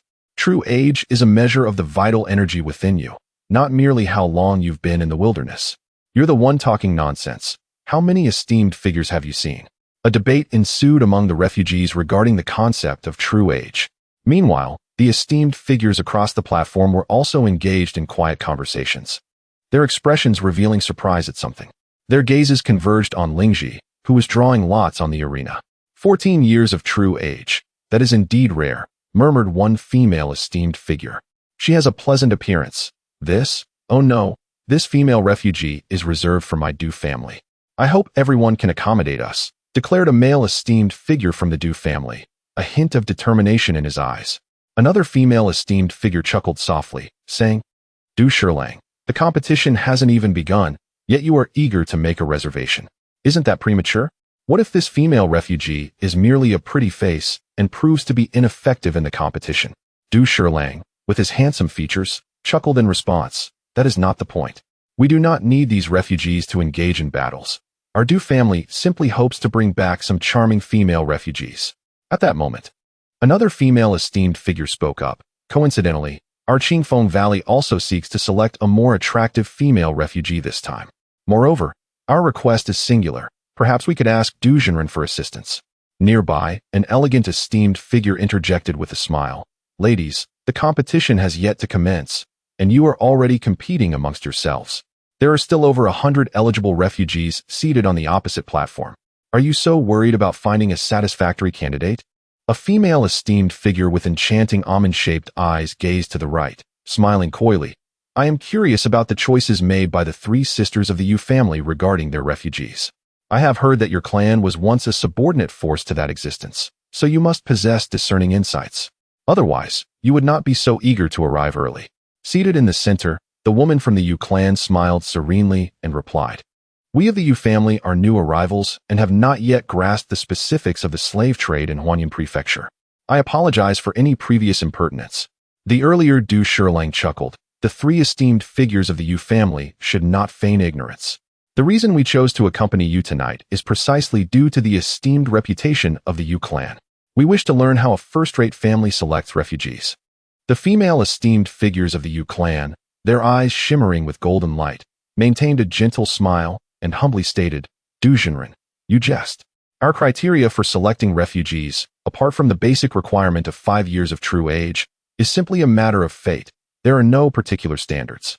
Du Shirlang was about to respond, but at that moment, all the representatives from the factions had drawn their lots, confirming the order of battles. Yundong Ye announced with a clear voice, the competition now begins. The first match is between Yundong and Changdao Min. As Yundong Ye's voice resonated through the night sky, a thunderous cheer erupted in the arena.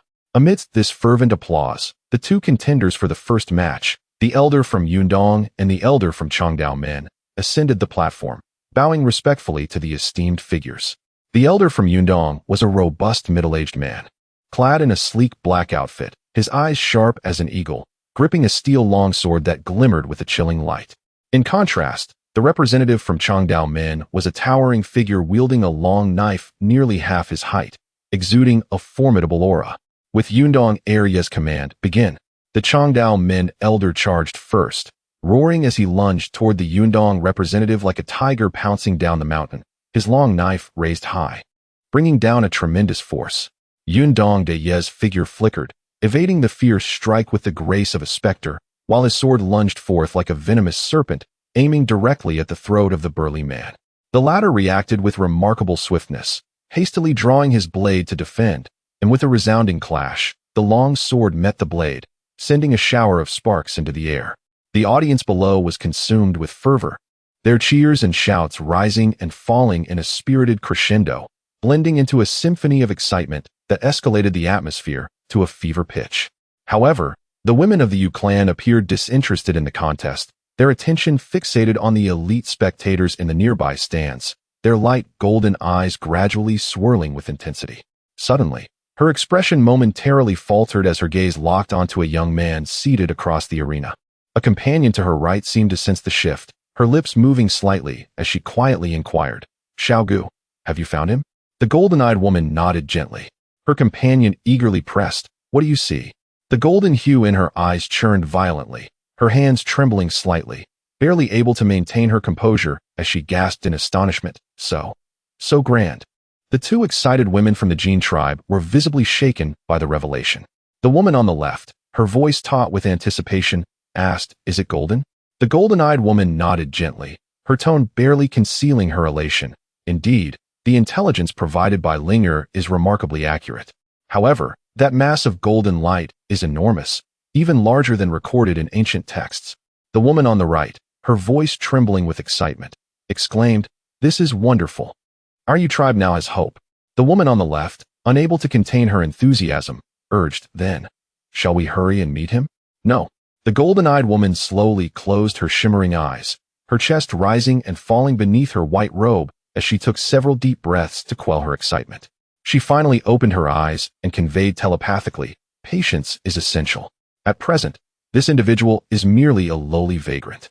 If we appear overly eager, it may lead him to raise his demands incessantly and attract the attention of other factions. Since Linger has already shown him our clan insignia, I believe he will find a way to seek us out. We need not send him the jade token in the first round. When he is anxious to approach us, we can compel him to accept the slave mark, allowing us to control him effortlessly. The woman on the right frowned, expressing her concern, but hasn't Linger promised him not to place a slave mark on him? The woman on the left replied, our Yu clan has always honored our commitments. It would be unwise to break our word. The golden-eyed woman smiled faintly. While Linger has indeed made a promise, it pertains solely to him. He has also requested to bring 2 others into our clan, and I am certain those 2 are of utmost importance to him. We need only place the slave marks on them. Of course, as representatives of the Yu clan, we must not come off as overly forceful. We should extend a measure of goodwill, allowing him some negotiation space. Ultimately, we must ensure that at least 1 slave mark is placed among the 3 of them. The woman on the left could not help but praise. Aunt, your considerations are truly thorough. This way, we neither violate our promise nor relinquish control over them. Truly a double victory. The woman on the right still harbored reservations, but what if he refuses?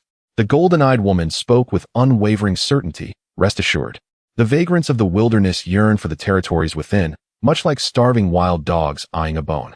If we ease our conditions slightly, he will surely comply. Moreover, Linger has made the consequences of the slave mark abundantly clear. Apart from us, he has no other options, unless he wishes to languish in this wilderness for eternity. The woman on the left nodded repeatedly, her eyes filled with admiration. What you say is absolutely correct. With this vagrant's fixation on entering the territory, how could he resist the bait we offer? We shall undoubtedly bring him back to our clan and help the Yu tribe regain its former glory. The woman on the right concurred. Indeed, Aunt, your strategy is impeccable.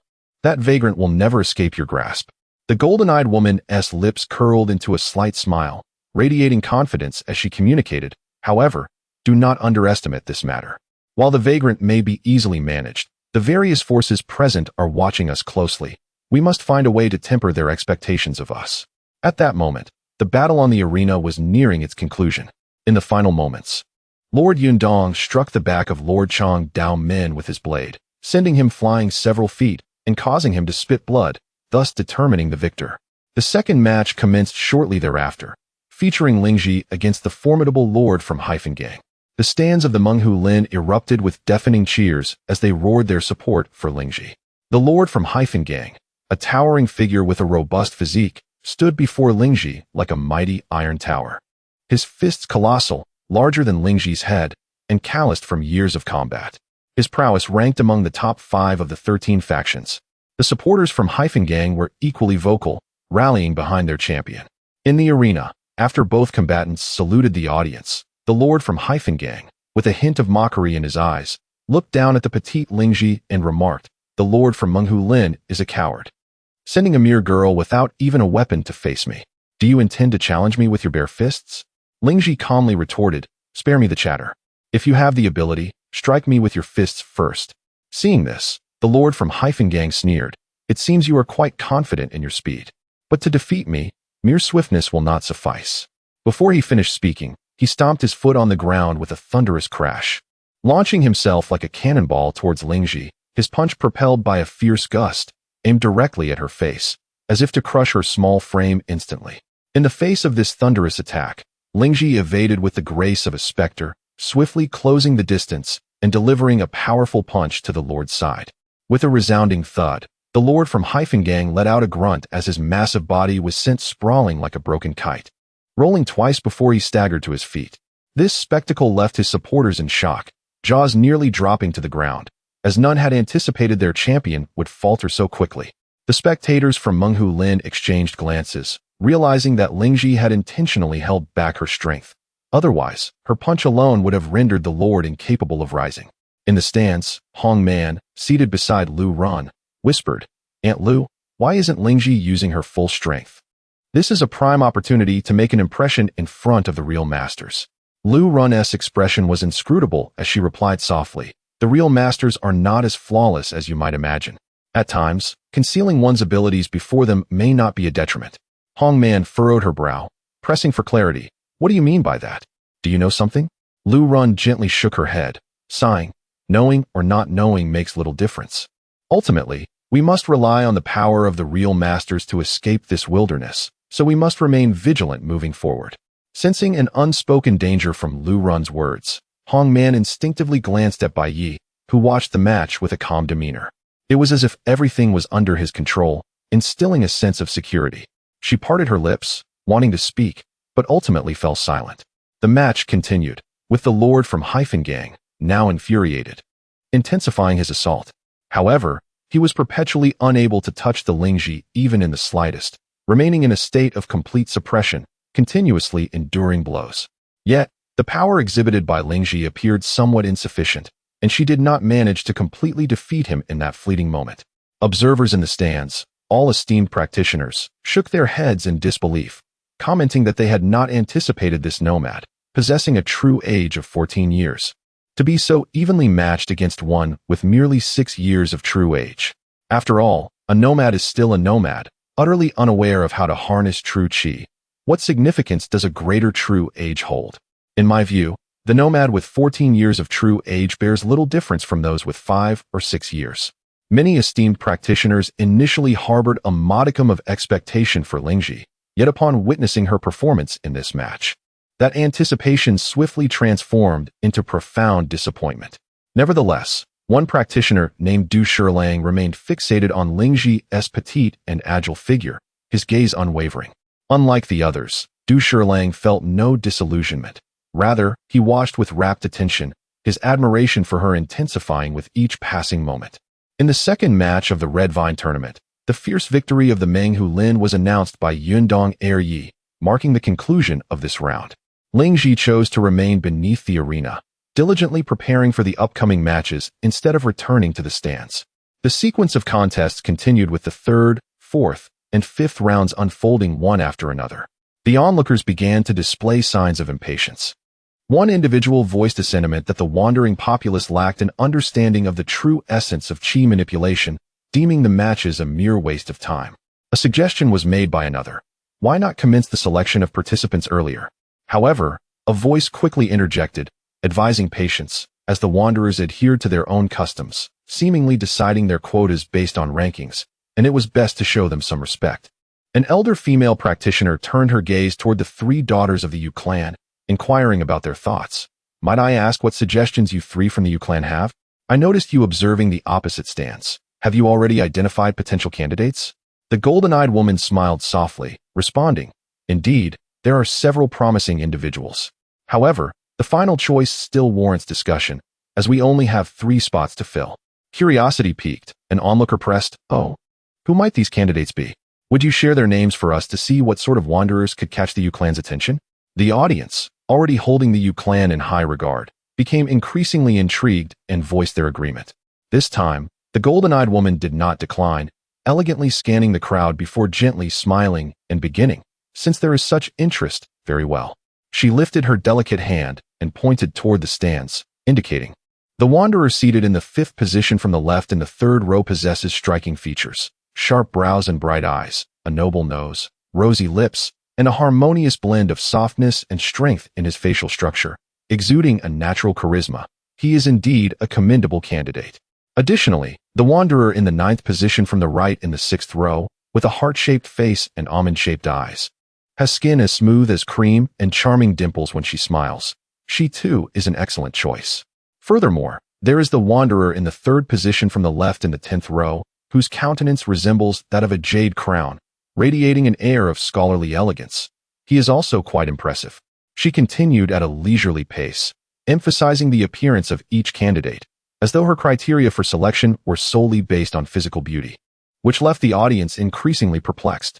When she mentioned the wanderer named Ling Ji down below, Du Shilang's previously narrowed eyes widened slightly, a glimmer of intrigue flashing within. He leaned forward, an expression of keen interest adorning his face. Interrupting, I did not expect the Yu clan to take notice of this wanderer. It appears we shall have a competition for her, won't we? The golden-eyed woman stifled a light laugh. a glint of mischief in her eyes as she replied, "Please forgive me, Du Junren. I merely pointed out those who would suit the Yu clan. As for the ultimate decision, that remains to be deliberated. Although this wanderer may not be the most striking, there is a certain vivacity to her features that gives her a refreshing and natural appeal, which grows more captivating the longer one gazes upon her. The Yu clan has always favored handsome men and beautiful women, and this young lady is certainly under consideration." Du Shilang nodded with a smile. "I too find her quite intriguing. The several female wanderers you mentioned are equally to my liking. It seems this year's slave transaction will see a friendly rivalry between our two houses." Yet, some practitioners remain skeptical of the golden-eyed woman's assertions. One female practitioner, with a playful smile, questioned, "Is it truly the case that an esteemed family selects wanderers based solely on their looks?" The golden-eyed woman maintained her cheerful demeanor, replying, "The Yu clan has long since fallen from grace and can hardly be considered a prestigious lineage. As for our standards for selecting wanderers, they have always varied, sometimes focusing on age, sometimes on beauty, occasionally on males, and at other times on females, much like many families." This explanation elicited mixed reactions, with some believing her while others remained doubtful, yet the matter ultimately faded away. The practitioners resumed their attention on the ongoing contests. The companions flanking the golden-eyed woman cast her admiring glances. With her strategic maneuvering, the interest in the Yu clan indeed diminished significantly. The tournament continued, as representatives of various factions vied with all their might, striving for higher rankings and securing more slots for entry into the domain, all while attempting to impress their peers. However, the practitioners had already lost interest, their gazes drifting toward the stands of wanderers, preemptively selecting those who piqued their interest. "Is that female wanderer truly over 20 years of age?" A male practitioner expressed surprise as his true sight swept over Lu Run in the stands. His companions followed his gaze, equally astonished. Soon, more practitioners noticed Lu Run across the stands. No one had anticipated discovering a wanderer whose true age surpassed Ling Ji's 14 years. And she possessed notable beauty. Regardless of strength or appearance, major factions began to consider her a suitable candidate. Yet, when their true sight skimmed past Bai Ye beside Lu Run, they did so in unison, for they sensed only a flow of true qi around him, unable to discern a specific age, as if he were an infant. Such a true age, within their understanding, belonged to a wanderer not yet a year old, falling short of even the minimum standard. As 2 hours slipped by, the final match concluded. Ling Ji, after a prolonged battle, ultimately triumphed over Yun Dongyi, securing first place in this tournament. The Meng Hu Lin erupted with deafening cheers, celebrating their first victory and the acquisition of a total of 16 slots. Subsequently, Yundong Yi, serving as the host, announced in a booming voice, "The tournament has concluded. Now, representatives of each faction may enter based on their allotted slots." Hearing this, the various factions sprang into action. The elder of Meng Hu Lin, filled with excitement, stood and commanded, "Everyone, please proceed to enter according to the designated slots. Those who were not selected should not despair. Next year, this will be your stage. We shall meet again in the domain next year." With that, he took the lead, eagerly guiding the members of Meng Hu Lin away from the stands and into the arena. Bai Ye and Lu Run followed the crowd into the arena. Red Vine could no longer contain herself, approaching Bai Ye with a hint of trepidation in her voice. "Mr. Bai, Lu Yi, may we join the same faction?" Once within the domain, it is essential for each party to provide mutual support. Since hearing Lu Run's words, her heart has been tumultuous, filled with unease. Ultimately, she cast aside her prejudices and took the initiative to propose a team formation. Lu Run cast a glance at Bai Ye, clearly signaling him to make a decision. As Bai Ye stepped into the arena, he remarked, "It will be the three of us, Lu Yi, Ling Ji, and myself, along with you, making a total of 4. The number of real entities we can acquire should not be excessive." Hong Man promptly interjected, "With your formidable strength, there must be numerous real entities eager to join you, affording us considerable bargaining power. Moreover, did you not previously assure me that you would assist me with a particular matter? I no longer wish to grow stronger. This time, please allow me to accompany you." Bai Ye expressed mild surprise. "Are you certain?" As the gathering progressed, individuals began to arrive in droves, with the esteemed practitioners descending into the arena. Time was of the essence. Without a hint of hesitation, Hong Man resolved firmly. Bai Ye glanced at Lu Run, seeking her counsel. With a subtle nod, Lu Ran indicated her preference for bringing along Hong Man. Bai Ye then declared, "Very well. I shall do my utmost, though I cannot guarantee success in this endeavor." Hong Man, rarely displaying sincerity, expressed her gratitude, saying, "Thank you." At that moment, Ling Ji approached, and the four of them stood shoulder to shoulder. Concurrently, the practitioners clad in white robes entered the arena. They exuded an air of nobility yet remained approachable, their faces adorned with warm smiles as they produced pre-prepared round jade tokens, distributing them to the favored vagrants.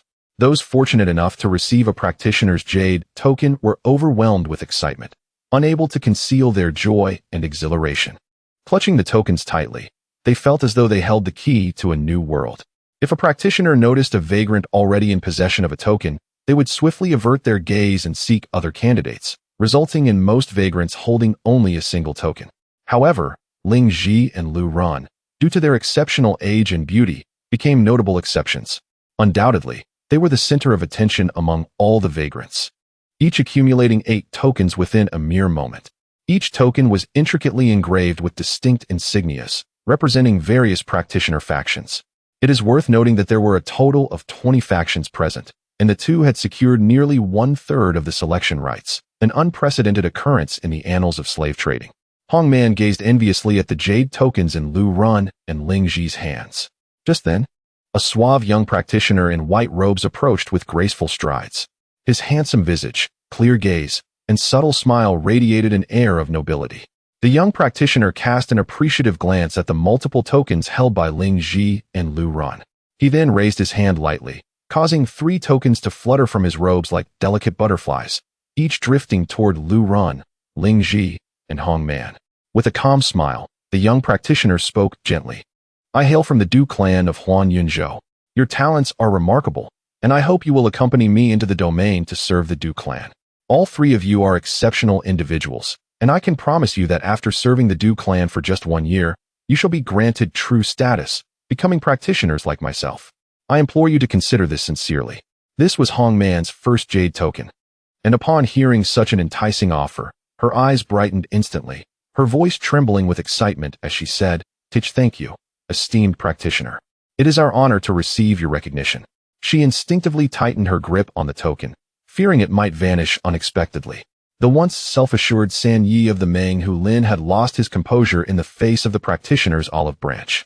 Lu Ran and Ling Ji also displayed appropriate gratitude. Lu Ran slightly bowed, expressing her thanks for the practitioner's favor, though she remained composed compared to Hong Man. The Du practitioner smiled serenely and turned to depart. The slave trading process is one of mutual selection. This was merely the first round of practitioner choices. Following this, there would be a second round where vagrants could make their selections. If both parties reached a consensus, the practitioner would sign a service agreement with the vagrant, marking them with a service imprint. Of course, there are instances where some vagrants might leave empty-handed, as the total number of tokens held by practitioners equals the number of vagrants eligible to receive them. Consequently, a second round of selection would ensue. Historically, it has been rare for vagrants to leave the first round without a token. However, due to the presence of Lu Ran and Ling Ji this year, who claimed a significant number of jade tokens, many vagrants were overlooked in the first round. Bai Ye unfortunately found himself among them. This was something he had not anticipated. He had intended to maintain a low profile, only to be disregarded by all practitioners. It seemed that aside from Yu Zhen from that day, no one could perceive his uniqueness. Even the 3 young ladies of the Yu clan had not come to seek him out. Bai Ye couldn't help but speculate. Could it be that the 3 were unaware of my appearance? Do I need to personally seek them out?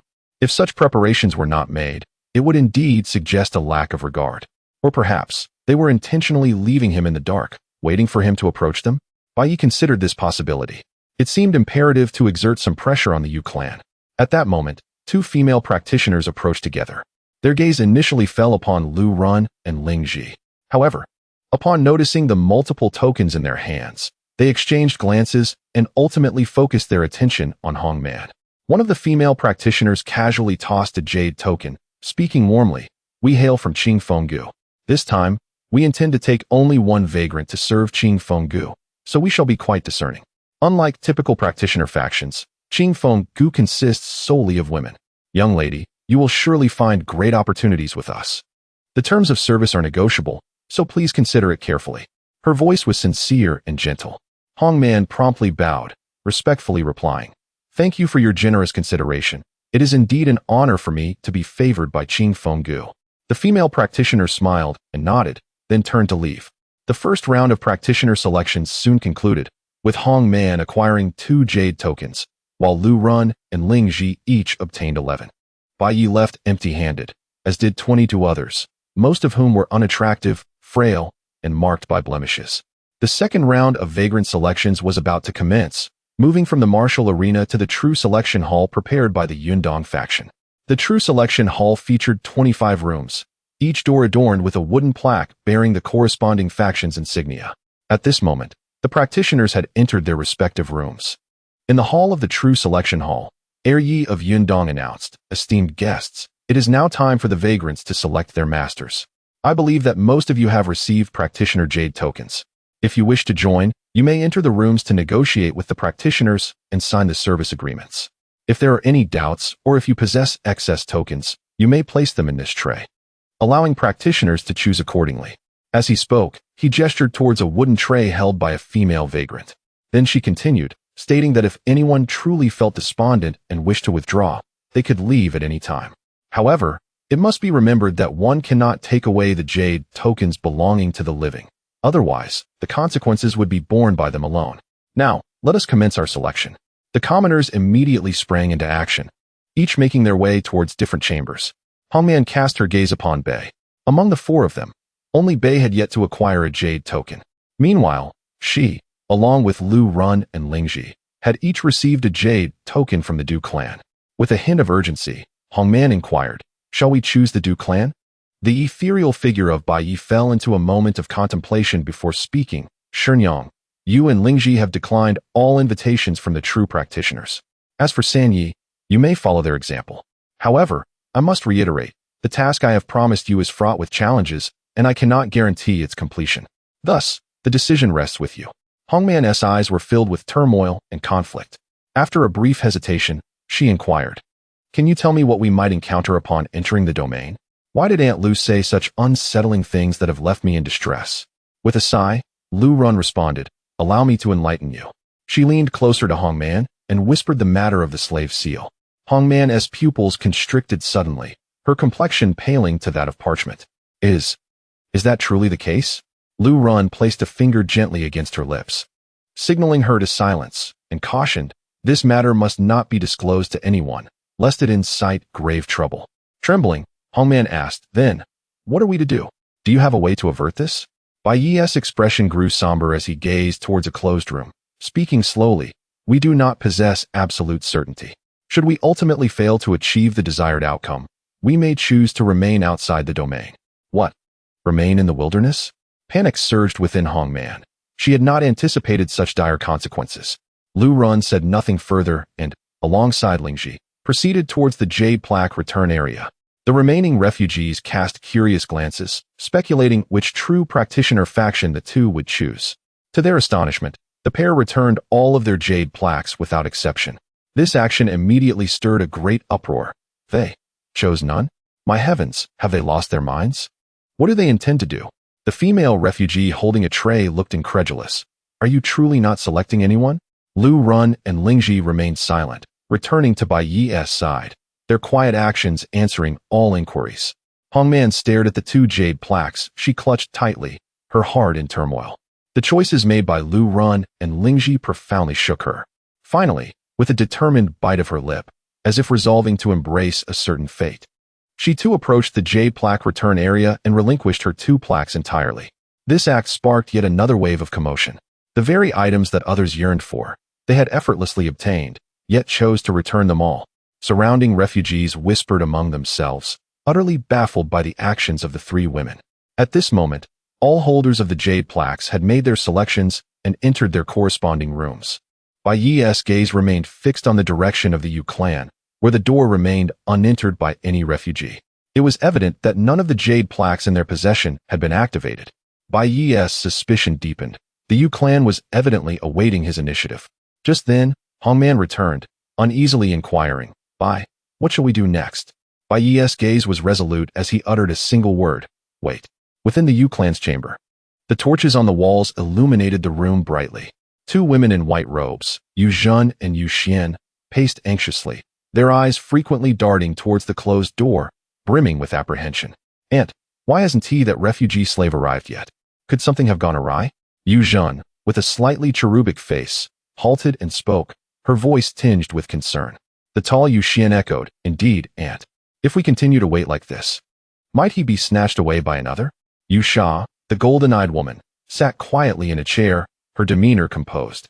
She raised her hand gently, signaling the two to calm down, and spoke in a tranquil tone, "Do not be anxious. I have been observing him closely. He has not received any invitations from other factions. The reason he has not approached us is likely because he shares our sentiments, awaiting our initiative to seek him out, hoping to negotiate." "What a cunning refugee," she mused. "Yet we need only wait for the next round of selections. Once all true practitioners have abandoned him, he will undoubtedly become anxious." Yu Zhen interjected, "What if other true practitioners select him in the second round?" Yu Sha's golden gaze swirled gently, her tone steady. "The factions of Huanyun Prefecture are all short-sighted. With their true eyes, they cannot perceive the secrets within him and will likely regard him as an ordinary refugee, not even possessing 5 years of true age. They will not choose him. Even if they do, they cannot exempt him from his slave seal. Therefore, we must maintain our confidence and wait patiently." Upon hearing this, Yu Zhen and Yu Xian felt somewhat reassured. Observing Yu Sha's calm analysis and composed demeanor in such circumstances deepened their admiration for her foresight. Shortly thereafter, the doors of various true practitioner factions began to open in succession. The practitioners emerged with their selected refugees, each beaming with joy, seemingly having negotiated satisfactory terms. Upon their foreheads, a faint red flame mark appeared, the unmistakable symbol of the slave seal. At this moment, they had become the slaves of their respective true practitioners, who could take their lives or dispense punishment with but a thought. Yet they remained oblivious, each filled with hope for the future. A dozen or so practitioners proceeded to the Jade Plaque return area to reclaim their plaques.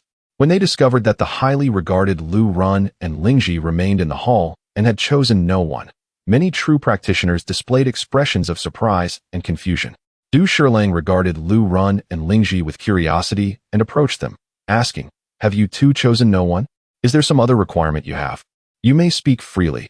My Du clan will do our utmost to accommodate." Lingji replied unabashedly, "We wish to leave with the boss." As she spoke, her gaze shifted towards Bai Ye. Du Shilang followed her gaze to Bai Ye, and a beam of true light appeared between his brows.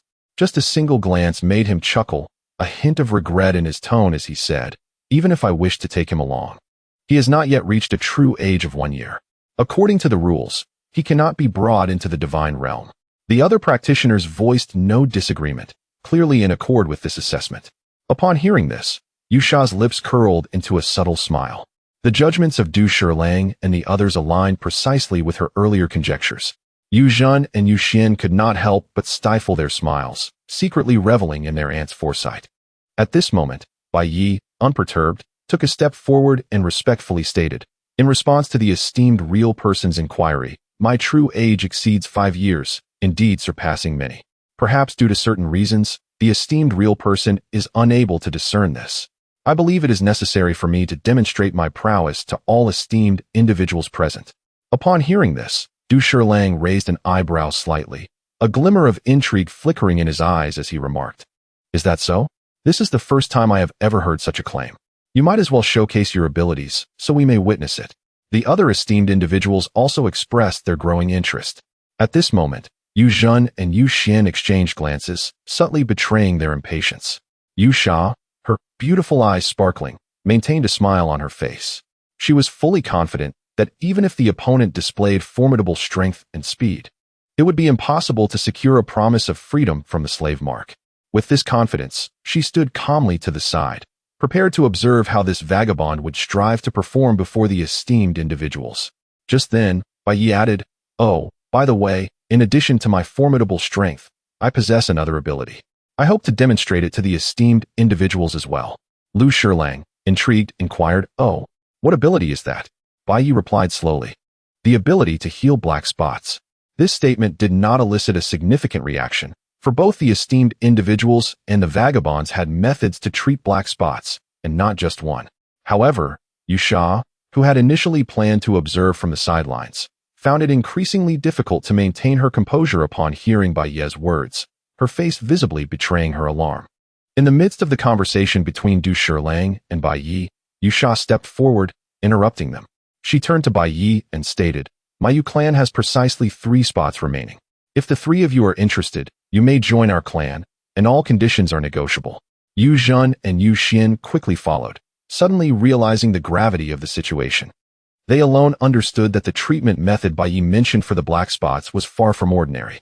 If such a method were to be revealed before the crowd, the consequences would be dire. It would be challenging to win Bai Ye's favor again. Bai Ye scrutinized the Yu clan woman for the first time at close range.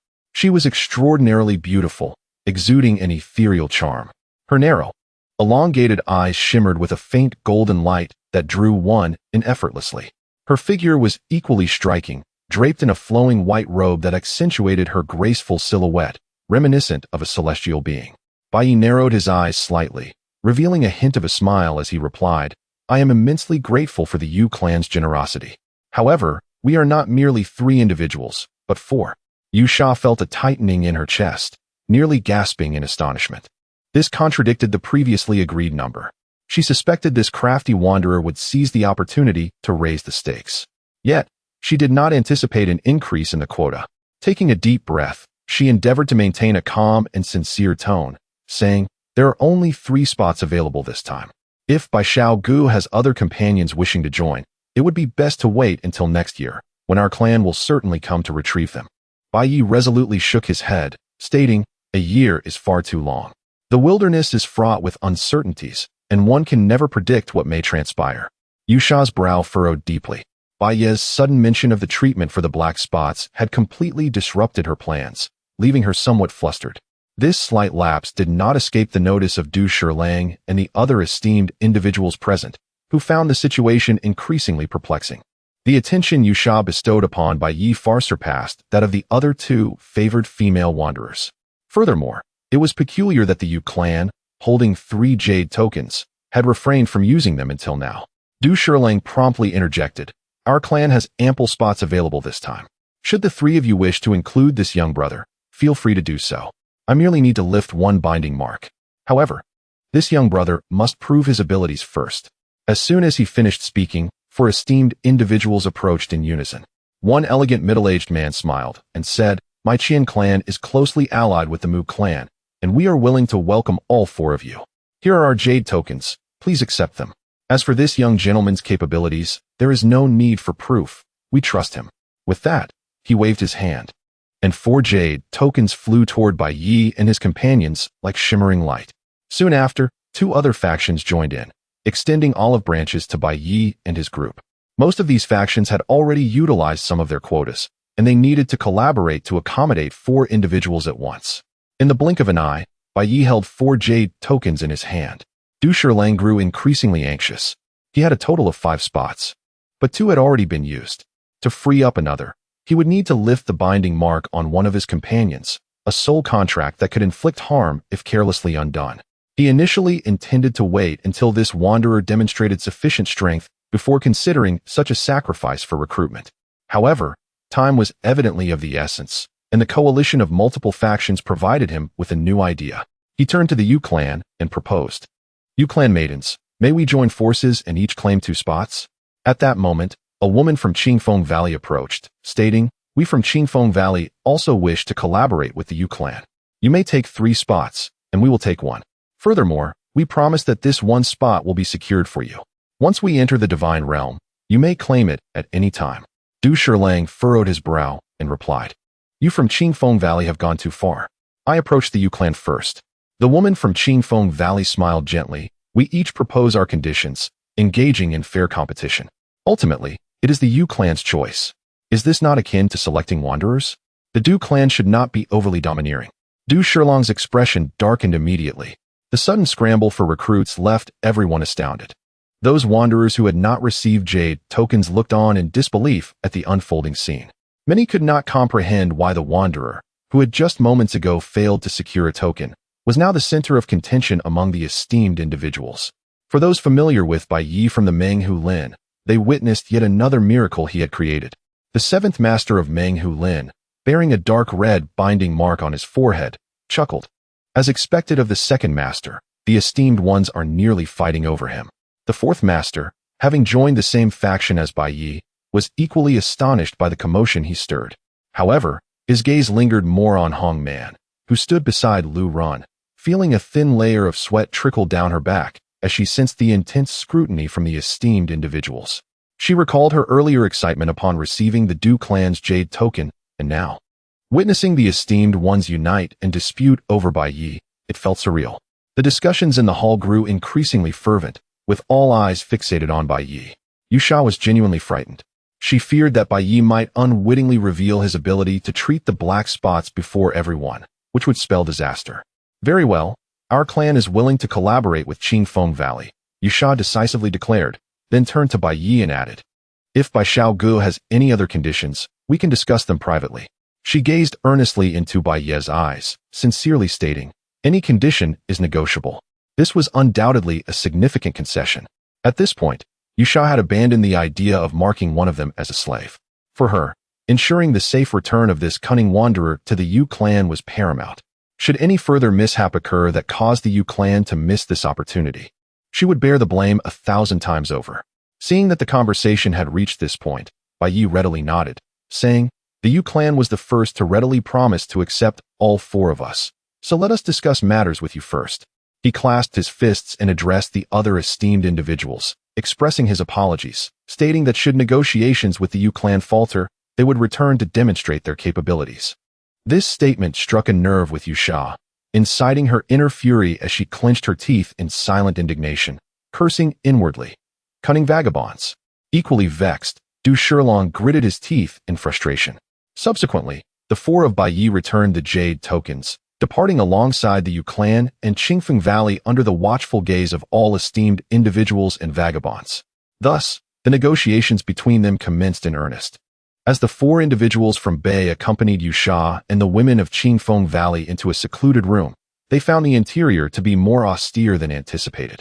The space was sparse, furnished merely with a table and 3 chairs. 2 torches flickered on the walls, casting elongated shadows that danced across the rough stone surfaces. Liu Shi, standing with her back to the torches, had light playing in her golden eyes as she spoke first. Her tone considerably more grave than it had been in the hall.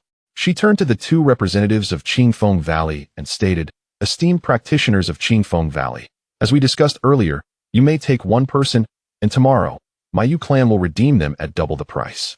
The leading woman from Qingfeng Valley, of average appearance and slender build, smiled slightly at Liu Shi's words and introduced herself. Allow me to introduce myself. I am Lin Yu, the 38th generation disciple of Qingfeng Valley. This is my junior sister, Xiaohong. Lin Yu offered a polite nod and a respectful smile, saying, the reputation of the Yu clan precedes you, and we of Qingfeng Valley have always held you in high regard. There is no need for the double price. We will assist you in safely escorting this young refugee. Liu Shi's expression hardened as she replied earnestly, Bai must be taken by my Yu clan. Lin Jinren may select any one of the other 3. Lin Yu chuckled lightly and waved her hand dismissively. There is no need for such seriousness, Yu Jinren. I was merely jesting. Whatever you decide is acceptable to us. Qingfeng Valley will cooperate fully. With that, her gaze shifted subtly towards Bai, reaffirming that the Yu clan's true concern lay with him. At this moment, Bai stepped forward, scanning the group with a steady gaze, and said, esteemed practitioners, may I interject? Beyond merely escorting someone out, we must also insist that we will not accept any slave marks. Upon hearing the term slave mark, Lin Yu slightly raised her brow, her eyes sharpening with scrutiny as she replied, oh, this young man is quite knowledgeable. However, leaving this wilderness without a slave mark is simply impossible. At the very least, you would not pass the domain gate guardians. Bai stood firm, asserting, if that is the case, then there is no point in continuing this discussion. Lin Yu, taken aback by the audacity of a mere refugee, furrowed her brow, a flicker of displeasure crossing her features. Many refugees in Qingfeng Valley would not dare to speak to her in such a manner. At that moment, Liu Shi interjected, leave the matter of the slave mark to me. She turned her attention to Lin Yu and continued, if you have no objections to the previous arrangement, my Yu clan wishes to speak privately with Bai and the others. I hope the 2 of you from Qingfeng Valley will excuse us. Lin Yu's expression momentarily stiffened, but she quickly masked it with a calm smile as she produced a jade token from Qingfeng Valley and casually tossed it to Liu Shi, saying, "In that case, we shall wait outside." With that, she and Xiaohong turned and departed. As soon as they stepped out, the door closed quietly behind them. Xiaohong, who had been silent until now, finally could not contain her frustration, exclaiming, "Senior sister, it is clear they need our assistance, yet they are unwilling to share any information. How selfish." Before she could finish, Lin Yu shot her a sharp glance, silencing her. Then, she paused, slightly inclined her body, and strained to listen for any sounds from within the room. However, there was an unsettling silence. She could hardly believe it and leaned closer to the door, but still heard nothing. How could this be?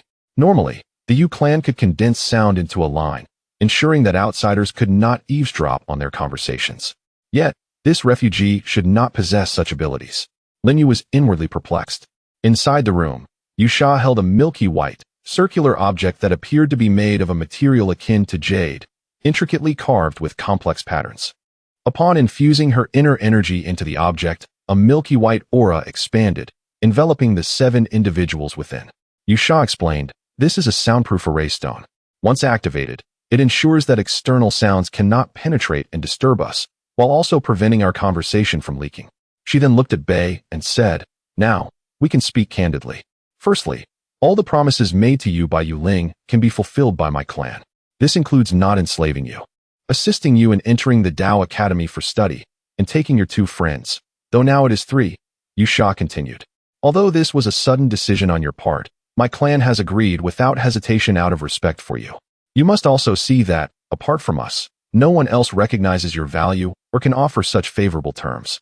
Bai slightly raised his head, his gaze resolute and steady as he articulated, "First, until I fully disclose my abilities, it is unnecessary to speculate on what terms other practitioners might offer.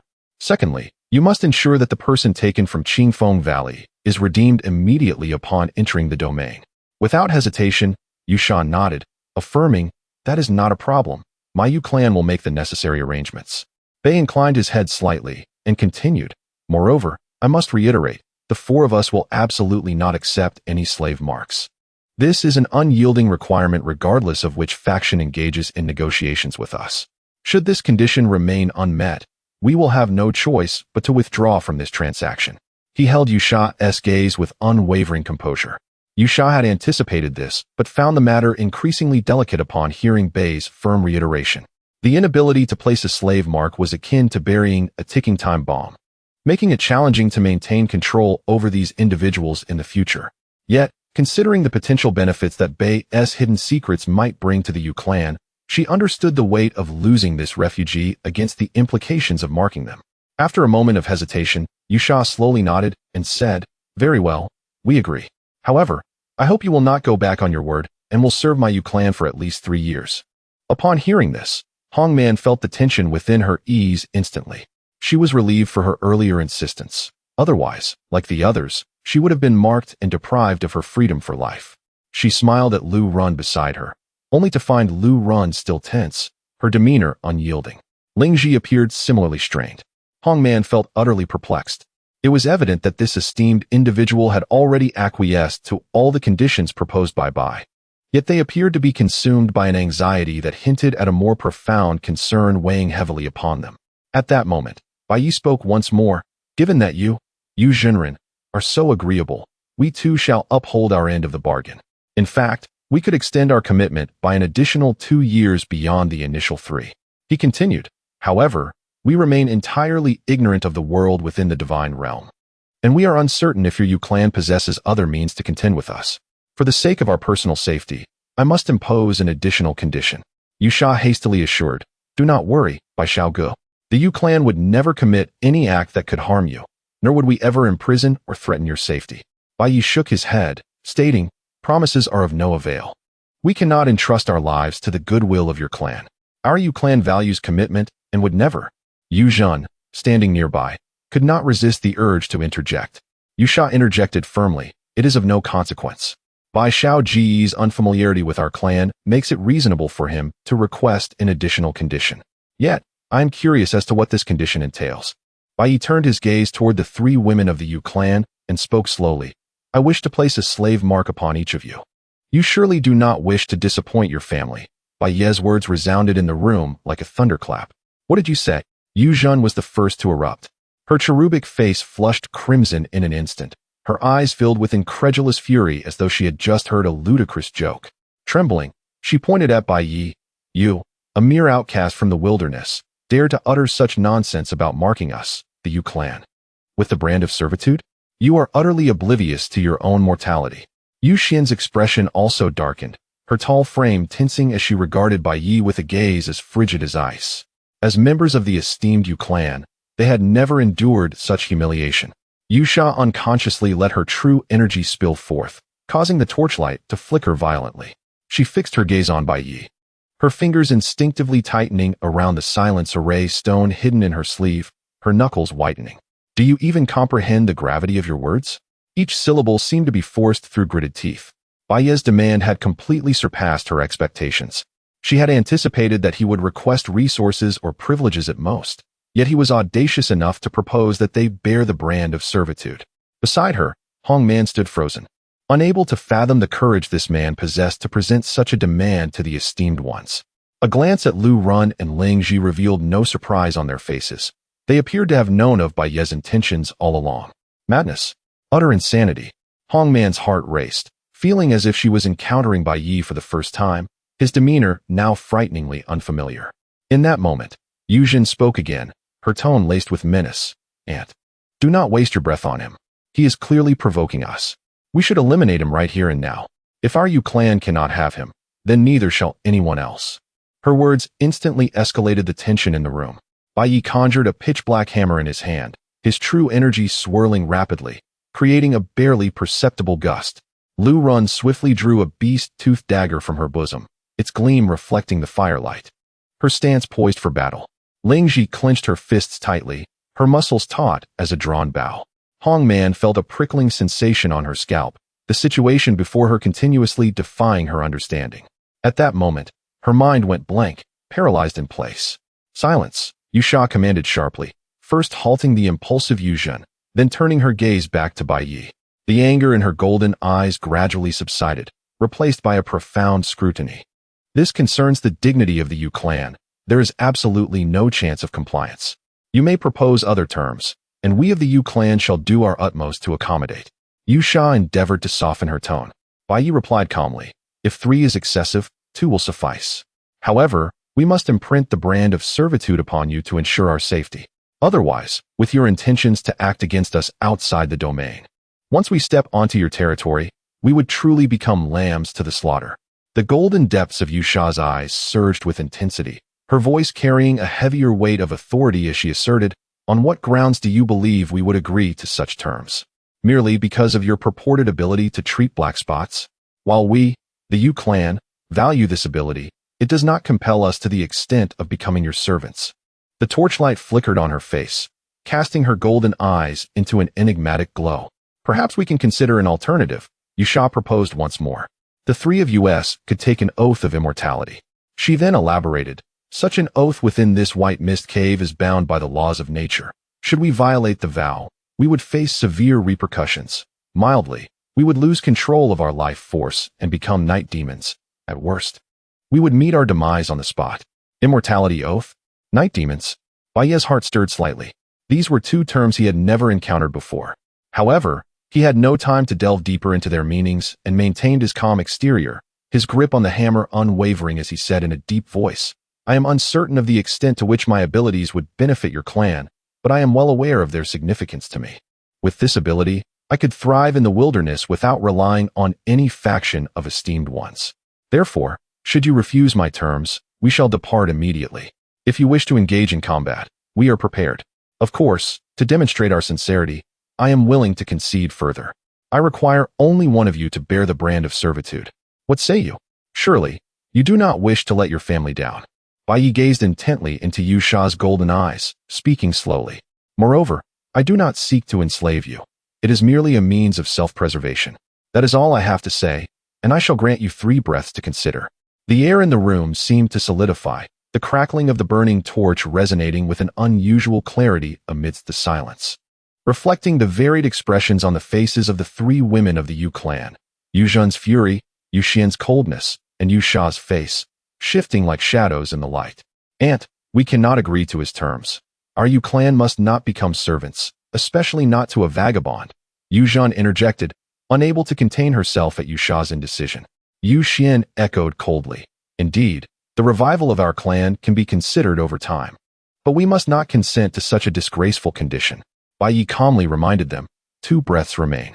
Yu Sha's heart was torn in fierce conflict. On one side lay the dignity of the Yu clan, and on the other, the immense value Bai Ye represented. These two weighed heavily on her, like the opposing sides of a scale, making her decision agonizingly difficult. "Aunt, what are you still hesitating for?" Yu Zhan's voice quivered with urgency. She stepped forward, positioning herself in front of Yu Sha, dual blades materializing in her hands, glaring at Bai Ye as if to impale him with her gaze. Though Yu Xian did not exhibit the same impulsiveness as Yu Zhan, a silver bell had appeared in her hand, exuding a dangerous aura. Bai Ye remained calm, the hammer in his hand gleaming with a chilling light, his gaze fixed resolutely on Yu Sha as he slowly intoned, "One breath remains." At that moment, Yu Sha inhaled deeply, seemingly summoning all her strength, and slowly uttered, "I can agree to your terms." "Aunt!" Yu Zhan and Yu Xian exclaimed in disbelief, their eyes wide as they stared at Yu Sha. Yu Zhan's eyes instantly filled with tears, unable to accept that her aunt had made such a decision. Yu Xian's expression darkened considerably, her hand unconsciously tightening around the silver bell. Yu Sha raised her hand to halt them, her gaze towards Bai Ye imbued with complexity. "However, prior to that, you must demonstrate your worth to my clan." Bai Ye inquired, "How shall I exhibit this?" Yu Sha replied, "Assist me in dispelling the malevolent energy within me." Bai Ye scrutinized her fair complexion, perplexed. "I have heard that those with true mastery possess methods to control and eliminate malevolent energy. Moreover, your movements appear fluid, not indicative of any adverse influence." Yu Sha countered, "If we possessed a complete method to eradicate this malevolent energy, what value do you believe you would hold for my clan?" Bai Ye lowered the iron hammer in his hand and shrugged. "Very well, I shall aid you in your healing. However, my approach to treatment is rather unconventional. I hope you do not take offense." 71 Bargaining. Yu Sha frowned slightly, questioning the uniqueness of the situation. Bai Ye explained, "Among the refugees, there exists a folk remedy for treating dark spots, involving the collection of newcomers who have inadvertently wandered into the misty forest and using their bodies to heal the dark blemishes. My method for dispelling malevolent energy is akin to this." Upon hearing this, the expressions of those present shifted dramatically. Yu Sha was momentarily taken aback, her cheeks flushing with indignation as she retorted, "Such a method is utterly inappropriate. It must never be employed within my Yu clan." Both Yu Zhan and Yu Xian, seemingly envisioning the implications, simultaneously donned expressions of embarrassment and fury, directing fiery glares at Bai Ye. Hong Man, feeling bemused, began to grasp that the reason the practitioners were hastily trying to win over Bai Ye was due to his ability to treat dark spots and malevolent energy. However, she never anticipated that Bai Ye's method for treating dark spots would resemble that of utilizing fresh corpses. Would this not necessitate undressing and embracing each other? Thoughts of Aunt Lu invaded her mind, prompting her to steal a glance at Lu Run beside her. Lu Run feigned ignorance of Hong Man's gaze, yet her ears had turned beet red. The secret she wished to keep hidden from Hong Man was now partially unveiled, leaving her thoroughly embarrassed. Bai Ye, maintaining a serene demeanor, inquired, "Do the practitioners have any alternative methods?" Recognizing the value of this ability, he surmised they must possess other strategies. Yu Sha responded, "Naturally, all you need to do is provide some blood, and we can verify its efficacy." Bai Ye's eyelids flickered slightly. The healing properties of his blood were undeniably superior to mere skin contact. However, it was impractical to supply the entire Yu clan with it in large and continuous quantities. Observing the change in Bai Ye's expression, Yu Sha clarified, "We do not require much. A few drops will suffice." After a moment's contemplation, Bai Ye nodded in agreement. Lu Run promptly offered a beast-tooth dagger. Bai Ye gently drew the blade across his palm, allowing crimson droplets to flow forth. With a subtle clench of his fist, several drops fell into the jade vial Yu Sha had prepared. Yu Sha scrutinized the blood within the vial, a glimmer of anticipation flickering in her eyes. Yu Zhan and Yu Xian leaned in closer, curiously fixated on the jade vial. "Yu Zhan, you shall give it a try," Yu Sha instructed. "Concentrate 3 days' worth of malevolent energy into your palm." "Yes, Auntie," Yu Zhen replied, following suit by concentrating a year's worth of malevolent energy into her palm. Instantly, a dark blemish emerged around her palm, starkly visible under the flickering firelight. Yu Sha tilted the vial, allowing a drop of blood to fall gently upon the dark mark on Yu Zhen's palm. As the blood made contact, it rapidly permeated the skin. Such a swift absorption. Yu Sha could not help but exclaim. This seemed to be one measure of assessing the potency of Bai Ye's blood. The efficacy of Bai Ye's blood surpassed her expectations. The three members of the Yu clan remained transfixed on Yu Zhen's palm, while Hongman anxiously clutched her garment, craning her neck for a better view. Even Lu Run and Ling Ji leaned forward, intrigued. As the blood seeped in, something miraculous occurred. The dark blemish began to fade at a visible pace, akin to frost melting under the sun. Yu Zhen felt a warm force emanating from her palm, as if the once rampant malevolent energy had encountered its nemesis. In mere moments, the blemish vanished completely, and her palm returned to its original state, devoid of any trace of the gathered malevolent energy. This is astonishingly swift. Yu Zhen marveled, her eyes wide with shock and delight. She examined her palm repeatedly, unable to believe her own eyes. Yu Xian mirrored her disbelief, her eyes glistening with wonder. Yu Sha's eyes sparkled with excitement as well, realizing that Bai Ye's blood exceeded her anticipated results. Hongman stood by, dumbfounded, unable to fathom how effortlessly Bai Ye's blood could eradicate malevolent energy.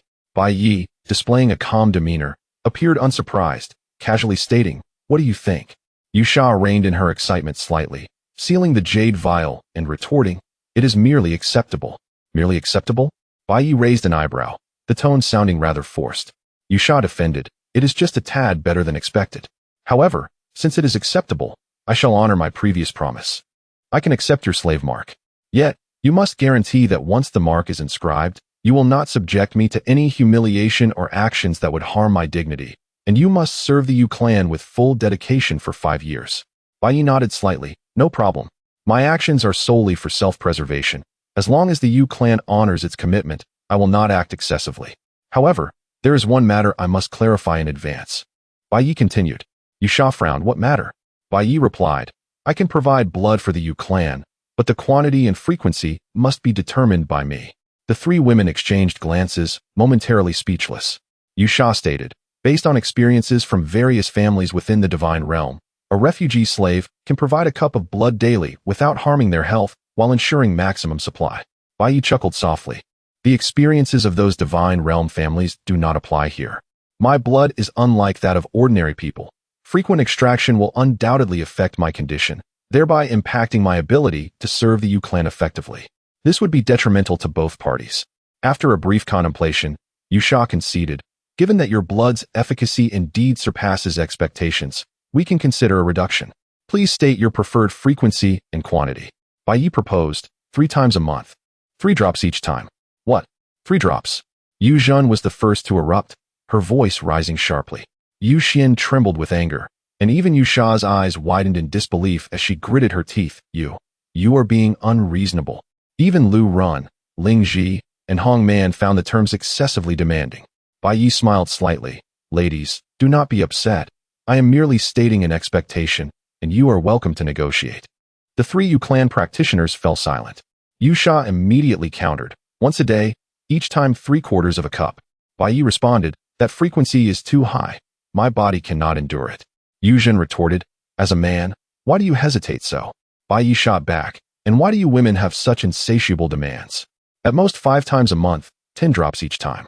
Yu Sha firmly rejected, "No, 5 times is too few. There are over 200 members in my clan. It is simply insufficient." "Over 200? Bai Ye was rendered speechless, expressing his bewilderment. "Cannot you prioritize the urgent matters first?" After a brief pause, he added, "Of course, besides blood, I can offer an alternative method to assist in your treatment." Upon hearing this, the 3 women suddenly felt their cheeks flush, all too aware of the nature of his proposed alternative. Yu Zhen, her cherubic face suffused with crimson, indignantly retorted, "What a base suggestion. Who would wish to employ your method?" Yu Xian likewise firmly declined, stating, "The majority of my clan comprises women. We could never resort to such a means." Bai Ye responded, "The noble women of the Jin merely need to gather the malevolent energy in their palms, and a mere grasp of your esteemed hand would not result in any harm." Yet, you seem to disdain even that. Liu Shi clarified. You misunderstand. We can only concentrate a small portion of the malevolent energy in our palms, while the majority remains sealed within. A blush crept onto her face as she continued. Most of it is sealed within the acupoints of our lower bodies, making it inappropriate for you, as a man, to conduct treatment. This revelation left Bai Ye utterly astonished. Initially, he had presumed these women held themselves in high regard, unwilling to make physical contact with what they deemed lowly commoners. He had not anticipated that the true reason lay in their confinement of malevolent energy within their lower body acupoints, rendering it impossible to transfer freely as before. After a moment of contemplation, Bai Ye suggested, if all else fails, we could employ a treatment method that does not require direct contact. The effects would be quite similar when conducted through a layer of clothing, provided it is not excessively thick. 72 embarrassing areas. What kind of absurd method is this? No way. Yu Zhan resolutely refused once more, her voice laced with uncontainable fury. No, we absolutely do not agree. Even through clothing, it is unacceptable. Yu Xian was on the verge of madness, the words at the tip of her tongue swallowed back down, clearly harboring some unspeakable underlying issues. Liu Shi furrowed her brow, equally torn internally. After a moment of silence, she finally spoke slowly, her tone tinged with helplessness. Your method of treatment indeed puts us in a difficult position. Our Yu clan has many female members, and this approach is simply inappropriate. Bai Ye replied, I understand your concerns, but the extensive supply of my blood will greatly deplete my body, making it difficult for me to serve the Yu clan in the long term. This treatment through clothing is already the best solution I can devise. Yu Zhan glared at him, her cheeks flushed with anger, and retorted, easy for you to say? Even through clothing, to have a wandering slave, to let you touch? Absolutely not. No is no. Her words became increasingly incoherent, nearly gnashing her teeth in frustration by the end. Bai Ye couldn't help but feel puzzled. What exactly is the source of your hostility? Why are you so sensitive? Not even allowing a touch through clothing. Yu Xian coldly interjected. In any case, your method is unacceptable. If this matter were to leak out, our Yu clan would become the laughingstock of all. Bai Ye countered. Then let us ensure it doesn't get out, shall we? He turned to Liu Shi and said, did you not mention an oath earlier? Since that oath is so powerful, let those who know of this matter swear an oath to ensure confidentiality. Would that be acceptable? Upon hearing Bai Ye mention the oath, Liu Shi's heart stirred. This indeed could serve as a solution to the issue to some extent. However, given the honor of the numerous female members of the family, she remained hesitant. Yu Zhan, still fuming, insisted. Even if an oath is sworn, it would still be embarrassing to carry it out. Yu Xian echoed. Yes, little aunt. Moreover, what if someone breaks the oath? The consequences would be unimaginable. Liu Shi furrowed her brows slightly, contemplating for a long time, weighing the pros and cons in her heart. On one hand, there was the miraculous efficacy of Bai Ye's blood and the great prospect of family revival. On the other hand, the honor of the female members and the potential risks involved. After a long while, she finally looked up, her tone resolute and unwavering. 15 times a month, 30 drops of blood each time. This is the bottom line for my clan. As for the treatment method you proposed, we will provide you with a response after discussing it within the clan. Upon hearing this, Yu Zhan jumped up in agitation, loudly protesting. Little aunt, this is unacceptable. His demands are already absurd enough. How can we continue to concede? Yu Xian hurriedly chimed in. Yu Zhan is right. How can our Yu clan indulge a wandering slave like this? Liu Shi took a deep breath, her gaze sweeping over the two, her voice deepening as she countered. Is this not a small price to pay for your father, uncles, brothers, and clan brothers? This statement fell like a bucket of cold water, instantly extinguishing the anger of Yu Zhan and Yu Xian. The two lowered their heads in silence, unable to refute. Only then did Liu Shi turn to Bai Ye and inquire, Bai Xiaogu, how does the requirement of 15 times a month sound? Bai Ye caught numerous hints from her words. It seemed that the Yu clan was not as prosperous as it appeared on the surface and had certainly encountered significant difficulties, which explained their pressing need for his abilities. He looked toward Lu Run, his gaze conveying a question. Lu Run softly replied, Teacher Mother, I follow your lead. Whatever decision you make, I will accompany you. Lingji immediately expressed her agreement as well. Boss, me too. Hong Man, still in a daze, had her perception repeatedly overturned in such a short time. Upon hearing Lu Run and Lingji express their support in succession, she instinctively added, I will follow you too. Bai Ye then turned back to Liu Shi, nodding. Good. It's a deal. He shifted the conversation. However, you must teach me the method for marking the slave seal. It would be best if you do not play tricks on this. Otherwise, the deal will be terminated immediately. Liu Shi replied earnestly. The Yu clan will never go back on their word, nor will they resort to deceit. The atmosphere in the room began to ease slightly with the completion of this transaction.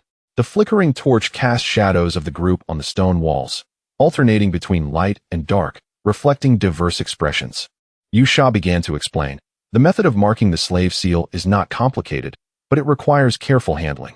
First, you must concentrate your energy, gathering your true qi at your fingertips. Then at the point between the eyebrows of the other party, trace the patterns of the slave seal with a specific trajectory of true qi. This pattern embodies the power of the rules of heaven and earth, once formed. It will establish a unique connection with the soul of the marked individual. This is the pattern of the slave seal. You may want to note it down. As she spoke, she began to sketch in the air. As Liu Shi's fingers moved, wisps of mist gathered at her fingertips, as if they had come to life. This mist followed the movement of her fingers, gradually outlining a relatively simple pattern that remained intact.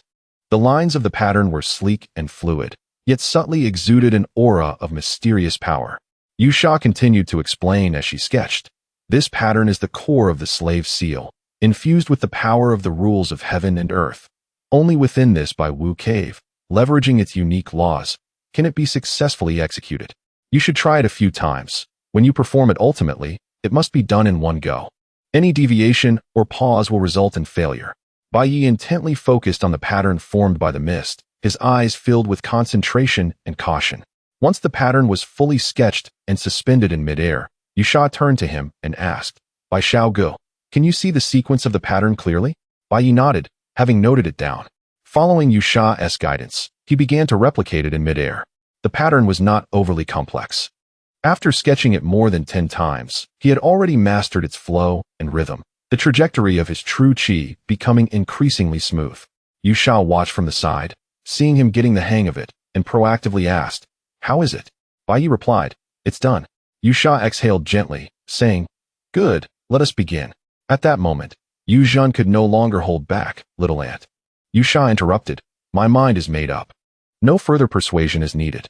Yu Zhen said, I was going to ask, can we avoid marking the seal on the forehead? It would be too conspicuous.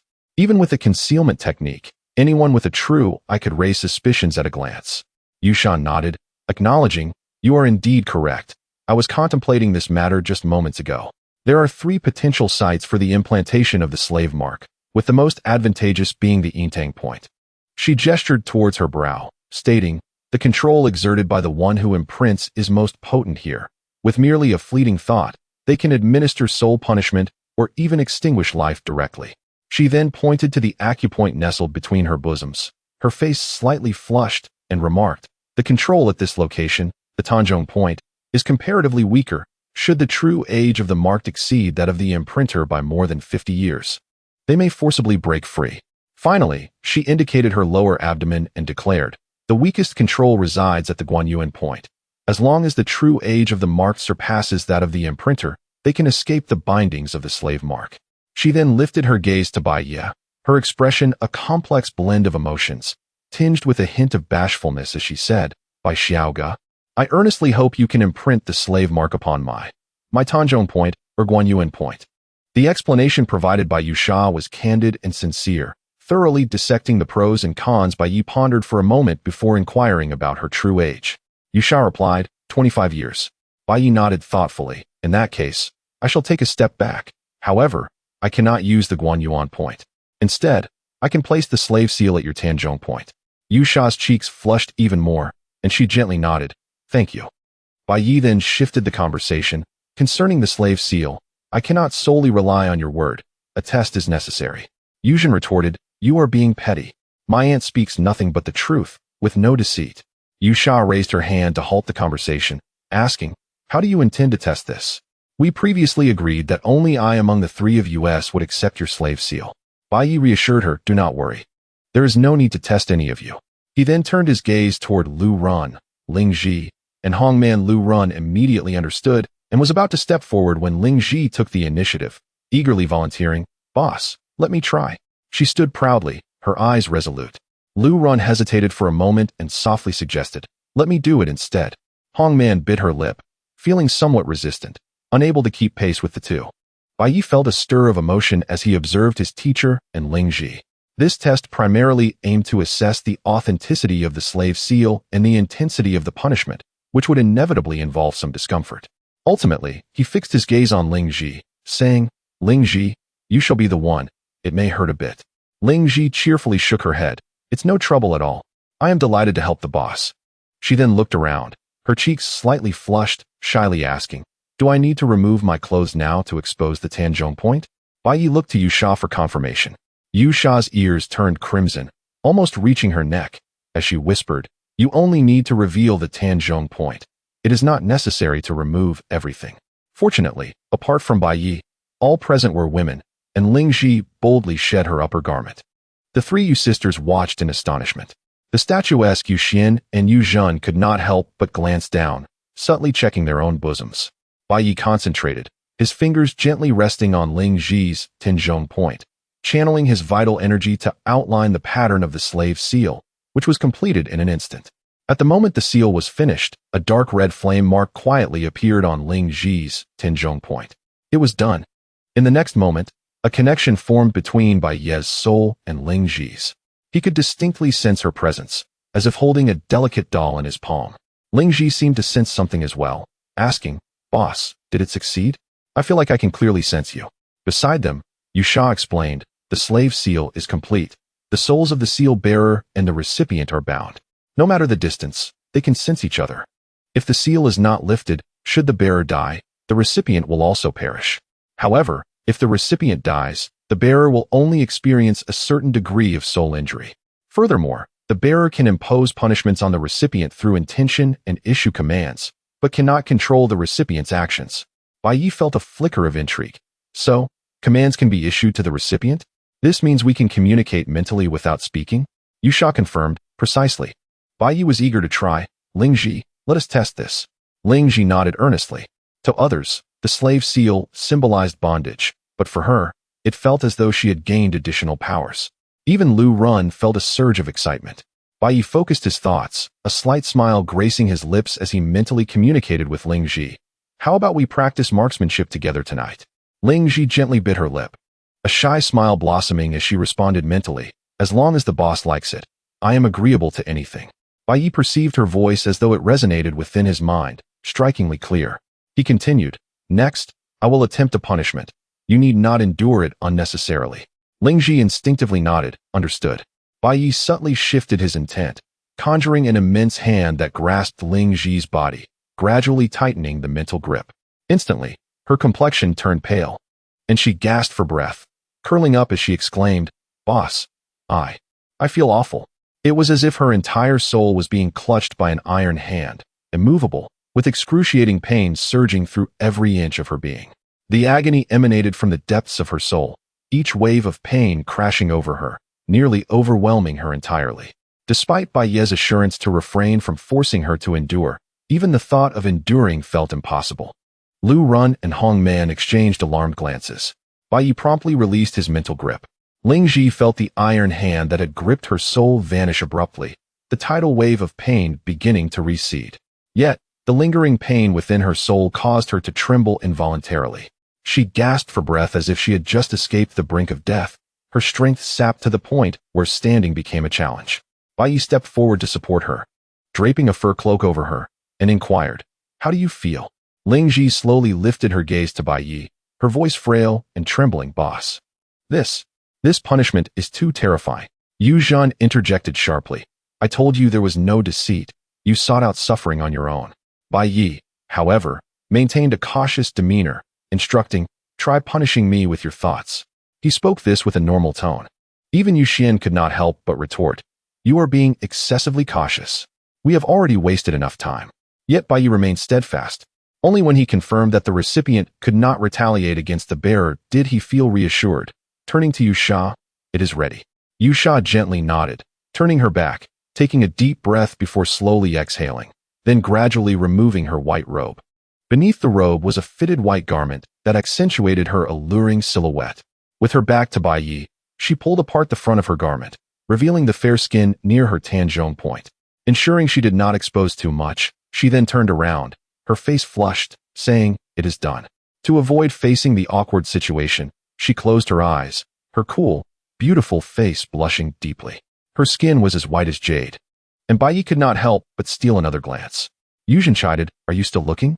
Hurry up and place the slave seal." The woman's incessant verbal provocations were indeed quite irksome. Bai Ye retorted nonchalantly, "Not only do I observe, but I also touch. What concern is it of yours?" As he spoke, he concentrated his vital energy at the tip of his finger, tracing it gently along the delicate skin at the Yusha Tanaki point. Yusha felt a wave of warmth glide over her skin, a tingling sensation that caused her body to quiver slightly as she bit her lip. Just as she thought the moment was about to conclude, she suddenly heard Bai Ye exclaim, "Oh dear, I apologize, that was a mistake. Let us try again." When Bai Ye made his third mistake in drawing, Yusha's delicate form trembled with anger, her pale golden eyes suddenly widening as she glared coldly at him, a tumult of suppressed rage boiling beneath the surface. Yuzhan could no longer contain herself, gritting her teeth as she questioned him, "Are you doing this on purpose?" Bai Ye feigned innocence, shrugging his shoulders. "I sincerely apologize. It's just that your little ant's skin is too slippery. It slips right out of my grasp. You are nothing but a smooth talker. How can there be someone as shameless as you in this world?" Yuzhan felt her blood rush to her head, her cheeks flushing crimson. Bai Ye raised an eyebrow and asked, "Shall I leave then?" "You." Yuzhan was immediately rendered speechless, unable to articulate her frustration. Just then, a knock echoed from outside the door. "Knock, knock, knock." Following that, a woman's voice called out, "The three of the Yu family, how is your discussion going?" It was the voice of the esteemed Qing Fenggu. Yusha suppressed her anger and urged, "Hurry up." Bai Ye ceased his teasing, placing his fingertip against her chest and swiftly completing the drawing.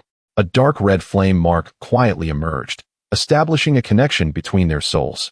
Yusha quickly closed her robe and donned a white cloak, then lifted the restrictions within the room, saying, "It is done. Please come in." Yu Xian hastened to the door and opened it. Lin Yu from Qing Fenggu entered alongside Xia Hong. Her gaze swept over the group, revealing an unmistakable curiosity in her eyes, a hint of a smile lingering at the corners of her mouth as she casually remarked, "This discussion has certainly taken a while. I was beginning to think something was amiss." Yusha's expression had returned to tranquility, responding with a serene smile. "I apologize for keeping Lin Jinren waiting. We were merely discussing some cooperative details, which caused a slight delay." Her smile was perfectly balanced, neither overly polite nor too distant, subtly conveying an air of aloofness. Lin Yu's gaze fell upon Bai Ye, a glimmer of inquiry flashing in her eyes, and she raised an eyebrow, seemingly about to say something else. However, Yuzhan interjected, "Lin Jinren, our matters with Bai Shao Gu have been settled. Now we must discuss the arrangements for entering the divine domain." Though her tone was courteous, it was laced with urgency. Lin Yu understood that the Yu family did not wish to elaborate further, yet she could not press for more details. A slight smile curved her thin lips as she replied lightly, "Very well. Have you decided which of the 4 individuals we shall take with us?" At this, Yusha turned to Bai Ye. Bai Ye exchanged glances with the 4 of them. Lu Run spoke first, "I'll go with them. We can meet again soon." Bai Ye firmly rejected, "No, the Shermu must stay by my side." Ling Ji immediately chimed in, "Then I shall go." At that moment, the previously silent Hong man stepped forward, softly saying, "Stop arguing. Let me go instead. You 3 were originally together, and I am already quite satisfied to have reached this point in negotiations with you." Bai Ye was reluctant to allow Ling Ji to leave, but seeing Hong man volunteer, he no longer objected and turned to Yusha, asking, "How will the matter of the slave mark be resolved?" "Do not worry. I shall complete it for you now," Yusha replied, stepping closer to Bai Ye and raising her hand to draw on his forehead. Simultaneously, a voice echoed in Bai Ye's mind, "Do not flinch. This is merely an illusion, not a true slave mark, and will not harm you in the slightest." Bai Ye did not flinch, yet he tried to resist. He had heard Yu Ling mention that as long as the recipient of the mark resisted, the Jinren could not successfully implant the slave mark. This was also one of the reasons why the Jinren did not reveal the truth about the slave mark to the refugees. Yusha's fingers danced gracefully on Bai Ye's forehead, her vital energy swirling as an ephemeral mark quietly emerged. To the untrained eye, it appeared identical to a genuine slave mark. Lin Yu and Xia Hong nearby remained oblivious, patiently waiting. Liu Shi then proceeded to draw the slave mark on Liu Run, Liu Shi, and Hong Man in turn. All three did not shy away. Once this was accomplished, Liu Shi turned to Lin Yu with a smile, saying, Lin Jinren, these 4 individuals have now all received our family's slave mark. Hong Man shall be entrusted to you. We will ensure to redeem her as soon as possible. Lin Yu nodded slightly, her gaze resting on Hong Man, a flicker of profound meaning passing through her eyes as she smiled. That is excellent. Miss Hong Man, please accompany us. Liu Run stepped forward to grasp Hong Man's hand, gently saying, take care of yourself. Hong Man nodded softly, looking at Liu Run and Bai Ye. Aunt Liu, and you, Bai, thank you. Lin Yu chuckled lightly. Qingfenggu is not a place that devours people. There is no need for concern. We will take good care of this young lady until you come to retrieve her. With that, the 2 from Qingfenggu led Hong Man away. Bai Ye and the others followed closely behind, returning to the true selection hall. Inside, the 24 factions of Jinren were gathered. The moment the Yu family entered the hall, the previously boisterous discussions momentarily paused, and many gazes turned towards them. A refined middle-aged man smiled and clasped his hands, saying, it seems the negotiations of the 3 from the Yu family were quite successful. Congratulations. Liu Shi politely returned the smile. Thank you for your concern, Jinren. It was merely a small matter, and I apologize for keeping everyone waiting. Her voice was neither subservient nor overbearing, imbued with an innate dignity. The refined Jinren nodded slightly, his gaze intentionally or unintentionally sweeping towards Bai Ye. The other Jinren, curious about Bai Ye's abilities, inquired, esteemed Yu family members, what criteria did you use to select the refugees? Could you perhaps reveal a detail or 2? Indeed, you did not select a single refugee from the previous round. Surely you had your eye on this one from the start? It is quite peculiar why our true sight cannot discern his true age. I recall that this refugee claimed to have a method for treating dark spots. Could that be related? The crowd engaged in a lively exchange, gradually uncovering some truths. Liu Shi maintained her composure, skillfully sidestepping the more probing questions. As for his so-called method for treating dark spots, it is merely a rustic technique from the wilderness, involving the absorption of malevolent energy with a fresh body, which is of no use to us. This statement was evidently met with skepticism. However, Liu Shi did not afford others the opportunity to pursue further inquiries and swiftly redirected the conversation. I wonder if everyone is prepared? Shall we set forth to return to the divine domain? On the other side, Du Shilang of the Du clan observed Bai Ye, Liu Run, and Ling Ji of the Yu clan, as well as Hong Man, who accompanied Qingfenggu. His expression darkened slightly, and with a forced smile, he replied, my Du clan has been awaiting the outcome of your discussions. I initially believed there would be a chance for competition. It appears that the Yu clan, known for their integrity, has indeed made a significant investment this time. I am intrigued to know what promises the Yu clan has made to you. Why not share them with us all? Should the Yu clan breach their commitments in the future, all present here can testify on your behalf. In his view, the promises made by the true practitioners were merely a guise for enslavement. Once the mark of servitude was inscribed, the promises became meaningless. This was the norm in the trade of slaves, and the Yu clan would undoubtedly follow suit, providing an opportunity for future mockery. All the garments were stripped away. Liu Shi, responding to Du Jinren's inquiry, stated that since he wished to know, she would indulge him. The Yu clan pledged to treat the 4 as esteemed guests, vowing not to abuse or command them arbitrarily. Furthermore, they promised that after 5 years of service to their clan, they would assist them in obtaining true identities. The Yu clan was known for its integrity in honoring commitments. Upon hearing of the 5-year service requirement, whispers arose among the refugees, who clearly deemed the duration excessive. Many among them had anticipated a service period of 3 years, or even 1. The Jinren present were visibly moved by the revelation. Yu Zhan, unable to restrain herself, mimicked Du Shilang's tone and countered, inquiring about the promises made by the Du clan to the refugees. She suggested they share their commitments, stating that should they break their word in the future, all present would serve as witnesses. Du Shilang's expression darkened at once. Liu Shi gently admonished her for her rudeness.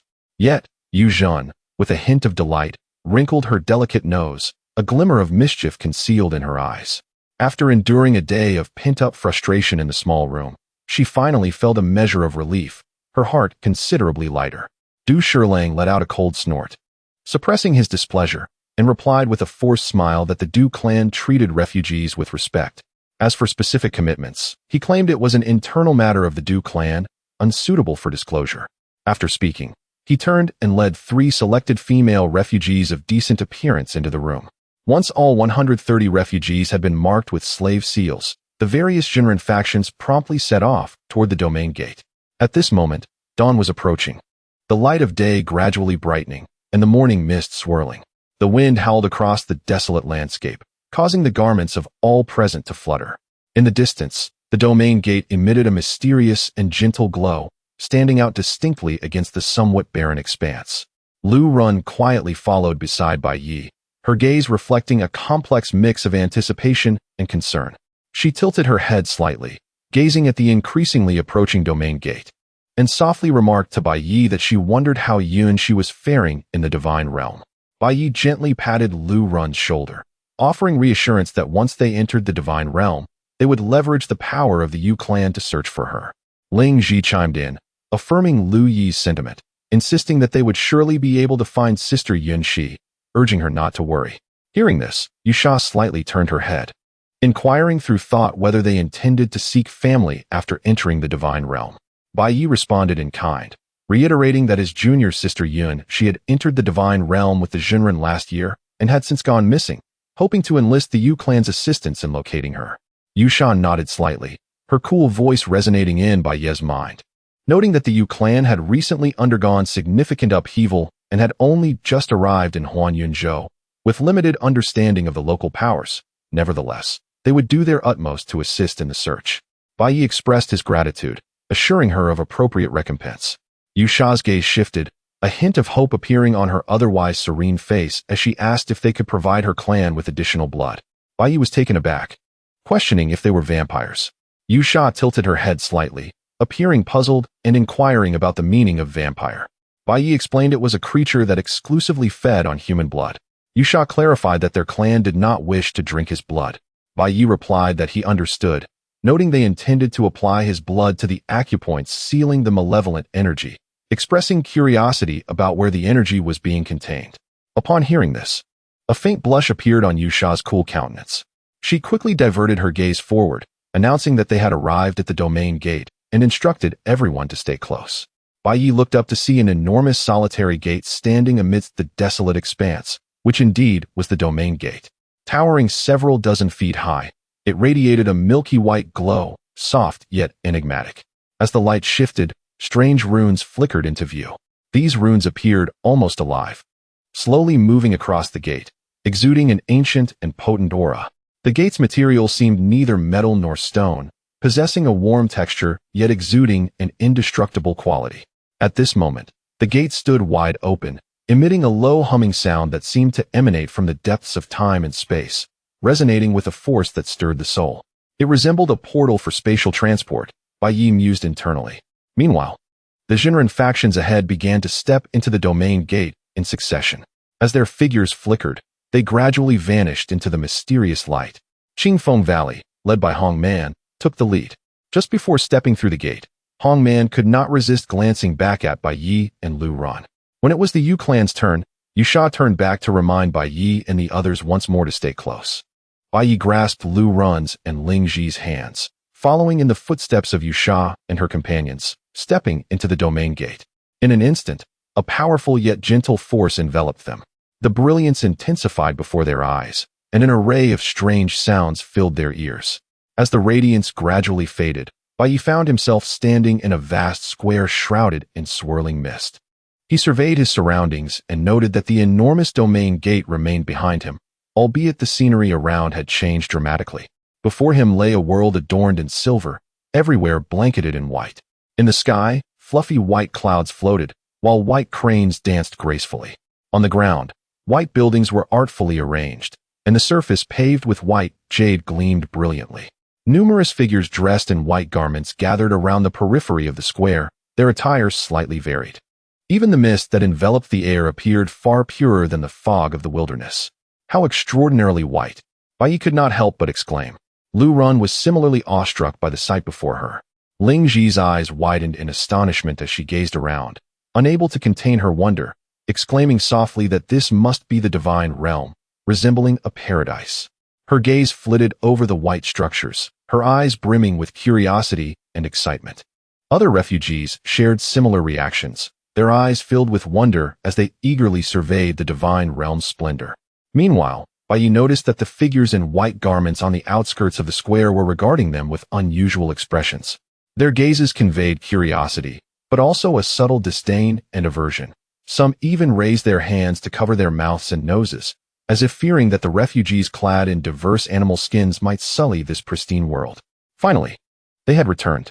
In the nearby crowd, a woman clad in a white robe suddenly exhaled a long breath of fatigue, expressing her joy. Her companion, a young man, chuckled and remarked, "You look as if you are utterly exhausted." The woman replied, "Indeed, I have been holding my breath for nearly 10 hours, maintaining a composed demeanor and treating these refugee slaves with kindness. It has truly been a torment." Apart from her, the other practitioners also released long sighs.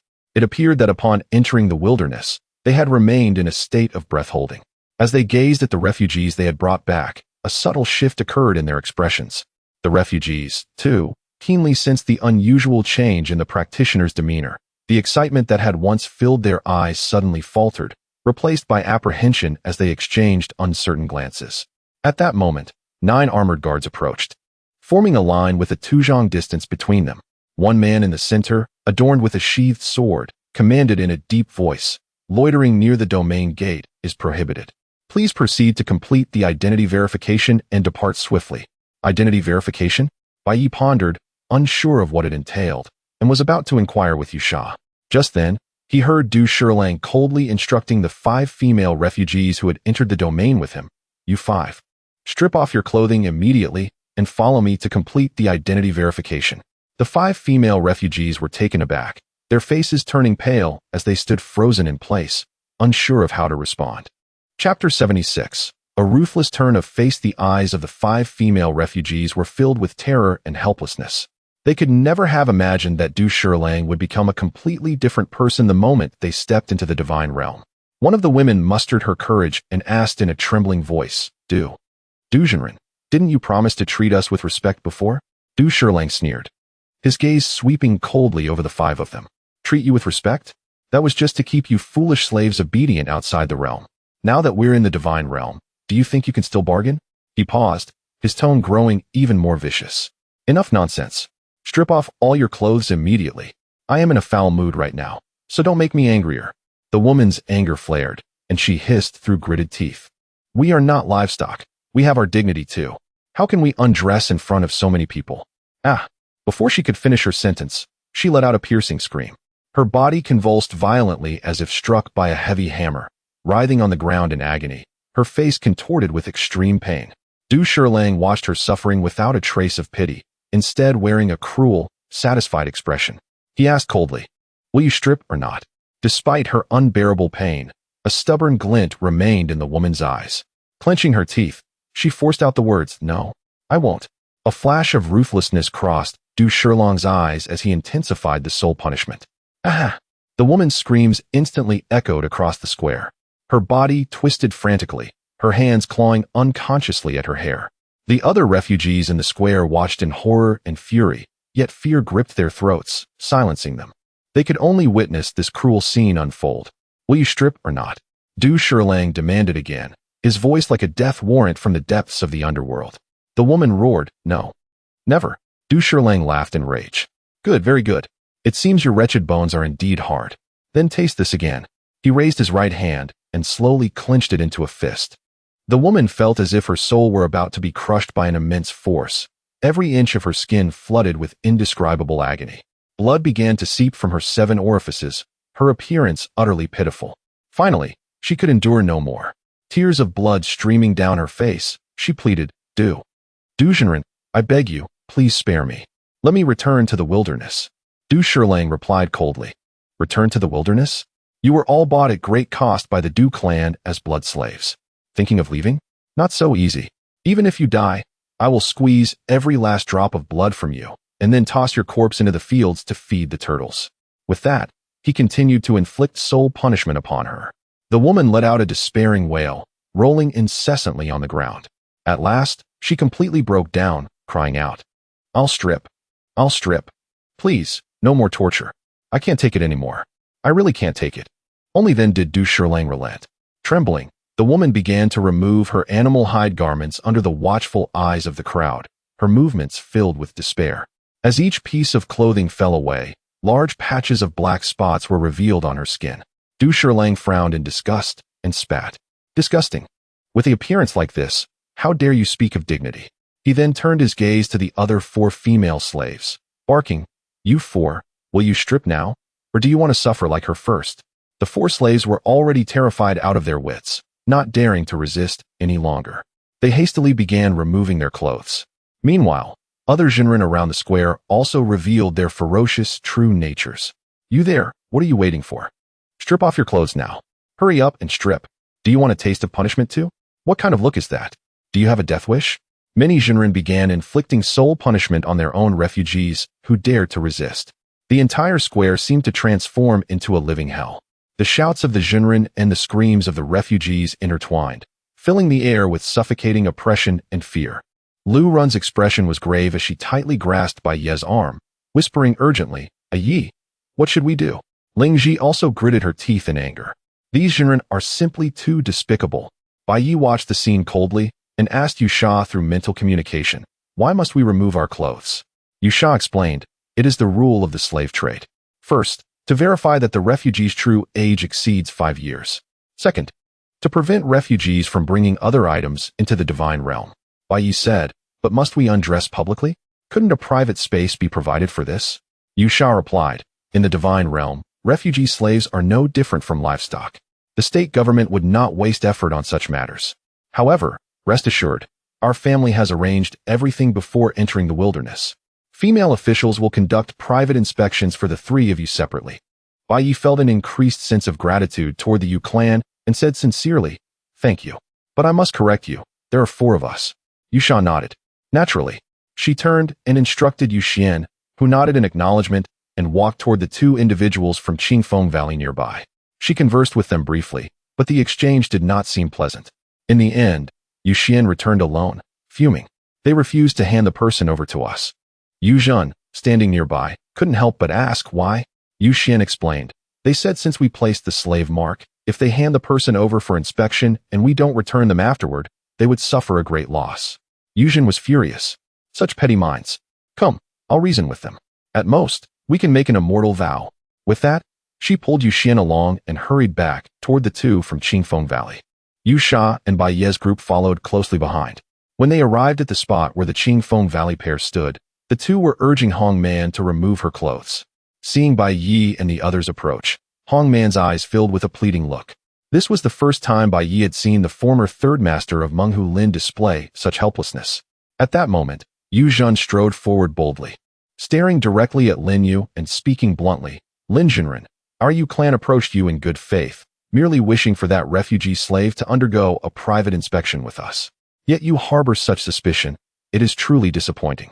Lin Yu furrowed her brow slightly, a hint of skepticism gracing her countenance as she chuckled lightly.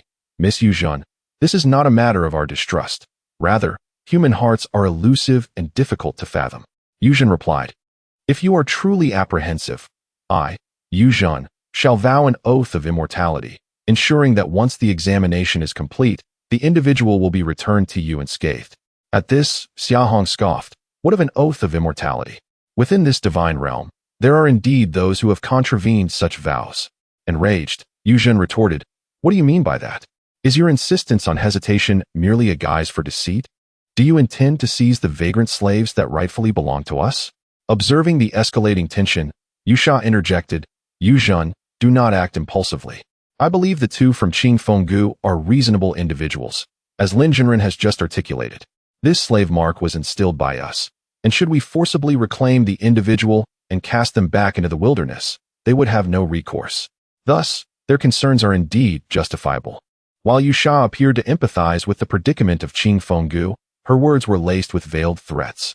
Lin Yu discerned the underlying menace and felt a flicker of unease, yet maintained her composure, responding with a smile.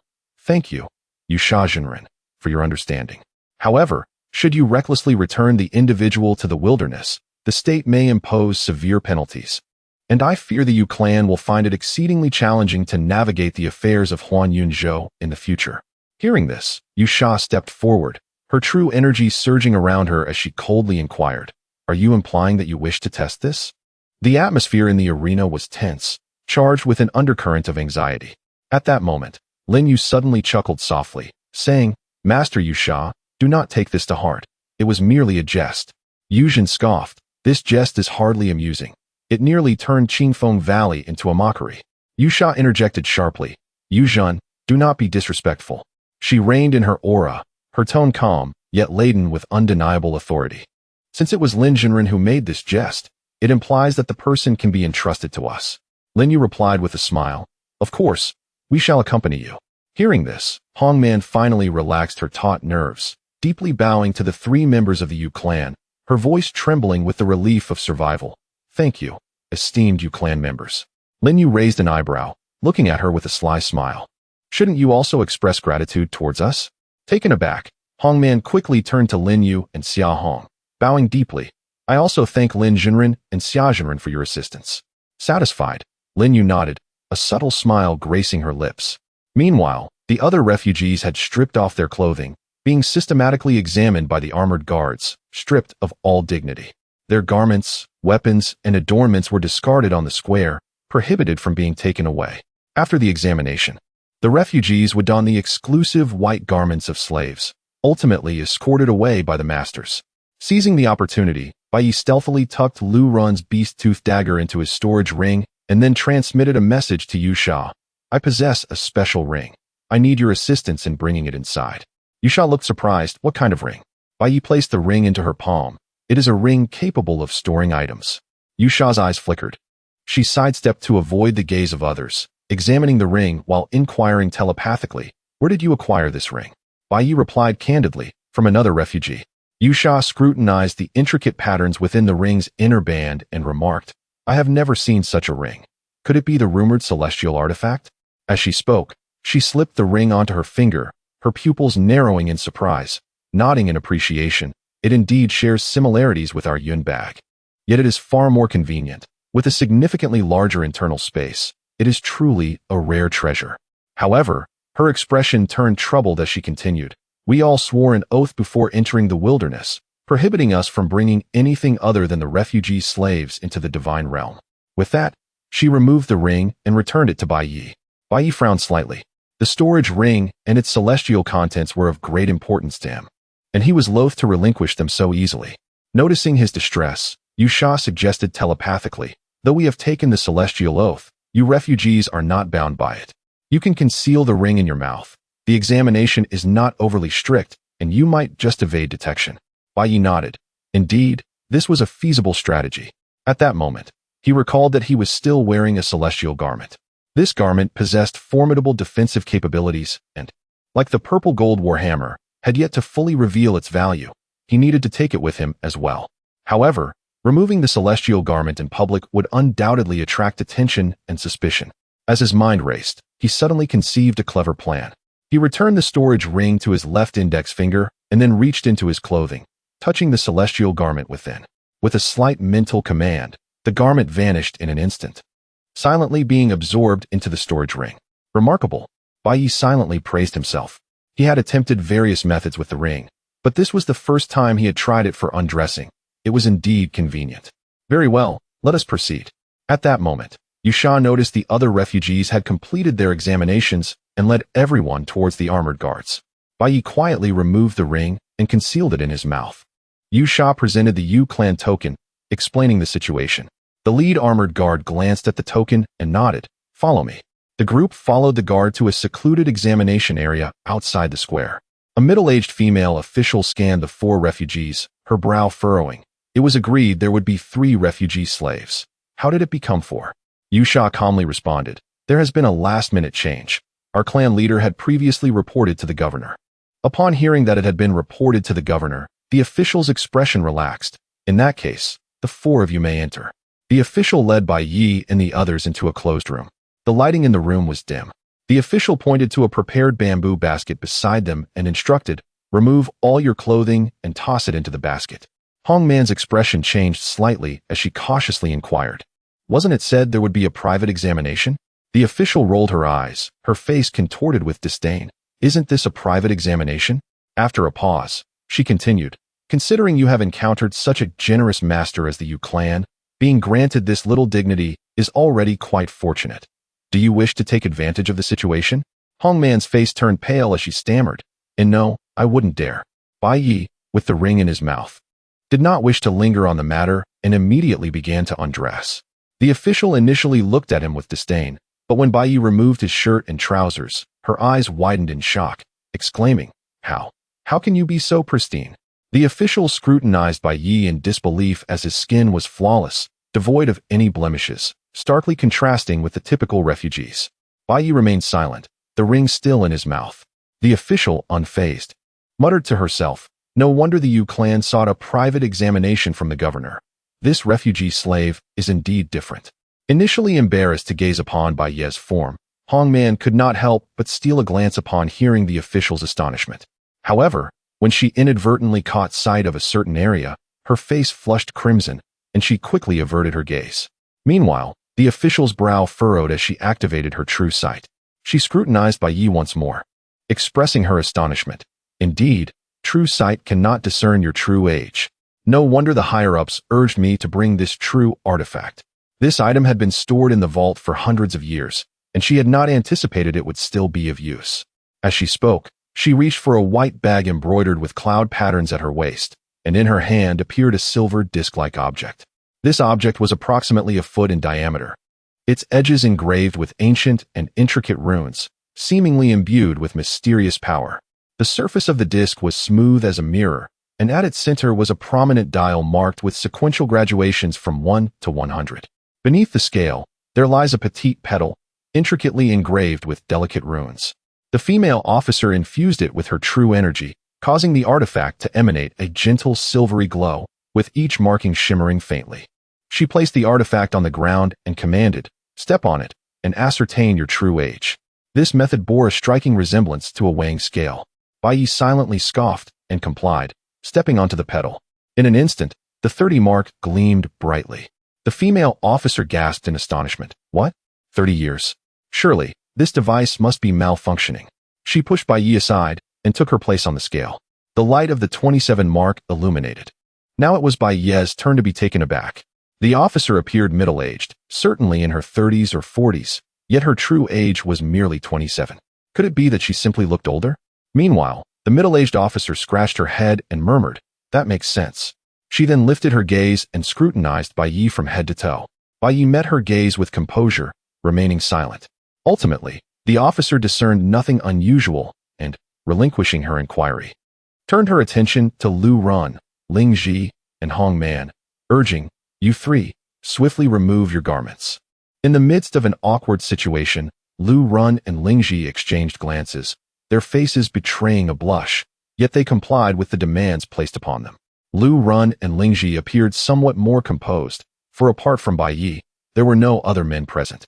In contrast, Hong Man's body was taut, and her movements in shedding her garments were the slowest. What was even more infuriating was that when she turned to ask Bai Ye to avert his gaze, she found him unabashedly observing her, devoid of any modesty, as if he relished her flustered state. Hong Man gritted her teeth in silent indignation. The faint affection she had felt towards Bai Ye due to his earlier assistance evaporated in an instant.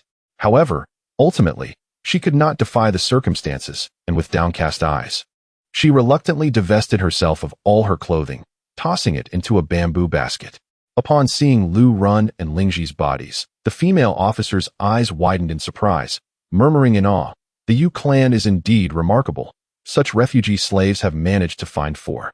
Before she could finish her thought, her gaze shifted to the large patches of black spots exposed on Hong Man's body.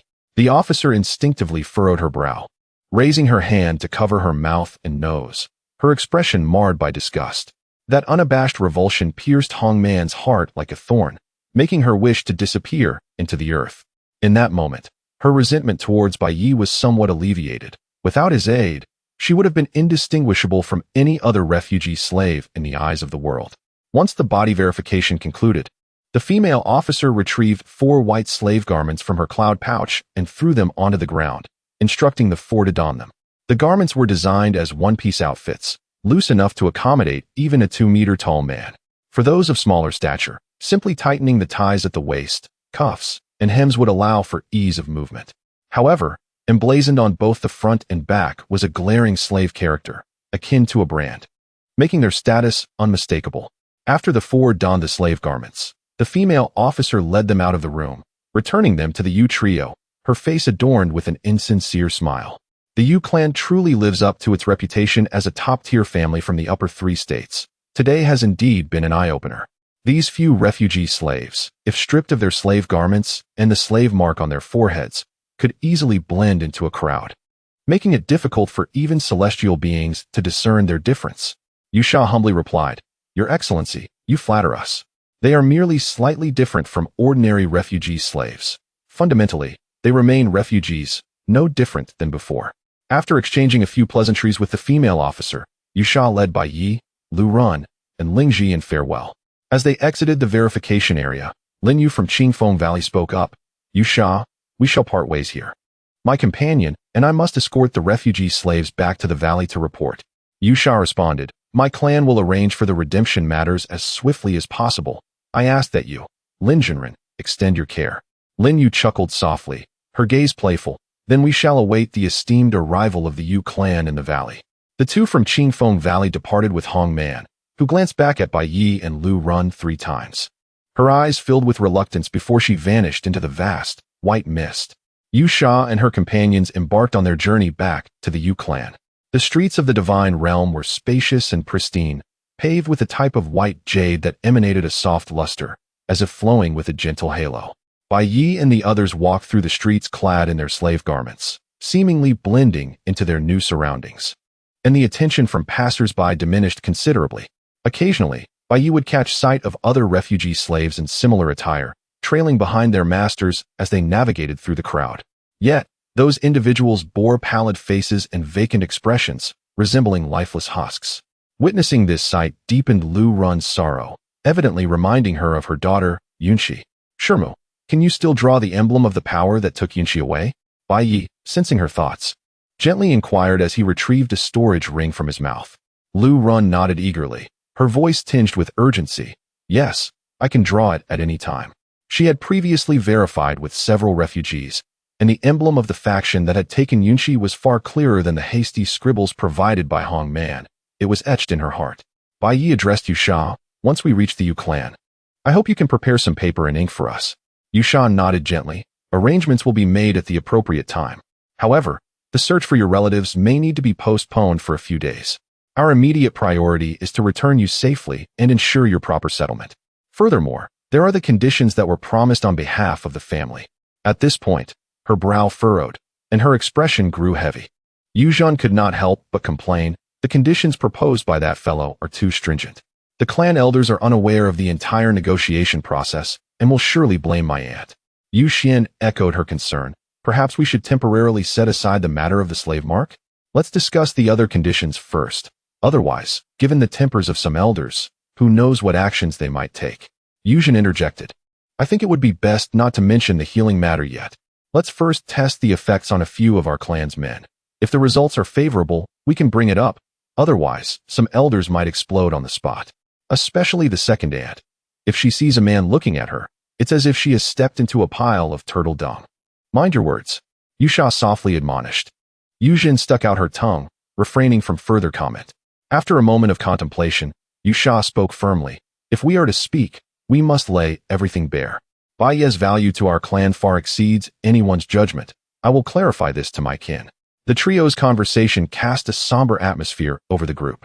Perhaps in an effort to lighten the mood, Yu Shi took the initiative to provide some context. "By the way, let me share some information about this place.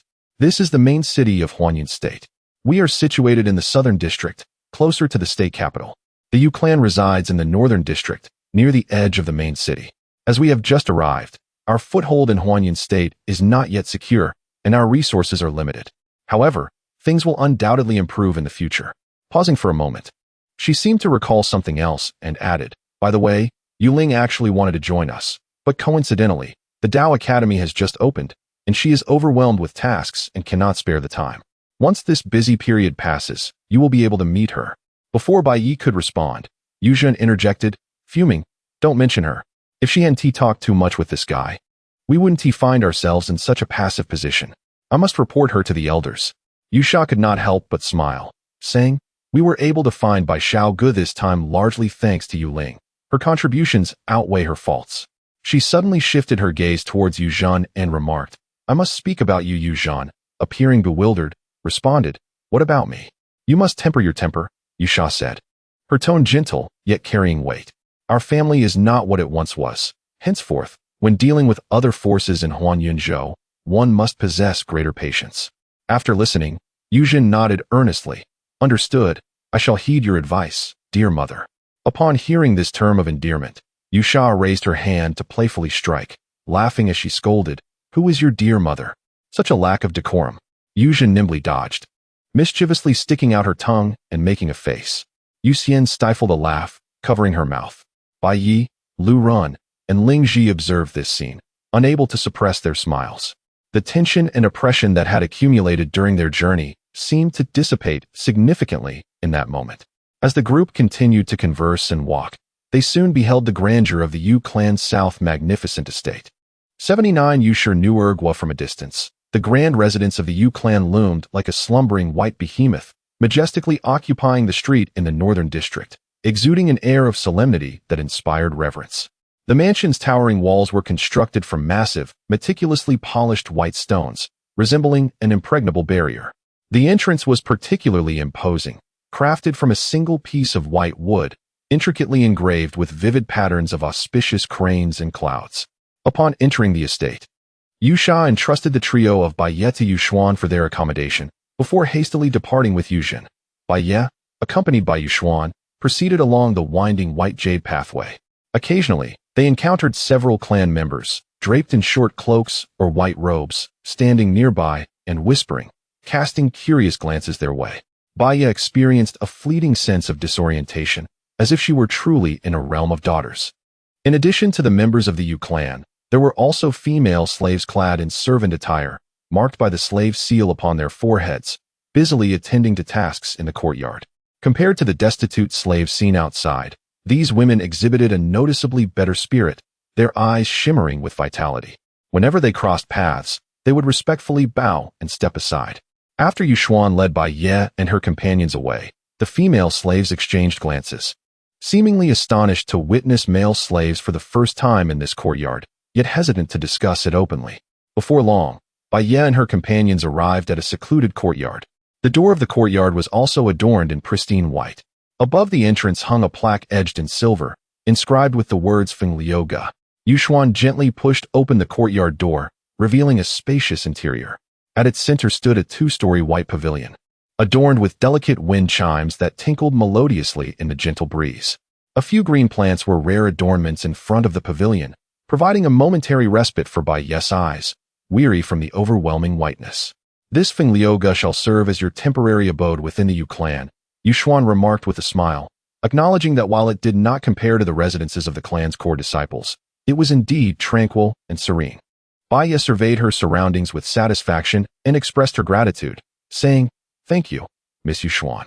To have such a place is already more than sufficient. Please arrange for some paper and writing tools later. Yu Xuan nodded in agreement, assuring her, No problem, I will have a servant bring them shortly. She then carefully instructed, Familiarize yourselves with the environment in the courtyard, but do not wander off. Further arrangements will be made after the family council has concluded. Bai Ye nodded in appreciation, Thank you for your efforts. Once Yu Xuan departed, the courtyard was devoid of any outsiders. Ling Ji, feeling completely at ease, darted towards the pavilion like a jubilant bird, exclaiming in delight, Wow, this place is so beautiful. It surpasses our dwelling in the wilderness by countless degrees. She flitted about the living room, touching the exquisite white jade tables and chairs, admiring the decorations on the walls, her eyes alight with wonder and joy. Bai Ye and Liu Ruin exchanged smiles at Ling Ji's exuberance. As Ling Ji continued her exploration, her thoughts drifted back to the arduous 2 years spent in the wilderness, a swirl of emotions flooding her heart, her eyes unwittingly glistening with unshed tears. She approached Bai Ye, affectionately linking her arm through his, and earnestly expressed, Big brother, I am truly grateful to you.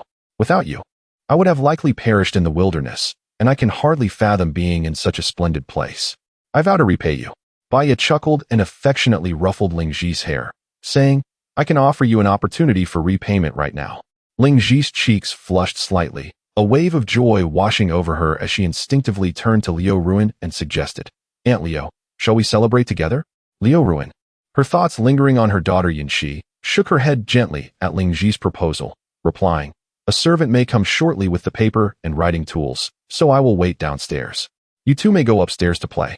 Bai Ye, aware of Liu Run's increasing concern for Yin Shi since entering the divine realm, embraced her gently and reassured, Mistress, do not worry too much.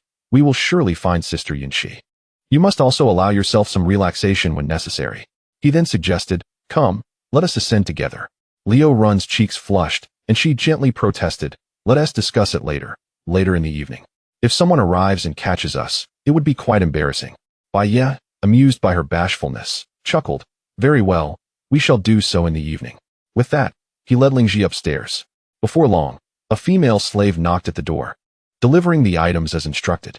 The slave presented the ink, brush, paper, and inkstone to Liu Ruin with both hands. Hearing faint sounds from the loft, the slave couldn't help but glance curiously upward. After graciously accepting the supplies and expressing her gratitude, Liu Ruin promptly closed the courtyard door. In the Yu clan's council chamber, a beautiful woman suddenly slammed her hand on the table, her eyes wide with fury as she exclaimed, this is outrageous. Absolutely absurd. Trembling with anger, her voice rang out sharply, our clan will never accept such terms. To allow a destitute slave to engage, some matters are indeed too difficult to articulate, and she could only shout in rage, I would rather die?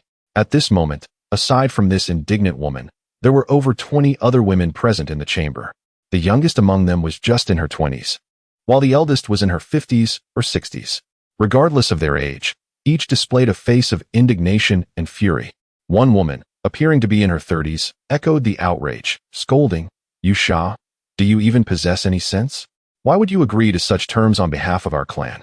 Do you not feel the slightest shred of shame? Sitting beside this woman, Yu Jin could no longer contain her rising anger and stood up abruptly. Retorting sharply, eldest sister, your words are too harsh. Auntie's actions were out of necessity. She revealed too much to that scoundrel, who now feels emboldened. If we do not agree to these conditions, there is no way to bring anyone back. Moreover, Auntie has sacrificed more than any of us. You must not slander her. The eldest sister of the Yu clan, Yu Ying, turned pale with rage and shouted, I do not care what she has sacrificed. I only care about the final outcome. The current result is that our clan's dignity is being trampled upon. Even if I could rise again, what countenance would I present to my grandfather and elder brothers in the future? On the other side, the beautiful woman repeated with near madness, I would rather die? Others echoed in agreement. Indeed, how could it have come to this? Typically astute and capable, how could she prove so unreliable at a crucial moment? If she were not the sole inheritor of the Shinsha Jimu, she should not have been dispatched. What a mindless waste. All gazes directed at Yusha were filled with animosity, as if her incompetence had precipitated this predicament. Yusha's heart was in anguish. Even now, she dared not reveal that she had been branded with the slave mark, instead silently enduring the complaints and even curses from her kin. In the grand hall, the elderly matriarch seated at the head of the table bore a grave expression. With her cane, she struck the ground twice, producing a dull thud.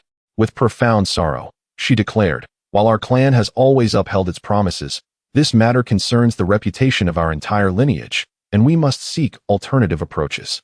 Her gaze swept over the assembly, her tone resolute and unyielding. Moreover, a mere vagrant slave, once brought back to our clan, is like fish on a chopping block. The time and manner of bloodletting are naturally ours to decide. At her words, a chorus of agreement erupted in the hall.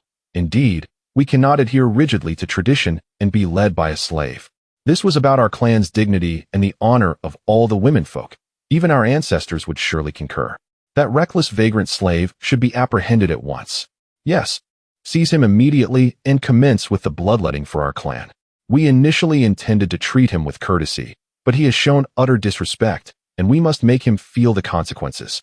Amidst this uproar, Yusha's head drooped lower and lower. Yujin, witnessing her kin spiral into madness, cried out desperately, we cannot do this. We must not. Yet her voice was drowned in the cacophony, like a stone thrown into a raging sea. As impatient clansmen began to rise, poised to rush out of the assembly hall to capture Bai Yuzhen could no longer contain herself and let out a near-desperate roar. Her voice, infused with boundless grief and indignation, pierced through the din. "Do you wish for my aunt to perish?" The tumult in the hall abruptly halted. All eyes turned to Yuzhen and then to Liu Shi, their expressions a blend of disbelief and scrutiny. The matriarch tightened her grip on the cane and intoned gravely, "Yuzhen, clarify your words." Yuzhen's chest heaved with emotion, tears brimming in her eyes as she pointed at Liu Shi, her voice trembling. "My aunt has sacrificed for our family, to bring men back. She. Taking a deep breath, her voice quivered with anguish. "That scoundrel has marked her with a slave's seal." "What? A slave seal?" The hall erupted in gasps, the sound like thunderclaps. The previously outraged matron was momentarily blinded by shock, clutching the edge of the tea table to steady herself, her face as pale as parchment, crying out, "Such a disgrace! An utter humiliation! When has the Yu clan ever endured such indignity?" Yue Ying whirled around, fixing a fierce gaze on Liu Shi, her anger nearly igniting into flames. "Liu Shi, is this true? Have you allowed a vagrant slave to mark you?" The other clansmen were in an uproar, voices of outrage and disbelief mingling. "This cannot be. How could Liu Shi? A slave seal? That means her life is in another's hands. He can decide whether she lives or dies. Foolishness. To gamble one's life and family honor for a vagrant slave. Is this truly worth it?" Liu Shi's face was paler than her white robe. Slowly, she lifted her head. Her voice as fragile as a flickering candle in the wind, yet imbued with undeniable weight. "It is worth it. He is worth my sacrifice. Worth it." Yue Ying seemed to hear the greatest jest, her fury turning to mockery. "Liu Shi, have you been ensnared by that slave seal? A mere vagrant slave. What significance could he possibly hold? Even if he consumed a true fruit, what difference would it make? If blood can only be drawn 15 times a month, and each time yields but 30 drops, what impact could that have on our clan?" Liu Shi shook her head slowly, her gaze sweeping over each doubtful face in the hall. Her voice, though soft, carried a penetrating strength. "Yue Ying, the information and deductions brought back by Yuzhen that day were accurate. This individual has not consumed a true fruit, but rather a divine fruit." Upon hearing this, the assembly was struck as if by a thunderbolt, momentarily frozen in disbelief. The once bustling conversation ceased, leaving only heavy breaths echoing in the still air. Divine fruit. How could this be? The matron widened her eyes, disbelief flooding her features as if the term exceeded her comprehension. The legendary 3 divine fruits had long been extinct in the wild. The remaining 3 had their masters. How could this individual have acquired one? Yue Ying's expression hardened, her anger replaced by astonishment. The other clansmen shared similar expressions of shock, as if the mere mention of divine fruit bore an almost magical power. A young clansman could not restrain himself. Ancient texts record that the eye of the divine silk can discern the differences between true fruits and divine fruits within the dantian. True fruits appear green, shaped like a pill, and only the size of a longan. The 3 divine fruits each exhibit distinct appearances, appearing golden and as large as a fist. "Pray, which type of divine fruit did my aunt see?" Yue Ying immediately interjected, her tone laced with subtle urgency. "Was it the golden lotus divine fruit? That is the most powerful among the 3 divine fruits, its appearance resembling a fist-sized lotus, gleaming with golden light." Liu Shi shook her head no. Disappointment flickered in Yue Ying's eyes. The matron quickly pressed on. "Then it must be the thunder divine fruit. That is the second most powerful among the 3 divine fruits. Its form resembling a sphere of lightning, slightly smaller than the golden lotus divine fruit." Liu Shi again shook her head. An older matron, her voice low and deliberate, spoke. "Even if it is merely the jade maiden divine fruit, it is still commendable. Its blood is reserved for 3 to 5 of our clan's talents, and within 50 years. Liu Shi interjected, "Third sister, it is not the jade maiden divine fruit either." "What?" The hall erupted in disbelief. "None of the 3 divine fruits? What then could it be called?" "Liu Shi, are you jesting with us?" Liu Shi replied. "The anomaly within him is a swirl of golden flames, not one of the 3 divine fruits, and its manifestation is vast, radiating brilliance, surpassing the descriptions of the 3 divine fruits in ancient texts." The clansmen found it increasingly hard to believe, the chatter rising once more. "Are there such divine fruits within the White Mist Cave? Why have we never heard of them before? Such divine fruits are not recorded in ancient texts." Yue Ying's expression turned cold, skepticism lacing her voice. "Liu Shi, you cannot be fabricating a divine fruit to deceive us, Can you? Yuzhen defended Yusha. Eldest sister, do you truly believe us to be fools? Are we not capable of testing the potency of his blood? Yue sharply rebuked. How dare you speak to your elder sister in such a manner? Your lack of decorum is becoming increasingly intolerable. Yuzhen retorted fiercely. Then how do you speak to your aunt? You keep calling her Yusha, and you are becoming increasingly unruly. I see that you are merely envious that your aunt has inherited the divine gaze, while you, the so-called prodigy of the Yu clan, have not. Yue angrily shot back. Stop your nonsense. Yuzhen immediately countered. You cease your nonsense as well. Enough. The elderly matriarch at the head of the table abruptly slammed her cane against the ground, her voice resonating with authority. If the two of you wish to bicker, then take it outside and spare us the embarrassment here. Only then did they reluctantly fall silent, each turning their heads away, refusing to meet the other's gaze. A complex expression flickered in the matriarch's eyes, a mixture of astonishment, concern, and an almost imperceptible thrill. She gripped her cane tightly and spoke in a low voice. Yusha, are you certain? The matter of the divine fruit is of great significance. Do not speak lightly. Yusha replied with unwavering conviction. Aunt, I am certain. With that, she rose, lifted her white robe, and retrieved a porcelain vial from her waist pouch, presenting it with both hands. Here are several drops of blood collected earlier.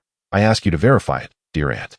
In the Fenglu Pavilion, the atmosphere in the discussion hall was charged with tension, as the gaze of all present was magnetically drawn to a delicate porcelain vial. The elderly matriarch seated at the head of the table wore a grave expression. With a subtle gesture, she summoned a swirling mist that enveloped the vial, causing it to glide effortlessly into her hand. The clan members, driven by an insatiable curiosity akin to that of children, gathered closely around her. With a sweeping glance over the assembly, the matriarch declared, in that case, I shall proceed with the assessment of the divine fruit using the 3-day malevolent energy for verification. Upon uttering these words, she concentrated the malevolent energy within her palm, and a dark spot rapidly manifested on her skin. Carefully, she removed the vial stopper and let a single drop of crimson blood fall into her palm. The moment the blood touched her skin, it merged instantaneously, its speed astonishing to behold. The surrounding members of the Yu clan gasped in unison, marveling at the rapid absorption. In mere moments, they watched as the dark spot faded swiftly, disappearing entirely after just a few breaths. The clan members stared at the matriarch's palm in stunned silence, as if this miraculous display had rendered them breathless. Soon after, the discussion hall erupted with exclamations of awe and animated discourse. How astonishingly swift! I have never witnessed such a rapid healing process. They exclaimed. Such efficacy could not possibly be equated with ordinary divine fruit blood. It appears Yusha's assertions hold true. Indeed, another chimed in. Such formidable healing capabilities could only be possessed by the blood of a divine fruit.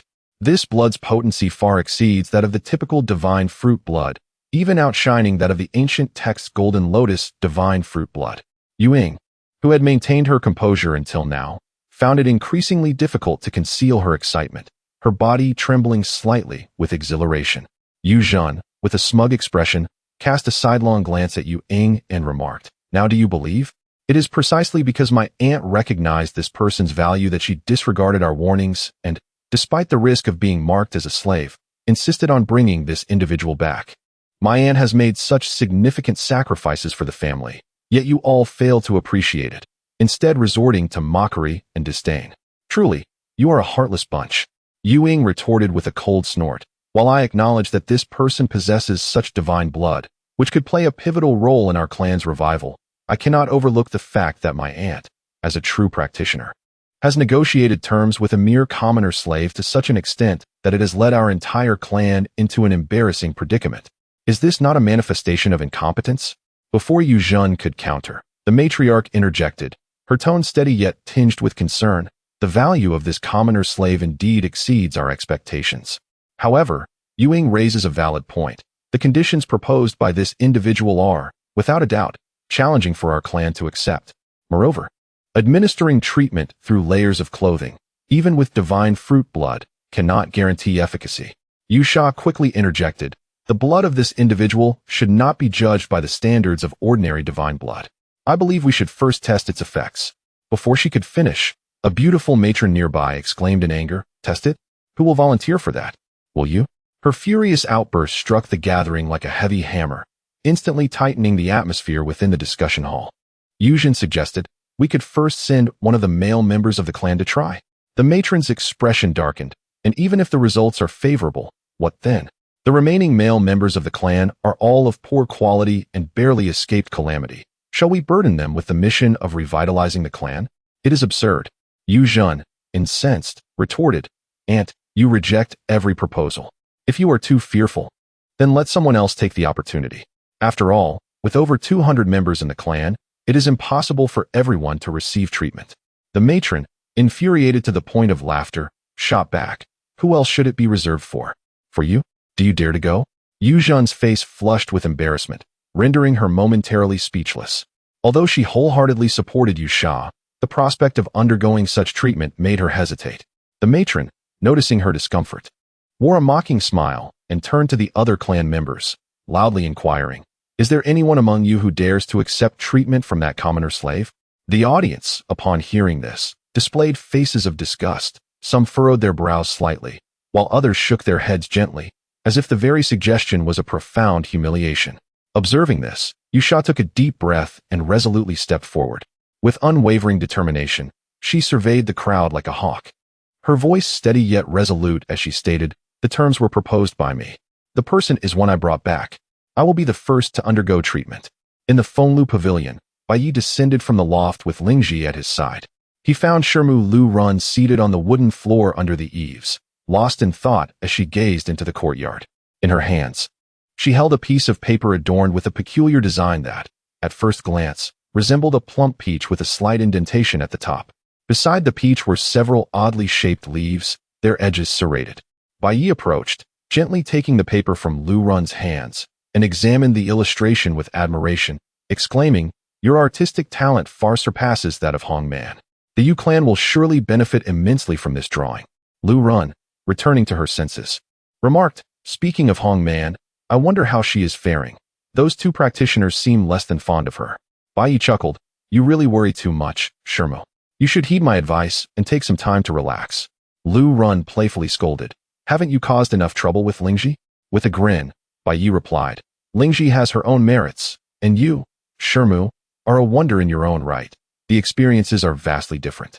Unable to resist, Lu Run pinched him playfully at his waist, teasing, you are becoming increasingly mischievous. Bai Ye reclined, resting his head on her lap, and remarked, a man who isn't a little bad will not be loved by a woman. As he spoke, he draped his arm around Lu Run's neck. Just as she opened her mouth to respond, he silenced her with a kiss, leaving her to emit soft sounds of protest. Liu Shi, her cheeks still flushed, watched the playful exchange between the two and couldn't help but stifle a giggle as she sat beside them, savoring the tender moment.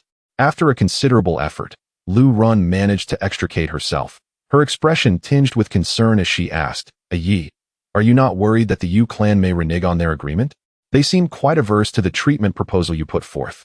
Bai Ye delicately entwined her fingers with the cascading strands of her ebony hair, her expression serene as she remarked, it is difficult to predict.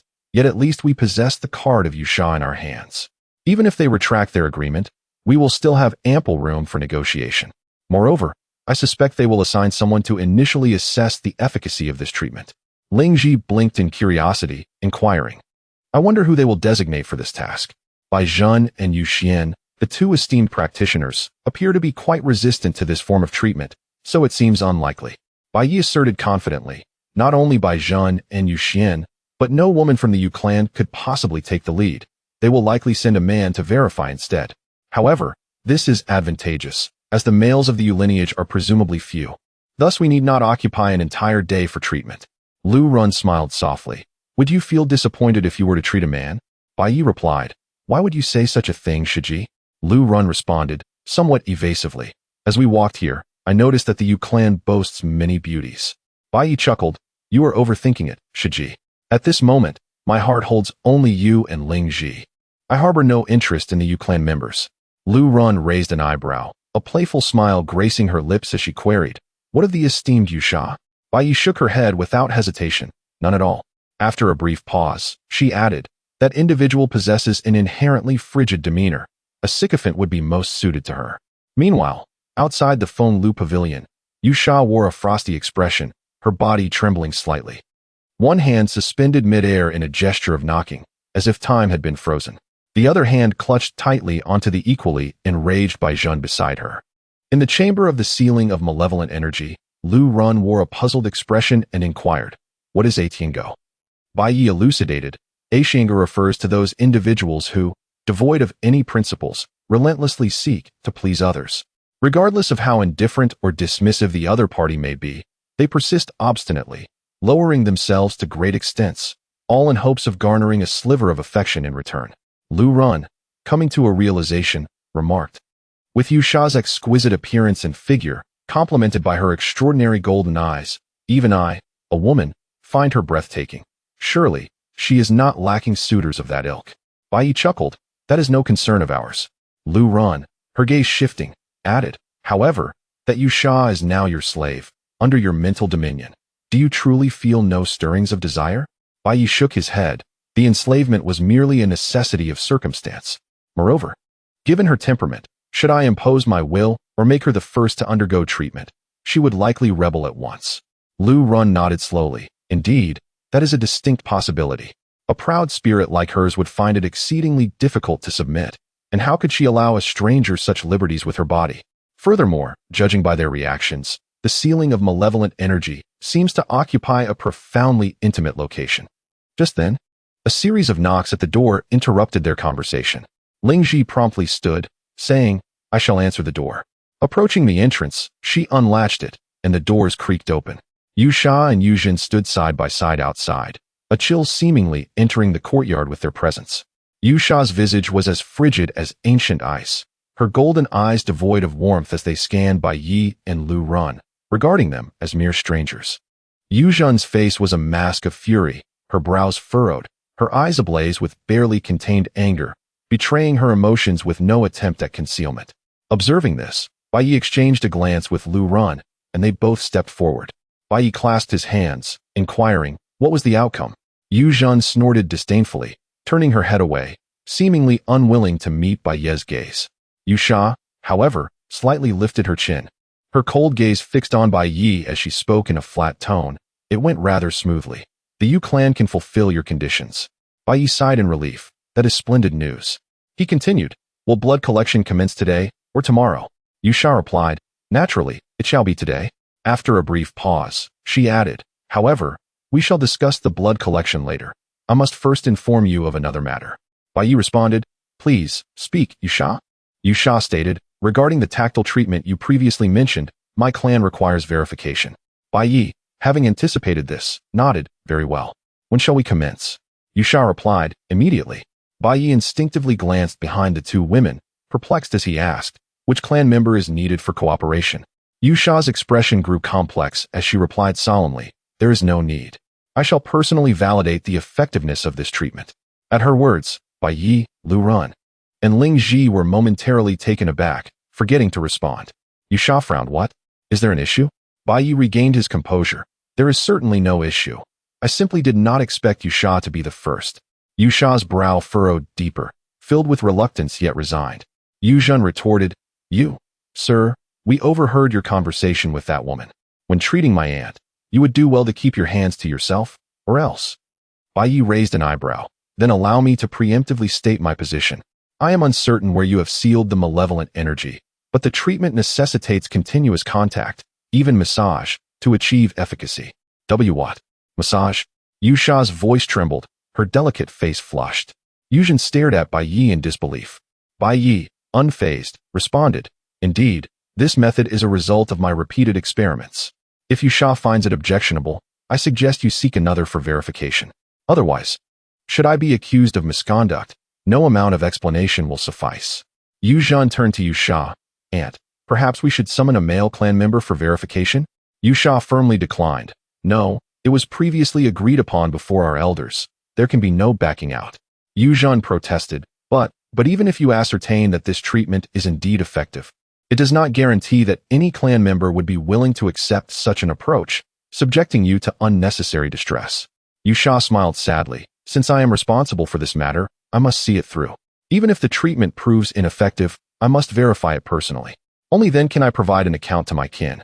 Yu Zhen's gaze was filled with complexity, as if lamenting her aunt's sacrifice. Bai Ye offered a calm smile, reassuring her. Rest assured, Yu Sha. As I mentioned, this treatment method has been validated. The dark spots Ling Ji accumulated over 2 years were completely eradicated in a single night. Yu Sha gasped. 2 years' worth of malevolent energy eliminated in one night? Bai Ye affirmed, indeed. He further elaborated. However, when I treated Ling Ji, it was direct skin contact. If there is any barrier, such as clothing, the effectiveness may be diminished. Yu Sha's eyes flickered, her lips gently biting as she pondered. Yu Zhen, who had initially regarded the situation with disgust, began to soften her stance, whispering, "Aunt, according to his words, the efficacy of skin contact treatment appears to rival that of divine fruit blood. If this proves true, perhaps some clan members would be willing to try." Yu Sha slowly nodded, taking a deep breath. Indeed. Regardless, given the circumstances, and with the clan having taken the celestial oath, this method must be attempted. Bai Ye interjected, curiosity piqued. But returning to the matter at hand, where precisely are the acupoints at which you have sealed the malevolent energy? Yu Sha averted her gaze, responding earnestly. The acupoints for sealing malevolent energy are not fixed, yet they possess certain criteria. Firstly, they must not be visible to others, for those of the Yu clan favor purity, and the acupoints will manifest as a heavy dark hue, which is exceedingly unsightly. Secondly, they must not be easily accessible, for should the sealed acupoints face attack, there exists the risk of the malevolent energy running rampant, potentially transforming into a nightmarish entity. Thus, our clan typically seals the malevolent energy within hidden acupoints. Her voice dwindled to almost an inaudible whisper. Upon hearing the phrase hidden acupoint, Bai Ye was momentarily taken aback. In that instant, he finally comprehended why the members of the Yu clan had been so averse to the treatment method he proposed. The hidden acupoint resided in an exceedingly intimate area. It was only natural that not only they but any woman in the world would instinctively reject such a form of treatment. While Bai Ye pondered this revelation, a flicker of curiosity stirred within him.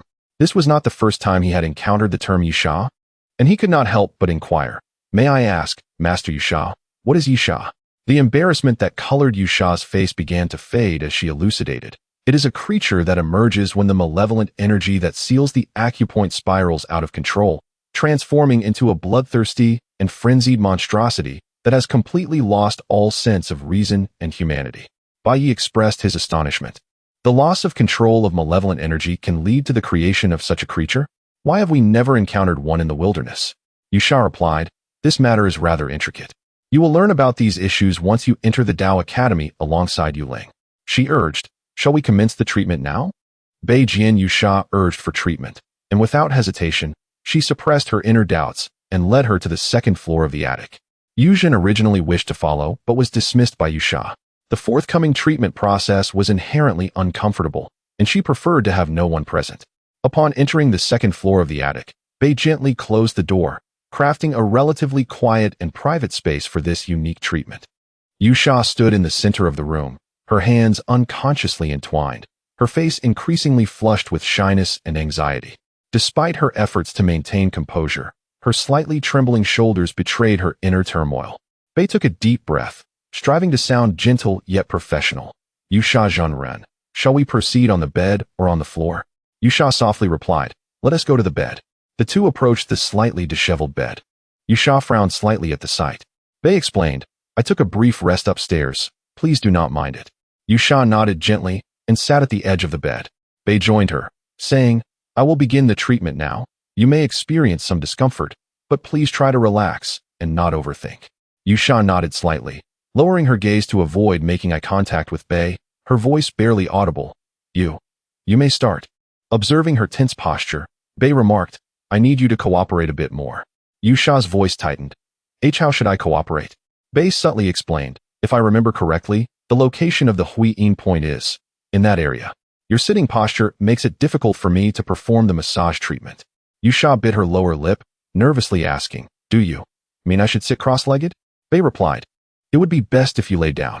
Yusha stammered, struggling to find a suitable rebuttal, ultimately conceding, "Very well." She slowly reclined, her body rigid, hands tightly gripping the sheets beneath her, her long legs instinctively pressed together, breathing becoming rapid and erratic, her chest rising and falling quickly, each breath tinged with an imperceptible tremor. Bai gently moved her left leg aside. Liu Shi flinched as if struck by electricity, her entire body tensed. She bit her lip, striving to regulate her breathing and achieve relaxation, though with little success. Bai feigned ignorance of her discomfort and prompted, "If you are ready, we shall commence." Liu Shi softly affirmed with a faint sound, opting to close her eyes. Bai's hand reached for her huiyin point. "No, not there." Liu Shi let out a soft gasp, immediately pressing down on Bai's hand. Bai quickly apologized. "I am not very familiar with the acupoints. It should be a bit lower." Liu Shi did not reproach him. Instead, she guided his hand gently to the correct location. Bai applied pressure with his fingers, gently massaging, inquiring, "What do you feel?" Liu Shi shook her head lightly. She felt little, only a peculiar sensation where Bai's hand pressed against the acupoint. Bai explained, "It might be due to the thickness of your clothing. I will apply more pressure." As he spoke, he concentrated a small amount of warmth in his fingers. Liu Shi immediately sensed a gentle warmth seeping through the acupoint into her body, dispelling the lingering chill within. "I do feel something, but it is faint, seemingly overshadowed by the essence of Zhengguo's blood," Liu Shi remarked. Bai suggested, "Perhaps your clothing is a bit too thick, affecting the treatment's efficacy. Would you consider removing a layer? After all, there are no outsiders here." Liu Shi's eyes widened, and without a moment's thought, she firmly rejected, "No." She pressed her lips tightly together, her face flushed crimson. Bai nodded in understanding, saying, "Very well, we will proceed with the treatment as is, and see how it goes."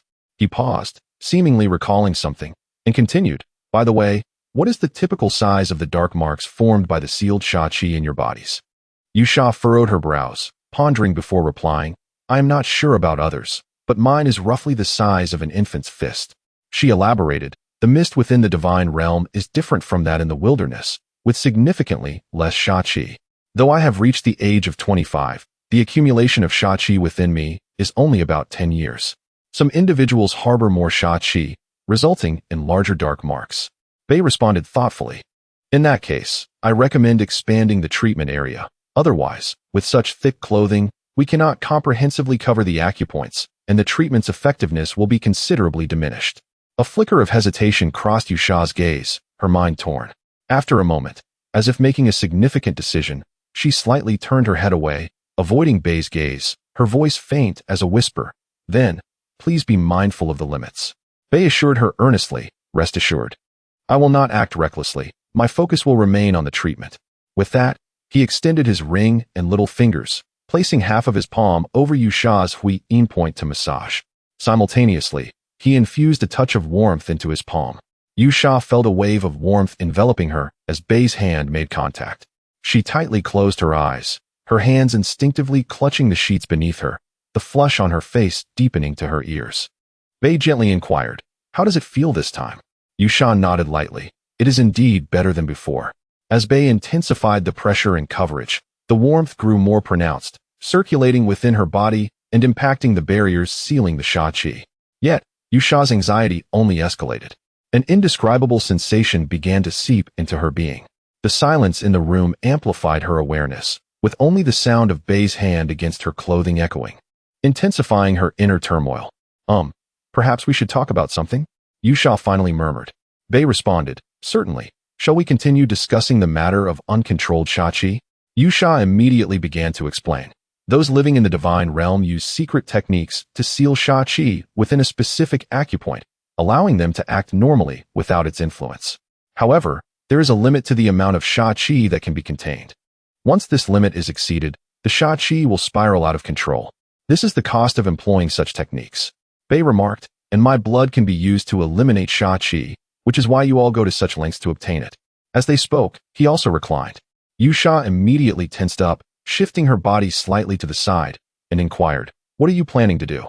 Bai Ye replied, "Do not be anxious.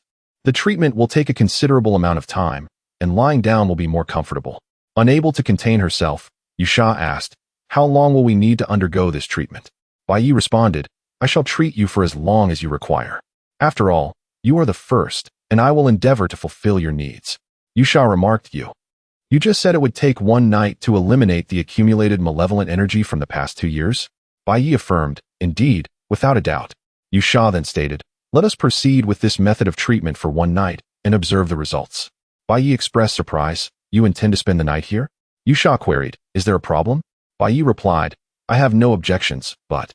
He paused and continued, "It will take a while, and I will need you to cooperate with me in changing positions." Yu Sha tensed up once more, asking, "What positions?" Bai Ye said, "I have not yet decided. We shall do whatever feels comfortable." The treatment of Yu Sha was enveloped in an air of unspoken tension. Upon hearing the words, her ears flushed crimson, leaving her at a loss for words, prompting her to once again shut her eyes. The room fell into silence. Only the gentle sound of Bai Ye's hand gliding over her garments and their synchronized breaths pierced the stillness. Bai Ye's touch was steady and soothing. Yu Sha, with her eyes tightly closed, endeavored to detach her thoughts from this awkward and peculiar situation. Yet the warmth emanating from Bai Ye's palm seemed almost sentient, sending shivers through every nerve it caressed.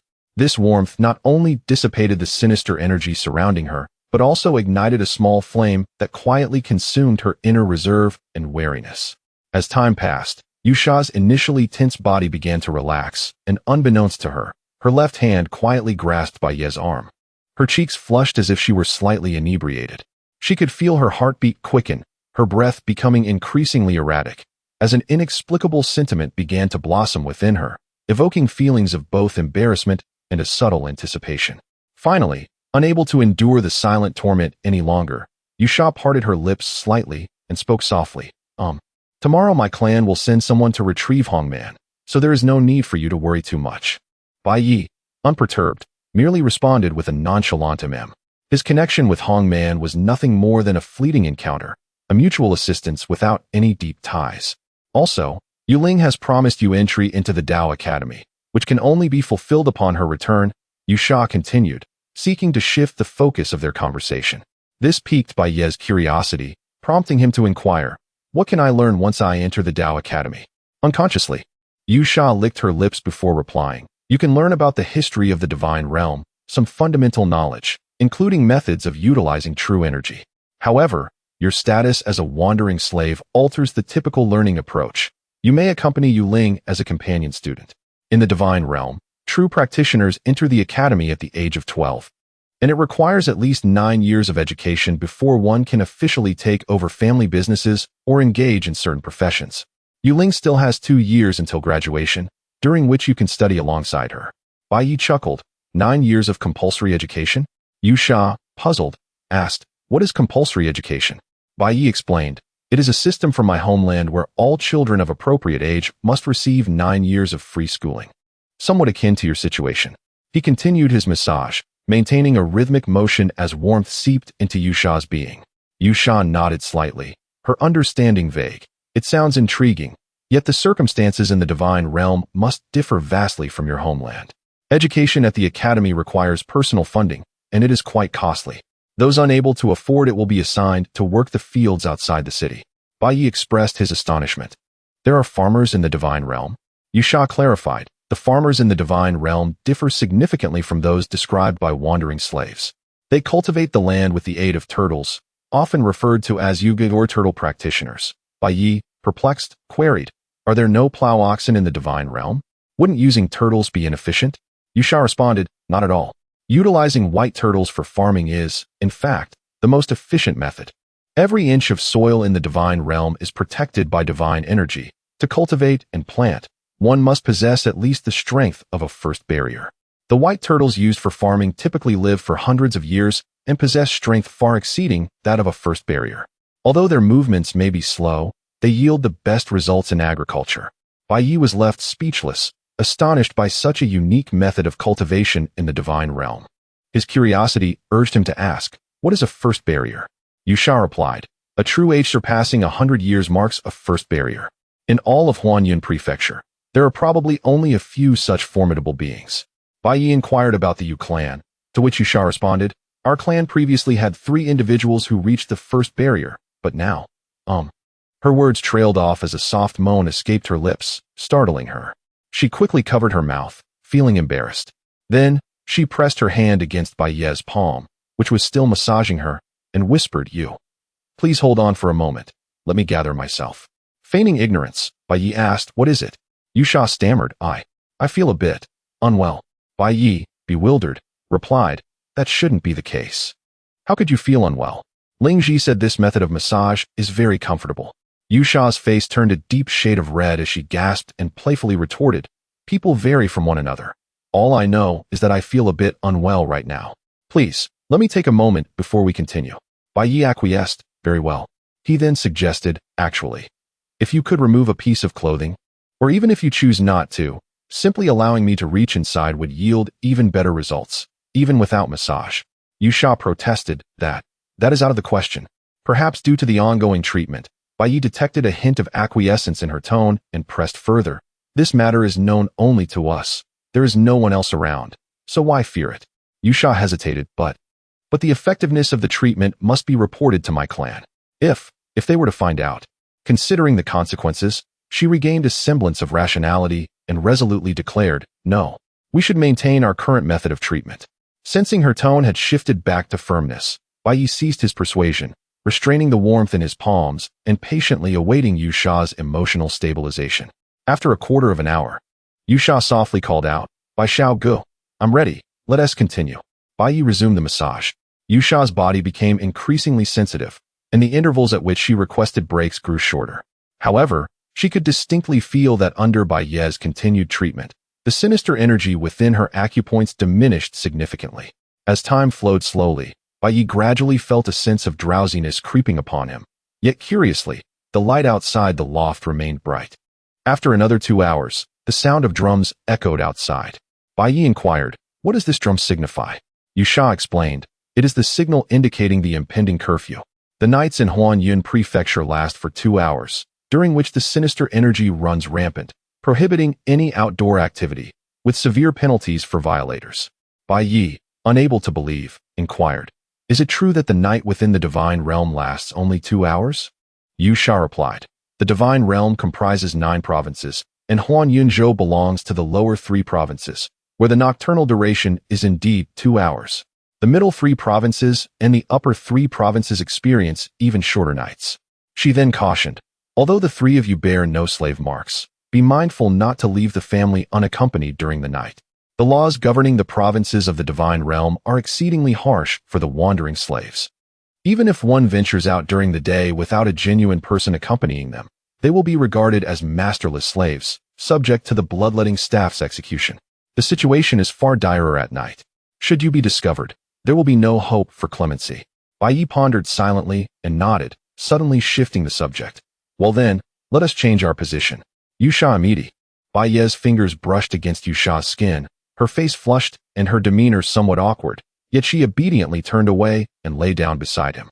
Bai Ye attempted to adjust their position, finding it uncomfortable, and instructed her, "Rest your head on my arm and come closer." Following his guidance, Yusha nestled her head against his arm, shifting her body back until she nearly nestled into his embrace. Bai Ye switched hands, his technique slightly clumsy. As he continued the therapeutic massage, Yusha shivered slightly, her delicate teeth nearly leaving marks on her lips as she endeavored to endure. Gradually, Bai Ye shifted his body until his chest fully pressed against Yusha's back. Her focus remained entirely on the treatment, leaving no room for her to notice their intimate position. The treatment continued in this manner, and Yusha fell into a silence that suggested she had dozed off, though the rapidity of her breath and her occasionally tense body betrayed her wakefulness. 2 hours later, a melodious chime echoed from outside. The previously pitch-black night began to brighten at a visible pace. Yusha suddenly grasped Bai Ye's arm and said, "That's enough for today. Let us stop the treatment here." With that, she hurriedly propped herself up. Bai Ye withdrew his hand and sat up as well, inquiring, "How do you feel?" Yusha nodded, "Not bad. It has reduced about 6 months' worth of malevolent energy." Bai Ye remarked, "The effect is only a quarter complete.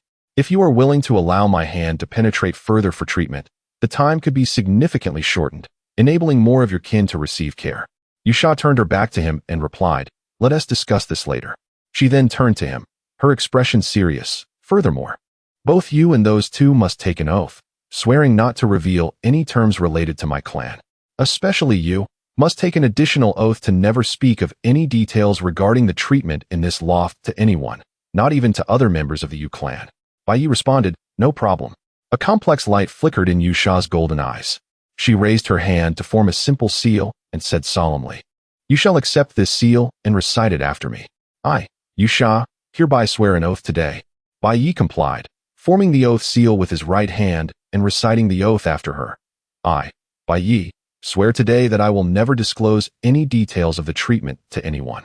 Should I violate this oath, I shall face divine retribution and fall into hell. He then established another oath regarding the confidentiality of the terms negotiated with the Yu clan. Once the two oaths were taken, Liu Shi felt somewhat reassured and instructed, "You should wait for me downstairs. I will collect your blood shortly." She chided herself inwardly for having neglected the blood collection amidst the intense treatment the previous night. Bai Ye queried, "Aren't you coming down with me?" Liu Shi turned her face away, evasively saying, I have some personal matters to attend to. You go ahead." Bai Ye gently twirled his fingers, understanding her unspoken thoughts, a smile tugging at the corners of his mouth as he turned to descend the stairs. In the hall of Feng Lu Gu, Lu Run and Ling Ji turned their gazes towards Bai Ye as he approached. Yu Zhen, who had remained in the hall all night, also came closer and asked, "Where is my aunt?" Bai Ye replied, "She's in the back, saying she has some personal matters to handle, but she'll be here shortly." Yu Zhen sniffed the air lightly, her expression curious. "Why does it smell a bit strange?" Bai Ye sniffed as well, "Does it? Perhaps it's just sweat, given that we had been engaged in treatment all night." He instructed Ling Ji to fetch some water for him. After cleaning up, Liu Shi descended the stairs slowly. She still wore her white robe, pristine and ethereal, devoid of any signs of disarray. "Aunt, how do you feel?" Yu Zhen immediately approached with concern. Liu Shi nodded. I eliminated about 6 months' worth of malevolent energy." Yu Zhen expressed her surprise. 6 months? That's quite good, though the treatment time was a bit long. If we treat 2 people a day, we could cover nearly all clan members within 3 months. If we further refine the selection, we could target the 60 most gifted individuals. 10 of them could receive treatment with divine fruit blood, while the other 50 could follow this method. Even with long-term use of 5 times the concentration of mist for cultivation, we can ensure no aberration occurs. Liu Shi replied, "The number can be further refined. We should strive to raise the cultivation concentration to above 15 times. Yu Zhen exclaimed, 15 times? Liu Shi smiled slightly, precisely. Only in this way can our clan produce another batch of powerful individuals who can break through the first prohibition within 5 years. Moreover, her face flushed slightly as she paused, continuing, the treatment method used last night was rather conservative, and there is room for adjustment.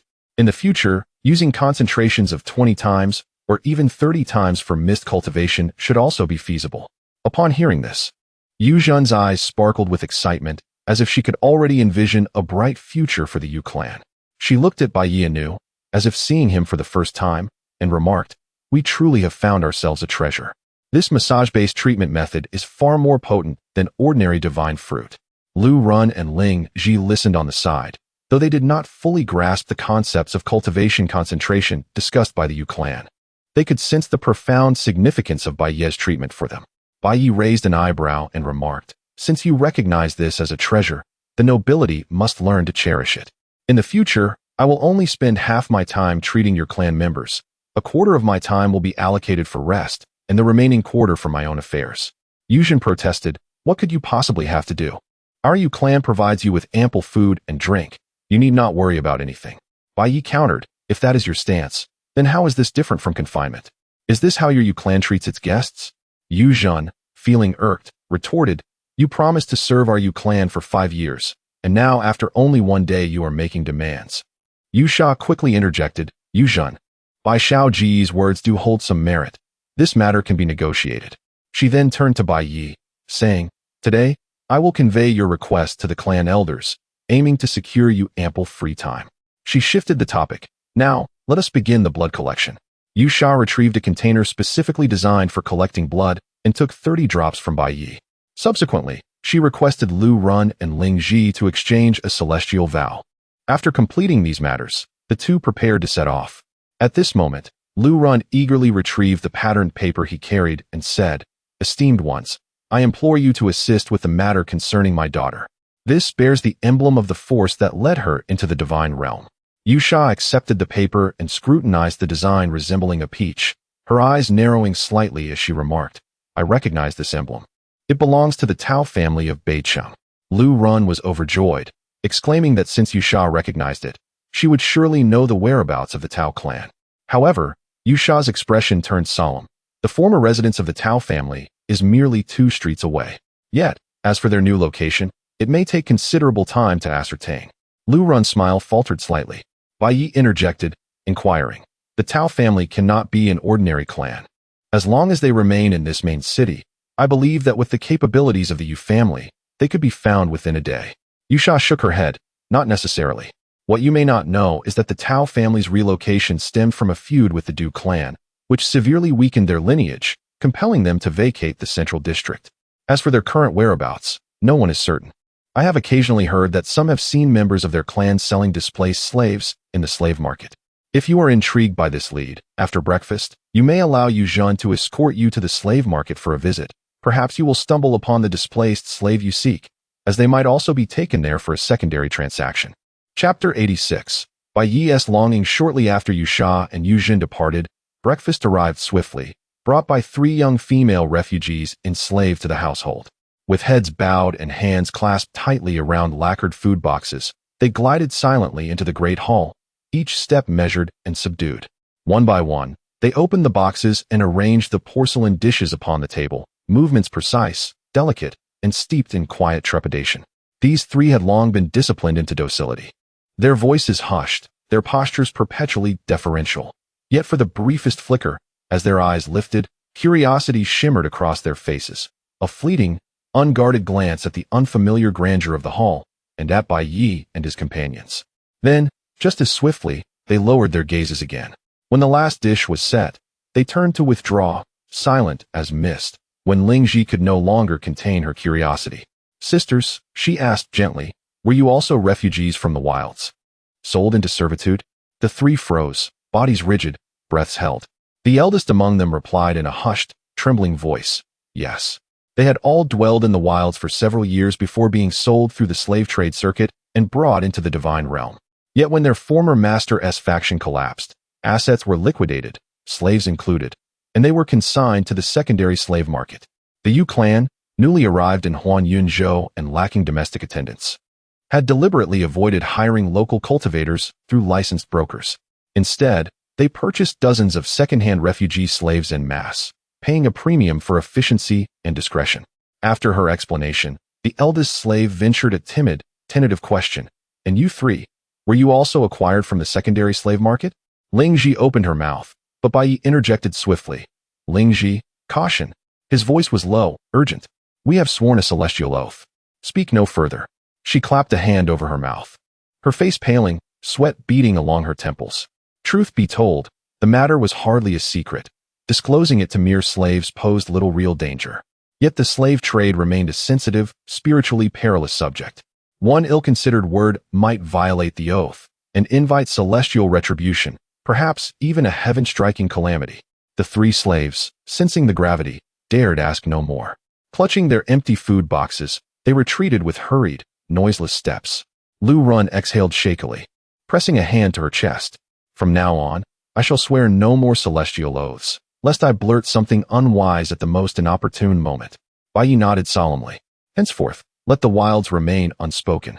Not a word, not a sigh, not a glance in that direction. Silence is our shield. Ling Ji, regaining her composure, turned to him with quiet earnestness. Senior brother, will we ever return to the wilds? He met her gaze and countered softly. Do you still yearn to resume cultivation deep within the mistwood? She smiled, a flicker of knowing warmth. Nothing escapes your perception, senior brother. Earlier, the true cultivator mentioned that upon reaching a true age of 100 years, one may break through to the first forbidden threshold. Yet in all of Huanyunzhou, only a handful have attained such a realm. In the mistwood, however, by our own pace, we could reach it within 2 or 3 months. And our combat prowess would then surpass even that of true cultivators. Bai Ye inclined his head. Indeed. Yet even without entering the mistwood's heart, cultivation may yet be possible. Yu Sha and Yu Zhen spoke of mist density. Surely the same principle that accelerates cultivation deep within the mistwood applies here. The true cultivators of this realm possess the means to replicate, or even surpass, that density. Should such an environment be made available to us, the wilds would no longer be necessary. At that moment, an image flickered in his mind, the towering, flame-veined fire tree he had once encountered. Beneath his calm exterior, a quiet yearning stirred, to return, not merely to cultivate, but to seek that ancient, enigmatic being once more. Yet this desire he kept locked deep within, resolved to gather intelligence discreetly, in silence and solitude. Ling Ji's eyes lit up like dawn igniting the horizon. Then soon, senior brother, you shall surpass even the Yu clan's most esteemed elders. You shall stride unchallenged across Huan Yunzhou, invincible, unrivaled. Bai Ye chuckled, a warm, unguarded sound. Naturally. Lu Run laughed, placing round, pillowy steamed buns before Bai Ye and Ling Ji. Eat well. This afternoon, we go to the secondary slave market. Understood. Ling Ji accepted her bun with a bright, honeyed smile.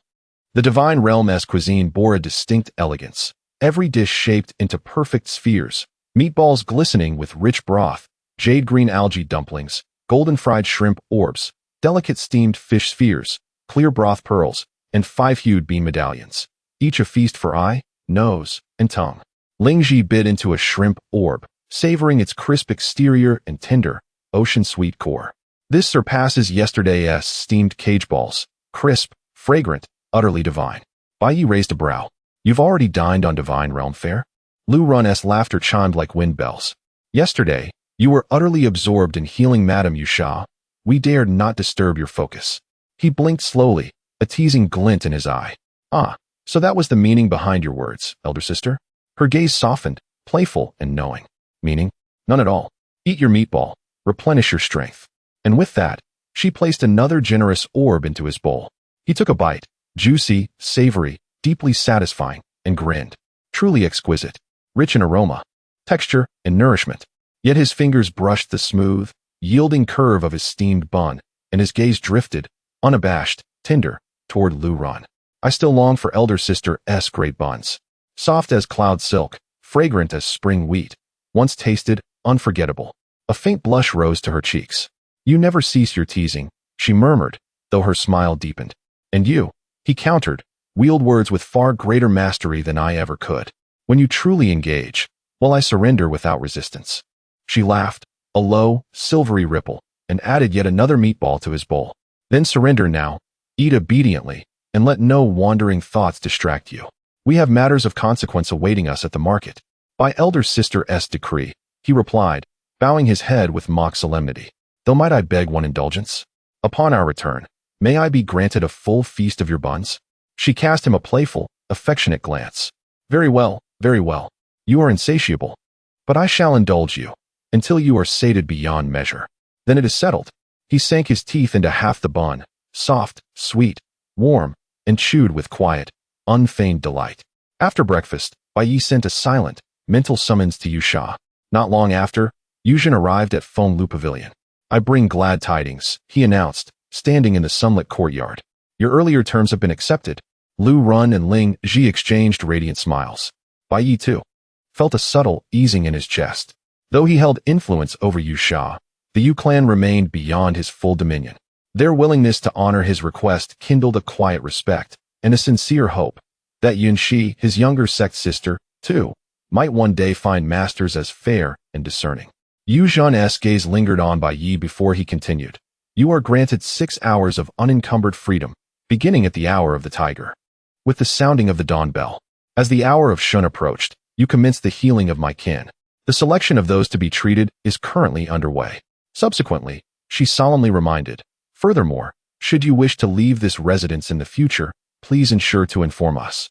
You must not venture out unaccompanied, for if apprehended by the patrols of the provincial government, you shall be regarded as unclaimed slaves.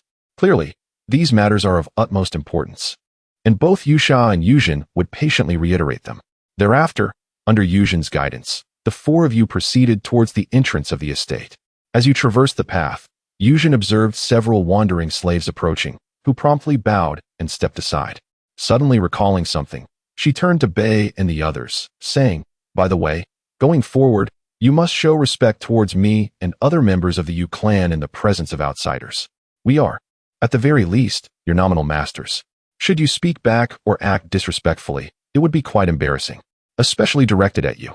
Yuzhen gazed earnestly at Bai as she spoke. Bai replied, rest assured, I will not act disrespectfully towards you in front of others, nor will I retort. Upon hearing this promise, Yuzhen breathed a sigh of relief. Yet, suddenly realizing the implications, she shot Bai a fierce glare. Yuzhen led Bai and the others out, where a wolf cart awaited them in silence. The cart's frame was crafted from white wood, adorned with silver inlays that shimmered with a metallic glint. Harnessed to the cart was a magnificent white wolf, towering nearly as high as the cart's roof. Its fur was as pure as snow, devoid of any blemish, and its hauntingly blue eyes sparkled with intelligence and cunning, marked with a dark red flame insignia on its forehead. Bai had encountered such wolf carts multiple times on the street yesterday. Most were single-harnessed, though occasionally one might spot double or triple harnesses, indicating they were not particularly rare. Approaching the wolf cart, Yuzhen explained, the wolf cart is a common mode of transportation in the main city of Huanyunzhou.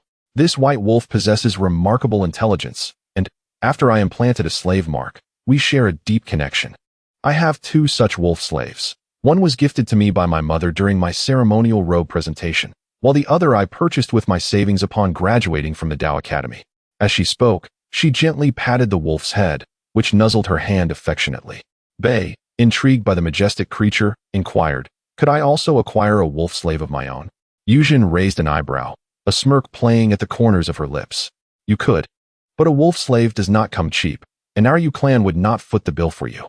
Bai pondered and tentatively suggested, what if I were to exchange my blood for one? Really? Yuzhen's straightforward nature shone through, surprise lighting her face. Bai chuckled, just kidding. Yuzhen rolled her eyes, exclaiming, how childish. She hopped onto the cart, followed closely by Bai, Lu Run, and Lingji. The interior of the wolf cart was quite spacious, accommodating the 4 without feeling cramped. Once settled, the wolf cart began to move slowly under the guidance of the white wolf.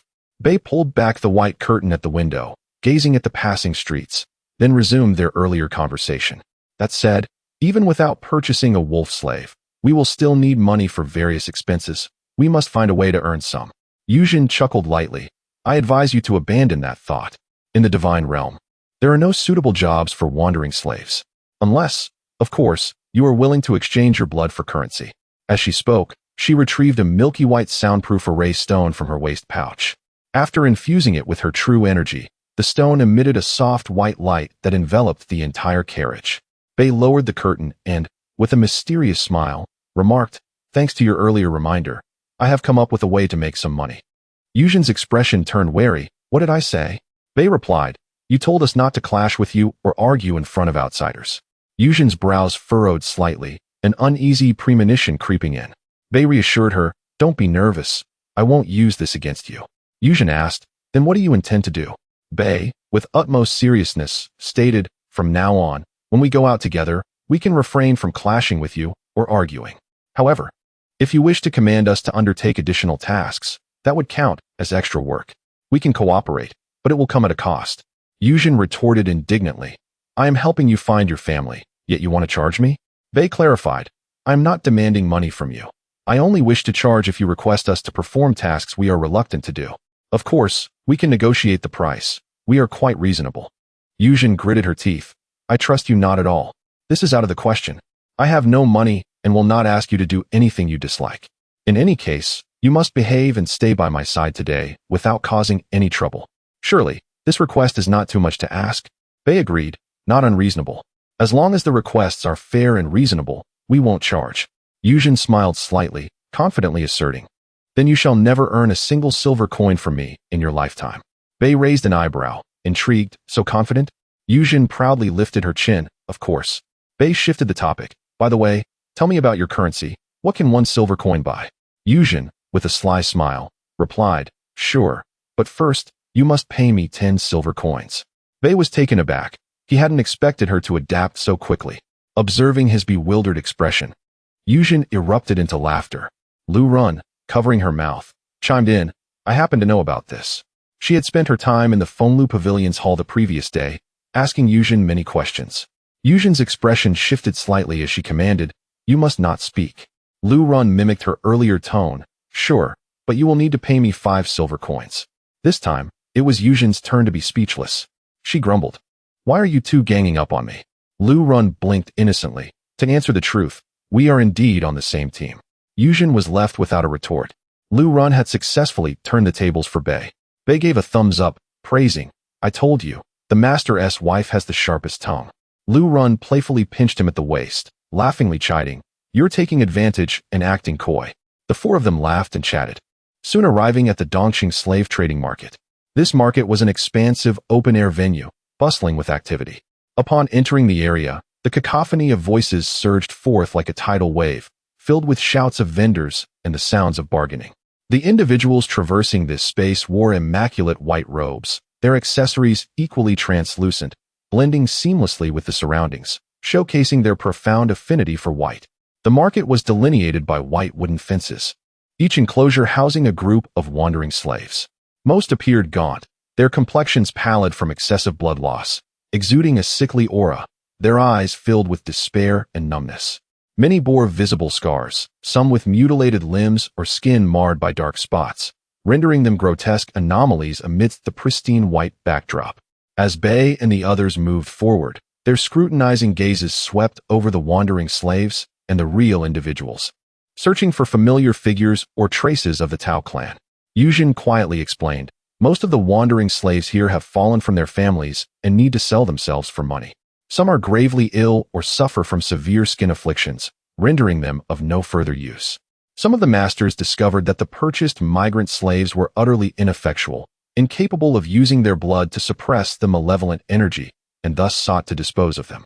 In short, there exists a wide variety of such individuals.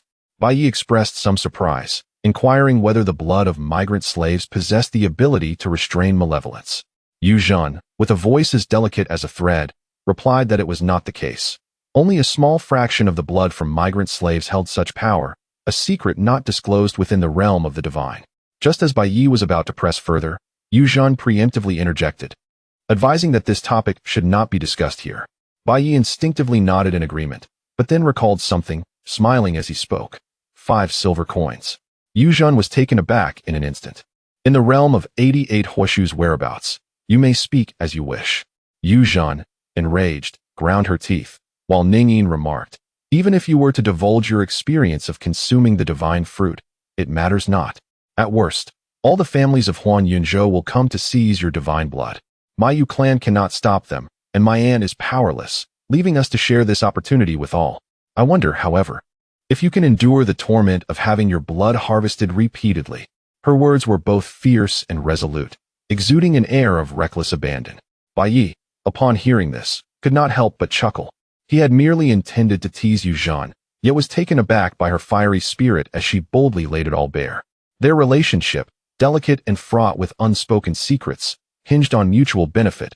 Should they part ways, they would only harm one another. He understood the stakes well. You see, you're getting anxious again, Bai Ye said, maintaining his smile, his tone softening. I was merely jesting. Rest assured, there's no charge for this. He added, however, your aunt is correct. You ought to temper your temper. Yuzhen's anger subsided somewhat, and she coldly retorted, it's none of your business. Bai Ye recalled her mention of the divine fruit, and felt compelled to inquire further. Aware of the sensitive nature of the topic, he opted to communicate directly with Yusha. The benefits of the slave imprint became evident at that moment. Although Yusha was over 10 miles away, her voice resonated in his ears as clearly as if she were beside him. Through her patient explanation, Bai Ye learned of a wondrous fruit within the domain. This fruit could dissipate malevolent energy within the body, enabling one to absorb greater amounts of true energy, reaching levels of 1 prohibition, 2 prohibitions, and even higher realms. The blood of those who consumed this fruit could assist others in eliminating malevolent energy. Depending on the potency of the dispelling effect, its applicability, and the peculiar manifestations of its power within the body, this fruit was classified into 2 major categories, Zhengua and Shengua. Zhengua had a milder effect, presenting as a blue pill, which could not be consumed by true practitioners, but only by the downtrodden. True practitioners would then collect the blood of these downtrodden to rid themselves of malevolent energy. In contrast, Shengua was far more potent and could be consumed by both the downtrodden and true practitioners, each exhibiting different golden manifestations. Currently, 3 major Shengua were known: Jin Lian Shengua, Lei Dian Shengua, and Yunu Shengua. Bai Ye was astonished and inquired about the type of Shengua he had consumed. However, Yusha informed him, the Shengua you ingested does not belong to any of the 3 major types. Bai Ye was taken aback. Yusha continued, this type of Shengua is likely undiscovered or was discovered but not made public. Without a doubt, the Shengua you consumed is stronger than any of the 3 known types. Therefore, you must safeguard this secret. Do not let anyone outside the Yu clan know, or it will surely attract the attention of terrifying entities from the upper 3 states, and our clan cannot ensure your safety. Bai Ye understood the gravity of the situation and solemnly replied, I understand. Seizing the opportunity, Liu Shi shifted the conversation to inquire about the origins of the Shengua. Bai Ye succinctly recounted the circumstances of acquiring the Shengua, emphasizing the fire tree while intentionally omitting the remaining divine fruits on its branches. He hoped to gain insights from Liu Shi regarding the location of the fire tree. To his surprise, Liu Shi was utterly shocked, exclaiming, You ran away? How could a divine tree possibly flee? Bai Ye responded, Not only can it flee, but when I first encountered it, it seemed to be snoring like a person. Liu Shi's tone reflected a hint of anger. If you are unwilling to divulge, you need not mock me so. Bai Ye insisted, I assure you, it is entirely true. If you do not believe me, I can even swear an oath. Seeing that he seemed sincere, Liu Shi was only half convinced, and after a prolonged silence, she murmured, This is too incredible. Could it be that a divine tree, after existing for a sufficiently long time, can possess life? Bai Ye tentatively asked, Where do you think such a divine tree would flee to? Liu Shi pondered and analyzed. The 3 major Shengua are distinct and thrive in vastly different environments. Jinlian Shengua thrives in water, needing to be planted in water. Lei-Dian Shengua favors thunder and lightning, only flourishing in the thunderous marshes of Mi-Yunzhou. Yu-Nu Shengua prefers virginity, suitable for parasitizing within a woman's body. Bai Ye was taken aback. The growth environments of Jinlian Shengua and Lei-Dian Shengua were within his comprehension, but the notion of Yu-Nu Shengua was far too abstract. He simply could not fathom how it could thrive within the human body. Liu Shi did not elaborate further, continuing her analysis. If there is a commonality in the places where these divine fruits grow, it is the presence of dense fog, specifically unpurified fog. Ancient texts do not record this. But based on the information I possess, it seems these divine fruits feed on malevolent energy. Therefore, even if that divine tree fled, it most likely escaped to a location with exceptionally thick fog. If it possesses sentience, it would likely avoid humans, making it improbable to enter the divine realm. The deepest parts of the wild fog forest would indeed be the most suitable for it. Bai Ye nodded slowly, finding Liu Shi's reasoning quite compelling. At that moment, Liu Shi suddenly recalled something and cautioned, By the way, do not speak of these matters to outsiders. The secrets of Zhenghua and Shengua are only shared among a few prominent families in the upper 3 states. All the Zhenghua and Shengua are monopolized by them. The true practitioners in the middle and lower 3 states merely follow the trend, learning from those prominent families to purchase slaves for blood collection. Without any knowledge of this core secret, Bai Ye responded with a soft acknowledgement. Liu Shi added, Furthermore, when you are outside, do not confront Yu Zhen. Bai Ye smiled and said, Rest assured, I will ensure that your Yu clan retains its dignity. However, we may find ourselves in need of some funds. Without hesitation, Liu Shi replied, How much do you need? I will provide it. Her promptness took Bai Ye by surprise. Without a specific figure in mind, he stated his needs. For now, I require 3 yun dai. One is to conceal my storage ring, and the other 2 are for my Shifu and Ling Ji to store their personal belongings. Liu Shi replied, No problem. We have yun dai in our clan's reserves. I will arrange for a small servant to deliver 4 after your return. 4? Bai Ye was momentarily taken aback, then realized that Liu Shi was including the one for Hong Man as well. He had to admit, she was indeed meticulous. Bai Ye felt deeply appreciative and sincerely expressed, Thank you. In return, I can utilize my rest time beyond our agreement to treat you for an additional hour each day. Liu Shi's voice carried a hint of probing as she asked, You are aware of it? Bai Ye was momentarily taken aback, unable to comprehend the meaning behind Liu Shi's words, and was about to inquire further when his gaze suddenly fixated on the right front, his pupils slightly constricting. He beheld a familiar face. Lu Run, Ling Ji, and Yu Zhen also recognized the person in question. The individual, having noticed them as well, approached with 6 accompanying female attendants, radiating a cheerful demeanor. The newcomer was none other than Du Lang, the true essence of the Du clan, who had previously caused some discontent during the slave trading incident. The proposal to undress was perhaps overlooked by Bai Ye, as Liu Shi assumed his silence indicated acquiescence. With a gentle sigh, she remarked, It is only natural that I did not secure a quota for the divine fruit's blood. Her voice bore a hint of relief, yet it could not mask a trace of desolation. After all, my innate talent for cultivation is rather mediocre, and I cannot hold others accountable. You need not offer me any special consideration on my behalf. Otherwise, if discovered by my kin, it may lead to misunderstandings." It was only then that Bai Ye realized Liu Shi had been under a misapprehension, which prompted her to utter that seemingly nonsensical remark. However, the fact that Liu Shi had failed to obtain a quota for the divine fruit's blood genuinely surprised him. Had it not been for her immense sacrifice for the clan, reducing herself to slavery, he would never have consented to serve the Yu clan. Consequently, her kin would not have been able to enjoy the benefits of the divine fruit's blood. Yet now, the most dedicated contributor had received not even a single quota, and the injustice of this was evident. "I will rely on you to look after my junior sister Liu Shi in the future," Bai Ye said with a solemn tone, adding, "To extend your treatment by an additional hour is merely my humble gesture. Let others say what they will." He paused before continuing, "Though I am unaware of the circumstances surrounding your family, I surmise you are undoubtedly eager to grow stronger. The extra hour each day, maintained over time, may yield results that rival those of the divine fruit's blood. Do consider it." Liu Shi fell into silence. The memories Bai Ye mentioned seemed to resonate with her, diminishing her concerns for her kin. After a moment, she conveyed her thoughts. "Then, I shall impose upon you." Bai Ye's lips curled into a smile as he reminded her, "Oh, and please also contemplate my earlier suggestion about removing a piece of clothing. The effects could truly multiply." This time, Liu Shi remained entirely silent, offering no response. Meanwhile, Du Shilang and 6 female slaves approached.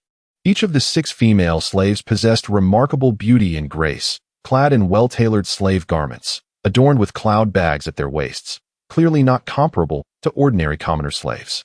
Du Shilang wore a broad smile, seemingly having forgotten the unpleasantness from the slave trading incident with Bai Ye and others, and walked directly to Yu Zhen, greeting her warmly. "Miss Yu Zhen, what a coincidence today."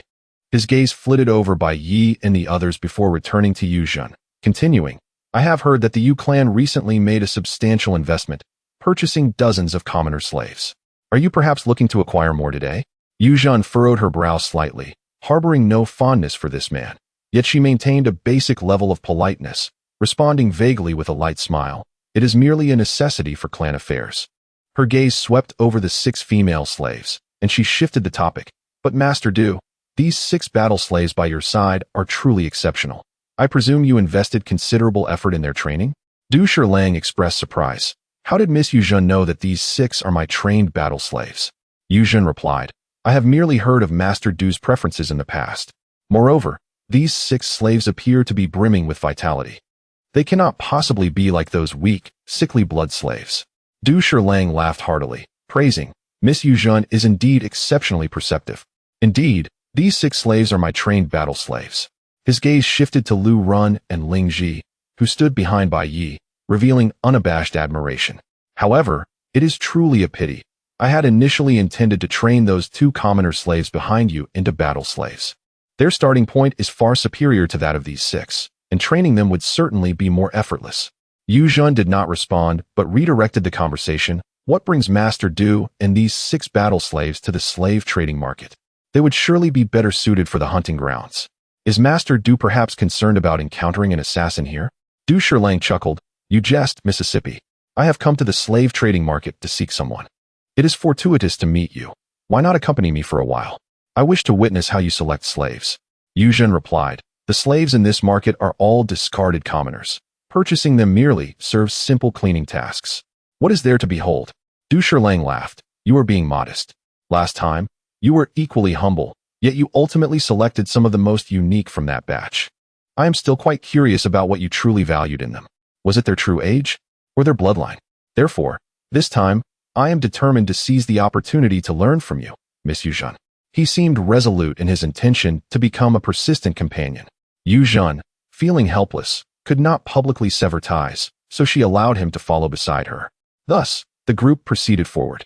Du Shilang and Yu Zhen engaged in casual banter, while Bai Ye, Lu Run, and Ling Ji trailed behind them. The 6 female slaves followed at a respectful distance. Bai Ye felt somewhat uneasy, as if a thorn were lodged in his back.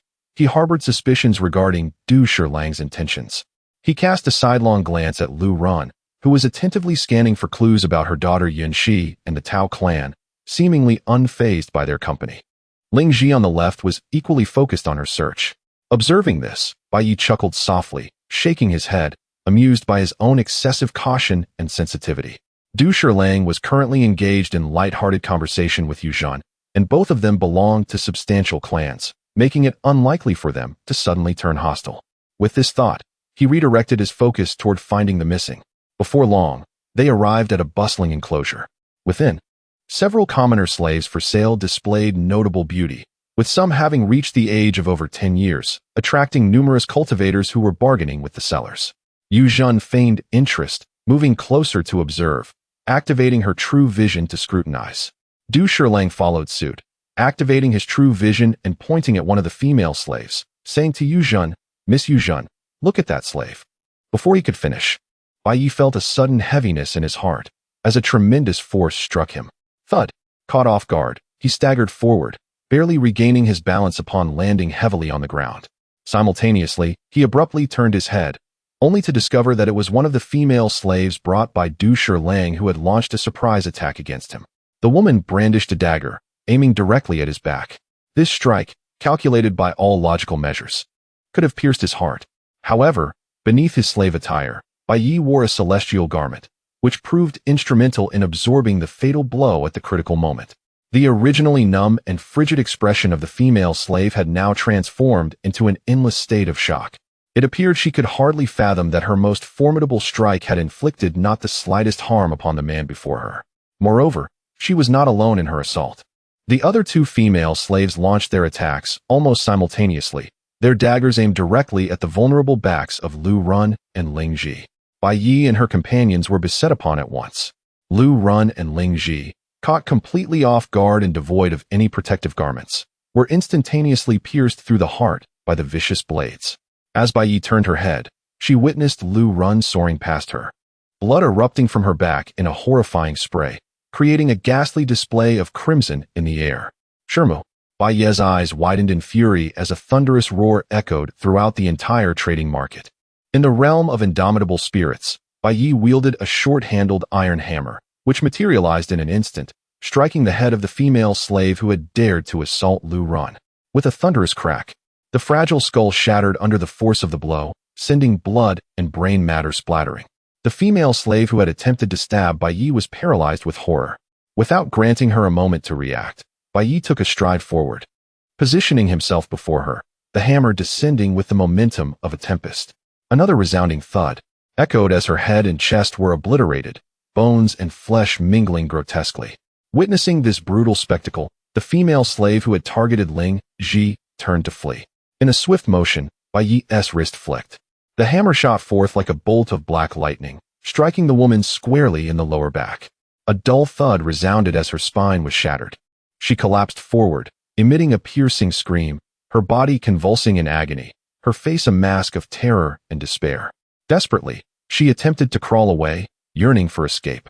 Yet, in that moment, Bai Ye had already pivoted towards the fallen Lu Run and Ling Ji. The immediate threat momentarily quelled. Their rescue was of utmost urgency. The surrounding onlookers were rendered speechless by the sudden eruption of violence. The once boisterous slave market fell into an eerie silence. All eyes fixated on the chaos. Yu Zhan, too, was struck by the gruesome scene, her countenance paling, and she regained her composure only to unleash a furious cry. Du Shilang! Du Shilang, stunned, turned his gaze from Bai Ye, his face contorted with rage. These three murderers must be mad. I shall deal with them at once, to provide an explanation to Miss Yu Zhan. With that, he raised his hand, gesturing toward the fallen female slave. The woman trembled violently, blood gushing from her orifices before her life extinguished in an instant. In the divine realm, it was not uncommon for destitute slaves to succumb to inhuman tortures, occasionally spiraling into madness. The spectators murmured amongst themselves, astonished to find themselves embroiled in such a grim affair. Yu Zhan wished to rebuke Du Shilang, but Bai Ye had already bellowed at her, "Return to the wolf cart immediately and transport them for treatment." Before his words had fully escaped his lips, he had scooped Lu Run and Ling Ji into his arms, his feet barely touching the ground as he sprinted towards the location of the wolf cart. Yu Zhan, jolted into clarity by Bai Ye's urgency, understood the critical need for action and ceased her quarrel with Du Shilang, following closely behind while discreetly signaling the wolf slaves to prepare the vehicle for their swift departure. However, in her fleeting glance, she had noticed the gruesome wounds on the chests of the two women. Such injuries were beyond the capabilities of any ordinary medical establishment. The Yu clan possessed celestial talismans that could stave off death, yet these talismans were exceedingly rare, available only upon exiting the city, and had to be returned if not used before re-entering the clan. Thus, they had no choice but to return to the clan to procure one. Yet, Liu Run and Ling Ji might not survive the wait. Cursed fate. If only Yu Ling were here. A wave of helplessness washed over Yu Zhen as she pondered how to persuade Bai Ye, determined to prevent him from succumbing to despair. They must first bring the women back to the clan. At that moment, a white wolf burst through the throng, pulling a covered cart, its low growl reverberating through the air, its hooves pounding like a tempest. The nearby onlookers, startled by the commotion, hastily stepped aside, grumbling in discontent. Some believed the white wolf had gone mad and contemplated striking it down. However, upon noticing the emblem of the Yu clan etched upon the wolf cart, their resolve faltered, and they ultimately refrained from intervening. Bai Ye surged into the wolf cart like a tempest, gently laying Liu Run and Ling Ji down. Blood continued to flow from their wounds, their complexions as pale as parchment, their breaths faint and nearly extinguished, the only sign of life being the feeble rise and fall of their chests. "Ah, Bai Ye." Liu Run managed to move her lips, her voice barely a whisper. "Rest assured, Master, you shall not perish, and you are forbidden from dying." Bai Ye's heart tightened, and with no time to spare, he tore away the fabric of their slave garments, unveiling the two horrific wounds upon their chests. The female slave had evidently twisted the blade as she struck, intending to ensure a fatal blow. Bai Ye's eyes ignited with a tempest of rage and sorrow, yet he hesitated not for a moment. With a flick of thought, he retrieved a wolf fang dagger, slicing into his own wrist to sever the artery. Blood gushed forth, cascading onto the wounds of Liu Run and Ling Ji. His blood not only possessed the power to dispel malevolent energy, but also harbored miraculous healing properties. Upon contact with the wounds, it swiftly permeated their bodies. As the life-giving blood flowed abundantly, the flesh around the gaping wounds began to retract at a visible rate.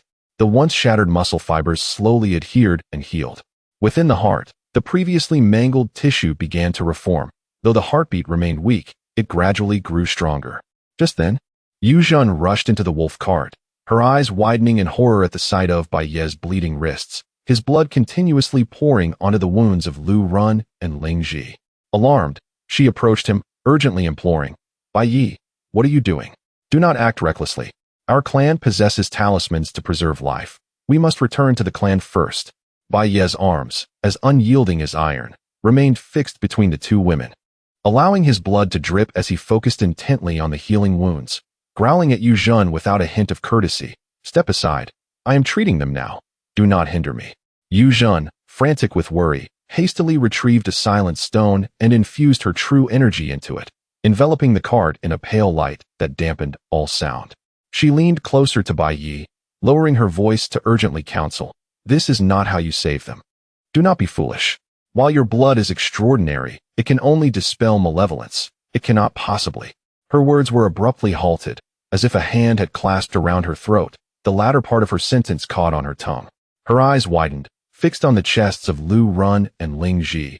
Disbelief etched across her face as she saw the once grotesque wounds now fully staunched, the edges of the flesh visibly knitting together.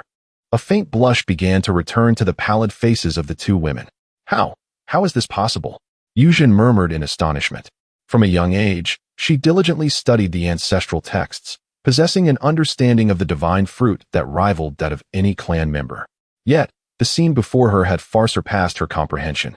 She had never heard that the divine fruit could staunch bleeding and even treat external wounds. And its efficacy was astonishing. Even more startling was Bai Ye's self-healing ability, which exceeded all expectations. The wounds on his wrists seemed to heal within moments, necessitating that he periodically use a dagger to reopen them to maintain the flow of blood. The wolf-drawn cart, powered by the white wolf, raced toward the Yu clan's direction. Outside, the cacophony of the slave market gradually faded, yet the atmosphere inside the cart remained tense and heavy. Yu Zhen stared blankly at all of this, unable to quell the awe inspired by the miraculous power displayed by Bai Ye's blood. Moments later, when Bai Ye once again raised the beast-toothed dagger to cut open the nearly healed gash on his wrist, a cool hand gently grasped his wrist. "Enough. It's no longer a concern. Do not let any more blood flow. Liu Run's voice carried a hint of weakness, her eyes filled with concern. Master, Bai Ye softly called out, the weight that had hung in his heart finally settling, his eyes slightly misting. Ling Ji's pale lips also formed a fragile smile as she whispered, Boss, I have once again held you back. A glint of severity flashed in Bai Ye's eyes as he gritted his teeth. Bai Ye, still in the midst of his discourse, suddenly observed Yu Zhen extract 2 delicate white porcelain bowls, placing them beneath his wounded wrist. At that moment, the blood from his injury continued to flow, dripping steadily into the bowls. Bai Ye's brow furrowed slightly as he raised his gaze to Yu Zhen. With a playful smile, Yu Zhen quickly explained, since the injuries of the 2 ladies are now healed, it would be a shame to let this divine fruit's blood go to waste. Allow me to collect it for you. Later, I can provide you with some funds or assist you in procuring medicinal herbs for replenishing your vitality. Fear not, your blood shall not be squandered. Noticing that Liu Run and Ling Ji's injuries had indeed healed completely, Bai Ye chose not to contest her actions and permitted her to gather the blood. Once his wrist wound was sufficiently healed, Yu Zhen carefully stored the 2 porcelain bowls into her cloud pouch. Ah, don't wipe it, she exclaimed as Bai Ye raised his hand to clean the remaining bloodstains from his wrist. Yu Zhen promptly pressed down on his hand, saying, do not waste it, I will take care of it. As she spoke, she summoned the malevolent energy within her, concentrating it in the palm of her hand, and meticulously wiped away the remnants of blood from Bai Ye's wrist, ensuring that not a single trace was overlooked. She was thorough in her endeavor, wasting not a single drop. The malevolent energy she had gathered dissipated like snow under the sun after she finished cleansing the blood. With crescent-shaped eyes, Yu Zhen smiled broadly. However, upon meeting Bai Ye's serious and brooding expression, she quickly composed herself and solemnly declared, rest assured, Bai Ye, the Yu clan shall seek justice for you. That is unnecessary. Bai Ye replied coldly, this vendetta shall be avenged by my own hand. Yu Zhen's expression shifted slightly as she urged, do not act rashly. The Du clan holds a deep-rooted influence in Huanyan Prefecture. Although your strength is formidable, confronting them head-on would be tantamount to striking a rock with an egg. Furthermore, the laws governing the lives of the wandering slaves are exceedingly harsh. Should you attempt an assassination, regardless of success, you would be sentenced to death as a slave who attacked a true practitioner. Moreover, what if those 3 female slaves truly did go mad? Bai Ye scoffed, go mad. Do you truly believe that? Yu Zhen's tone faltered slightly. I merely suggest the possibility. Let us deliberate carefully and refrain from impulsive actions. Bai Ye countered, 3 female slaves, strangers to us, simultaneously attacked the 3 of us. It is inconceivable that no one orchestrated this. Besides, the expression and reactions of the slave who attempted to assassinate me did not suggest madness. Du Shilang. Bai Ye's eyes glinted with murderous intent. I shall make him pay for today's events. If his kin dare to intervene, then the Du clan shall be eradicated from Huanyan Prefecture. Yu Zhen silently gasped, feeling that Bai Ye's words were excessively bold. Yet, recalling the unique nature of the divine fruit he had consumed, she could not help but feel a chill for the Du clan. If given sufficient time, this man might indeed elevate himself to a point where he could crush the Du clan beneath his heel. That being said, Yu Zhen softened her tone. Should you require assistance from the Yu clan to deal with the Du clan in the future, please do not hesitate to ask. We shall certainly stand by your side. However, she shifted her tone, your current strength is still insufficient. It would be wise to bide your time for revenge. Having consumed this extraordinary divine fruit, your future is boundless. Do not let a moment of impatience lead to an early confrontation with the Du clan and bring calamity upon yourself. Liu Run, forcing herself to sit up while adjusting her attire, added, Yu Zhen speaks wisely. Bai Ye. As the saying goes, a gentleman's revenge is a dish best served cold. You possess the divine fruit, so perhaps you need not wait a decade, but a few months of patience is certainly warranted. Ling Ji, her face filled with concern, chimed in, Boss, once we grow stronger, I will accompany you to exact revenge. For now, let us endure a little longer. Bai Ye exhaled a deep breath. Though the fire of anger within him had not extinguished, he ultimately subdued it. Very well, let the Du clan live a little longer. Seeing Bai Ye relent, everyone felt a sense of relief. Yet Ling Ji remained puzzled, furrowing her brow. But why would the Du clan act this way? Is it merely because we did not choose him before? Liu Run sighed softly, a hint of melancholy flickering in her eyes. Such is the nature of evil. Their hearts brim with malice, and even upon encountering a stray cat or dog, they cannot resist kicking it. Bai Ye narrowed his eyes, contemplating. In my view, it is likely far more complex than that. At the slave trading market, a female slave bowed her head, presenting 3 daggers with trembling hands. 2 of them were stained with blood, while the third, though untouched by blood, bore a slight curve, evidently indicating it had endured a significant impact. Du Shilang's eyelids twitched imperceptibly, a fleeting expression of confusion and regret crossing his face before he commanded, "Ensure that the bodies and blood are thoroughly cleaned." As he spoke, he placed all 3 daggers into his CLO. Some continued to question. Could it be that the noble families of the upper 3 provinces govern the floating population and slaves in such a manner? That would indeed be a reversal of heaven's order. The Yu clan from the upper 3 provinces appears to be no better than this. Amidst the crowd, an unknown voice murmured softly, prompting those around to nod in agreement. Du Shilang, listening to the accusations against the Yu clan, allowed a barely perceptible smile to grace his lips.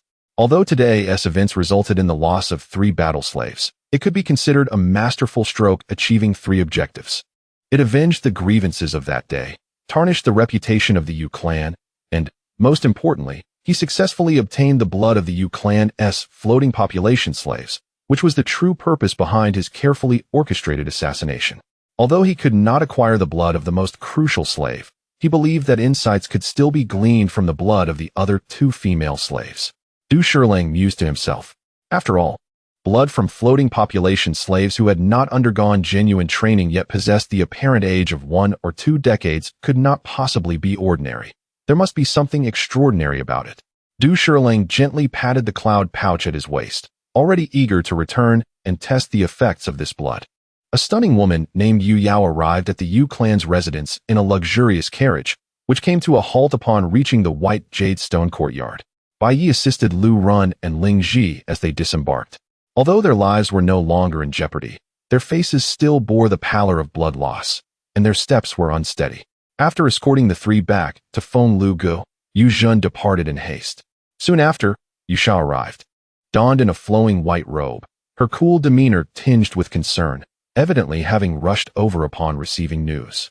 She was not alone. Several unfamiliar faces accompanied her, in addition to Yu Zhen. As the group entered the grand hall of Feng Lu courtyard, their gazes converged on Bai Ye. Yu Sha stepped forward with a look of genuine concern and inquired, "Bai Xiaoga, are you injured?" Bai Ye shook his head, replying, "I am quite well. However, my Shermu and Ling Ji have lost considerable blood and require recuperation." Yu Sha nodded slightly, reassuring him, "Do not worry, Bai Xiaoga. I have brought 2 healing talismans that will assist them in swiftly regaining their vitality and remedying the damage caused by excessive blood loss." With that, she retrieved 2 yellow paper talismans from her cloud pouch and handed them to Yu Zhen, signaling her to administer them to Lu Run and Ling Ji. Yu Zhen took the talismans and hurried towards Lu Run and Ling Ji, forming hand seals and reciting incantations to infuse the talismans with her vital energy, placing them one by one on the chests of the 2 women. The moment the talismans touched their garments, they transformed into soft, luminous glows, seamlessly merging into their bodies. Lu Run gently closed her eyes, savoring the sensation of the energy coursing within her. As the emptiness from her blood loss gradually began to fill, Bai Ye, filled with concern, asked, "Shermu, Ling Ji, how do you feel?" Lu Run trembled slightly as she spoke. The power of the talisman is truly remarkable. I can feel my strength returning." Ling Ji echoed, "I feel the same. My body is no longer as weak." Their previously fragile forms began to regain vitality, and the pallor of their faces was slowly replaced by a healthy flush. A woman who appeared to be in her 30s scoffed disdainfully. "These are exquisite talismans. The vermilion ink used to craft them is derived from numerous precious materials, so their effects are certainly not to be underestimated." This woman, named Yu Ying, was the eldest of the younger generation within the Yu clan. With her arms crossed, she regarded Lu Run and Ling Ji with a look of contempt, as though observing 2 utterly useless beasts. Bai Ye frowned, a surge of anger welling within him.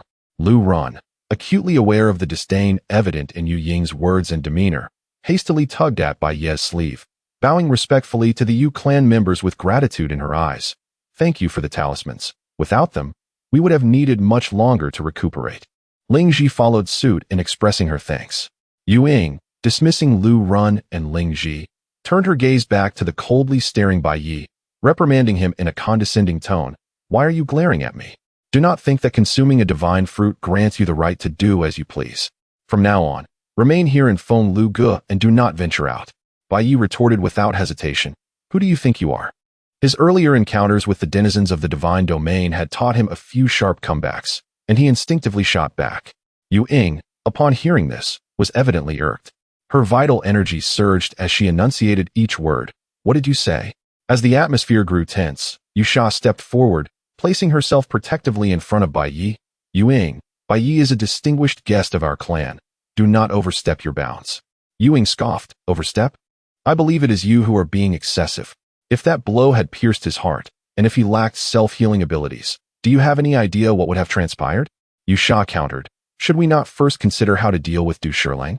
He is evidently targeting Bai Xiaoga's blood. Even if he failed this time, there will surely be a second and a third. Yu Ying interrupted her. That is precisely why I suggested he remain in Fallen Gorge. The Du clan, no matter how powerful in Huanyuan Prefecture, would think twice before causing havoc in our residence. Yu Shi's expression turned grave. A purely defensive stance is not a sustainable strategy. I believe it is better to take the initiative rather than remain on the back foot. Yu Ying, her face a mask of disbelief, retorted, initiating an attack? Easier said than done. The Du clan is formidable, deeply entrenched in Huanyuan Prefecture. A full frontal confrontation would lead to mutual destruction. At that moment, a striking woman, who had remained silent until now, stepped forward. With a graceful figure and a flowing gown concealed beneath her white robe, she exuded the charm of a mature woman. This woman, named Yu Yao, originally bore the surname Jiang. Upon marrying into the Yu clan and demonstrating exceptional talent, she was granted the Yu surname and inherited the clan's legacy, thus holding a certain degree of influence within the current Yu clan. Yu Yao spoke. I find merit in Yu Shi's perspective. Yu Ying turned to her, visibly displeased. Second aunt, which side are you on? The two clearly shared a good rapport and had previously aligned in opinion, yet Yu Yao's unexpected shift surprised them. Upon hearing Yu Ying's inquiry, Yu Yao smiled. Naturally. I stand with the Yu clan.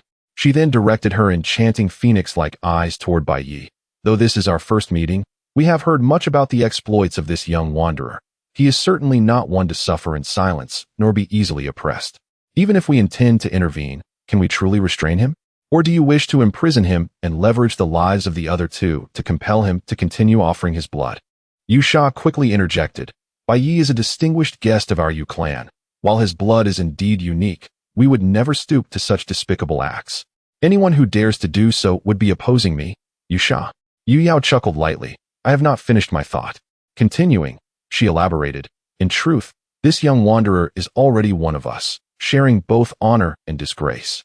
Rather than treating him as a mere blood slave to aid in our clan's resurgence, it would be more beneficial to establish a mutually advantageous alliance to grow stronger together. I believe that with his current divine fruit power, if nurtured diligently, it will not be long before he breaks through a barrier. Bai Ye, upon hearing this, felt a flicker of intrigue within. This coincided with his own thoughts. He was surprised that this captivating woman had arrived at a similar conclusion. However, Yu Ying's countenance darkened, and she sharply interrupted. Second aunt, do you even realize what you are saying? The other women accompanying her exchanged glances, whispering amongst themselves in hushed tones. Yu Yao smiled serenely and remarked, I am fully aware of what I am saying, as well as what you all fear. Is it not the apprehension that this young vagrant may, after breaking a prohibition, retaliate against our Yu clan? I believe you are unnecessarily concerned. For now, we only need this young vagrant to issue a few celestial oaths to dispel such worries. Upon hearing her words, the women exchanged glances, each contemplating the matter. Yu Shi was the first to voice her opinion. I believe this approach is feasible. Let us wholeheartedly assist Bai Xiaoga in growing stronger, thereby alleviating any further anxiety regarding today's assassination attempt.